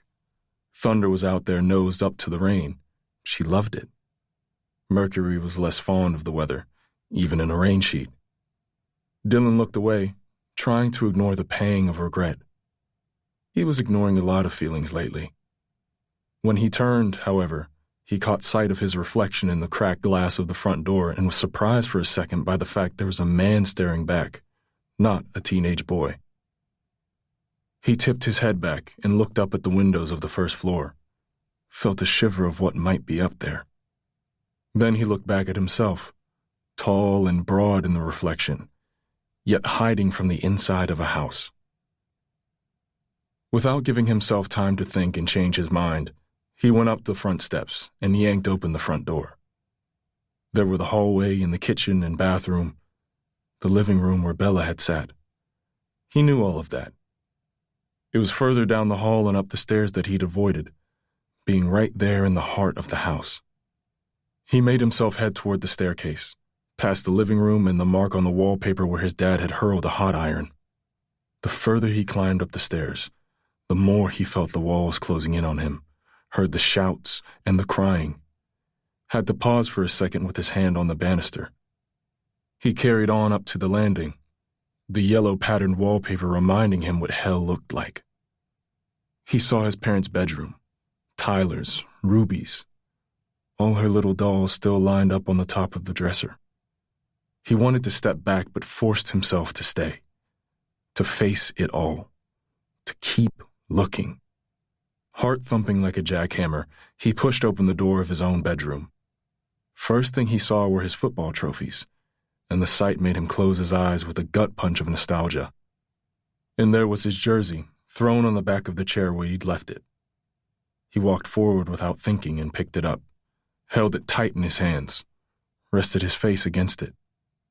He could close his eyes and see the games, the wins, the feeling in those moments that was like nothing else. He looked up and sighed. He'd never felt more trapped in his life than in that room, and a single minute back in there was enough. He turned and walked away, jersey still in his hand. His dad had left Autumn Falls not long after Dylan did. It turned out that after the whole loan business, Bob Hawkins didn't have much interest in sticking around. Took his money, settled on the other side of the country. It was only when he died that Dylan discovered he'd met someone new. When he met up with her, she said that his father was always a real gentleman. Dylan wanted to, but didn't have the heart to tell her otherwise, to destroy the legacy of his father in this woman's eyes, in her heart. Where would have been the good in that? It was the past. The only way to beat it was to make it live where it belonged. He walked out of the house without looking back and headed over to the paddock. He thought of Emmett Carter, how he'd looked that day when he came to find Willow, so different to how Dylan remembered him as a kid. His cheeks hollower, his arms thinner. Was that what his dad had looked like at the end? Weak? Small? Had he left him and his brother the house as a stark reminder of who they had been, or as a gift? He knew what Tyler would say. Dylan left the question unanswered. He wondered what it would have been like to confront his dad. What would he have said? As he walked across the grass away from the house, Dylan tried to picture Bob, the angry disgust on his face with every threat that Dylan had flinched from, every glib retort that had been beaten out of him. Maybe he'd have asked him if that was what a father was meant to look like. He reached the paddock where Thunder was out in the drizzle and Mercury was happily munching on straw in his stall. Dylan went into the barn to get a saddle. He remembered Noah and Brody being there and the three of them riding back to the Silver H together. Growing up, Dylan had been so envious of the Carter brothers, of Emmett Carter being their dad, the way he looked at those boys. Always a hand on their shoulders. Everyone knew how devastated Emmett had been when they'd left for the band. Dylan wondered what his dad had felt when he'd gone upstairs after Dylan left and found his bedroom empty. Anger at being defied, most likely. He took Thunder out. The rain gave way to broken shards of sunlight. They went toward the Redemption River, crossed the water and rode out to Starlight Mountain. He felt different having faced up to what was in the house, unexpectedly lighter. Like he'd shed some of the darkness inside himself. When they crossed back over the water, he let Thunder take things up a gear and she went off like a rocket, fast as he'd ever seen her. Sun breaking through, lighting the whole place up, Dylan found himself grinning the entire ride back. They slowed only when they approached the wildflower meadow, and it was then that Dylan suddenly had the feeling of being watched. He sat up in the saddle and looked around, his eyes settling on the strip of pine forest that divided his land from silver sky just in time to see the slow rolling gait of a horse and its rider disappearing away through the trees. He couldn't make out the figure, but the horse looked decidedly like Emmett Carter's. Bandit. Dylan watched them go, his heart settling from the gallop, feeling strangely at peace. He imagined Willow being smug if he told her. Chapter 47. As the day of his leaving approached, Dylan cleared out the barn, readying to drop Thunder and Mercury at Silver Sky. He closed up the house and the other barns, locking away the dirt bike, the 4x4, and the bicycles he'd ridden with Willow. In the evening, he sat on the back porch, Elvis at his feet, and watched the clouds roll in over Starlight Mountain. But instead of the terrible memories of looking out at it as a kid, he thought of moments he'd spent with Willow, pictured them swimming together in the Redemption and riding out in the early morning mist. He was thankful suddenly for those new memories. They didn't eradicate the past, but seemed to overtake it, created a thicker, more vibrant layer over the top. Even when he looked in the house, he saw Bella now instead of the memory of his mother's haunted eyes. He'd done, he supposed, what he came back to do. Say goodbye to the past. Close a chapter. But it felt annoyingly like in the process he'd opened a new one he felt less keen to escape. He stared out at the gray sky and the blackened mountain, trying not to think about Willow, about what she was doing in New York, whether her knee hurt, whether her hair was straight, whether she was thinking about him. He must have dozed off, because the crack of thunder took him completely by surprise. He opened his eyes to see thick charcoal cloud rolling in like waves from the mountain. The sky rumbled again, booming above his head. Elvis slunk under Dylan's chair. He hated thunder. Then came the first fork of lightning, crackling down to the mountain. As a kid, he used to watch these storms with his brother, both mesmerized, their noses pressed to the window, trying to believe that the sky was alight with magic. He stood on the veranda, hands in his pockets, staring out at the black horizon and the flashes that silhouetted the mountain. Then the rain started, first in a light pitter-patter and then heavier, puddling through the holes in the roof. Elvis whimpered under the chair. The trees whipped in the growing breeze. The thunder rumbled like great drums above them. As the storm moved closer, Dylan walked to the edge of the veranda, leaning against one of the posts and looking up into the rain at the sheets of lightning. The light was so bright it left imprints on his retina. He got out his phone to try and catch a near impossible picture of the lightning to send to his brother, when suddenly there was a bang, like gunfire, and the whole decrepit house shook. Dylan flinched. Elvis shot away, moving quicker than he had in years. Turning around and looking up, he saw that the chimney was on fire. Then, before he had time to do anything, there was a crash as it fell forward, taking half the old, tired roof with it. Dylan jumped back off the veranda and jogged out into the rain. Behind him, Fire licked through timber, and glass from the window shattered. His main thought was how close the barn was to the house. The wind was already catching the flames, whipping them up so they tore through the upper story of the house. A shutter fell from the window, bouncing off the veranda roof and landing on the grass near his feet. He ran over to the barn, throwing open the stall doors to get Thunder and Mercury out. The rain was picking up, pelting down heavy on the barn roof. Trying to soothe the panicked horses, he led them into the paddock, through the old gates and over the grass to a strip of trees near where his van was parked that separated the land from the road. Leading the horses to shelter, he talked calmly all the way while the house crackled and burned behind him.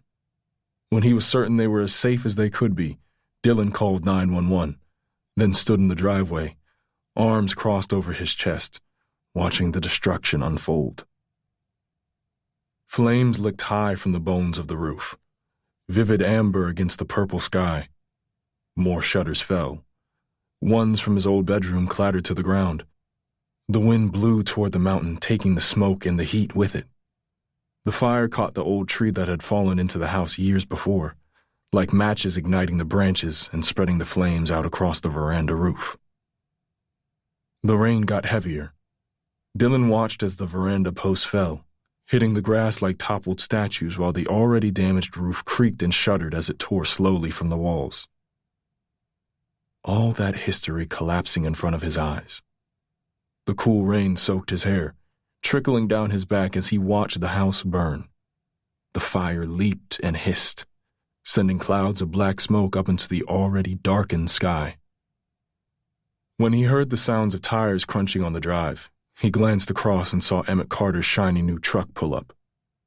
Dylan watched him cut the engine, open the door, and step outside, hat on, collar of his rain slicker turned up against the deluge. Emmett looked around as if searching for someone, and Dylan took a few paces forward, raised his hand to show where he was. Emmett strode over, head bent against the rain. When he reached Dylan, he said, "I saw the flames from the ranch. Came to see if you need a hand." Dylan tried to hide his surprise. He nodded, touched by the gesture, and said, "I'm fine. Thank you very much. I've got the horses out of the barn and my dog is somewhere off out there." He gestured over into the distance, where the mountain loomed behind the billowing smoke. The sound of sirens approached. Emmett stood and looked at the burning house. What remained of the roof was skeletal. Pieces of singed timber, shutters, veranda posts kept falling, their flames flickering against the damp grass and going out. The two men stood side by side watching the destruction, watching memories ignite and combust before their eyes, watching years of history disappear. Dylan saw his bedroom walls as the front of the upper floor collapsed. He saw the posters on the walls, the bed cover, the shelf of football trophies. He saw the dolls on the dresser in Ruby's room. He wondered for a moment what Emmett saw. Then the firefighters arrived, and there was a new kind of commotion. They swept in, taking control, dousing the flames with their water jets. Dylan wanted to tell them to let it burn, but he just stood and watched, Emmett beside him, the night sky darkening around the slowly fading inferno. A while later, Emmett said, "You can spend the night at ours." Dylan looked at the older man's profile, the confident jut of his chin, the steadiness of his gaze as he watched the firefighters at work. He wondered if the offer of a bed meant as much to him as it did to Dylan. "Thank you. I appreciate the offer, sir," he replied. "But I can sleep in the van." Emmett glanced across, didn't argue with him, just nodded. Then they went back to watching the blazing downfall of the Hawkins house. Chapter 48. It was a white, misty morning, and Dylan sat on the steps of his van looking over at the sad, ruined remains of the house. Elvis had slunk in when the firefighters left, and Dylan had put the horses back into the barn for the night. Emmett had stayed with him for the whole time, till the blaze was under control and then eventually put out, the rain thankfully getting heavier as the night went on, helping to quell the flames.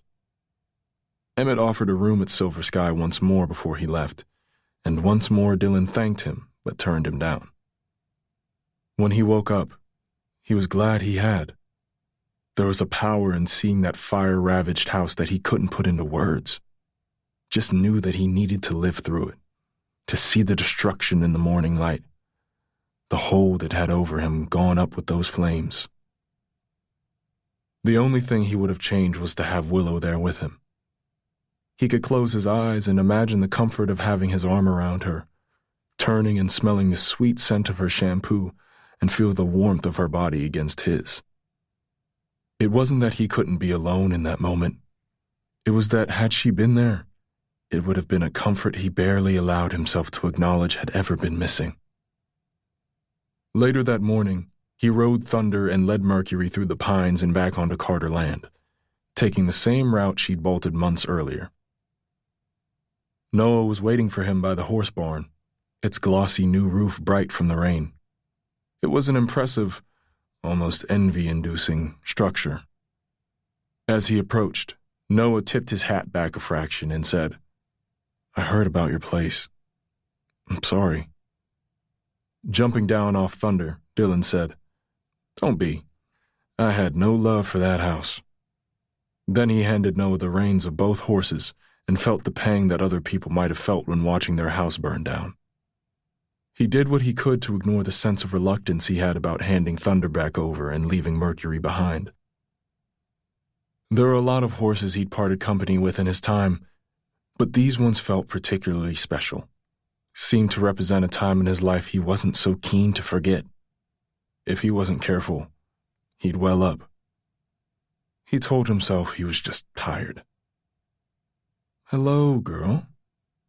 Noah rested his hand at the base of Thunder's neck, and seeing how calm she was at being touched, glanced up at Dylan and said, "You've worked miracles with her."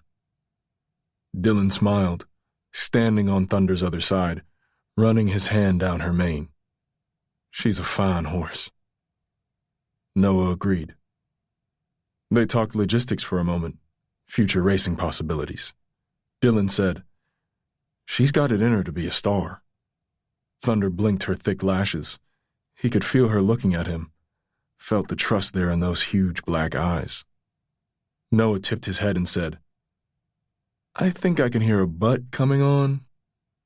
Dylan laughed, stroking Thunder's shoulders. "She's fast when she wants to be. She could be one of the quickest horses I've ever ridden, but there it is." Noah chuckled. Dylan pictured Thunder gazing at the little wrens that darted about in the wildflowers, how she'd stand and look up at the rain or follow Mercury around the paddock. He thought of her fondness for mints and the zip on Willow's jacket. "If I'm honest, Noah, I just don't think she wants to race. I think she had fun for a while, but..." He looked in her eye again, saw his own smile reflected back. "She likes watching the birds, or riding out to nowhere. She's happy to work, but I don't think she's ever going to be happy at the track. I don't think she cares for the upheaval." He gave Thunder a pat. Another trainer might say different. Noah shook his head. "You seem to know what you're talking about, Hawkins." Dylan shrugged off the compliment, but appreciated it all the same. "You never know. She might have some whip-fast babies. If she does, I'll give you a call." "You do that," he said, surprising himself by how readily he accepted, inadvertently imagining a practice track where his old house had stood, a new sign hanging at the entrance of the drive, and a barn with a roof as new and shiny as the Carters. They walked the two horses over to the paddock. There were a couple of blackbirds sitting on the fence that Dylan noticed with quiet pleasure.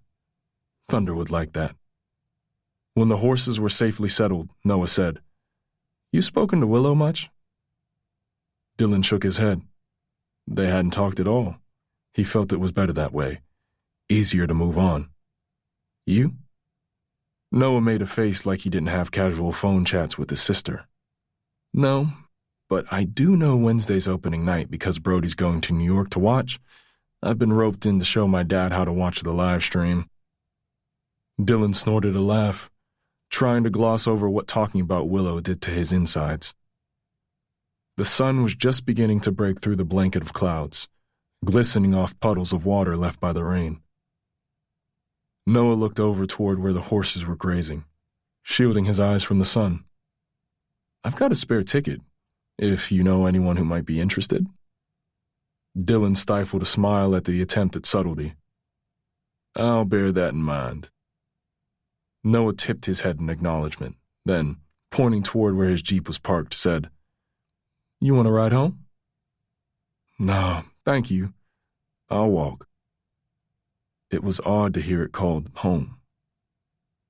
As Dylan was about to leave, he heard the bang of a screen door and saw Emmett come out of the house. Catching sight of the two of them, he gave a curt nod in greeting. Noah said, "That's the equivalent of a wave for most people."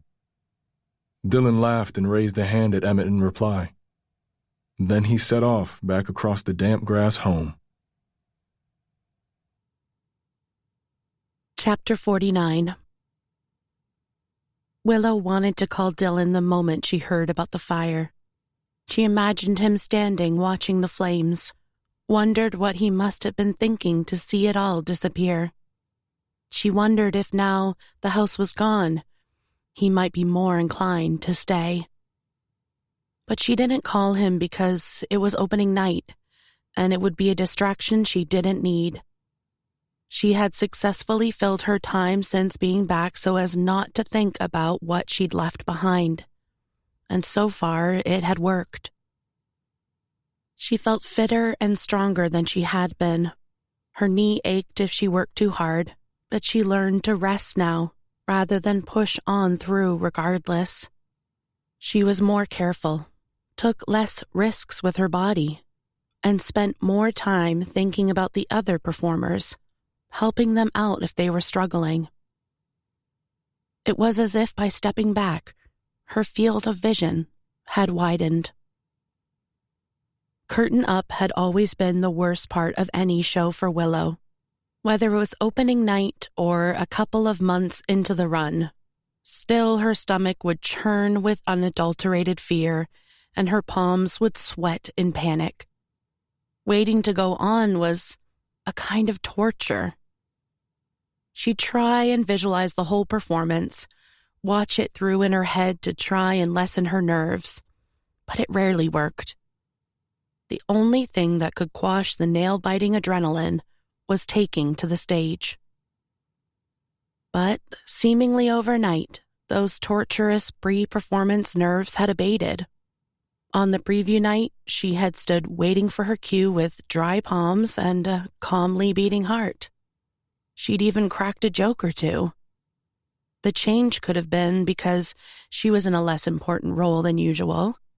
She knew her body well enough nowadays and believed in herself enough to come back slow. But it occurred to Willow that when she thought about the performance now, it wasn't just about her. It was about everyone. She used to believe with all her heart that there was no single thing more important in life than her own performance, which was probably what made her so good. But now her vision was less tunneled. Her world seemed more colorful. Ballet, she'd learned, wasn't everything. The artistic director was less keen on the change in her disposition, but Willow wasn't sure she could ever go back to the dancer she once was. Opening night was a full house. Brody, Maeve, and Zoe were in the audience. They had sent flowers to Willow's dressing room, and she'd promised to give Zoe a backstage tour after the show. Her mom sent a photo of her dad, set up in front of the live stream, Noah on hand for any technical difficulties. Before she could stop herself, she wondered what Dylan was doing. But then the orchestra started, the lights dimmed, and she made herself think of nothing but the curtain going up. Chapter 50. Dylan sat in the audience of the ballet feeling more than a little out of his depth. His muscles ached from the long drive, and the cramped theater seats didn't help. He'd agreed to work with a horse upstate, so he figured he may as well take Noah up on his offer of an opening night ticket. Looking around, he realized he lacked the appropriate wardrobe for going to the ballet and felt particularly shabby in his black sweater and jeans.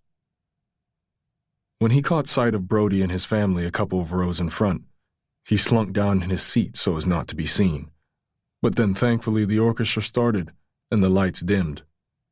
Suddenly everyone was quiet. Dylan found himself leaning forward in anticipation, watching as the curtain went up. There she was. He almost laughed aloud at how beautiful she looked. Lit from the spot, her hair glowed. The curls were all smoothed back, but it didn't matter. He could barely take his eyes off her. When she moved, he found himself mesmerized by the elegance of her limbs, the grace of her movements, the way her dress fell in delicate folds. When she smiled, he could have seen the sparkle in her eyes all the way up in the mezzanine. Dylan had never seen anything quite like it. He was transfixed by her, by the dancing, by the story, by the music. He watched the tone change, suddenly saw her sadness, the shine of her eyes, felt the music draw him in.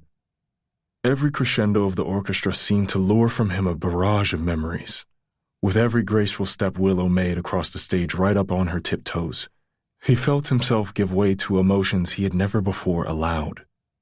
Images in his head seemed to merge with the dancers. He saw his mom in the kitchen, her sad eyes smiling when she saw it was him at the door. He saw his brother Tyler taking the brunt of any rage, then the police escorting him off the property for some pointless crime and him never coming back. He saw Ruby playing with her toys on the living room floor. And he saw his dad, looming large as the mountain, brutal and terrifying.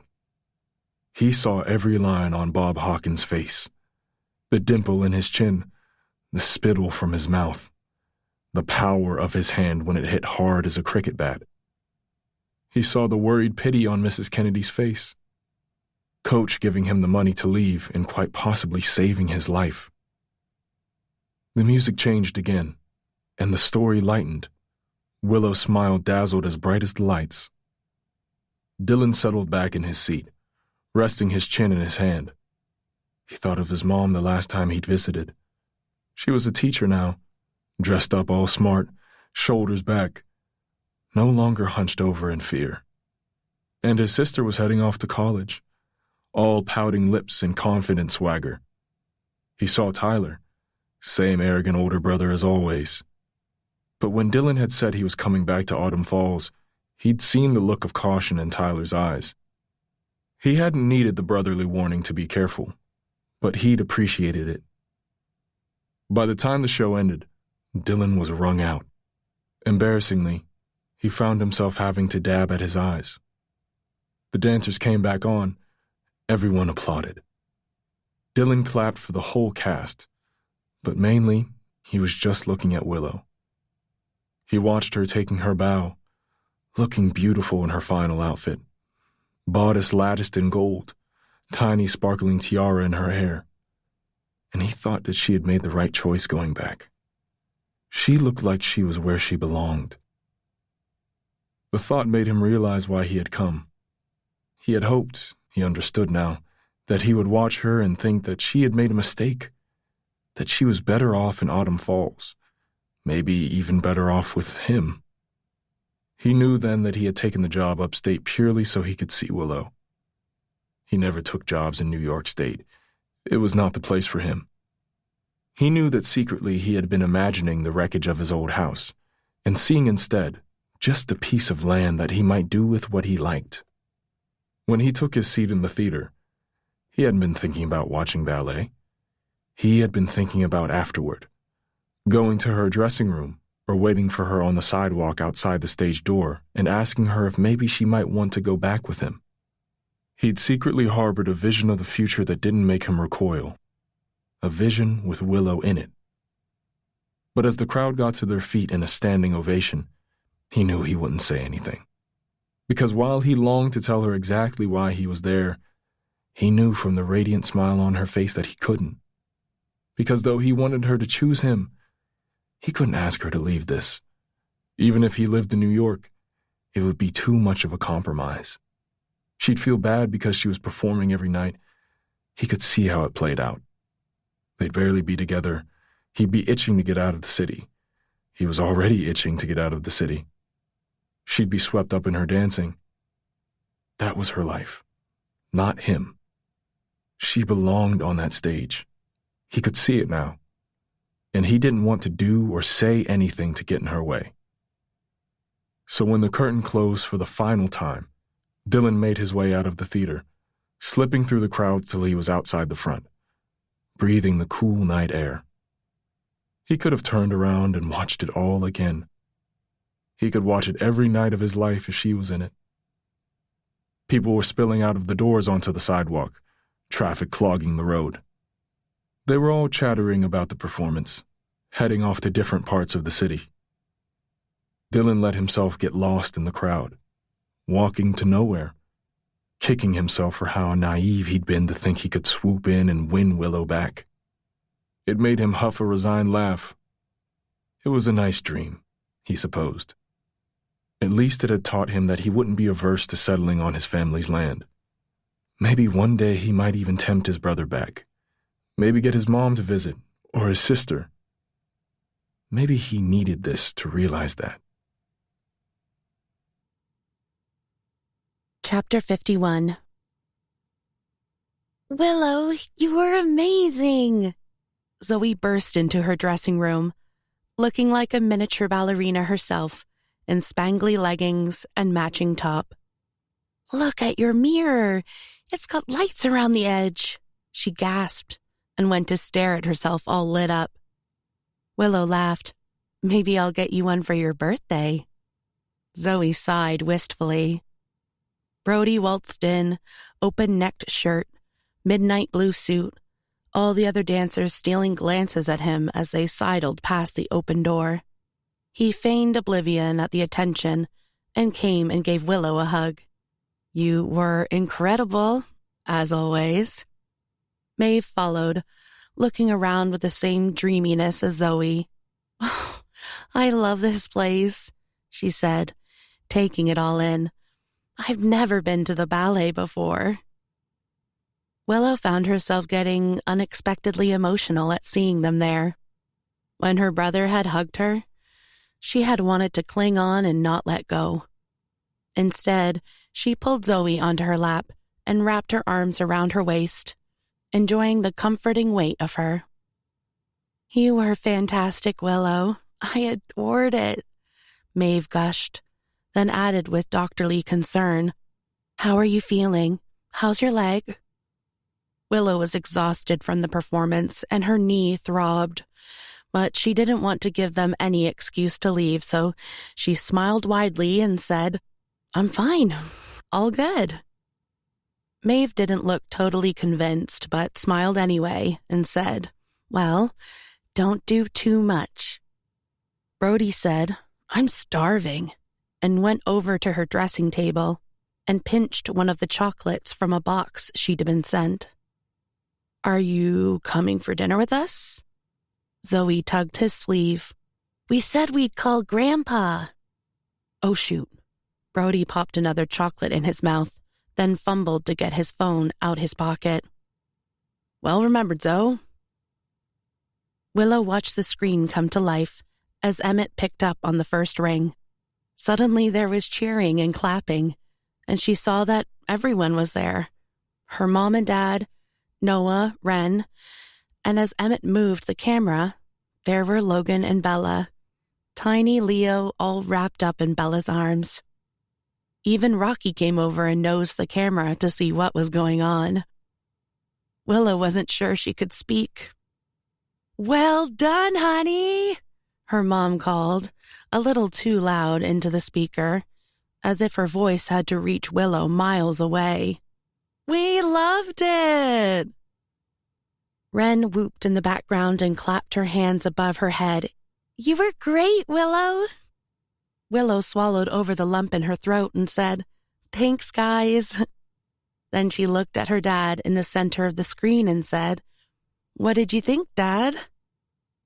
There was a pause because he wasn't good at being put on the spot, and he clearly had to come up with something positive. I loved the bits with you in it. Noah and Logan both laughed. Willow felt like her heart was clenched in a vice. Well, thanks everyone for watching. It was our pleasure, Bella called. Then Martha took the phone off Emmett and held it so Willow could get a good view of little Leo.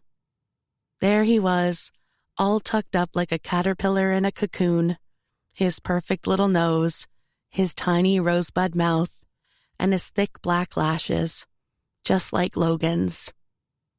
Willow couldn't bear it.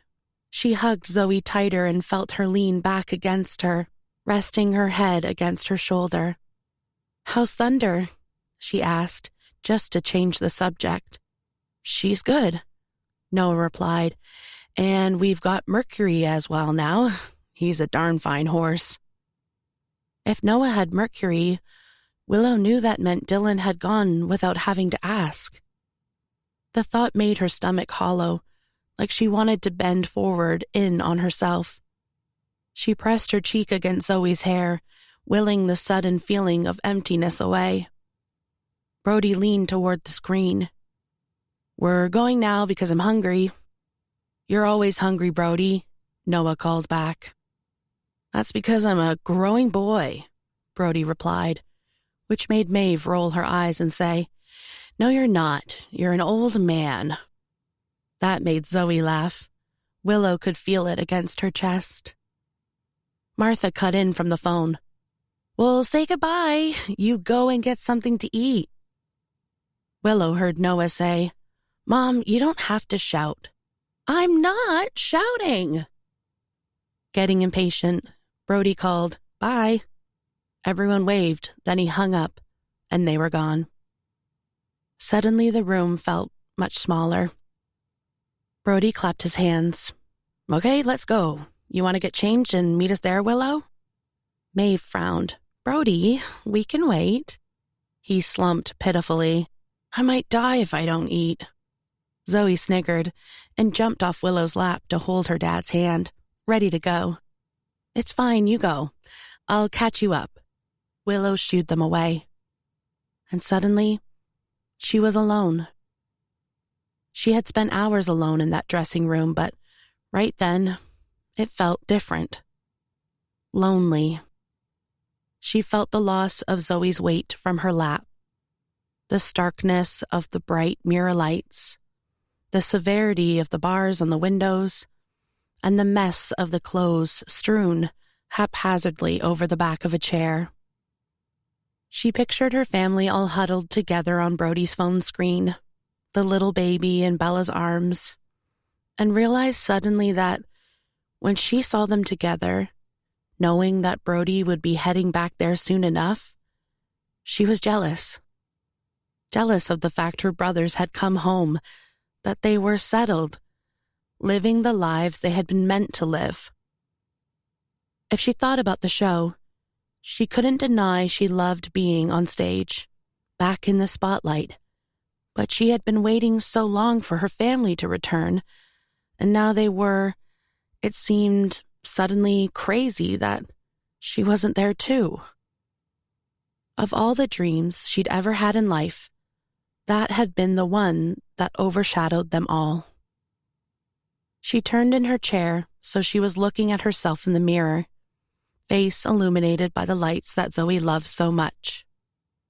There were Polaroids of her and her friends sticky tacked to the glass, Post-its to remind her of certain steps, and then tucked in the corner of the frame, one photograph that she took everywhere with her.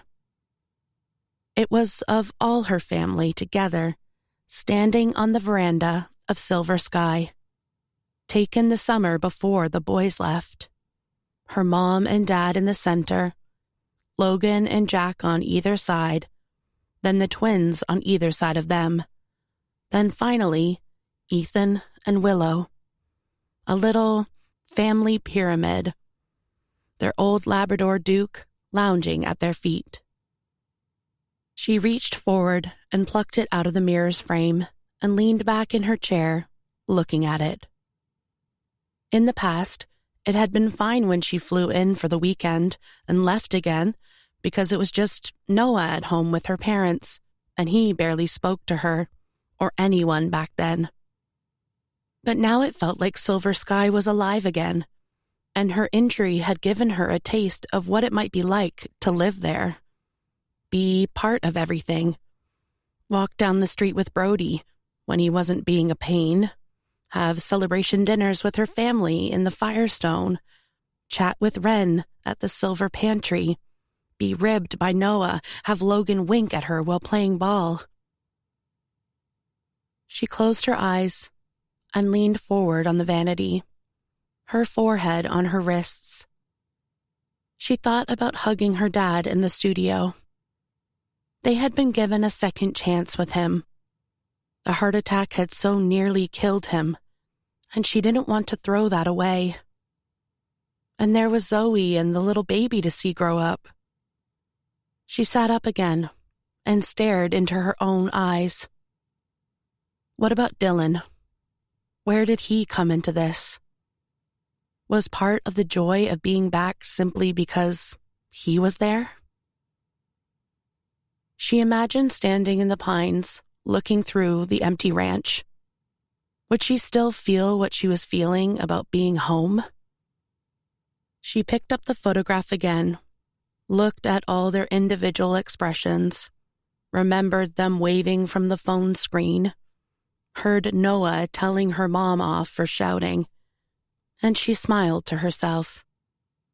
Yes, she thought. She would. Chapter 52.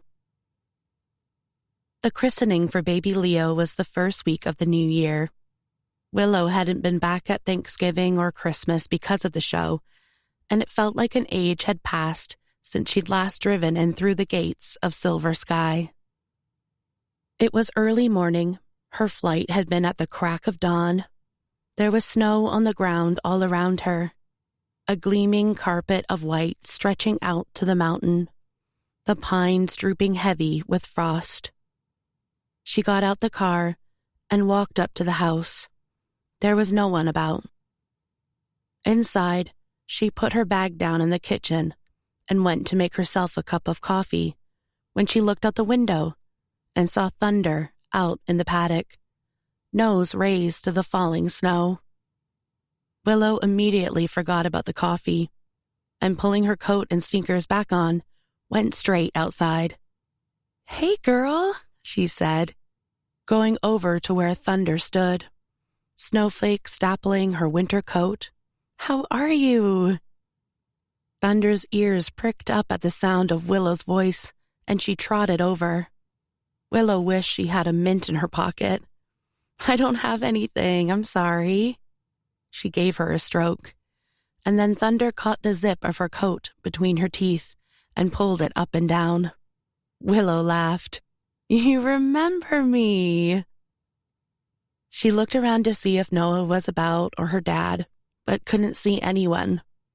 The snow fell gently. She glanced back at Thunder, who nuzzled her again from over the fence. "Are you thinking what I'm thinking, Thunder?" Quick as she could, so Noah didn't appear and stop her, Willow went to the barn to get a saddle. When she came out, Thunder had come over to the gate like she knew what was about to happen and was eager to get going. Willow giggled as she threw on the saddle, nervous of Noah catching her, excited to get out riding in the snow. The sun was coming up over the mountain, casting hazy rays over the blinding white landscape. Willow zipped her coat up high as it would go against the weather and tied her hair up on top of her head. "Okay, you ready?" she said, then jumped up into the saddle. "Let's go." They headed out into the fresh powder, theirs the only prints on the ground, the sun glistening off the icy flakes as they fell like sequins and made the white-coated branches of the trees sparkle. All around was silent, the magical quiet that only came with snow. Willow tipped her head back and let the flakes fall on her face, catch in her eyelashes, tickle down her back. She remembered the first time she let thunder out by mistake, how fast she'd bolted. She bit her lip at the idea of it, thought of the time Dylan made her slow down when she'd edged up the speed. There was nothing stopping her now. She looked around, still no sign of Noah. Leaning forward, she whispered to Thunder, "Shall we go for it?" Thunder didn't need asking twice. She galloped like the wind. Willow felt the sting of the freezing air against her skin, could hardly feel her hands on the reins, they were so cold, but she didn't care. She had never felt so free in her life, never felt so close to flying. By the time Thunder slowed, Willow had frozen tracks of tears down her cheeks from the wind, and her hair was crisp with ice. But she couldn't stop smiling. It was only when she looked up that she realized where she was. Framed by the whitewashed pines, there was the view to the Hawkins ranch and the burned-out shell of the house. It made her suck in a breath to see it in ruins, the blackened timbers still visible despite the coating of snow. She urged Thunder forward through the trees, toward the untouched blanket of white that swept over where the wildflowers had been and the old paddock. A couple of the fence struts had broken again. It made her remember Dylan kicking them to check they were secure. Everything made her think of Dylan. The patch of land where his van had been parked, the old jacked-up car in the drive, the view out to the Redemption River. She rode up the paddock and slipped down out of the saddle. Then she lifted the fallen plank of wood and jammed it back into the slot in the fence. Didn't like to see it broken. Didn't like to see it falling into disrepair without Dylan there. She glanced over at the bones of the house, remembered that first time she'd kissed him on the veranda, the posts now fallen, buried under snow. She turned away, shielding her eyes against the sun, to look across at the mountain. The gray horse appeared almost out of nowhere in the distance, its pale coat camouflaged against the white. Willow narrowed her eyes to try and understand what she was seeing. It looked very much like Mercury, and the rider on his back looked very much like Dylan Hawkins. She felt a smile tug at the corner of her mouth. She brushed the snow and ice out of her hair and waited by the paddock fence, giddy like a schoolgirl. As they came closer into view, she saw that it definitely was Mercury, and the rider, while wrapped up against the cold in a fleece-lined jacket, black scarf and hat, was most definitely Dylan. She understood then how Zoe and her friends had felt when they'd waved excitedly to their parents mid-recital, seeing the people they adored and not being able to help themselves. Adored. The word fell like a spotlight on him as he rode toward her. She saw the smile half hidden by his scarf. "Hi," she said, knowing that her cheeks were pinking even in the icy cold. He jumped down off Mercury, tied him up next to Thunder and said, "Hi yourself." She bit down on her smile, feeling it radiating through her. "I didn't realize anyone was here." Dylan leaned against the fence, couldn't seem to take his eyes off her. "Is that so?" She nodded, smile still tugging to be set free. The sight of Winter Dylan was very distracting. His hat pulled low, the collar of his jacket turned up, heavy boots on his feet. "What are you doing here?" she asked. He glanced around. I live here. Since when? She frowned, caught off guard by the answer. Since about a week ago. No one told me. He laughed. I think probably only Noah knows, and he's not one for gossip. Willow couldn't think straight. Where's Elvis? In the van. She could hardly allow herself to believe what he was saying. Where's the van? Around the back of the barn. She glanced over, but the barn blocked the view of anything behind it. She looked back to Dylan. The snow still falling. Everything white. It was like she was in a dream. She kept wanting to take a step forward, to reach out and touch him to check he was real, but she put her hands in her coat pockets instead. You need some gloves, he said. I know, I only just got here. And this is the first place you came. He tipped his head, cocky smile spreading on his face. She looked bashfully down at the snow. So I take it you're here for the christening? He asked, and she could still hear the amusement in his voice. She glanced up, feeling her heart start to thrum. Kinda. What does that mean? His eyes narrowed, wariness replacing the cocky smile. It means I've retired, she said with a grin, her turn to be smug at his reaction. You've done what? He straightened up, his eyes widening in surprise. No, was all he could say. No, you can't. That was not the answer she was expecting.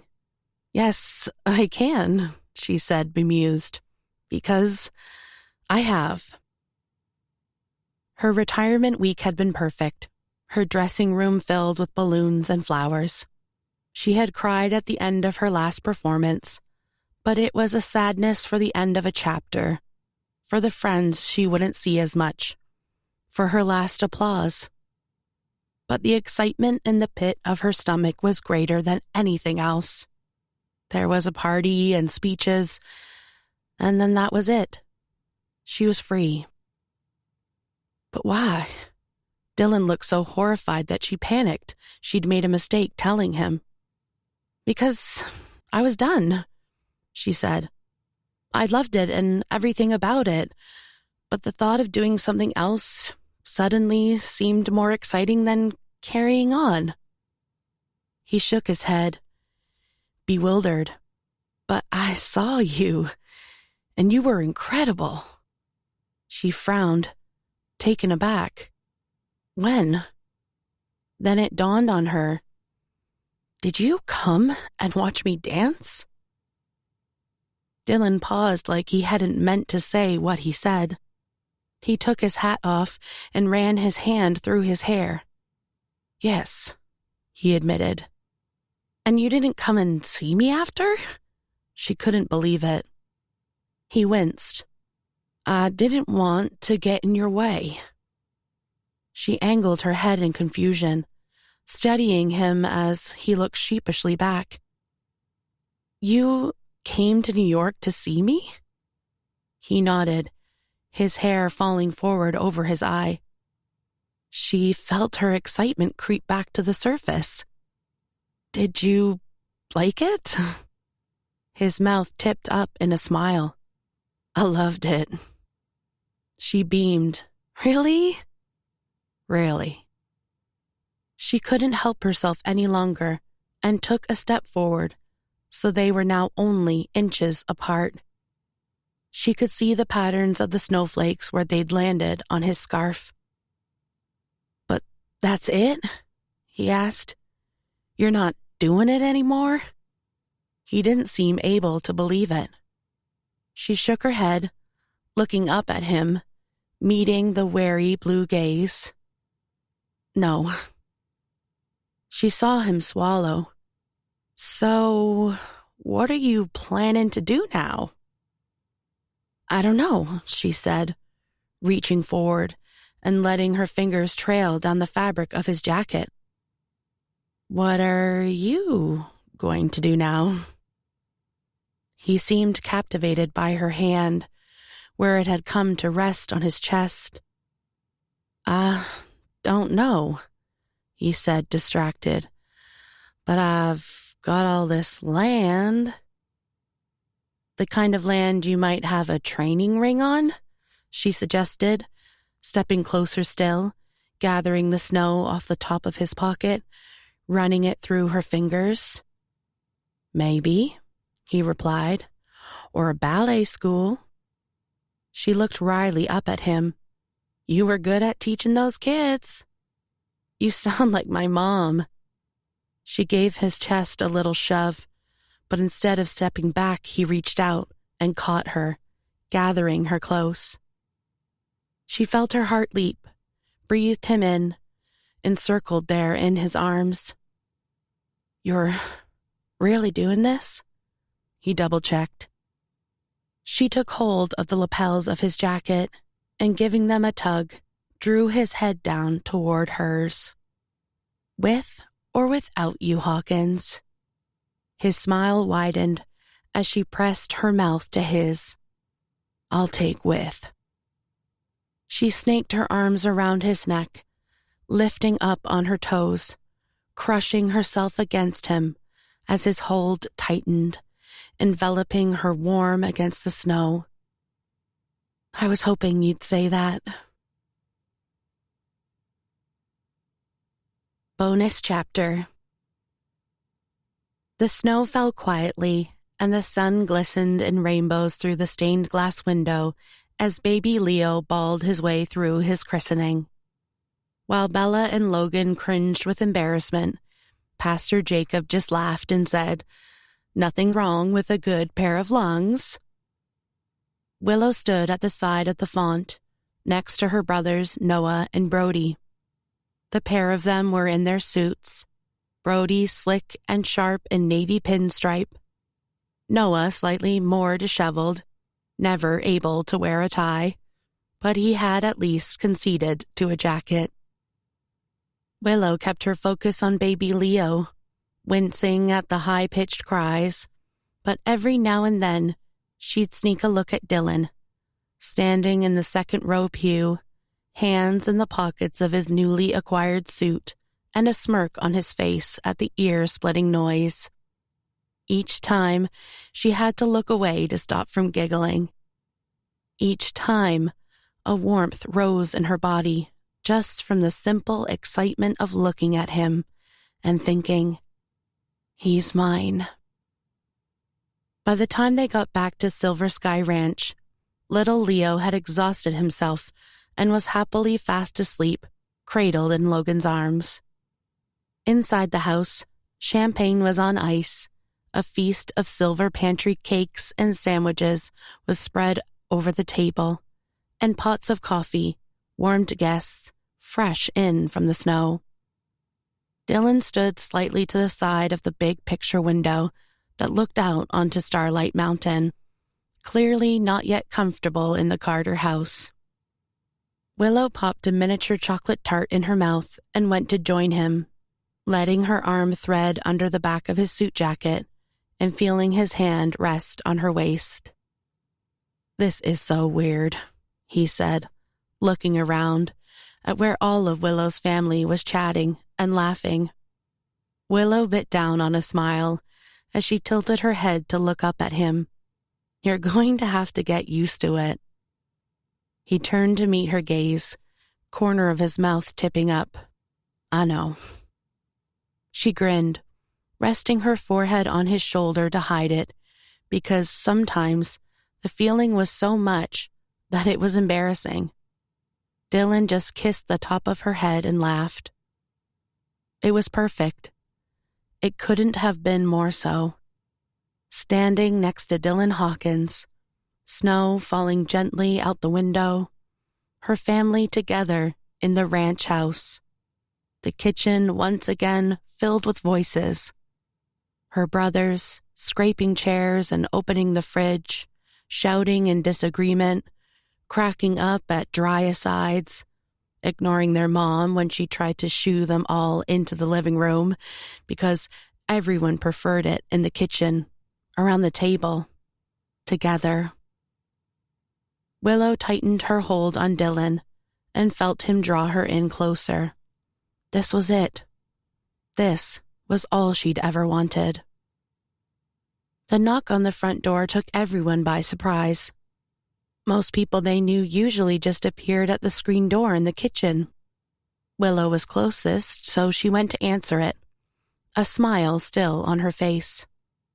The moment she opened the door, her smile fell. 2 men in military uniform stood on the front step. She turned in time to see her mom pause, see her expression freeze. She felt her own heart deafening in her ears. The whole place seemed suddenly as silent as the snow. Everyone caught in that fleeting moment between casual happiness and heart-stopping fear. A split second was all it took for everything to change. That was Starlight Mountain, the Carter Brothers Book 4 by Taylor Gray. Read by Becca Stewart and Nick Page. Produced by Elise Knowles-Cutler at Chatterbox Audio, with post-production by Emma Mills and Lisa Ruse. An audiobook from One More Chapter, a division of HarperCollins. Text copyright Taylor Gray 2026. Production copyright 2026 by HarperCollins Publishers. All rights reserved. No part of this publication may be reproduced, stored in a retrieval system, or transmitted in any form or by any means, electronic, mechanical, photocopying, recording, or otherwise, without the prior written permission of the publishers. Without limiting the author's and publisher's exclusive rights, any unauthorized use of this publication to train generative artificial intelligence AI technologies is expressly prohibited. HarperCollins also exercised their rights under Article 4.3 of the Digital Single Market Directive 2019/790 and expressly reserved this publication from the text and data mining exception. Taylor Gray asserts the moral right to be identified as the author of this work. Thank you for listening. If you're into it, read into it. Reading expands worlds, sharpens minds, and fuels creativity. But fewer of us are making time for it. The National Year of Reading is a campaign